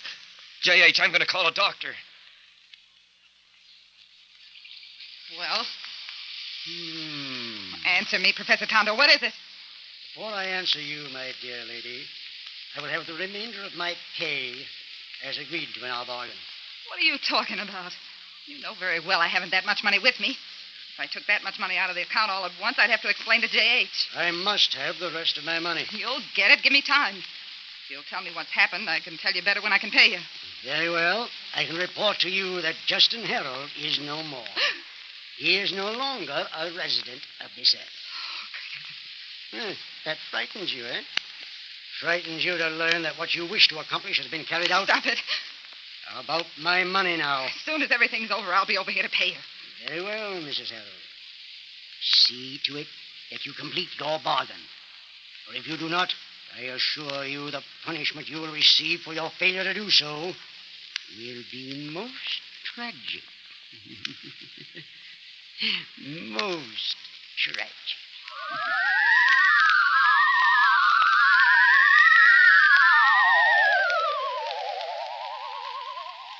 You're my lawyer. What you standing around your two wobbly legs staring at me for? Get me out of here. Pronto, you hear me? Get me out of here before I smash this who's got a smithereens. They can't hold me. You know I didn't poison J.H. What do they think I am, a numbskull? Take it easy. Take it easy. Take it easy. Take it easy. That's all you've been saying for the last hour. Get me out of here. Get me out of here. Where were you when I needed you? I phoned. I couldn't find you. So what happened? They make me come along like a nice little girl for investigation, for questioning. Investigation, questioning. For what? You know I didn't poison him. Now get me out of here. If you'll calm down long enough to allow me to talk, I'll explain. We're arranging for bail right now. Oh, why didn't you tell me? I've never been so mortified in all my life. Do you realize that all the time I was in the limelight, I never had one bad piece of publicity? Now you let me get into this terrible mess. Linda, you know that your husband asked Gail Baxter to have an investigation, that he expressed a fear that maybe he'd been poisoned. Stuff and nonsense. I don't believe a word of it. Something that old fossil Baxter cooked up. He's always hated me, been jealous of me. And believe me, I'm going to tell the reporters that. You aren't going to say anything I tell you not to say. Oh, is that so, Mr. Jacobs? Well, let me tell you that for letting me rot in here for hours, I'm very liable to find myself another attorney. Is that so, Mrs. Harold? Then let me gently suggest to you that there are times when I'm a little bit worried about you. What do you mean? There are times when I'm not so sure you've been leading such a noble life. As a matter of fact, I'm a trifle worried over the report that's going to come back from the state library.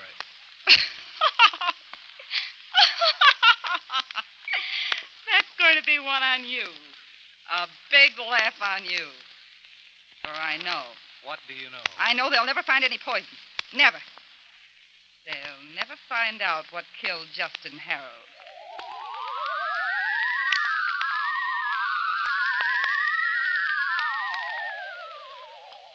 Good evening, ladies and gentlemen. This is Rush Wilder, your late evening commentator. Well, first, the investigation into the mysterious death of the fabulously wealthy Justin Harold of this city has been closed. And his beautiful blonde wife, Linda Harold, former nightclub entertainer, has been absolved from having anything to do with his death. No poison was found in the dead body of Justin Harold. As a matter of fact, his sudden death still remains a dark mystery. For though it's been explained that it no doubt was from natural causes, there is still the baffling question of why his face and hands were such a startlingly blue color at the time of his death. Gail Baxter, close friend and crony of the late Mr. Harold, who was with him on the night of his death, has also been released from all questioning. So tonight, the beautiful blonde Linda is a wealthy widow and a free woman. And now for more local news of interest. It seems that... So you are a free woman, Mrs. Harold. Free to come and pay me what you owe me. The balance of $3,000. And perhaps even more later on.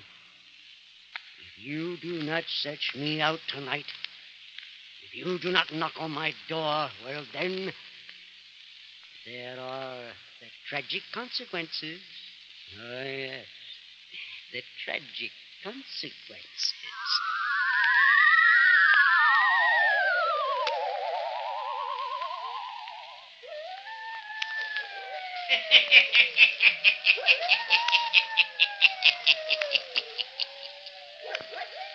Linda Harold, who plotted the death of her husband, is now a free woman.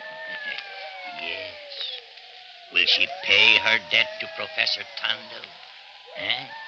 Will she search him out and settle her bargain? Or will tragic consequences fall her lot? The hermit will tell you before the night is done. You don't want any tragic consequences to fall your lot, and one way to avoid them in heating your home is to prevent heat wastage in every possible way. I have some more suggestions on how to get the most heat out of that good Olga coal and keep down to a minimum the amount of heat escaping outdoors. For one thing, you may have noticed cold drafts coming in around window and door frames. Well, that can be prevented by caulking the cracks outdoors with a caulking gun that you can rent from a hardware store or borrow from a neighbor. You can also save heat by repairing insulation on the heating pipes in the basement if it gets damaged. That will prevent heat loss down there. An insulating jacket on your hot water boiler can also save heat, and it saves fuel to drain off any accumulated sludge at frequent intervals by drawing off a bucket of water through the tap at the bottom of the tank. Clean water heats with less fuel. Another simple but effective precaution is to avoid leaky hot water taps by replacing the faucet washers often. Incidentally, you can save fuel by using hot water sparingly. And any unused room that you can close off can save about a ton of coal a season. Just shut off the register or radiator if you have warm air or steam heat, but be sure to drain the radiator if you have hot water heat. But let's save the hermit any further waiting now and let him go on with his story.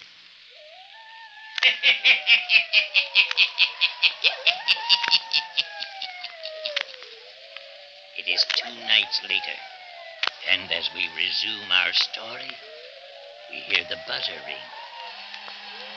Someone stands outside the door of the spacious penthouse occupied by Linda Harold. Someone dressed in a dark coat. Someone whose face is half hidden by the dark hat he wears. He waits a few seconds. He presses the buzzer again. Listen.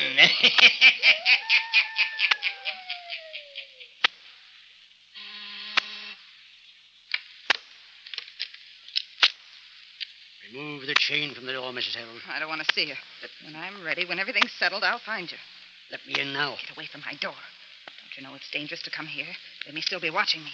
Don't you know, Mrs. Harold, it is dangerous for you to keep putting me off?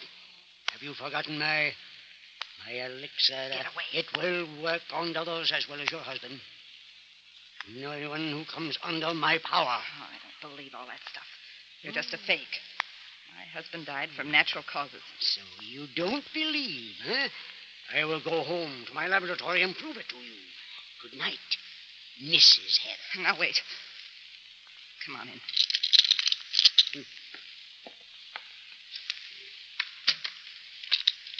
All right. Take a chair.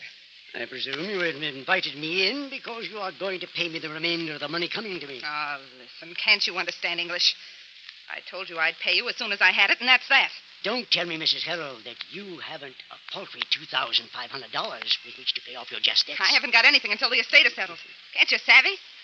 Is it possible that such a wealthy woman as you has no access to borrowing? Where am I going to borrow it this time of night? Leave me alone, can't you? I'll take care of you when I get ready. I don't like being put off. When I'm dealing with those in the hire of the devil, I like to watch them very closely. Say, what do you mean? How dare you say a thing like that to me? It's you who belong to the devil. It's you who talked me into getting Justin ill so that he'd die. Dear lady. My hands are clean, I tell you. No spot of blood. No damned spot. Huh? I don't know what you mean. If the world knew you'd be the one who'd be in the spot. Yes. And when I explained about you, your part. Oh, who'd believe a faker? Hey, what goes on? I don't follow you. Don't you smell it? Same odor that was in your place when you poured the powder into the kettle. Yes, it's strange. I believe you're right. Oh, you brought it in here with your clothes. Now get out of here. Didn't you hear? The paper spoke about the strange odor that was in the room of the house when J.H. died. If they should come here and smell it again, they'd start investigating. It's quite possible. No, quite impossible. And yet, I'm not mistaken. See, the room is bathed in a blue light. Look, over in the corner, the blue flames. Blue flames creeping along the wall. Do you see them? Yes, I see do something about them. Stamp them out. Nothing like this has ever happened before. They're creeping all around the walls. They're coming closer. Stop them. Look closer. Look into the heart of the blue flames, Linda. Justin. You look, Professor Tondo. You can see me as clearly as when you watched me in your laboratory. As you watched when I died. Look. Blue flames are on my hands. I'm coming closer. Nearer to those who plotted my death. Justin, it's his voice. I'm coming nearer. Stop him. Get him away from here. Professor Tondo, use your powers. You can trap the flames. Professor Tondo has no power over those out of his power. I am one out of his power, who has returned to have my revenge. There is no escape from the blue flames. Blue flames that surround me and will not die. Enter now into the realm of the blue flame from the elixir of death. My hands! My fingers burning!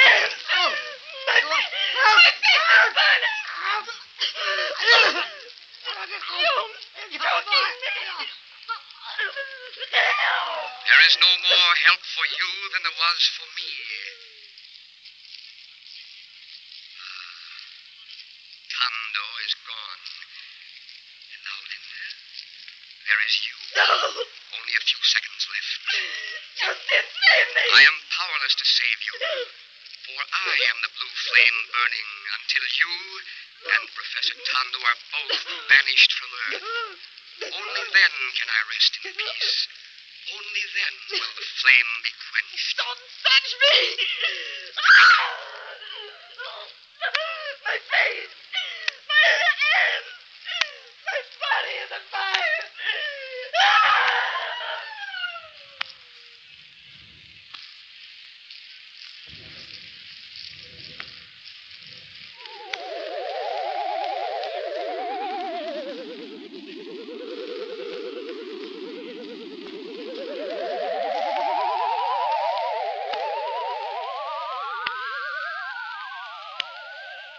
Good evening, ladies and gentlemen. This is Rush Wilder, your late evening commentator.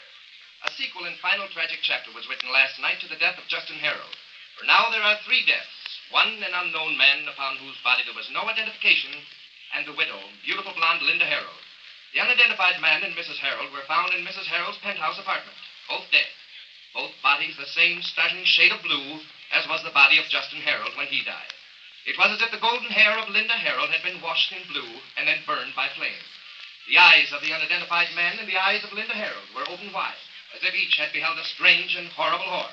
And the room was filled with a weird, sickening odor, the odor of 1,000 deaths. And so the mystery grows and remains unsolved.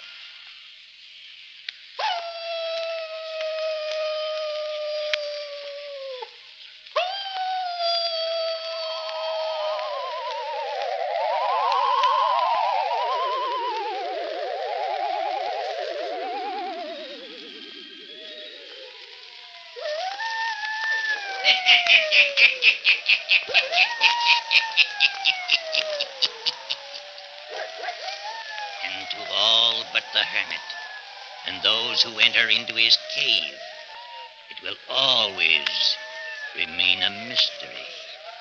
But those who heard me tell the story know that Professor Tondo and Linda Harold died from the elixir. The professor compounded himself for others. An elixir that devoured those who used it. An elixir of Satan's laboratory. Yes. Turn on your lights. Turn them on.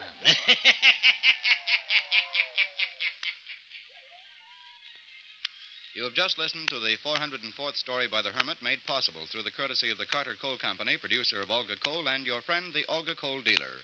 That word friend is full of meaning for you these days.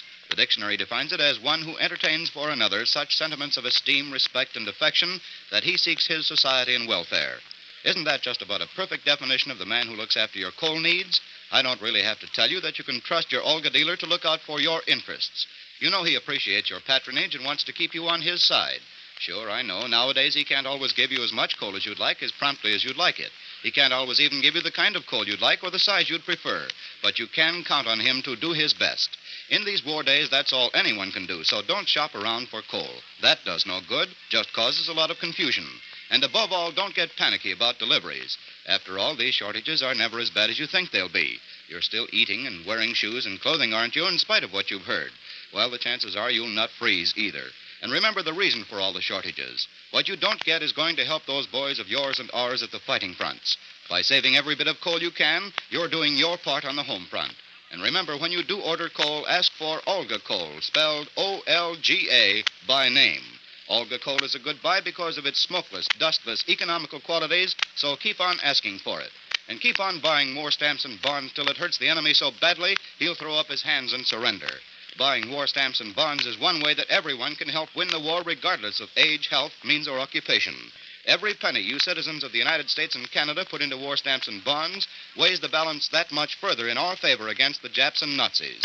Buy war stamps and bonds, and don't stop until the enemy gives up.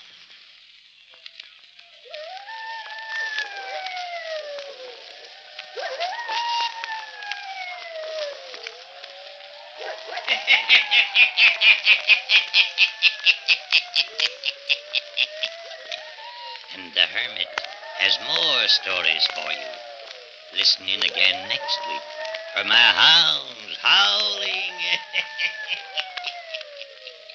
I'll tell you the story of mysterious return. I'll be back. Pleasant dreams.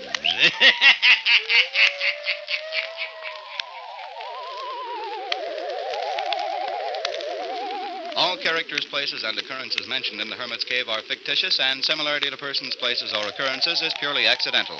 Jack Lellman speaking.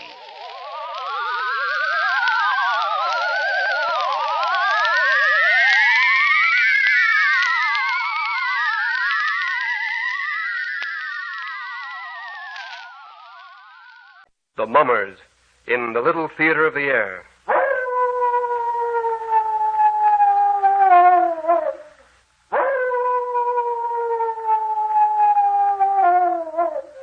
Now, the Hermit.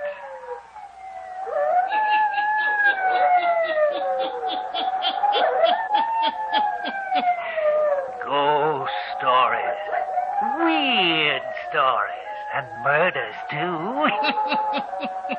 The hermit knows of them all.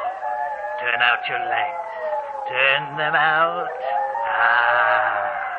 Have you heard the story? The Nameless, eh? Then listen while the hermit tells you the story.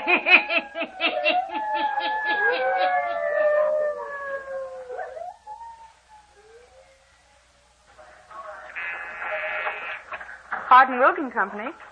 One moment, please. Good afternoon, Hardin Wilkin Company.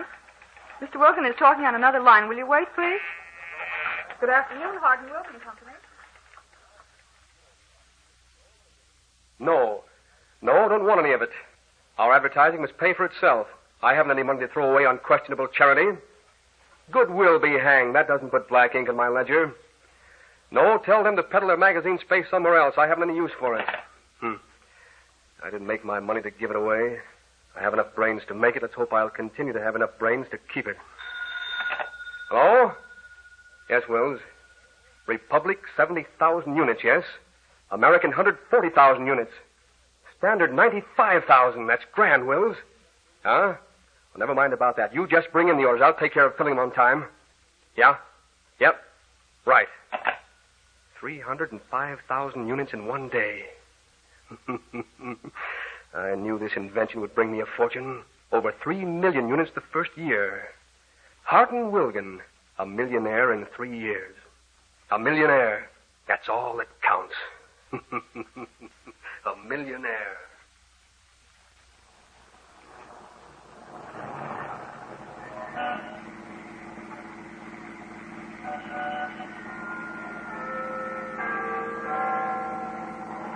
All right, there's the morgue. Pull up.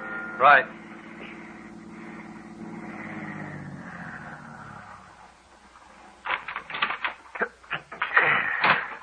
Hello, Alex. Hello. What you got? Another John Doe for you. John Doe, huh? Yeah. All right, bring him in. All right. You got that in, Bill? Yep. Go ahead. Where's he from? Out by Coleman Swamp. Drowned? Nope. How then? Dunno. Coroner had a look at him? Yeah. Performed an autopsy and still don't know how he died. Here, put him on here and we'll wheel him in. A little higher. How come he's a John Doe? Not a mark of identification on him. Labels torn off his clothes, even the buttons ripped off. Murder, huh? Looks like it. The question is, how? Poison? Coroner says not. Analysis showed no trace of poison. Say, Alec, do we have to go back any farther with you? Why? I don't like this place. You've been to the morgue enough times for it not to bother you. It always does. I want to get out into the fresh air. Good thing my nose don't bother me. Well, okay, you can leave him here. I'll take care of him. Coroner will be in tomorrow, Alec. All right. I'll just check him in and wait for the coroner. That's right. Come on, let's get out of here.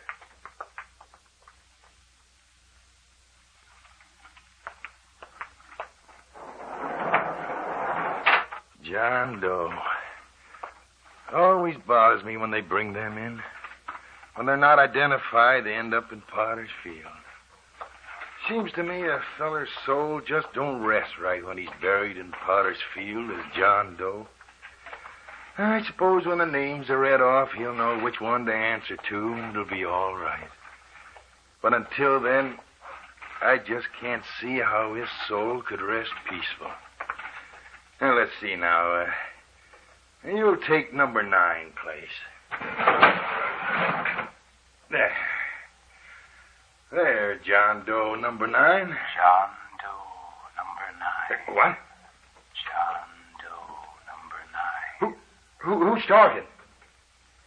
I must be hearing things. This place always did have strange echoes.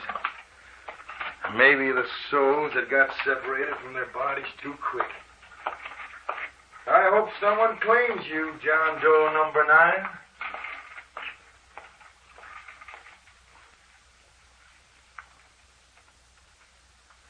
I, Stanley Creighton, now John Doe, number 9, destined for Potter's Field, to rest among the nameless. Hardin Wilkin saw to it that identification was impossible. Hardin Wilkin. I thought he was my friend. My friend. I know now that he never intended to share the proceeds of the invention with me. He was just waiting until I had it perfected. How was I to know when he handed me the drink that afternoon a month ago that it was the first step toward Potter's Field? It was in the little shack in Coldman Swamp where he'd gone for privacy. Wilgan said, Nearly finished, Stanley? Yes, Wilgan, and it's going to work this time. It's going to work. Good. What have you been doing in the kitchen? Just mixing up a little celebration drink. You chemists are always mixing up some new concoction. Here, stop a moment and try it. All right. Smelled good while you were making it. It is good. It is at that. What is it? Made mostly of herbs that grow around the cabin here. Swell. Now, hold your breath. I'm all ready to try the unit. You hook those 2 connections to the battery while I get the thermometer attached. X goes to the positive terminal. Where's that ammeter? Yes, here it is. Ready? Ready. Connections tight? As tight as the clamps will hold. We're ready, then. I'll switch it on.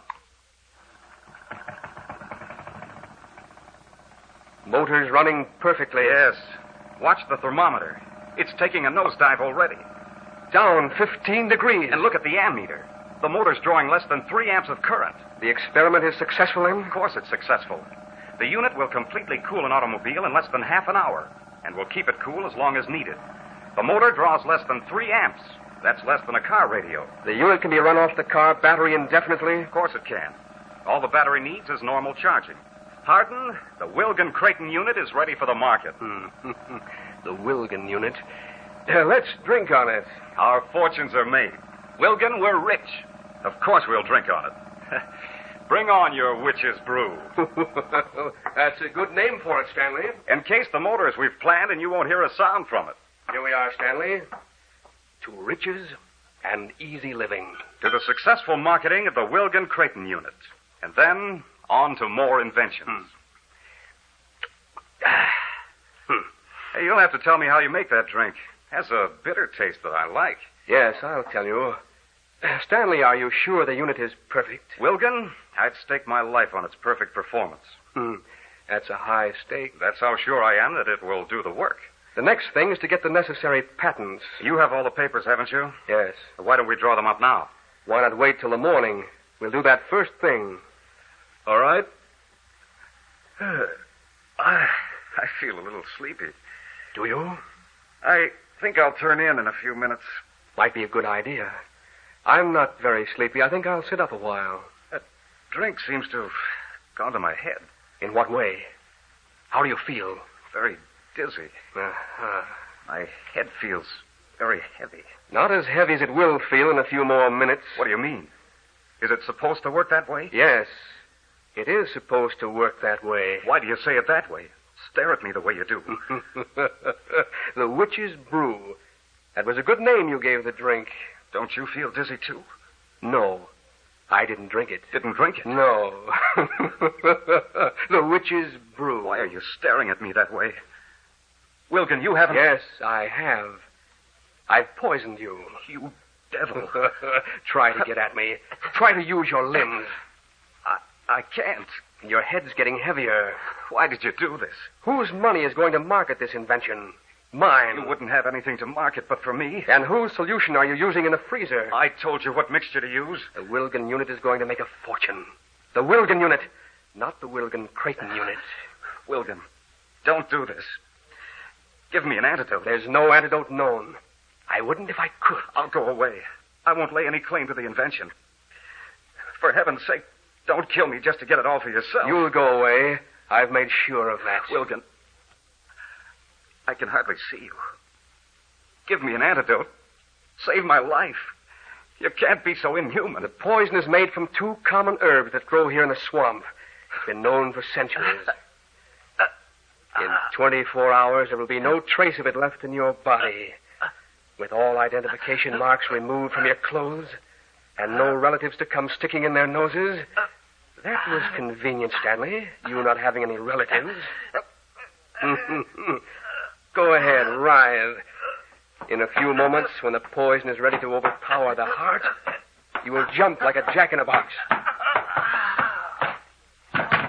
They will find your body in a swamp, Stanley, near a spot I know of where the ground is hard. Won't leave footprints. Kick. Go on, kick. This was the only sure way. This unit is going to make me a fortune, and I'm not going to share it. It's over. He's dead. No one will ever know who he is or how he died. Life is going to be easy now. Riches, luxury. I'm safe. They'll never trace this to me. They won't know who he is. Got to get him out of here. Drag him outside, then see if I can lift him. Got to get out of here. Got to get out of here.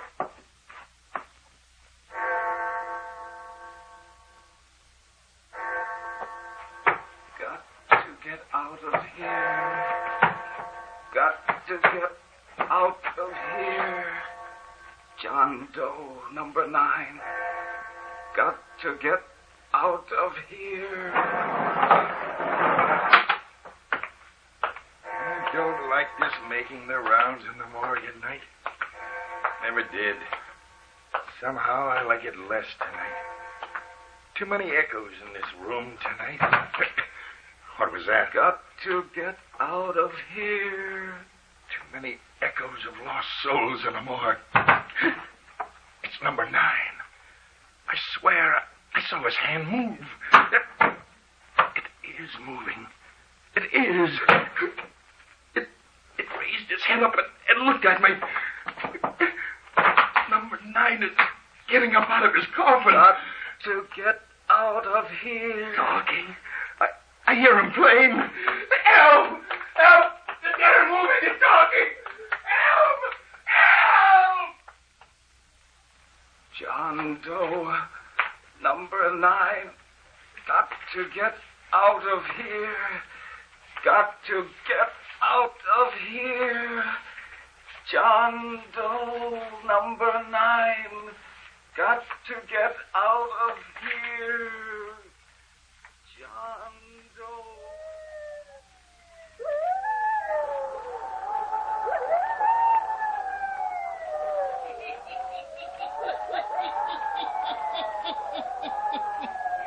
A dead man gets up off the slab in the morgue and is now wandering through the city streets.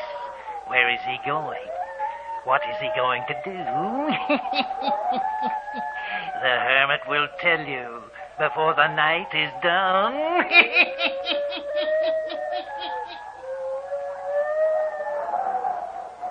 Now, the hermit again.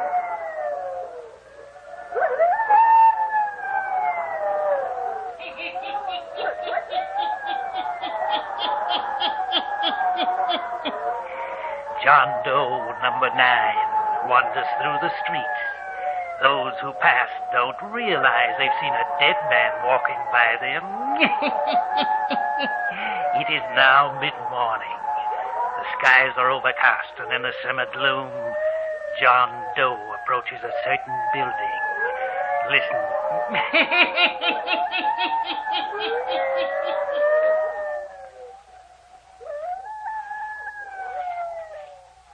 Going up. Up, please. Take me up, please. John Doe, number 9. Floor, please. Hardin Wilgan Company. The Hardin Wilgan Company. 18th floor.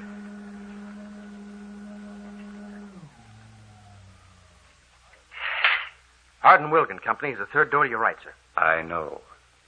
Third door to right. What's the matter with that guy?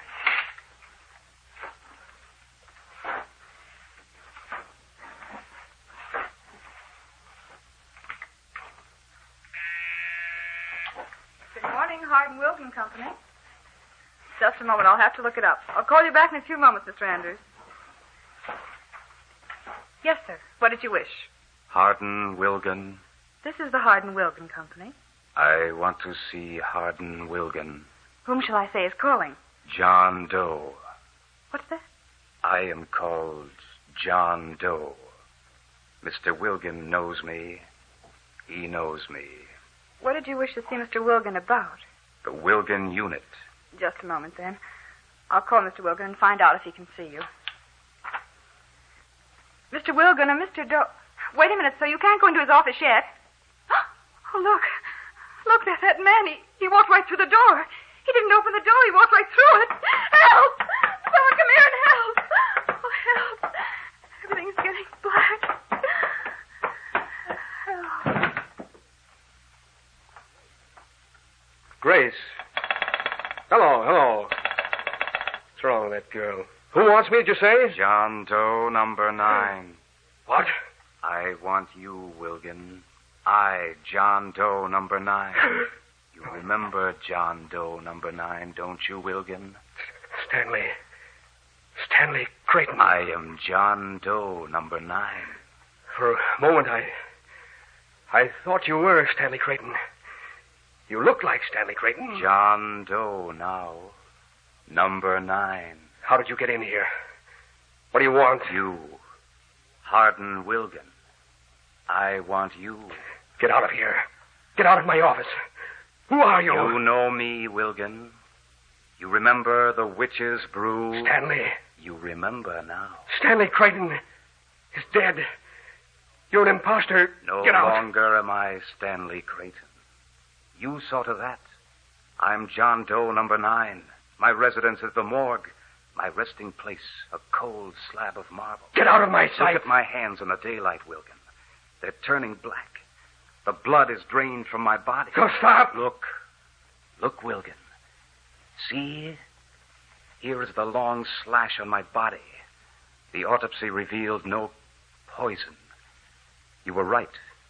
Your crime was clever. You reckoned with everything but me. Get away. It'll do you no good to call for help, Wilgan. You've come face to face with me. Your face is white hot now, too. Like mine. Your heart is burning with fear. Your time on earth is almost drained away. Help! Your mouth is dry and parched, Wilgan. You feel dizzy. No. Try to use your limbs. You can't. A glass of water sitting in front of you. You need water. Yes. Drink it, Wilgan, drink. It wasn't water, Wilgan. Poison. What? You hear me? Poison. You have drunk poison. Help! Help! I'm choking. I can't breathe.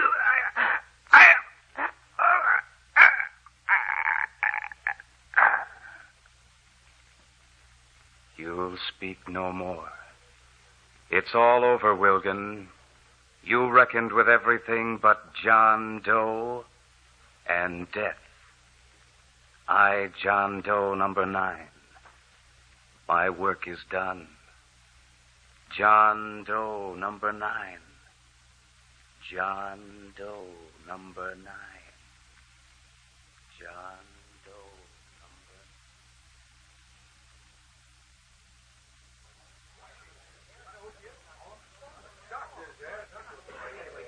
I found her just like this, Doc, lying on the floor. She just fainted, that's all. She'll be all right in a moment. I thought I heard someone call help. Sounded like it came from the Wiggins Company, so I ran in and found her lying on the floor.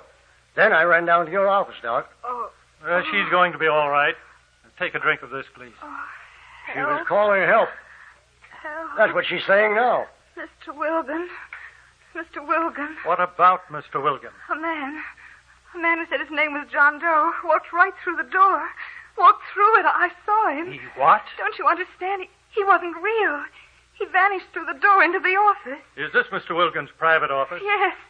He vanished through his door. I guess I'd better find out from Mr. Wilgan what this is all about. Mr. Wilgan. Pardon me, Mr. Wilgan, but... Wait. What's wrong here? Come in here, quickly. What's wrong, Doc?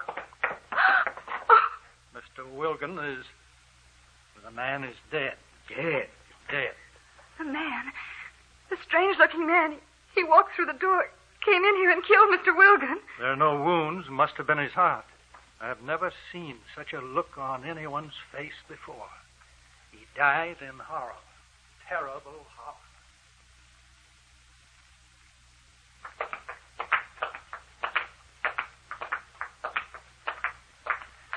Told you I can't stand this place, Alec. And it's worse at night. You think I like it after all that's happened? What are you bringing me back for? I just gotta see. I gotta see. You talk like a wild man. I think I'm losing my mind. Here. We're going to look at him. Who is it? You remember? John Doe, number 9? Yeah, I remember. He's lying here quiet now. Like all the dead lie. Sometimes you think you can see him breathing. Oh, cut it, Alec. I heard him. I heard him speak. I saw him move last night. I saw it. You know, you're plain nuts. Is that so? Well, listen. You saw the evening paper, didn't you? Sure, I saw it. You read about Hardin Wilgan, didn't you? Yeah, I read it. Died in his office today. Sure he did. The coroner says it was just a case of heart attack. No signs of murder. Yeah. Well, what are you talking about? They didn't bring the body of Hardin Wilgan to the morgue. No. But you read about the girl in his office, didn't you? How she says a strange-looking fellow came in the Wilkin company, said his name was John Doe, and how he walked right through the door. They say she was seeing things. Well, what about it? And listen. You know what I think? It was this John Doe. Him, lying here. He walked into that office. Alec, you are crazy. Crazy, am I? Dead bodies lying in morgues. Well, they don't get up and walk out in the streets. You don't think they do. No one thinks so. But me, I think so. Now I do. I tell you, I saw this John Doe number 9 move on the slab last night. I heard him speak. I've always said a man buried as John Doe didn't rest easy in his grave. I want to get out of here. This one didn't rest easy. Even before we put him in the potter's field. It's like he really didn't die at all. And look at him now. Lying here. Quiet. Quiet and somehow peaceful. You know, he even looks different than he did last night. Sort of like he had gone to sleep in death.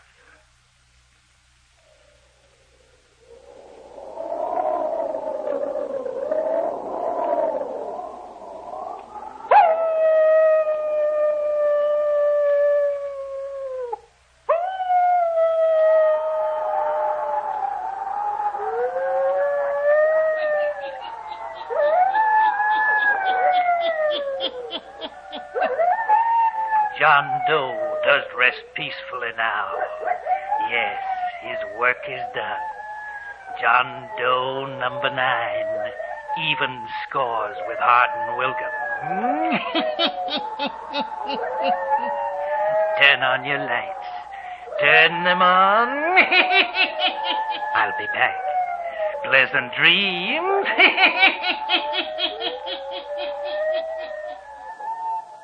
All characters, places, and occurrences mentioned in The Hermit's Cave are fictitious, and similarity to persons, places, or occurrences is purely accidental.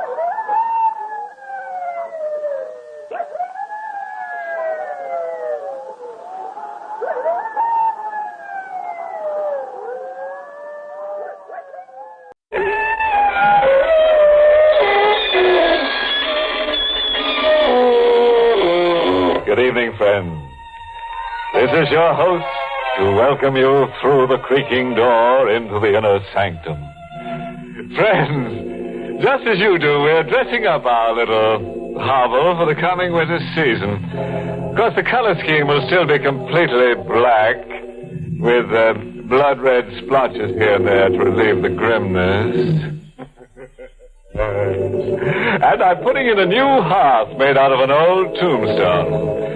It has a little inscription that reads, "Here lies Lizzie Liddell, a proud and self-made widow, who bright and early one fine day sliced her husband's head away. She'd caught the culprit with a wench and won acquittal from the bench."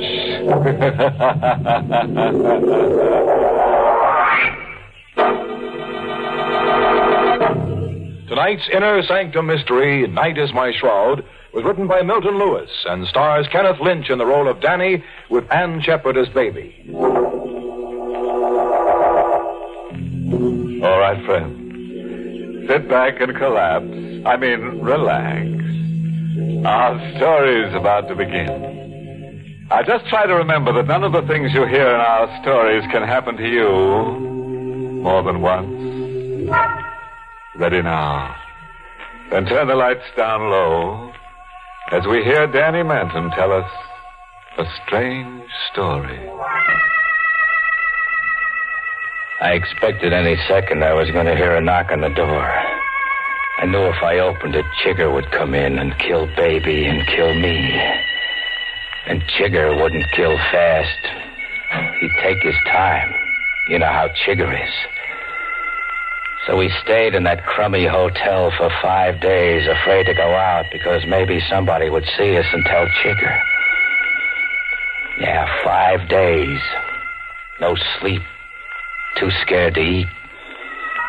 Nothing except the rotten coffee they sent up. Just me and Baby. I can't take it anymore, Danny. What's the matter? What do you think's the matter? I'm getting out of here. Sit down. I don't care what happens no more. Even if Chigger kills me. I'm beginning to hear things in my head. I'm seeing things that ain't there. Shut up. No. It ain't right for a wife to walk out, I know, but Oh, Danny. You're soft.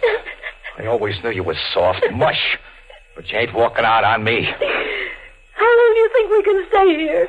I'm staying until I get a call that the coast is clear. That's what you've been telling me, but you don't get that call. Maybe you'll never get it. Stop crying. I can't stop. Shut up. I think I hear somebody outside our door. Chigger. Shh. You hear that? Yeah. Somebody walking up and down. Danny. Skip it. It's your own footsteps you hear. Huh? Don't you see what's happening? You're jumping out of your skin when you hear your own shoes make a noise. Yeah. Yeah, maybe you're right. Danny, look. Look, let's get out of here. You said when we welched that 500 from Chigger here that we'd go away and we'd work out some dance routines. Let's grab a train, Danny. We'll take our chances with Chigger. We'll go to South America, Mexico, any place. We'll work up a few numbers. Vaudeville's coming back all over again. They're even booking acts in the palace again. We'll make dough, Danny. We'll pay back Chigger and be in the clear. What do you say? There's something queer about them footsteps. The footsteps? Danny, didn't you hear what I said? Stop talking. You crazy. What are you banging on the wall for? You hear that? Yeah. Somebody knocked back. Where'd it come from? The next room, I think. Why are they... Let me try something else. Let me try a dance step. You think they'll hear? Quiet. Danny. That can't be Chigger. He could never do that. Maybe it's a killer Chigger sent. Why should he tell me he's next door? I'm going to do a step that nobody else in the business can do except me. Let's see what happens. Do that if you can. What does it mean, Danny? Someone's calling me. Someone wants to see me. Someone in the next room. Who? I ain't sure. But a magician in Denver once told me that when you hear something like this happen, I'm going in there. No, Danny, Let don't. go of me. Danny! There was no one in the hall. I tried the door of the room on the right of mine. It was open. I went in. At first, I didn't see anything. It was black. Only the dim light coming up from the street. My eyes got used to it. Then I saw him. Standing in front of the window, he looked like me. Only he looked like I always thought I'd look when I'd be dead. That's the way the magician in Denver said it would be. A guy the spitting image of you. I was scared stiff. I yelled, What do you want? What do you want? I know who you are. You are. You ain't alive. You ain't alive. If I gotta live, just give me a break. Give me a break. Come here. Here. I'll grab you. I reached for him, but he stepped backwards right through the window and disappeared. I looked down to the street. Nothing there but some broken glass. I knew I wouldn't see anything. From what that magician in Denver told me, it could only mean two things. Either my number was up, or my luck had changed.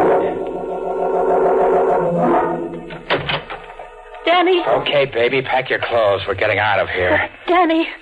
What's the matter? What are you looking at me like that for? I ain't scared of Chigger now. Oh, Danny. What? Chigger. Chigger, where is he? He's in the closet. That's what I tried to tell you. He came in while you was in that other room. Shut up and don't move, Danny. You look just like a statue, except for the sweat dripping over your eyes. That's how I like to see you, Danny. Still.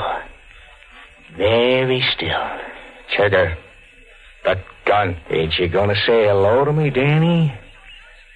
Hello, Chigger. Chigger, you can't do it. You ain't gonna do it. Not to Danny. No, baby. Get away from her. No. Do what he says. No, but Danny. Please. No. Knock her down. Get away. Go on. Baby. No, Danny, I want to stay with you. That's better. How'd you find out I was here? The manager. He's a friend of mine. He told me 5 days ago. Where's the 5 C's you took from me? Oh. Here. Yeah, thank you. Now you got the money. Why not call everything square, huh? After all, you got back your dough. It ain't the money, Danny. You worked for me. You know about me. And I know about you. I know I can't trust you. Never again. I'll never tell what I know. Nah, you won't tell. What are you gonna do? Have some fun. They tell me you was a dancer once. Dance for me, Danny. No, Now listen, don't stall it, Chigger. Let me have it right away. Dance. Go ahead. Sure. Yeah, your hubby's pretty good, baby. You love him? Yeah. That's fine. So for your sake, I'll do you a favor. I'll polish him off fast right now while he's dancing. That one missed. But these won't. Danny. He missed. He can't hit you. It's empty. That one should have got you. They won't get me, Chigger. Something's happened to me. You can't kill me. Oh, I done it with my hands before. Oh. Chigger. Oh, that pain. Chigger. My chest.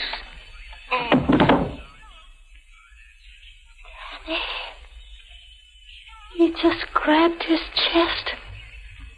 Keeled over. He's dead. No. He may be He's dead. Go ahead, see. He's dead. Yeah. He's dead. But how? How? How do you think, baby? I don't know. He was alive a minute ago, and then... Danny, the room next door, what happened in that room? You were talking crazy when you came out. Maybe it wasn't so crazy as you thought. What'd you see in there? What happened? You wouldn't understand it. But I want to know one thing. Did you tell Chigger I was here? What are you saying? You heard me? No, how could I tell him he was with me all the time? Danny, let go of me. You could have called him up. Danny, what's the matter with you? He wanted to let you live while he was going to kill me. You could have made a deal with him. How can you say that? Danny, you're out of your head. You don't trust anybody. No, I don't trust dames anymore. Did you call him? That's what I want to know. No, I didn't. I'll find out if you're lying. You better be telling the truth. You saw what happened to Chigger. The same thing could happen to you.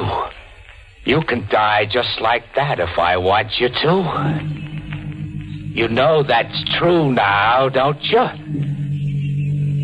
Yeah. It's true. I seen it.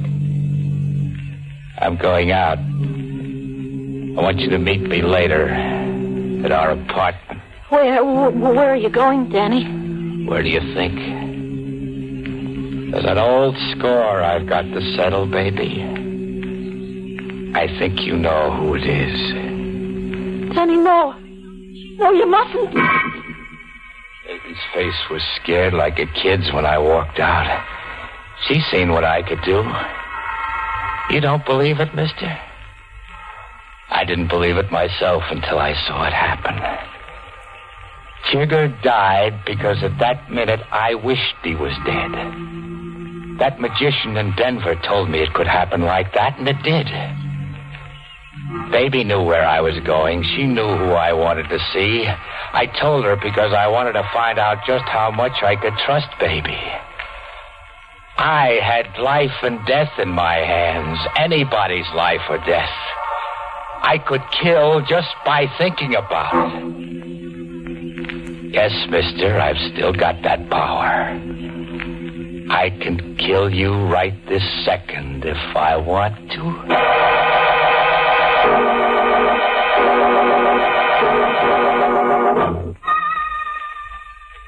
It was the queerest thing walking through the streets that night. I seen men, women pass me by. They didn't know it, but just like that, I could have killed them. They didn't know how close they were to dying. They didn't know that the guy they passed on the street had more power than any man on earth. But I was going to use my power on someone who deserved it. On Queenie.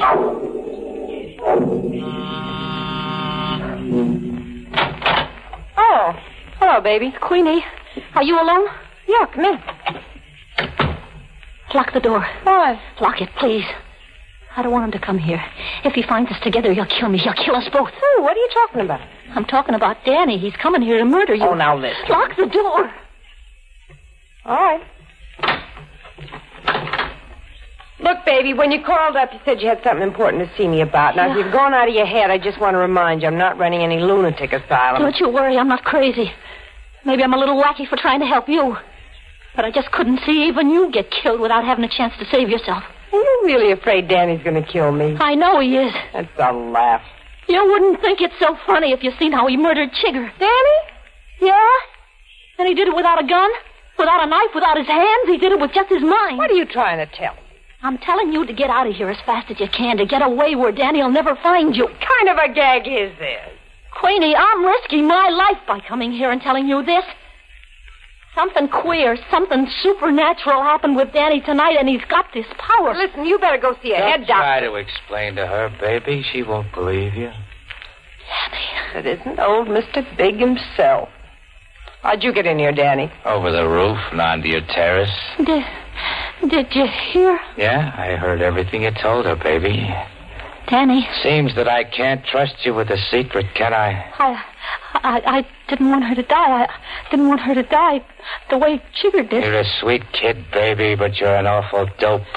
Don't get sore, Danny. But I am sore. I told you what would happen to any dame that would double-cross me. Don't kill me.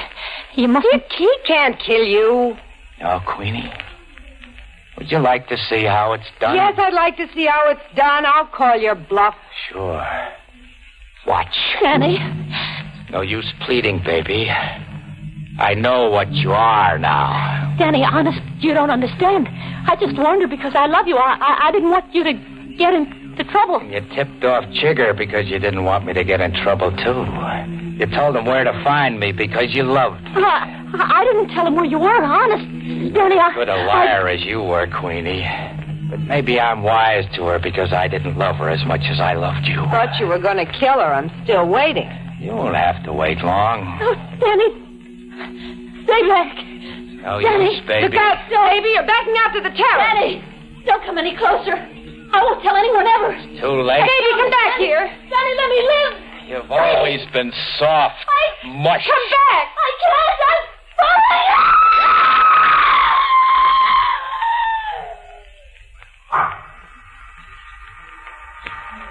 still think I'm bluffing, Queenie?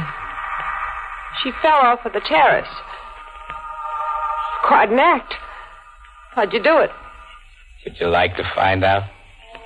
Gonna pull the same act on me? That's what I came here for. Then why are you waiting?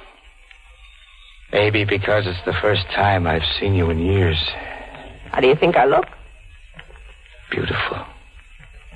You're still the most beautiful woman I ever knew. Maybe you ought to think of that before I murder you? I've always loved you, Danny. Are you kidding? Give me a chance to prove it. A chance? You gave Baby a chance. You didn't do anything to her. You were sure she double-crossed you. Why don't you give me the same chance? Maybe if you found out how much I love you, you wouldn't want to kill me. You might want to take me in your arms again. Give me a chance. Why not? You got your car downstairs? Yeah? Then let's get out of here. Why? When they find Baby, they'll be coming up to ask questions.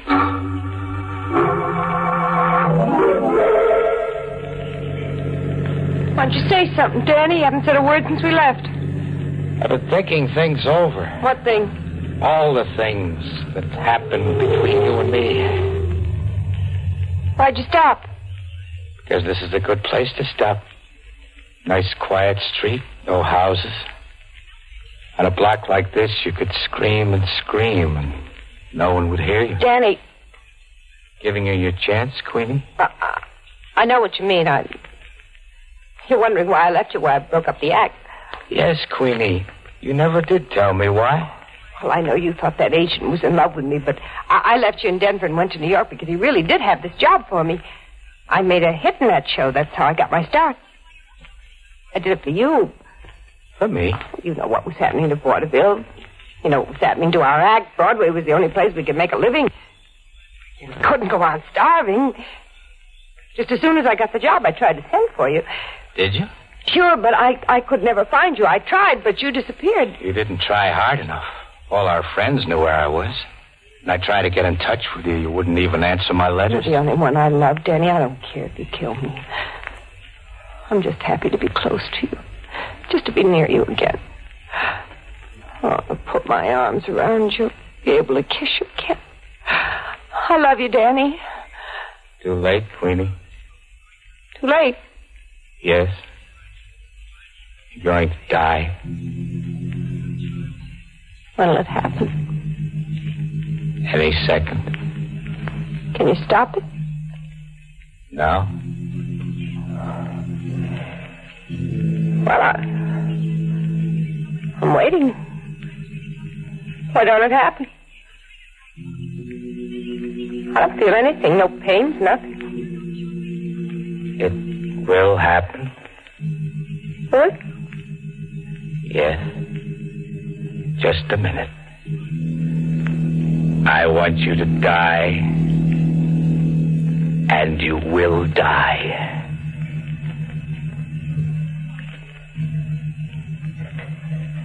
Well, seems I'm very much alive. I don't know. What happened? I do. You're out of your head. That's what's the matter with you. You never did have much of a brain anyway. With no accident, you ended up as one of Chigger's boys. You couldn't even dance any good. Queenie. I only hooked up with you because I was starving and I never did love you, not for 2 cents. I couldn't stand the sight of you. There's a cab coming down the street. Now I'm getting out of here. If you ever bother me again, I'll have you sent to the movie hatch. She stepped out of the car and walked into the gutter. At that minute, I thought maybe she was right.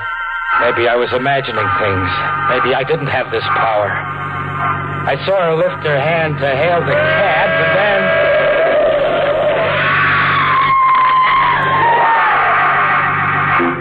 The cab kept going. I got out, looked at her just to make sure. She was dead, all right. My power didn't fail. So then I checked in at this hotel and sent for you. Why'd you pick on me, Danny? Because you're a reporter. What's that got to do with it? Sometimes I think this never happened. Sometimes I think I dreamed up the whole thing. I want you to check up on it for me. I couldn't ask the police to do it. I get it. Now, who's this guy you heard in the next room, the one who gave you this so-called power? The magician in Denver said this is what they call a doppelganger. It's a kind of devil that has evil powers. Well, couldn't you have just seen yourself reflected in that window? No. What I'm telling you is true.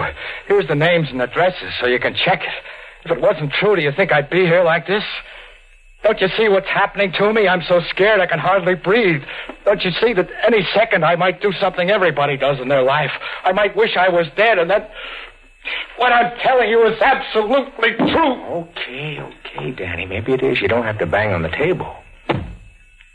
Did you hear that? Yeah. Listen. Will he reply?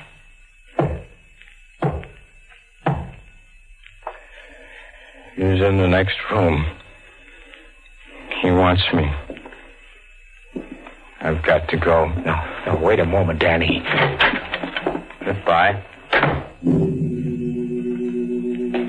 I waited there for a moment after Danny left. I heard nothing. And then I ran to the room next door. Danny was dead. There wasn't a mark on him.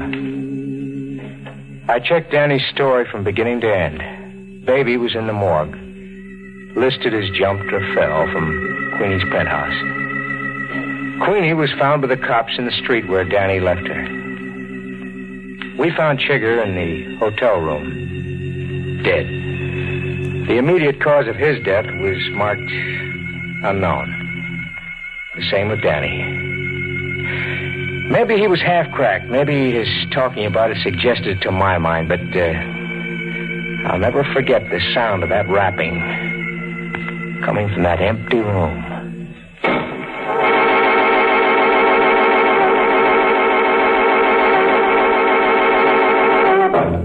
Of course, Danny wasn't really mad.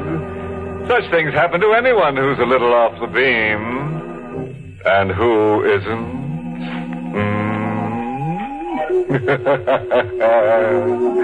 By the way, if you ever try to strike up a conversation with a lovely ghost, don't get sore if she gives you an empty stare. She can't help giving you the ghoul shoulder. Which brings us to the moral of tonight's story. Never drop dead when your friends tell you to. That's how friendships break up.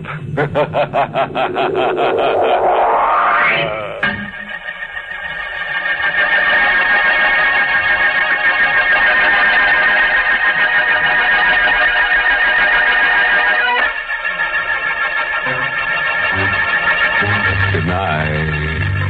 Pleasant dreams.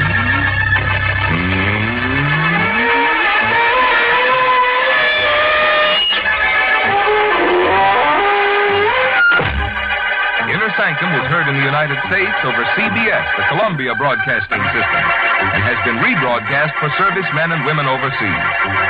This is the United States Armed Forces Radio Service, the voice of information and education.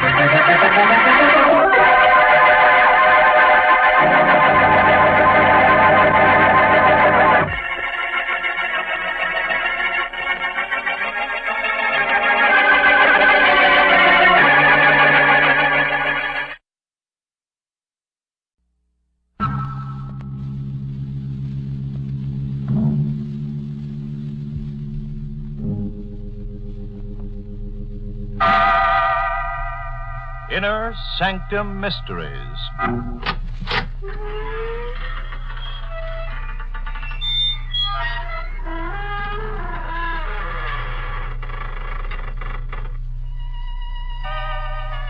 Good evening, friends of the creaking door. This is your host to welcome you into the Inner Sanctum once again. Come in. You know, so many people have asked me to explain the significance of the creaking door, but I don't really have to. You see, the door creaks for itself.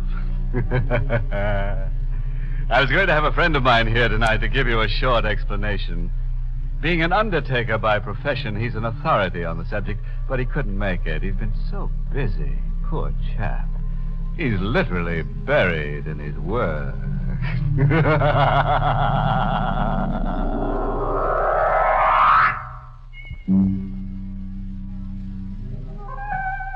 All right, friend. Let's get dreadful. Now remember, don't scream back at the radio. It won't do you any good. All set? Then listen as we hear our star, Anne Seymour, in the role of Catherine Brine, tell us this story in her own words. A flash of lightning, like a giant white electric light, lit up the sky that night as I went up the walk. And Brine Mansion looked like a huge gabled tomb standing there on the hill. For a moment I wanted to run, but much as I hated it, I had come back. Not because I lived there, not because I wanted to be there, but because in this house I should find out if I was going to live or if I was going to die. I let myself in quietly, made my way to the living room. There was a rustling of skirts, and Mother suddenly appeared in the dim, shadowy light. Kathy, dear. Hello, Mother. Oh, you're so late, I was getting worried. Was my stepfather worried, too? Why, yes, dear. Mark is still up. Here, you've got to take your coat off. It's soaked through. Don't you touch me. Kathy, darling. And don't start sniveling over me again, Mother. I can't stand it. I was just trying to help you. Always trying to help me. Why didn't you think of helping me before you married that man upstairs? But no. You're such a pretty woman, Mother. You couldn't possibly be without a husband. What would people say? Catherine, please, you can't go on like this. No, I can't. I can't go on very much longer without destroying myself. You must not say such things. And why not? It'd make you and Mark very happy if I should die, wouldn't it? Catherine. No one in this house wants me to go on living. Good evening, Catherine. Mark! I didn't know you were here. I'm aware of that. I heard you. Mark, she didn't mean it. She didn't mean a word of it. Oh, but I did. Now that you're both here, there's something I must find out tonight. It's very important. What is it? 10 years ago, my father died. Catherine, we can't discuss that now. We must. I've got to know certain things. Why? Because if I don't, something quite dreadful might happen to me. Now, Catherine, you're exaggerating. Dr. Wells doesn't think so. I've been going to him for months now. He knows there's grave danger that I'll go completely out of my mind if I don't find out about this. My poor darling. Don't pity me, Mother. Help me. Tell me how my father died. You know you were there. But, Catherine, there's nothing to tell. Your father was killed in an accident. He was a doctor. That will be enough, Flora. But, Mark. We'll call Dr. Wells the first thing in the morning and discuss the matter with him. Why don't you let her tell me? What have you got to hide? We are not going to discuss this until I speak to Dr. Wells. Now, Lola, I suggest you come upstairs as soon as possible. Good night, Catherine. Mother, he's gone. You were going to tell me. Where was this accident? How did it happen? Who was involved? Kathy, you're in no state to hear anything right now. Mark was right. We should speak to Dr. Wells about it first. Yes, speak to him, so you both can make up an appropriate lie to tell me. I don't want any lies. I want the truth, Mother. And I'm prepared to go to any length to get it. Look at this. Now, Catherine. Look at it, I tell you. Look at it. What is it? A woman sold it to me. Today. A strange little woman. It's a sort of tiny painted tile. Not just an ordinary tile, Mother. It comes from the Orient, the woman said. Do you see this very odd design? If you look at it long enough, she said, a strange thing will happen. You'll find yourself able to talk with the dead. See them wherever they are. Touch them. Catherine, I'm going to talk to my father. You can't be serious. You won't tell me what I want to know. Then maybe the dead will.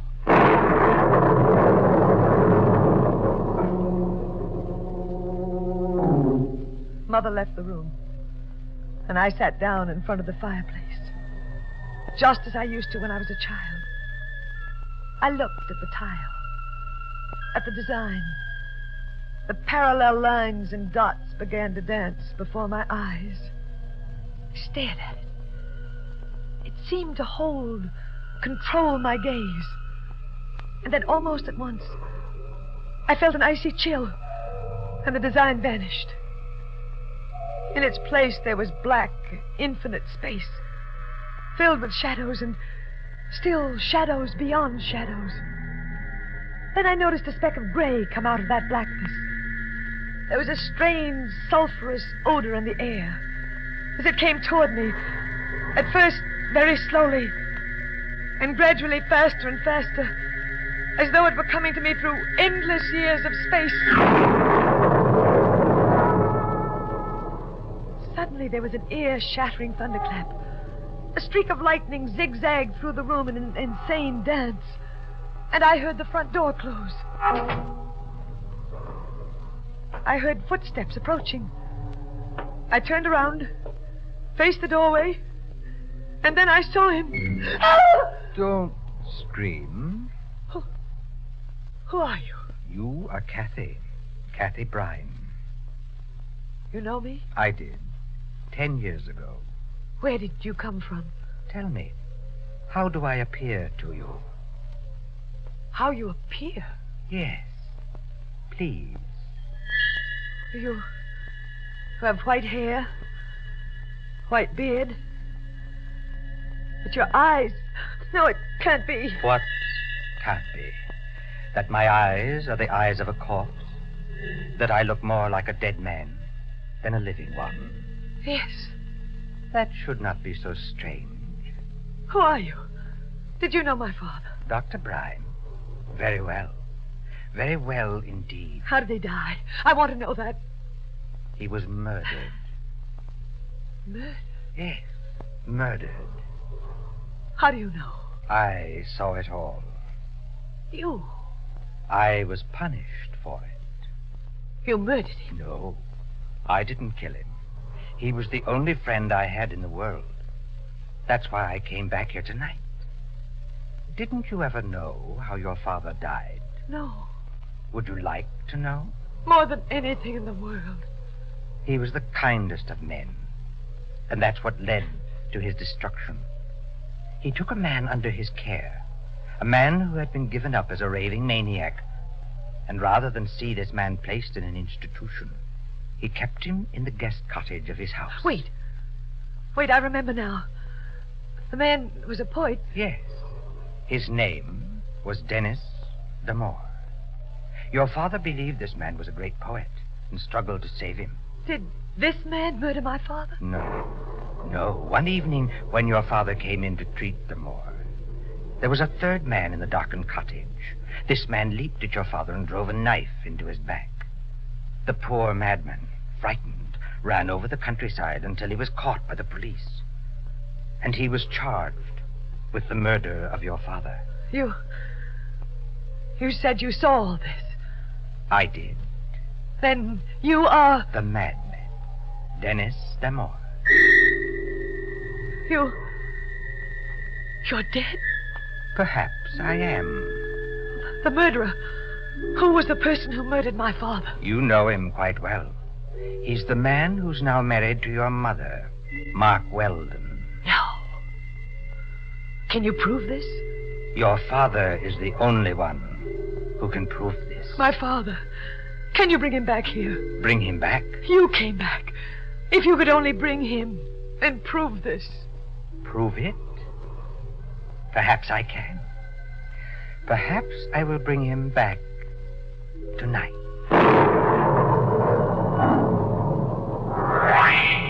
Just then, there was a tremendous thunderclap, and the electric lights failed. I tried to see him by the firelight, but he wasn't in the room. I ran to the door, stumbling over furniture in the shadows and screaming for him to wait. I opened the front door, but he wasn't there. Kathy, we heard you screaming. Did you, Mother? What happened? I found out how my father died. Really? How? He was murdered. Laura, did you tell her anything? No, not a word, Mark, I swear. Kathy, how did you find out? I told you how I'd find out. That tile. Yes, it worked. That's impossible. Of course you'd say that. But I discovered tonight that you, Mark, murdered my father. That you cleverly arranged that a poor patient of his named Dennis D'Amour would be arrested for the crime that you committed. Who told you this? Dennis D'Amour. D'Amour? Was he here? Yes. He told me everything. And you believed him? Why shouldn't I? Why, the man's a maniac. I don't know how he ever got here. He should be at the State Institution for the Criminally Insane. Number, please. Hello, operator. Will you put through a call to the State Institution for the Criminally Insane at Blyton? I wish to speak to whomever is in charge. And call me back as soon as you get them. It's urgent. Yes, sir. I understand. Thank you. Now, Catherine, you claim you actually spoke to this man? Yes, Mark. He told me he saw you murder my father. Why, you're lucky you escaped with your life. Well, the man is a homicidal maniac. I find it shocking that you should even begin to believe this fantastic story. But it seems to be true, Mark, doesn't it? My father was murdered, and Dennis D'Amour was sent away for the crime. Yes, that part of it is true, but to accuse me... Laura, we've tolerated her in this enough, but this is... Hello? Hello, this is Dr. King, the night supervisor of State Institution. Oh, yes. Hello, Dr. King. This is Mark Weldon speaking. Has one of your patients, a Dennis D'Amour, escaped? Dennis D'Amour, the poet. Yes, that's right. A homicidal maniac. He hasn't escaped, Mr. Weldon. He was one of the patients who was killed in a fire that broke out in this place 2 years ago. What's that? Didn't you hear me? Yes. Yes, I heard you. Thank you. Goodbye. Mark, what is it? Dennis D'Amour is dead. He was killed 2 years ago.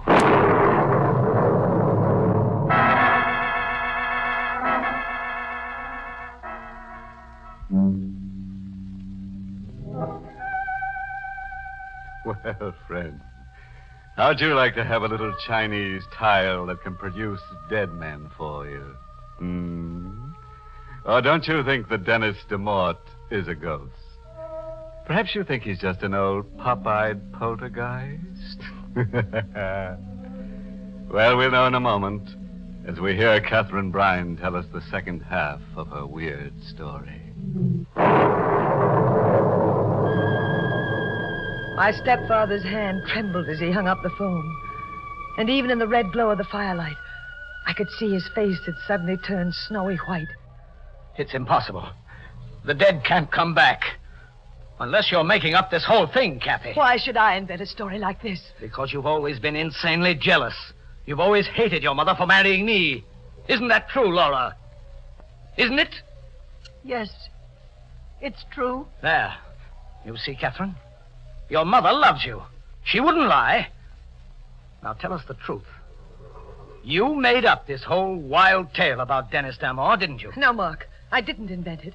Dennis D'Amour was here. He couldn't have been. He's been dead for 2 years. Then how would I know the things I told you? I don't know. And that's what you've got to explain. Mark, why does this upset you so? If you didn't murder him, what difference does it make about D'Amour? Why are you so frightened? I'm not frightened. I'm just determined to get to the bottom of this thing. What was that? Just the thunder, Mark. Laura, why are you looking at me like that? Like what? Staring at me.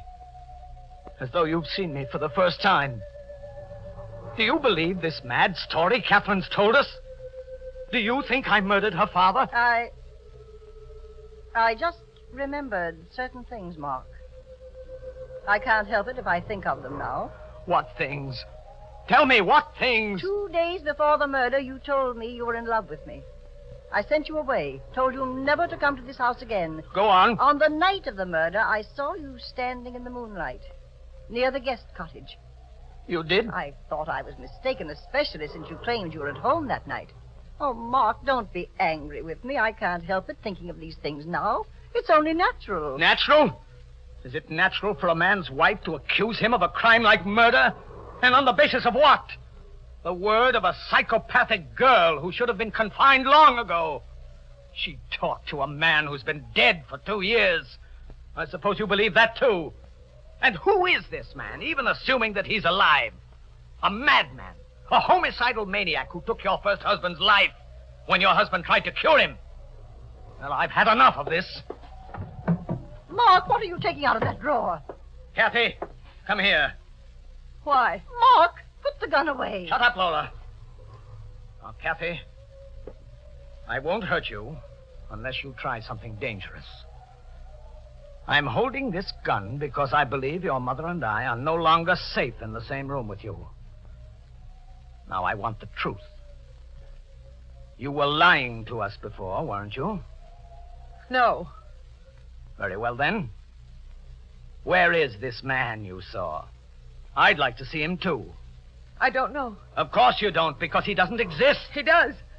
He appeared when I looked at the Chinese tile. The Chinese tile? Good. Look at your Chinese tile now. Make him appear. You're trying to make a fool of me. A liar. You'll do as I tell you. Look at that tile. Go on. All right, I will. Now, what do you see? Nothing but the design. Yes, and that's all you're going to see. No. The design is fading. It's getting dark. Dark. Nothing but blackness. Mark, I heard the front door. Someone just came in. Yes. Those footsteps. That's just how he came in the last time. Perhaps, but I doubt if it's... Good evening. Oh! Oh, it is Demore. You remember me, Laura? Yes. You've changed a great deal, but it is you. Mr. Weldon, it's been 10 years since I've seen you. Demore, then you're not dead. There must have been some mistake when they identified you. Not dead. You escaped. Someone must have been identified instead of you. That's the only explanation. It depends on what you choose to believe, Mr. Weldon. I brought a guest with me. My father. Dr. Bryan, I'm sure you know these people quite well. Of course you do. What's he saying? He's talking to my father. That's right, Kathy. Unfortunately, you cannot see him. But he is here. Aren't you, Doctor? Demore, what are you up to? What do you think? If you come back here to make trouble... Trouble? No. I've come back because someone wanted to know the truth. And I've brought the doctor back for the same reason. Doctor, before these others, I want you to tell us who murdered you. Who murdered you? Mark, you shot him. Yes. Why? Why? He's dangerous. A maniac. That's not the reason. It's because you murdered my father, and you don't want us to know. All right, Kathy. I did kill him. Mark! It doesn't make any difference now. This maniac has planted suspicion in your minds. You would have found out sooner or later. Mark! Yes, I killed him. For you, Laura. I loved you. But that's over now. It's been over for a long time. I know what to do now. And it's going to be very simple. Thanks to our friend lying there. What are you going to do? Don't you know, Laura? It's so simple. Your bodies must be found in such a condition that they will be certain Damore killed you. And then I'll tell them how I shot the homicidal maniac to protect myself. It's the same way he killed my father. Yes, Kathy. You won't die, Catherine. Damore. Did you think you could kill me, Weldon? Damore. Do you think those shots will stop me? Don't you come near me. Stand back! Nothing will stop me, Weldon. The gun, it's empty. No, don't. Let go of me. I saw the bullet strike Damore. They hit him, but they didn't stop him from lurching toward Mark and seizing him by the throat. As they fell to the floor, the kerosene lamp fell off its table. It might have been the wind, but I believe otherwise. I'm almost certain it was my father. In a moment, the drapes were on fire, and the whole place was blazing. I screamed to my mother to leave. She ran with me out of the blazing building into the storm that raged outside.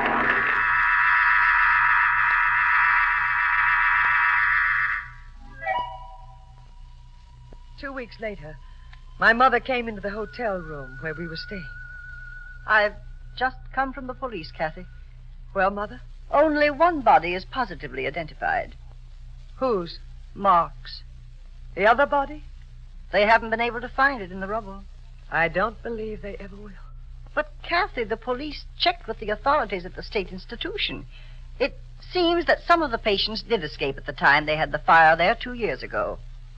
It's possible that Demore was among them. It's possible, but I doubt it. You think Demore died 2 years ago?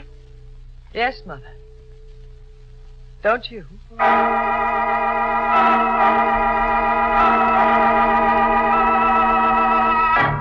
Well, friends, I guess you've met ghosts before, but I'm sure this is the first time you've ever met a crazy spook. Or don't you think Dennis DeMort was a ghost? Well, there's only one way to find out if ghosts really exist. Just ask one to haunt you sometime. You'll be sure to listen, won't you? Until next week, then. Good night. Pleasant dreams.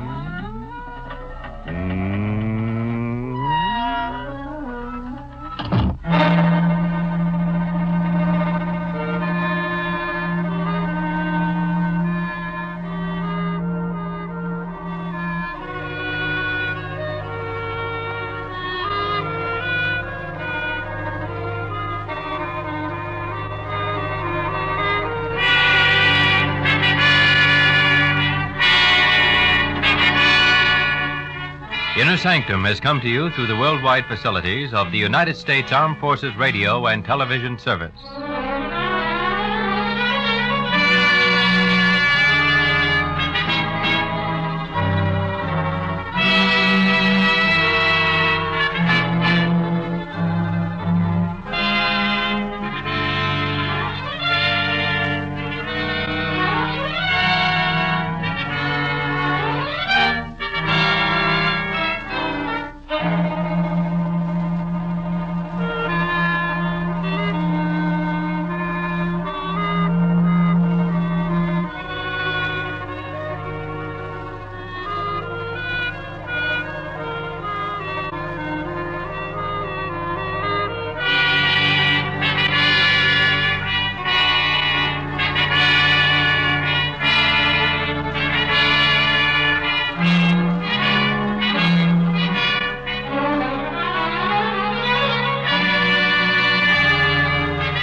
I am the spirit of the demon tree.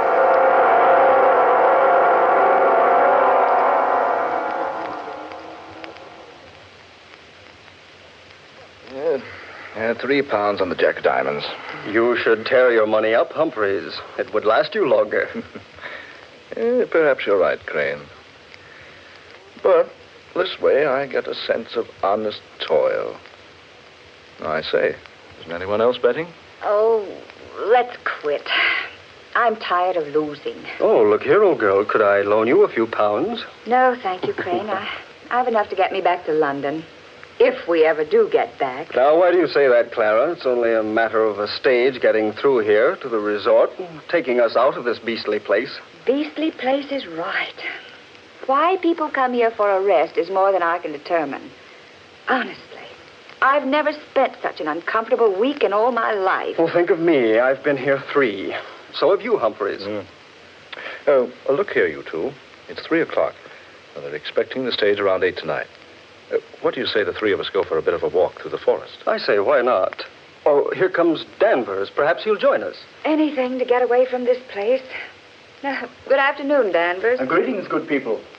I take it you're no happier than when I left you a while ago. Oh, the place is as gloomy as a morgue. We've just agreed to take a walk in the forest back of the inn. You're invited to come along if you like. Sounds like a good enough way to pass the time. Oh, good. And we all go together. Besides, I'm quite interested in that forest out there. You remember, of course, the story the night clerk told us last evening. Yes, I don't like him. He talks through his nose. People should talk through their mouths. No. I mean, what he told us about the forest. What about the forest? I didn't hear it, Humphreys. Well, the clerk said it was a gorgeous place. Lots of beautiful foliage, vivid colors, clear water lakes. But nobody goes there. It's so beautiful. That's just it, Clara. You see, people have gone there and never come back. Rubbish. A lot of nonsense. Why, the clerk is just superstitious, that's all. I am inclined to agree with you, Danvers. Why, he even told us an absurd story about a tree out there in that forest that's supposed to strangle people. Strangle them? How? Oh, I don't know. With its branches, I suppose. Just some absurd legend that people around here like to believe. I believe it's more than just a legend, Crane. Eh? And what makes you say that, old man? Here. I talked to the clerk again later last night. He dug out this old newspaper clipping for me. Read it, Danvers, aloud. Old is right. Almost illegible. Well, read it. It says, London, England, April 21st, 1857. It is reported that Sir Horace Wakefield, Earl of Dorset, was found strangled last night in Barlow Forest. His body was discovered entangled in the branches of a huge oak tree. Oh. Go on. Read the rest of it. Earl's death recalls to mind the weird tale of the witch of Barlow Forest, who is said to have lived in the 16th century. An evil old hag who, upon having a falling out with Sir Thomas Holy Wakefield, cursed him and warned him that any of his descendants who entered Barlow Forest would surely perish. Charming old girl, wasn't she? No. Don't scoff until you've heard the rest of it. Go on, Danvers. She also added that any person or persons with the Wakefield descendant would also die. She is said to have planted an acorn smeared with her own blood. The acorn is supposed to have grown into a towering oak capable of moving about from place to place in Barlow Forest. Sir Horace is the 6th of the Wakefield line to have perished by strangulation in the forest. Thomas Hurley Wakefield. I wonder. You wonder what, Crane? My mother's name was Wakefield. I was just wondering if she was related to Sir Thomas. Oh, of course not, Crane. It's just a story. But an extraordinary story, wouldn't you say? Well, yes. Wouldn't do very well as a bedtime story, would it? A demon tree. I wonder if we could find it. Well, let's have a try, shall we? I'm game. Don't let anybody say I'm not. Then let's go. Oh, Humphreys going along. I say, Humphreys, are you daydreaming? No, I was just thinking. Wouldn't it be odd if the whole thing were true? If we all went in there and didn't come back.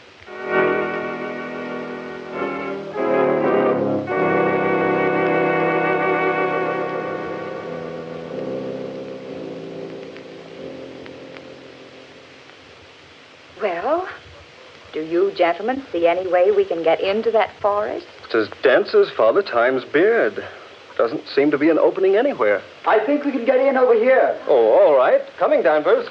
There seems to be a footpath over here. Only one along this line of the forest. There, see? Oh, yes, you're right. Come on, I'll lead. We'd better remember the way back. It'd be hard to get out of here if we didn't know where this opening is. Don't worry, I'll remember it. I'm good at landmarks. Go ahead, Clara. I'm right behind you. I say, do any of you feel that? Feel what, Danvers? The chill. I feel like it's 20 degrees colder in this place. I feel that way, too. So do I. It's naturally cooler in the woods where the sun doesn't shine. But not this much cooler. I don't like this place. I'm for going back to the inn. Oh, let's get on ahead a little ways. I say, it is pretty in here. Pretty or not, it gives me the creeps. It isn't the kind of cold caused by climatic changes. What was that, Denver? I said it's a different kind of cold. It's the kind that creeps up your spine when some evil comes over you. Oh, now, Danvers. We're just letting that newspaper story play on your mind. Wait a minute, eh? Look! That tree there in front of us. It looks like a human giant. Jove! You're right, Danvers. I could swear it moved just a moment ago. It did move. I saw it, too. That's the strangest looking tree I ever saw. Look at that bark. I wonder if... Crane! What's wrong, man? I just touched the bark of that tree and it didn't feel like bark at all. What? No, it felt like human skin. Here, let me feel it. By heaven, it's true. It does feel like skin. Warm and smooth and soft. Yes. It feels that way to me, too. Here, Humphreys, you touch it. No, thanks. Go ahead, Humphreys. Feel it. I have no desire to. You see, I'm sure you're right. What's that? I feel that this is the demon tree of Barlow Forest. Humphreys. I think we've seen enough of this place, haven't we? Let's get back to the inn. Yes, let's. All right. Come on. I say, wait a minute. Have you noticed how dark it is? All of a sudden. The sun's behind a cloud, probably. It's impossible to see the sky through this foliage. It is darker. I can hardly see where I'm walking. Are you quite sure this is the right way? I don't remember this clearing. I don't either. Wait a minute. By heaven, this isn't the way. It must be. We're on the path, aren't we? No. No, I don't think we are. It's so dark. Do any of you have a flash? I certainly don't remember this clearing. I think... What was that? What was what, Crane? You'll think this is foolish, but I swear I felt the branch of a tree brush across my face and shoulder. That's impossible. There's not a tree within 50 feet of us. But I felt it, I tell you. It rustled like a branch covered with leaves, and yet it felt warm and soft, like human flesh. Are you sure? Yes. Look, we're lost here. It's dark as night, right in the middle of the afternoon. And we've lost the path and that tree. Easy, Crane. Keep your head, man. I'm getting out of here. I'm not going to stay here and be murdered. Crane! Stay with us. No. I'm going to find the path and get out of here. Crane, stay here. We'll find a way back. I don't want to stay here and die. I want to get away from this place. Crane, don't be a fool. Crane!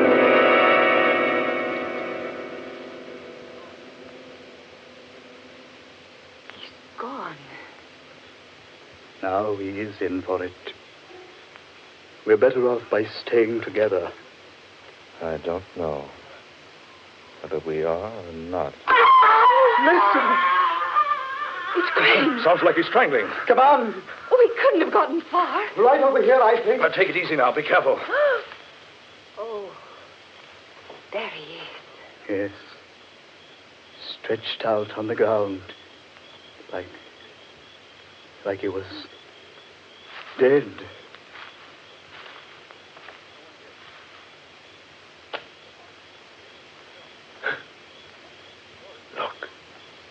Look at him. Oh. Marks on his throat. Like hands would make. That wasn't done by hands. See? Stains on his skin. Green stains. Thomas Wakefield Crane. Oh, what a horrible way for him to die. Clara, that tree. This is where we first saw it. Now it's gone. Humphreys, you're right. This is where it was. I'm sure of it. Then what's happened to it? The important question is, what are we going to do with Crane? We'll have to leave him here till we can find a way out of this place. Poor Crane. It happened so quickly. One minute he was with us, and the next... We warned him not to leave us. Now, the three of us had better stay close together. Oh, yes, for heaven's sakes, let's not get separated. And do come on. There's nothing we can do for Crane now. We've got to find our way out of here. It just doesn't seem right, leaving him there. It's all we can do. Come on. How do we know which way to go? We don't. All we can do is keep moving and hope to find the path again. Oh, it's horrible. Wandering about like this, like nothing but a group of marionettes. Controlled by what strange puppeteer? What's that, Humphreys? I said, controlled by what strange puppeteer? Humphreys, surely you don't think we've been purposely led into this? Who can say? Oh, now, Humphreys. Crane went off the deep end. We've got to keep our heads. We found a way in. Surely we'll find a way out. Yes. Yes, we did find a way in. But what about the chill? The darkness? There's some explanation. Perhaps a storm is coming up. Yes, that could be it. Couldn't it? Storms don't rise that quickly in this part of the country. And the darkness. It came down on this forest like a shroud. Yes. Came so quickly. Reminded me of how a corpse must feel in his coffin when the lid is put over him. Look here, Humphreys. I'm about fed up with that sort of talk. Only a fool refuses to face the facts, Danvers. You know this isn't any ordinary situation we're in. The chill of winter in the summertime. Darkness in mid-afternoon. And a tree that strangles. It was probably just an accident, Crane's death. Why don't you stop trying to tell yourself that the tree was only an imaginary thing? We all know that it's real. Humphreys. And as alive as any of us. The bark did feel like human flesh. Danvers. Humphreys. Look. What is it?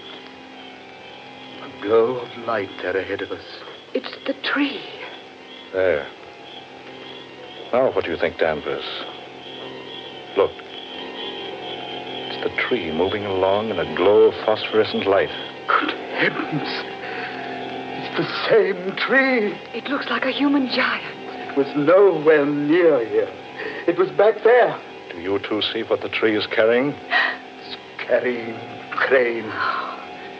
It's got him tucked up under that huge branch that looks like a human arm. Oh. It's fading now. Disappearing again. Fading away. Yes. He's gone. Now do you believe, Danvers? Now do you admit that the tree is alive? What else can I believe? I don't know. Danvers, look out! He's fallen into a water pit. Oh. Help! Humphrey! It's quicksand! Humphrey, he's sinking. Help! I'm into my waist! Get me out of here! Stand still, Danvers. You'll just sink deeper. Quick! Help me out of here! Get something I can grab onto! Here, Danvers. Danvers, grab the end of that pole. Here, let me help Humphrey. Grab it, Danvers. Grab it. The pole, Danvers. Grab the end. I Pull you off. can't! That tree branch! It's beating me! Good Lord. Listen, Clara. A tree branch. But we can't see it. I can't get near the pole. The branch keeps beating me back. Humphreys, do something. He's up to his shoulders now. I can't make it. I can't help. Save me! Save me! No, he'll go under the quicksand and strangle. Danvers, there's nothing I can do. That tree! The demon tree! There's no saving from it.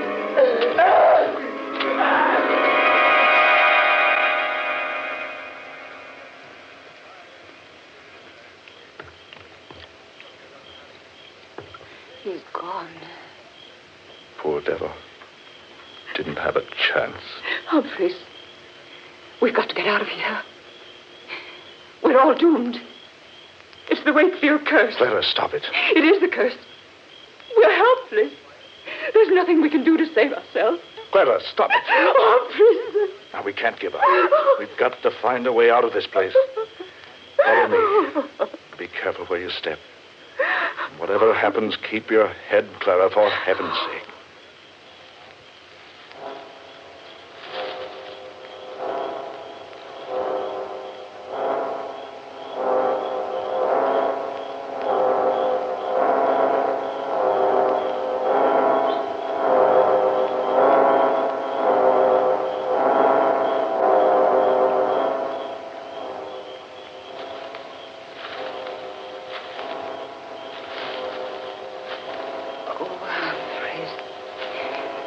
I'm so tired. We've walked for hours. I say, it's getting a little lighter. Clara, up ahead there. Isn't that a path? What? Oh, you're right, Humphreys. It's the path we came in on. And look, there's an opening through the trees. Yes, I remember the landmarks. Oh, thank God for the light. Come on, Clara. Out of this place.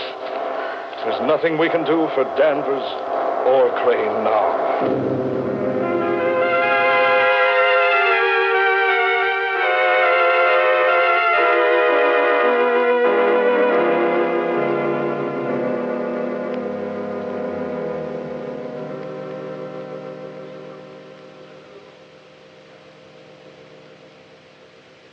Clara. Yes? I wonder if you feel as I do. I thought we'd be safe back here in the hotel. I don't know how to describe it, but I have a feeling that this whole business isn't over yet. I know. I've had the same feeling. A feeling that we're not finished with the demon tree. Or that it's not finished with us. Yes, exactly. Here, my room. I'd better go in and have a drink, Clara. Heaven knows we need one. Yes, I certainly do. What's worrying me is how we're going to explain what happened to Craig and Danvers. Yeah, wait a minute. I'll get the light. There. Humphreys, on the bed there. Good Lord. The branch of a tree about 2 feet long. Humphreys, don't touch it. Look at it. Look at it. A fresh, living branch. Put it down. Oh, Humphreys, I'm getting out of here. Where are you going? Down to the lobby and wait for the stage. Oh, hold on. I'll go with you. Wait, Clara. Wait, it's 3 flights down. Let's take the elevator. All right. We can get the thing up here. It's automatic. Just push the button, it'll come up. Humphreys, look. Someone left the steel gate open. I say, that's dangerous. It certainly is. Humphreys, that branch is pushing. Drop it. Humphreys! Ah!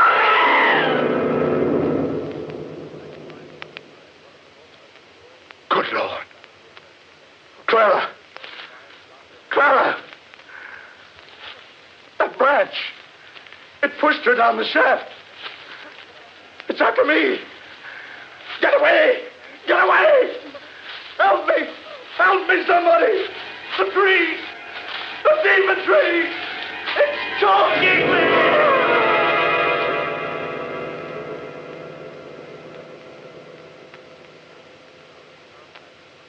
Any descendant of Sir Thomas Hurley Wakefield who enters Barlow Forest is doomed to die, and all who enter the forest with him are likewise doomed.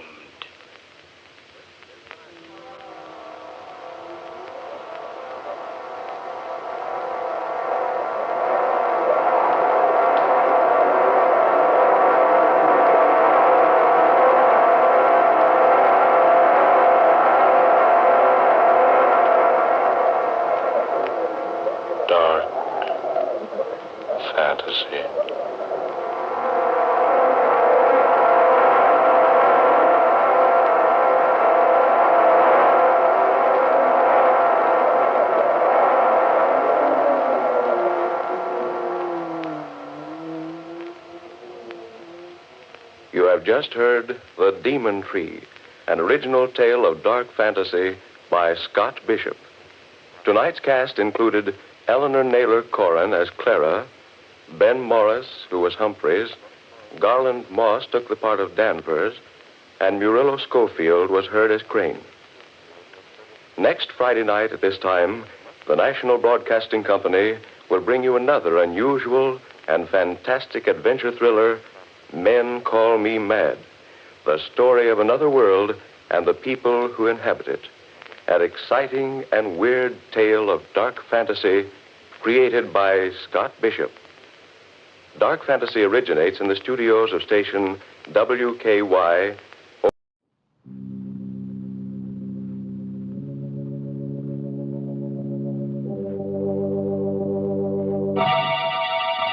Lipton Tea and Lipton Soup present Inner Sanctum Mysteries.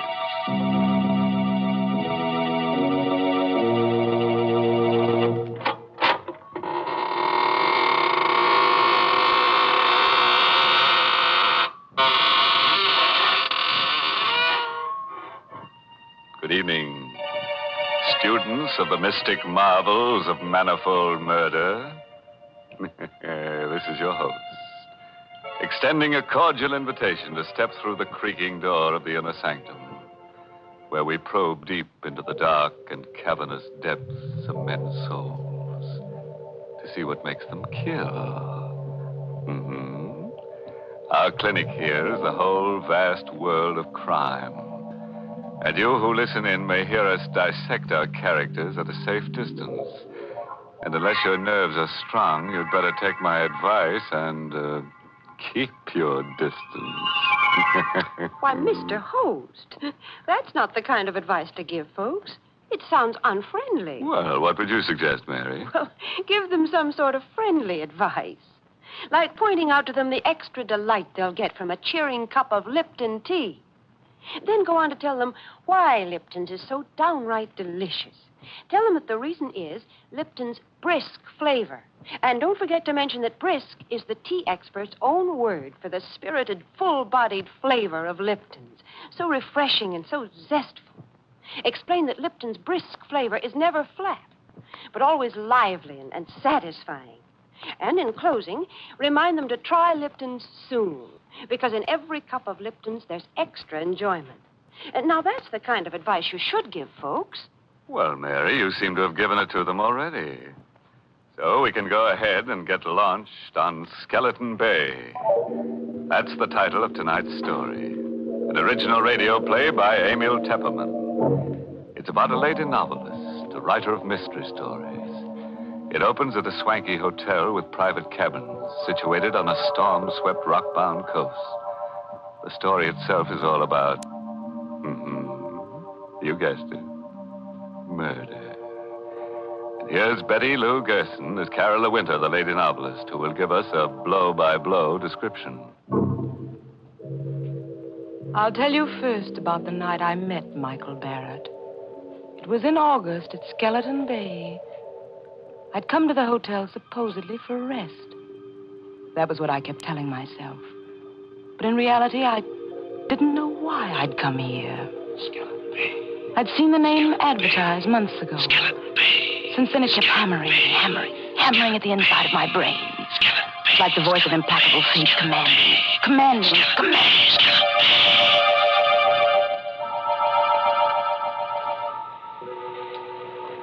Because I didn't like crowds, the hotel manager had given me a cabin near the beach all to myself.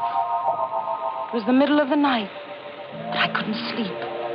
The wind came in from the ocean, howling like a hungry beast across the shoals. And the pounding of the surf mingled with the angry, baffled growl of the sea. I sat at the window in the dark, staring out at the beach. I was restless, excited. It was then I saw the signal. It was just a winking little light a few yards away on the beach. Someone was blinking a flashlight, on and off, on and off. I was able to make out the figure of a man in boots and a leather jacket. He was signaling toward the hotel. But to whom? I had the answer in a moment. A man moved past my window, going down toward the light. He had his collar turned up against the wind, his hat brim pulled low. But I knew who it was. Mr. Field. A small, furtive man who'd come up on the train with me. The two men met, barely a stone's throw from my window. I could hardly see them huddled closely together. This was excitement, mystery, intrigue, the stimulation I wanted and needed. I had to know what was going on. I threw on a raincoat, opened the cabin door. The wind swept my hair in a streamer, and the spray stung my face as I hurried down the beach. My blood began to race, my heart to pound. For those two men were not engaged in any conference. They were locked in struggle. It was a deadly, silent struggle with only a grunt now and then. I saw the flashing gleam of a knife, but I couldn't tell who had the weapon. The tall man in the leather jacket or the furtive Mr. Field. And then I saw the blade plunge home into the throat of the furtive Mr. Field. I felt a sudden surge of wild elation. This was murder. I had witnessed murder. The tall man let the body of Mr. Field slide down to the sand. Then he looked up and saw me. He stood there with a bloody knife in his hand, and we looked at each other. Who are you? I'm Carol Winter. I have this cabin here, number 5. You saw me kill him? Yes, I saw you. What are you going to do about it? I'm going to help you dispose of the body. He told me his name was Michael Barrett. He lived on the opposite side of the bay in the house high up on the cliff. It won't be so easy to get rid of the body. If I had the boat, I could take him out and drop him over, but it's too rough tonight. If there was some place to hide him for a day, I could come across on the boat tomorrow night. You can hide him in the closet in my cabin. Nobody will look there. Better lock the closet door. Yes, of course. You sure nobody will come snooping here? Nobody comes here but the maid. All right. I'll be back tomorrow night with a boat. Did you pick up the knife? Yeah. Got it in my pocket. Well, I guess that's all. Good night, Carola. Good night, Michael.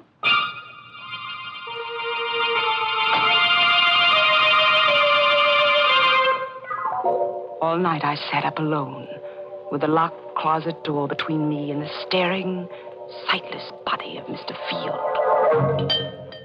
At breakfast the next morning, they'd already discovered the disappearance And of the Mr. maid Field. says his bed wasn't slept in at all. I think he could have committed suicide in the ocean. He was such a I sneaky hurried little through my man. breakfast, listening to the Of course, gossip the all maid around doesn't me. know. Yes, I know. Now, in broad daylight, I could hardly believe the thing had really happened last And night. you know, the hotel manager thinks it might be murder. I heard him phoning for the police. The police? I hadn't counted on that. Anything wrong, my dear? You look sick. I do feel a bit dizzy. I think I'll get some fresh air. Oh, poor dear. It must be quite a shock to her. She came up on the train with Mr. Field, you know. Out in the open air, I let the wind cool my fevered face as I hurried down toward the beach. It was only 9:30 in the morning. A whole day. A whole evening before Michael could come for the body. And the police would be around all day investigating, snooping. And all the time, Mr. Field would be sitting in my closet, staring blankly out of his sightless eyes. When I reached my cabin, I put a hand on the doorknob. Suddenly, I went cold all over. The door was unlocked. I stood still as a statue, listening. Yes, there was someone inside. Someone moving around.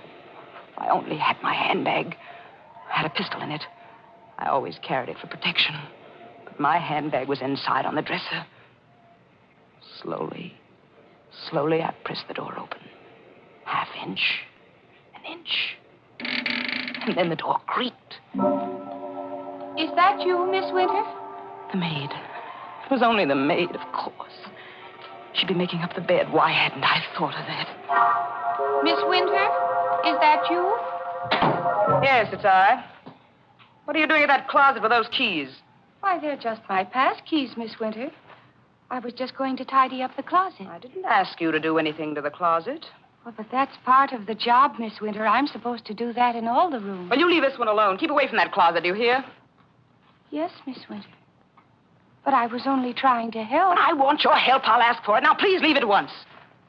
Just as you say, Miss Winter. I'm sorry if I did anything wrong. Did she suspect anything? I hadn't liked her tone. Why? Why had I been so sharp with her? Now she'd surely think there was something in the closet. Something she shouldn't see.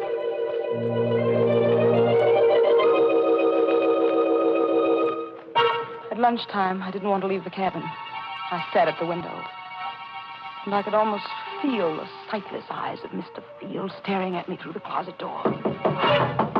Someone at the door. Who? Just a minute. Miss Winter? Miss Carolyn Winter? Yes, I'm Miss Winter. I'm sorry to trouble you, Miss Winter. I'm Detective Sergeant Smith from headquarters. May I come in for a moment? Well, yes, please do. What can I do for you, Sergeant Smith? We're out here investigating this Field business. He hasn't turned up yet. Well, I'm sure he will in time. Well, I wish I could be so sure, Miss Winter. What do you mean? We've gone through his room. Found some mighty queer things. Queer things? It seems this Mr. Field's in some sort of racket. There's a good chance he may have been murdered. Well, you don't say. I understand you came up on the train with him. Yes, that's true. Yeah. Did you have any conversation with him on the train? No, none at all. You're the Carolyn Winter who writes the mystery novels, aren't you? The same. Yes, I've read every one of them. They're darn good, Miss Winter. Why, thank you. Do you think you'll get a plot out of this? Mr. Field. Why, I can't tell yet. I wish you'd keep me posted on developments in case it does turn out to have a plot. Well, I sure will, Miss Winter. By the way, we found this picture among the papers in Field's room. I'm showing it to everybody around in case they might recognize it. It's an old newspaper item, about 10 years old. Can't figure out why he was carrying it around. It's about a guy named Wycliffe. It's wanted for murder in Canada. Here, take a look at it. I felt the blood racing in my veins, pounding at my wrists. The picture of the man named Wycliffe, who was wanted for murder in Canada, was a picture of Michael Barrett.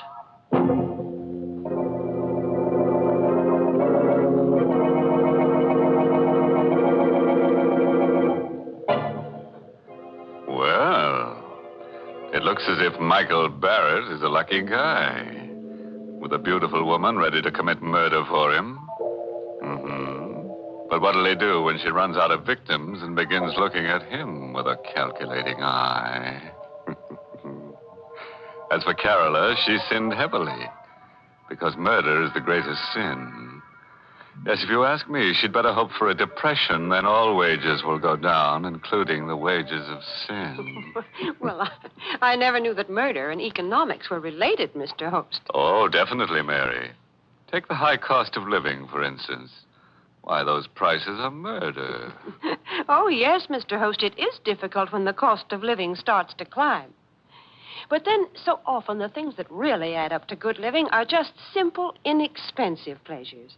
Like that piping hot cup of Lipton tea that many of us find waiting when we come down to breakfast each morning. As you read the morning paper and sip that cheery cup of Lipton's, the whole world seems brighter. It's simply wonderful the way that lively, spirited Lipton tea gets you off to a fresh start. For Lipton's brisk flavor gives you all the natural zest of tea at its best. Gives you extra delight, extra satisfaction. So remember this, folks. At breakfast time, dinner time, or any other time when you want a grand, refreshing drink, pour yourself a cup of Lipton tea. And now, let's get back to the rock-bound coast of Skeleton Bay and see how Carola entertains the grisly guest in her closet.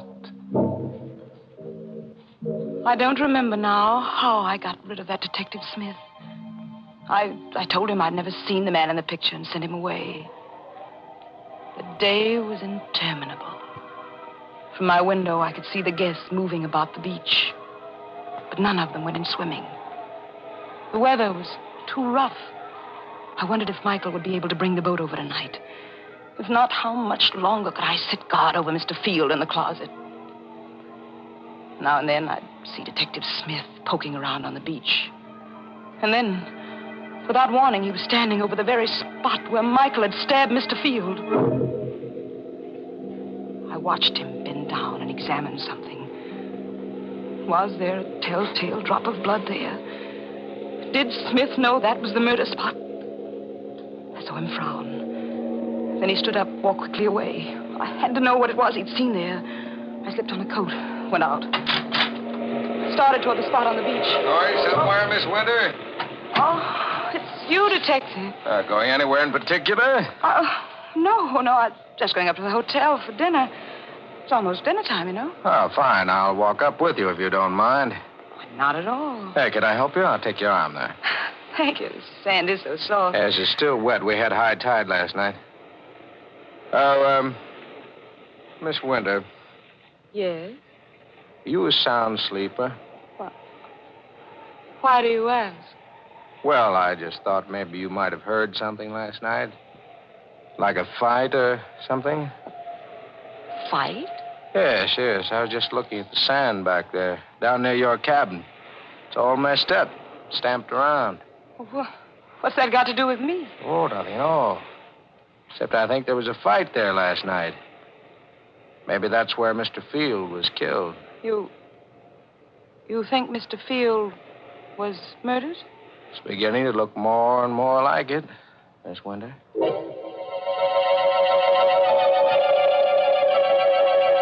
Somehow, I don't know how, I managed to get through with the dinner. I hurried back to the cabin. I stopped at the door, shocked and unbelieving. There was a light inside. Someone was in there. This time, I had my handbag with me. I took the pistol out. Once more, I inched the door open. It happened. The thing I feared. The closet door was open. And there was the maid, stooping over the body of Mr. Field. Oh! What are you doing there?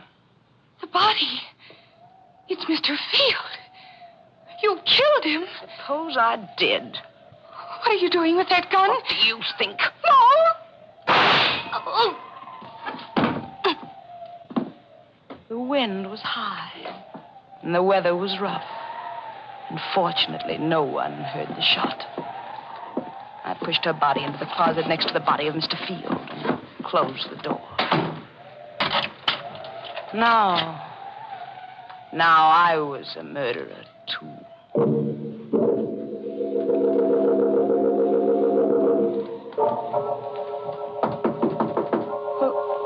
Who is it? Let me in, Carola, quick. Yes. Michael, I thought you weren't coming. It's been a terrible day. What happened? Come here, I'll show you. Is he still in there? See for yourself.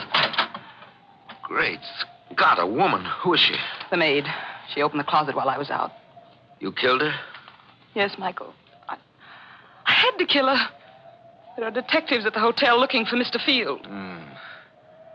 I suppose if I was smart, I'd kill you, too. Then there'd be no one to talk. Yes, Michael, that would be smart. Go ahead. Kill me, if you can. I knew he couldn't kill me because I'd seen it in his eyes. We were two of a kind, both wild, both reckless, both eager for the thrill of danger. He, too, wanted to be like the wind. We'd both been brought together here by some force stronger than either of us. And we loved each other. Carola, darling. Michael. No more now, Michael. We have work to do. Yes. I'll take them down to the boat. I'll help you.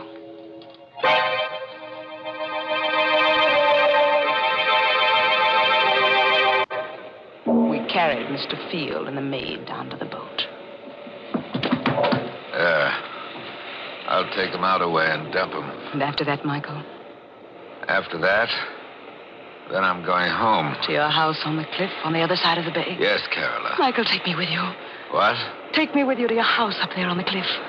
I'm sorry. I can't. You can't? Why can't you? Isn't anything I can tell you. What are you hiding up there in the house on the cliff? You mustn't ask. Please, Carola, you mustn't ask. Why, you're married. You have a wife up there. No. Then what? I can't tell you. But you're going away, leaving me forever. Not forever, Carola. Go back to the city. I'll come to you soon.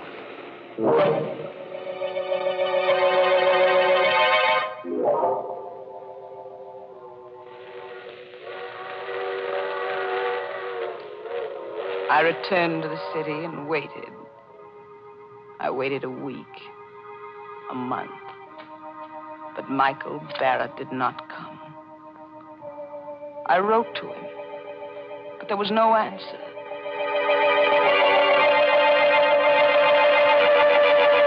And then one evening, I saw him. I was returning home in a taxi, and I saw him standing across the street looking up at my window. When he saw me get out of the cab, he turned and started to hurry away. Michael! Michael! Michael, don't go away! Michael!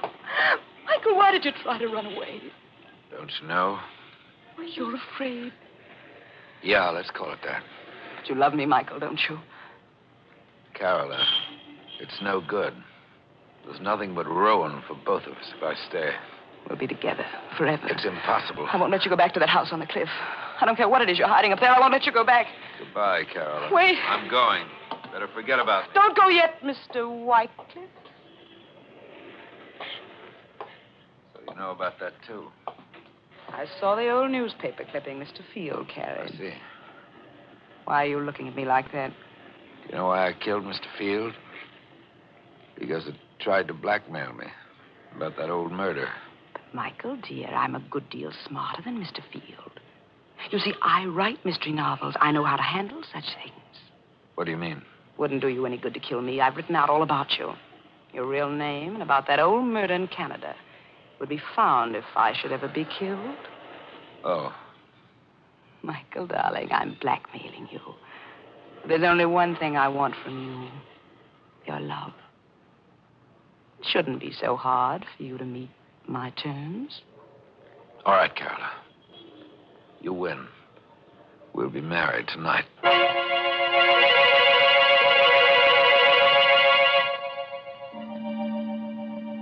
Soon after we were married, Michael began going out evenings.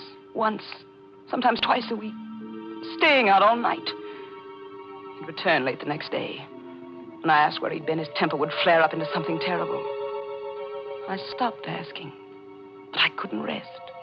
I had to know where he went. One evening, I followed him.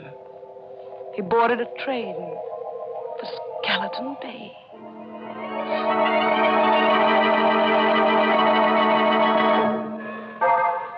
At Skeleton Bay, he set out to walk from the station, and I followed. It was no longer summer. Trees were bare, and the night was forbidding. I kept behind him when he skirted the bay to the narrow road that led up toward his house high on the cliff. It was a small stone house, and the wind whistled around it, against it, and above it. I stole to one of the windows.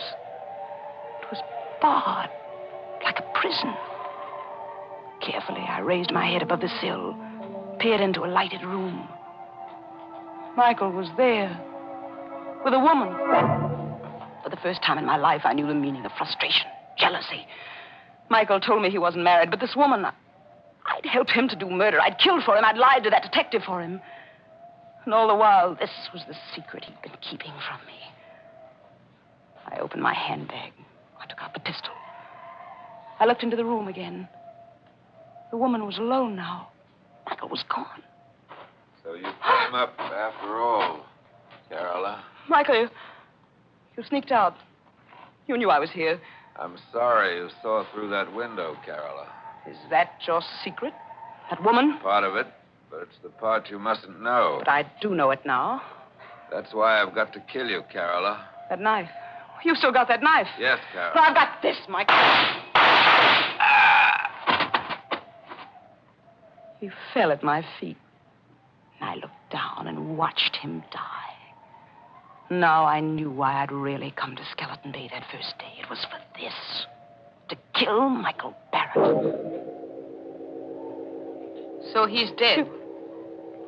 At last. You've killed him. You, the woman in the house. You saw me kill him? Yes, I saw you. What are you going to do about it? Help you dispose of the body, of course. Help me dispose of the body. Those were the very words I'd said to Michael Barrett down there on the beach. Now this woman was saying them to me. Who are you? I'm Lisbeth Wycliffe. I'm Michael's sister. Sister? And you want to help me dispose of his body? See the bars on those windows? Yes. I've been a prisoner in this house for 10 years. You what? Michael killed the man I was going to marry 10 years ago in Canada. He murdered him. But this house, this prison... Michael brought me here. He's kept me a prisoner because he knew if I got free, I'd tell the world he was a murderer. And that's the secret. The secret he wouldn't even tell me. I shot her. Yes, I killed her, too. There outside the house, and she fell beside Michael. And I rolled both bodies over the cliff, down into the sea.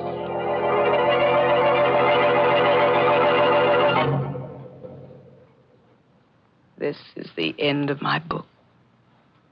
The best mystery novel I've ever written. I know that in writing it, I deliver myself into the hands of the law. But I can't stop. I can't help myself. So now, I'm finished. I will mail it to my publisher and wait for Detective Sergeant Smith to come and get me.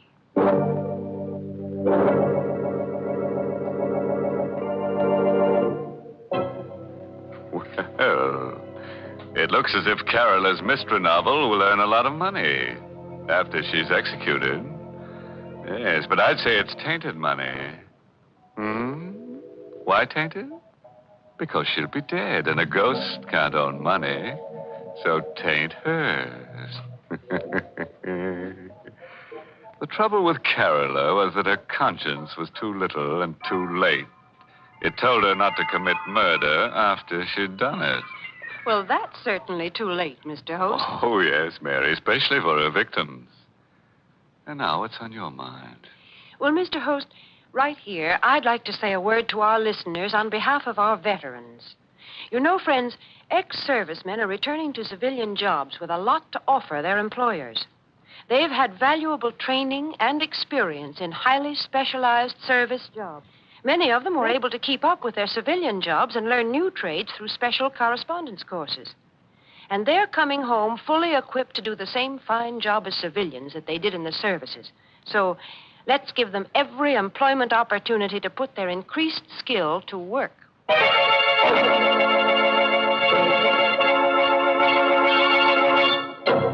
And so, friends, we take our leave of lovely Carola Winter. She would have been better off if she'd remembered that the pen is mightier than the sword. Because the sword is leading her right back to the pen anyhow. Oh, yes, and remember, friends, when you go on a vacation, always insist on plenty of closet space. Yes, you never know what unexpected guests might drop in or drop dead. By the way, this month's Inner Sanctum mystery novel is Death in the Limelight by A.E. Martin. And next week, the makers of Lipton Tea and Lipton Soup will bring you another Inner Sanctum mystery directed by Hyman Brown.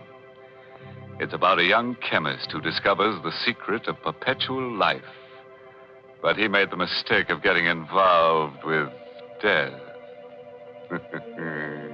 So, until next Tuesday, good night. Pleasant dreams.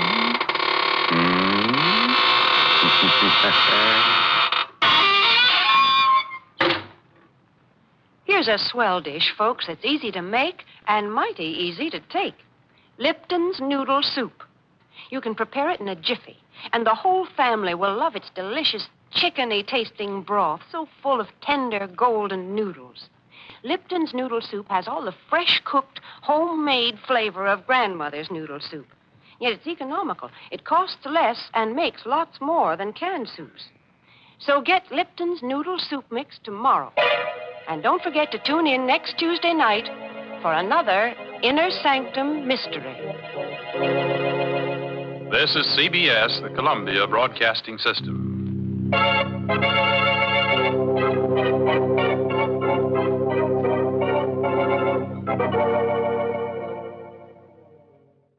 The Mummers in the Little Theater of the Air.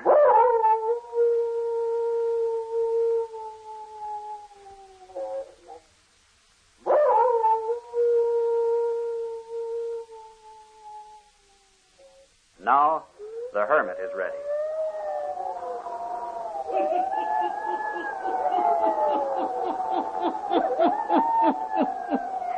Ghost stories, weird stories, and murders, too. The Hermit knows of them all. Turn out your lights. Turn them out. Have you heard the story? The Black Band, eh? Then listen while the Hermit tells you the story, just as it was told to him.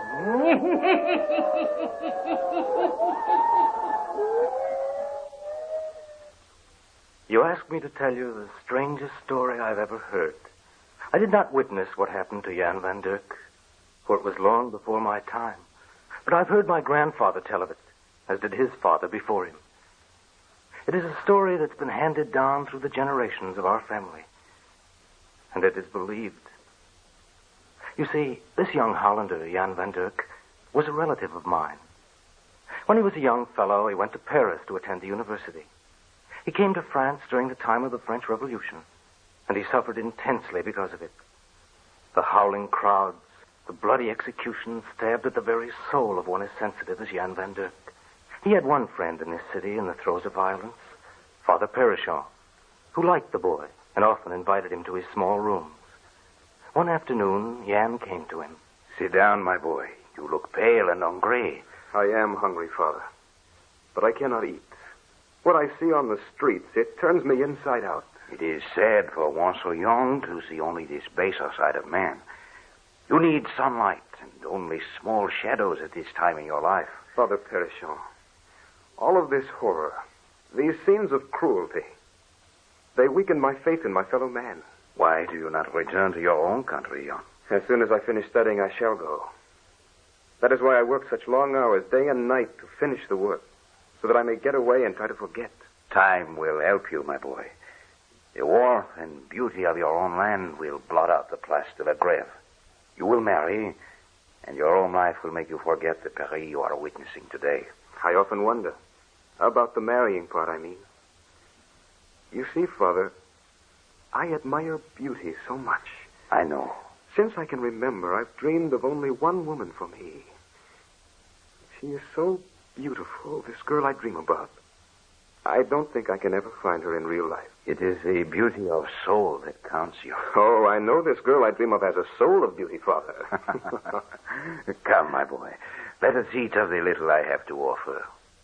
Outside of the visits with Father Perichamp, Jan was a recluse, spending most of his time in the libraries, always surrounded with people, yet always alone, an escape from the realities of the present. One night he stayed in the library late. While there, a storm arose. But it was closing time, and so Jan was forced to step out into the storm to make his way to his lodgings in the old part of Paris.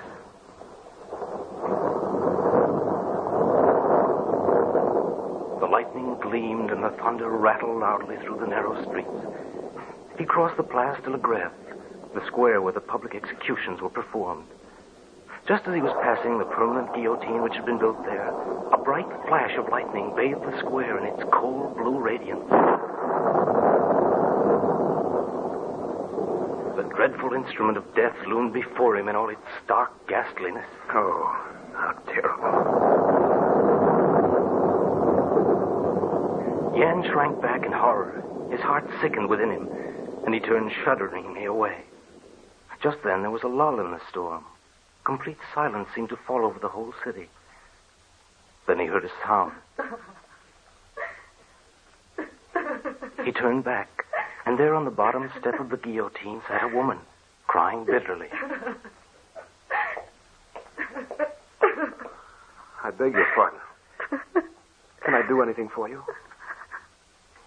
May I not help you? No one can help me now. You've lost someone through the guillotine. Today I lost everyone. They made me come and watch, as one by one they died. I wanted to close my eyes, but I could not. I understand. Horror kept your eyes open. But why stay here now? Why not leave this place? I have not the strength. I can still see them marching up the steps. The heavy knife being raised, the whistling thud as it fell, each time taking another of my loved ones from me. The blood of my father, my mother, and my 2 brothers mingled on that platform today. Have you no place to go? No, I have no friends left. They too have gone. You can't stay here. Come with me. I cannot accept your offer. I want to be your friend. I promise that no harm shall come to you. Here, let me help you up. I am very weak. You're shivering from the storm. You need warm food and dry clothing. Have we far to go? Not far. Across the Point Neuf. How strange it is tonight. All of a sudden, the storm has ended. And Paris is as silent as a tomb. Here, we turn this way. You are very kind. You need a friend. And so do I. Now, careful. These streets are very narrow. Do not touch the walls. They're covered with mold. Soon we'll reach the stairway leading to my apartment. Can you walk a bit farther? Oui, for you are fairly lifting me along. Here. This is my place. I'll carry you up the stairs. Oh, no. Of course. You're very light. And you're very cold. You should not have stayed out in the rain. I'll put you down until I find my key. Oh, yes, here it is. In a moment, we shall have warmth, light, and food. Yeah, stand by the door until I light the lamp.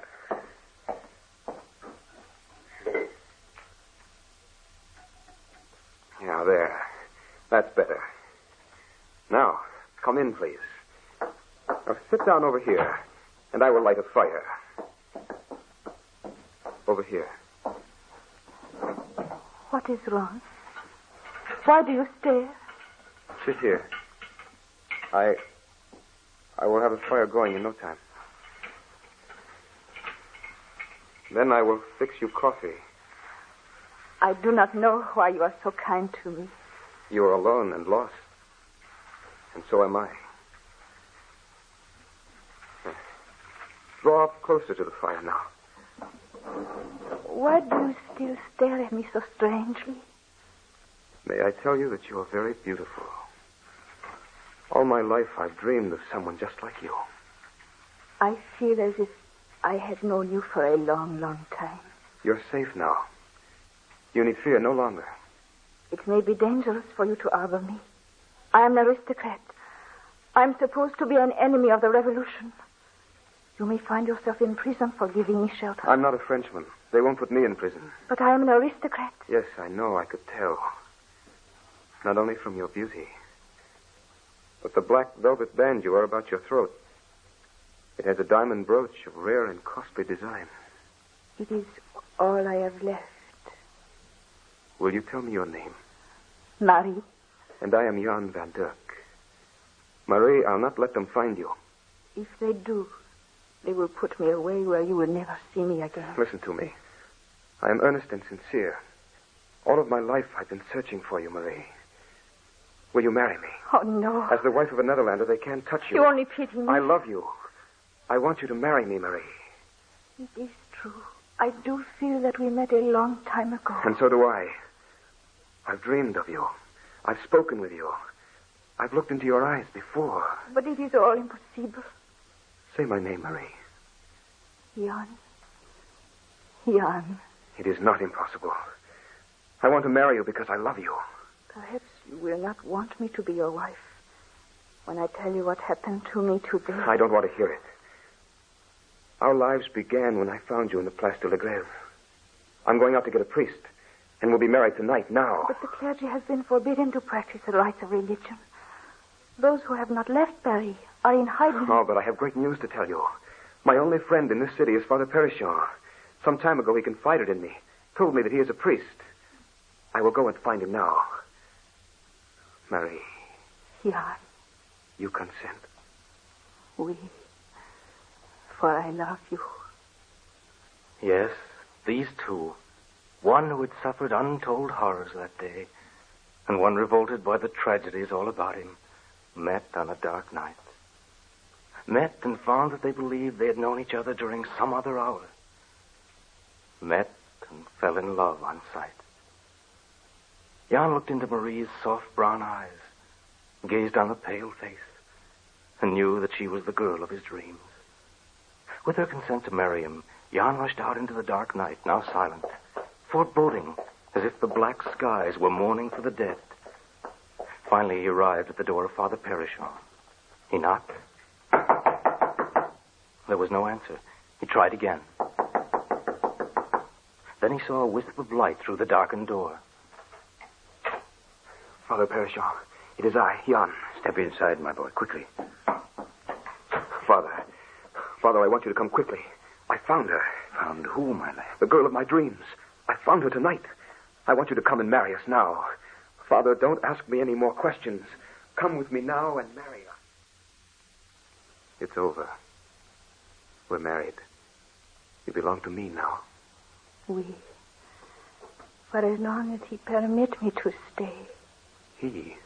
Whom do you mean? Death. His shadow is always hovering over me. Why do you keep speaking of death? You're not going to die. We have years and years of life and happiness ahead of us. I wish it were so. Oh, how I wish it. Marie, come to the window with me.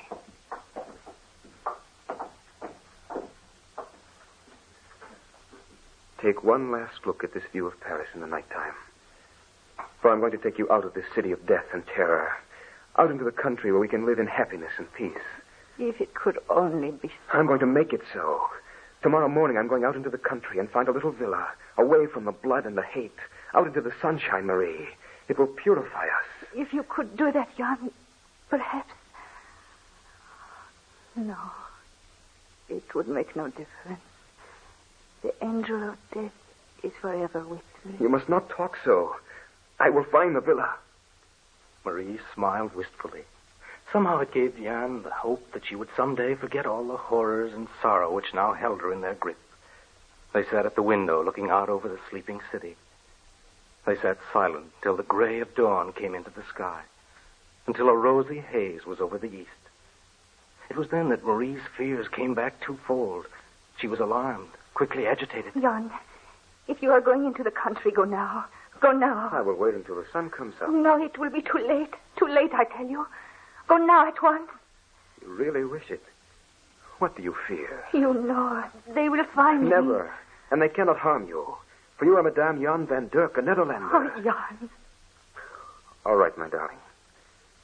I will go now. For the sooner I go, the sooner we will be away from all of this. Oui. You will be here when I return. You promise? I promise. Then I will start at once. By nightfall of this day, we will be away from here, you and me, starting a new life in the world of peace. Marie, you and I in the world of peace. Jan left.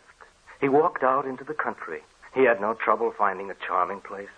A little house set in a lovely garden, the whole property surrounded by a high wall. Jan knew that here Marie would forget and be happy again. He rushed back to Paris as fast as he could and up to their little apartment. Marie! Marie! He threw open the door. Yes, she had kept her word. She was there waiting for him. Exhausted from the tragedies of the day before, she was lying across the bed, head hanging over the edge, one arm thrown over her face. Marie, I found it.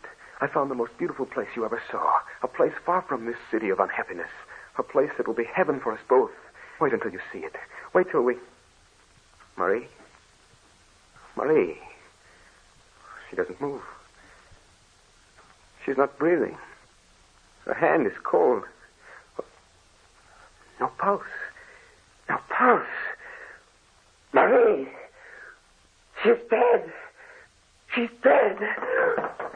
Help! Help! She's dead. She's dead. Marie, she's dead. Help!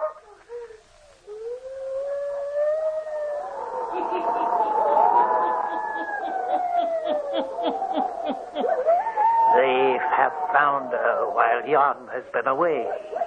They have killed her. Who has done this thing? Will Jan find out, eh? The hermit will tell you before the night is done.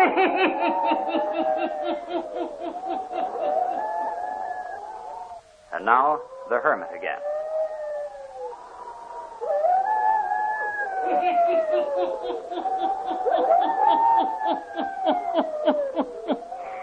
And now he who tells us the strangest stories ever heard goes on, tells us of what befalls Jan van Dirk after he finds Marie lies dead.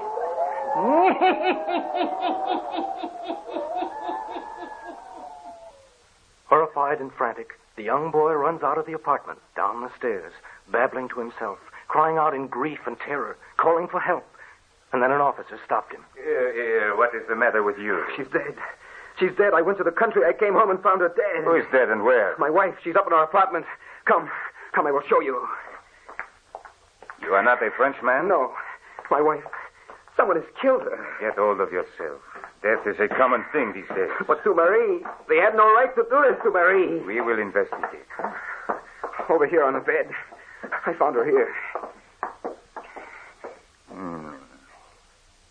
She is dead, all right. You say you left her alive and then found her like this when you come back from the country? Yes. Are you sure you did not kill her? No. No, I loved her. I loved her more than anything in the world. Let me get a good look at her. What is it, officer? What is the matter? How long have you known this woman? I met her last night, but I've known her forever. I met her last night. We were married a few hours later. You were married last night? Yes. Not a week ago, not 2 days ago, but last night. Yes. Sit down in this chair. You are half crazed. Sit down and let me talk. Yes. Now, listen. Listen carefully. I saw this woman yesterday near sunset. I know who she is. She's the one I love. She's gone forever. Listen. I was stationed near the Place de la Grève. You saw her as I did, weeping. I will tell the story if you will listen. Down the street near sunset came the howling mob.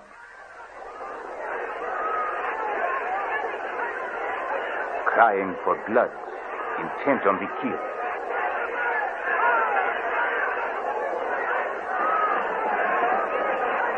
And Down the street came the tomb, carrying its victims.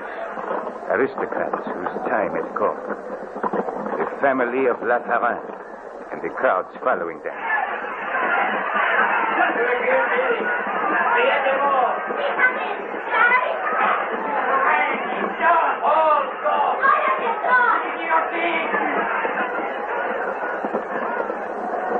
The tumbrel drew nearer the square. The crowd cried out in fury. Then the cart stopped.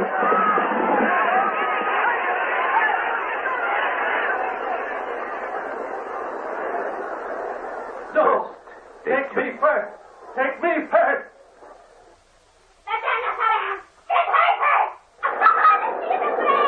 I am afraid of nothing. Do not fear, Marie. Do not fear, Philippe. My son, have your eyes upward. Look at the sky and believe in God. We have harmed no one. We have done no wrong. We have never spilled blood. We have never hated. No speeches. Your time is come. To the guillotine. Take us to the guillotine. Mama, your eyes in the future, Mary. Look into the arms of the setting sun. Get it done with. I am ready.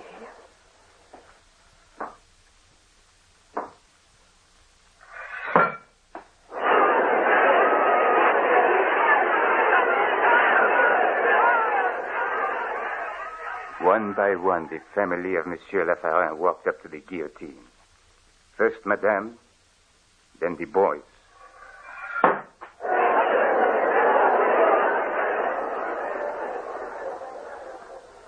And then Monsieur.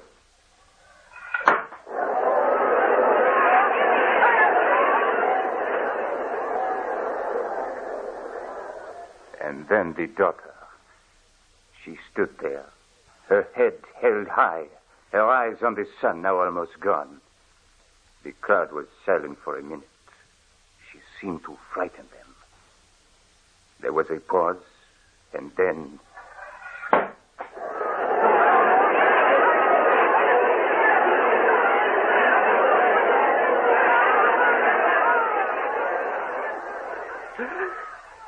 What are you trying to make me believe? I am telling you the truth.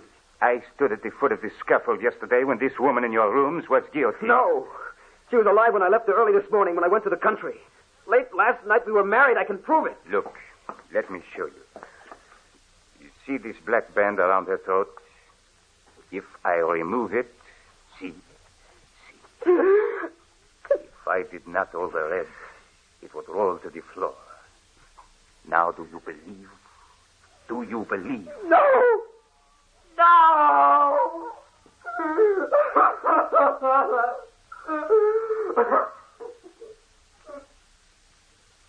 A fit of hysteria overcame Jan. It was the beginning of an hysteria that dragged him into madness. He spent the rest of his days in an asylum. The authorities never believed Jan's story. They said he had dragged a corpse into his room and in his madness believed that she was a living person. But to the day he died, Jan insisted that his story was the truth. And Father Perichon, he wrote in his journals, he too said the girl had been alive on the night after the storm. He set the date of their marriage. But it didn't tally with the hour and date of her execution. So no one believed. But as time goes on, the story has been told and retold in our family. I've often wondered if it were not true after all. Of course, Jan was a relative of mine, and he went insane. So you may think I, too, am touched with madness. But it is the strangest story I have ever known.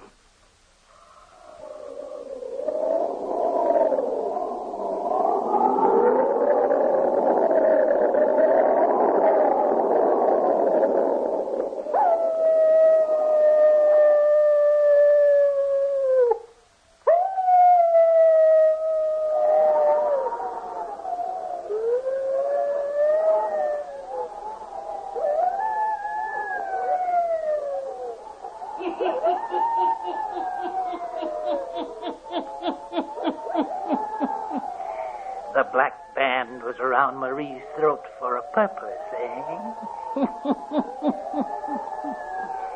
We who have studied the supernatural, we who have delved into the unknown, we know that in this life of ours occur strange things that no mind can comprehend. Yes, turn on your lights. Turn them on. I'll be back. Pleasant dreams.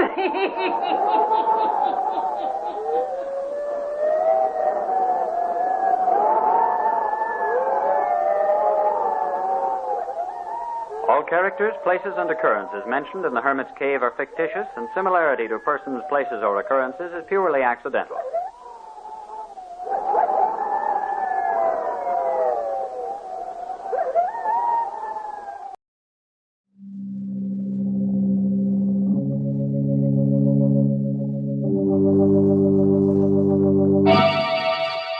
Lipton Tea and Lipton Soups present Inner Sanctum Mysteries.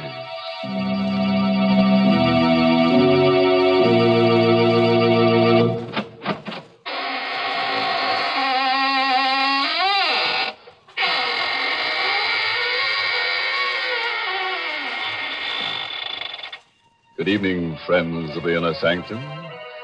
This is your host, opening the squeaking door for another session of the AGGMS, the Association of Ghouls, Ghosts, and Midnight Spirits. Oh, may I see your membership card as you enter, please?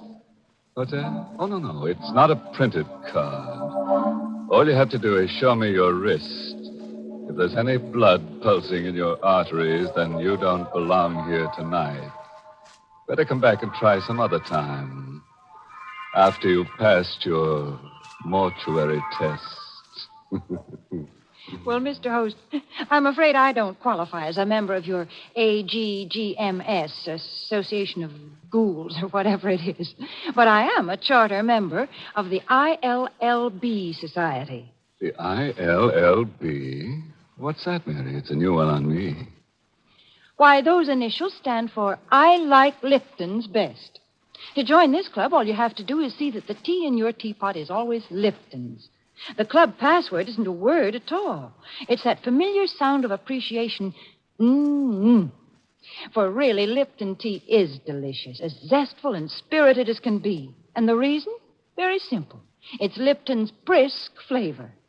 Brisk, you know, is the tea expert's own word for the lively, full-bodied flavor of Lipton tea. That brisk flavor has made a lot of friends, for more folks buy and enjoy Lipton's than any other tea in the world. So try a cup of Lipton tea yourself. I know you'll say, as so many others do, I like Lipton's best.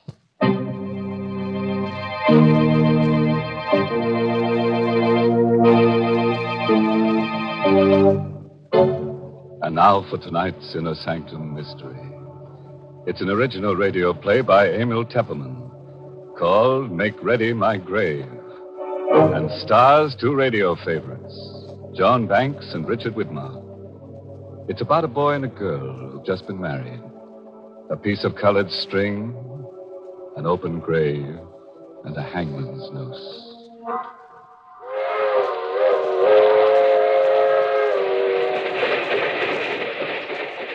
That train is the Southeast Limited. See it? Long, sleek, and powerful, clicking off the miles and the humming rails. A masterpiece of 20th century mechanical perfection. Nothing about it to suggest lurking hate, or fear, or superstition, or death. But let's take a look into compartment A, car 17. John and Betty Loomis, just married, are going for their honeymoon to John's ancestral estate. John, I'm so happy. How soon do we get to Loomisville? In about an hour, Betty. Just think, I married into one of the oldest families in the state. I hope you'll be very happy, darling. Oh, I will. You do love me, don't you, John? Of course I do, baby. I'll always love you. Always. No matter what happens. What do you mean, no matter what happens? What could happen? John, something's bothering you. No, it's nothing at all. You're hiding something. There's something you haven't told me. It's nothing, Betty. It's nothing to worry about. You don't want to tell me? No, not now. Maybe later. Why are you playing with that piece of yellow string? What? You've been playing with it ever since we came onto the train. Gosh, I never noticed. I watched you. You've been tying a knot in it. A knot? Good Lord. I must have tied it without knowing what I was doing. You've tied it into a noose. A hangman's noose. I don't know how I came to make it or where I picked it up. Well, it's only a piece of string. Yes, it's only a piece of string. Betty. What is it, John? Here, take this. A gun? Take it. But why? If I should ever try to strangle you, John. Please listen to me. If I should ever try to strangle you, promise me to use that gun on me. What are you talking about? Lomasville, next stop. No, Next stop, Lomasville. This is where we get... John, what's this all about? That piece of yellow string and now this gun. Put it away, Betty, and remember what I said. Don't ever forget it.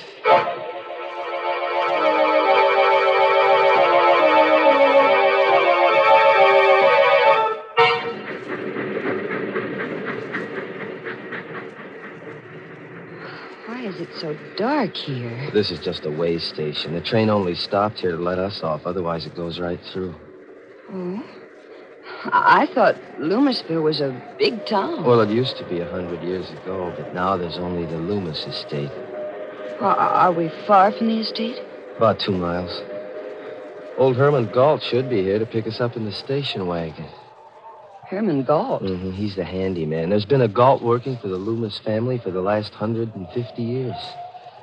John, I don't like it here.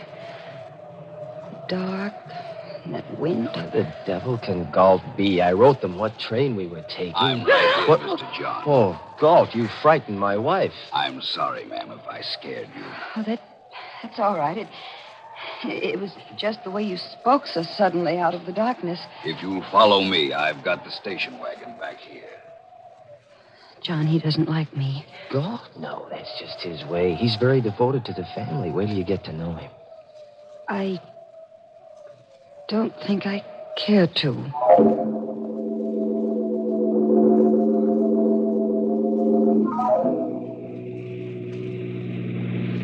Johnny, he's driving too fast. It's so dark. Don't worry, Betty. Galt knows this road like the back of his hand. We'll be there in a few minutes. I'm frightened. Darling, please, tell me why you gave me the gun. No, I can't tell you now, Betty. Maybe after you meet Uncle Everard. John. What? What's that in your hand? What? Oh. Another piece of string.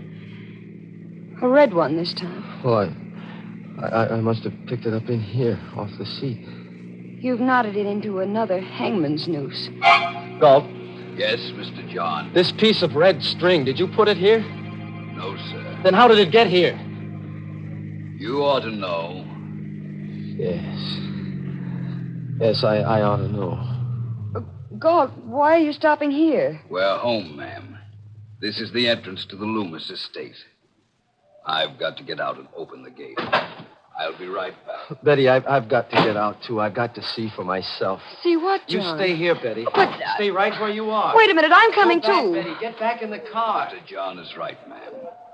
You shouldn't go with him. Take care of her, Galt. I won't be long. Galt, where's he going? That is the Loomis family cemetery. Cemetery? What does he want to see in there in the middle of the night?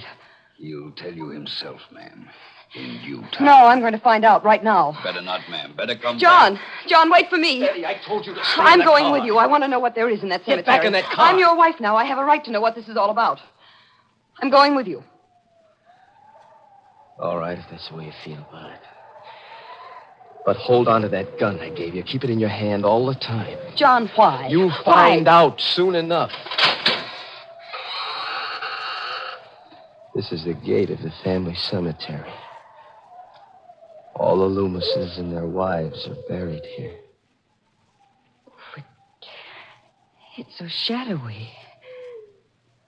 White tombstones look like ghosts. Hold my hand, John. No. Just hold on to that gun. John, whose grave is this with the high tombstone? My great-grandfather's, Stuart Loomis. He founded the Loomis estate. This is my grandfather's grave. His wife. Here's my father. My mother. And that's all. That should be all. What do you mean? Come over here. This is what I came to see. This is what I've been afraid of. John, it's an open grave. Freshly dug. Yes, Betty. It was just dug tonight. But who is it for? Betty, darling. I'm afraid it's for you.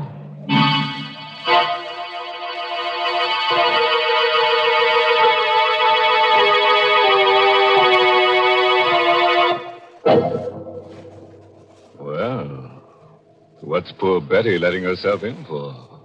With a fresh grave waiting for her on a honeymoon. And a husband who ties little strings into hangman's nooses. But come to think of it, Betty's a lucky girl at that. How many girls who get married nowadays can count on finding a nice, snug place all ready for them to lie down in and rest? In peace. Gracious, Mr. Host, Betty doesn't seem like a lucky bride to me. Why, most brides have things much easier. Because there's so many things today to help them make their marriage a success. For example? For example, Lipton tea. With Lipton tea on the pantry shelf, a young bride today has a much better chance of making her home a happy one. Just the other day, I was talking to a friend who just got married.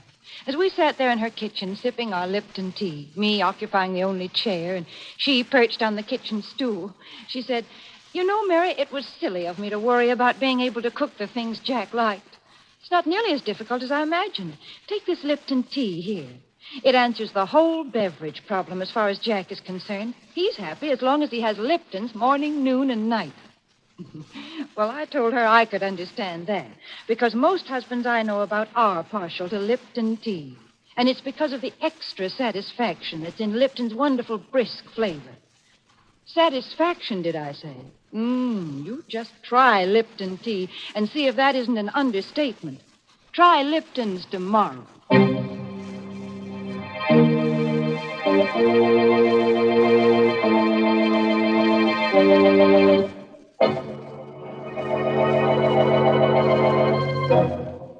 Now, let's hurry back to our date in a graveyard.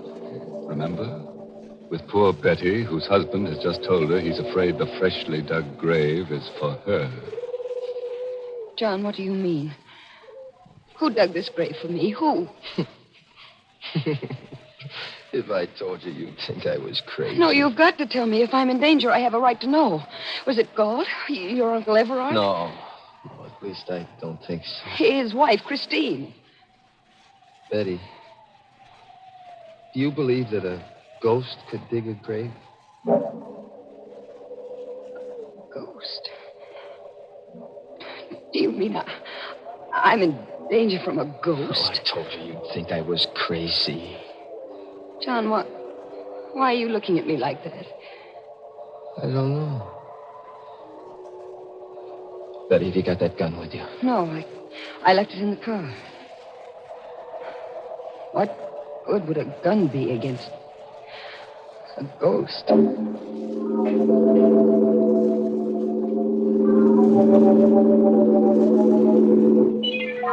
There's the station wagon still waiting at the gate, but I don't see Galt. Maybe he went up to the house. Galt, where are you? Hello there, John. What's up? Uncle Everard. What happened to Galt?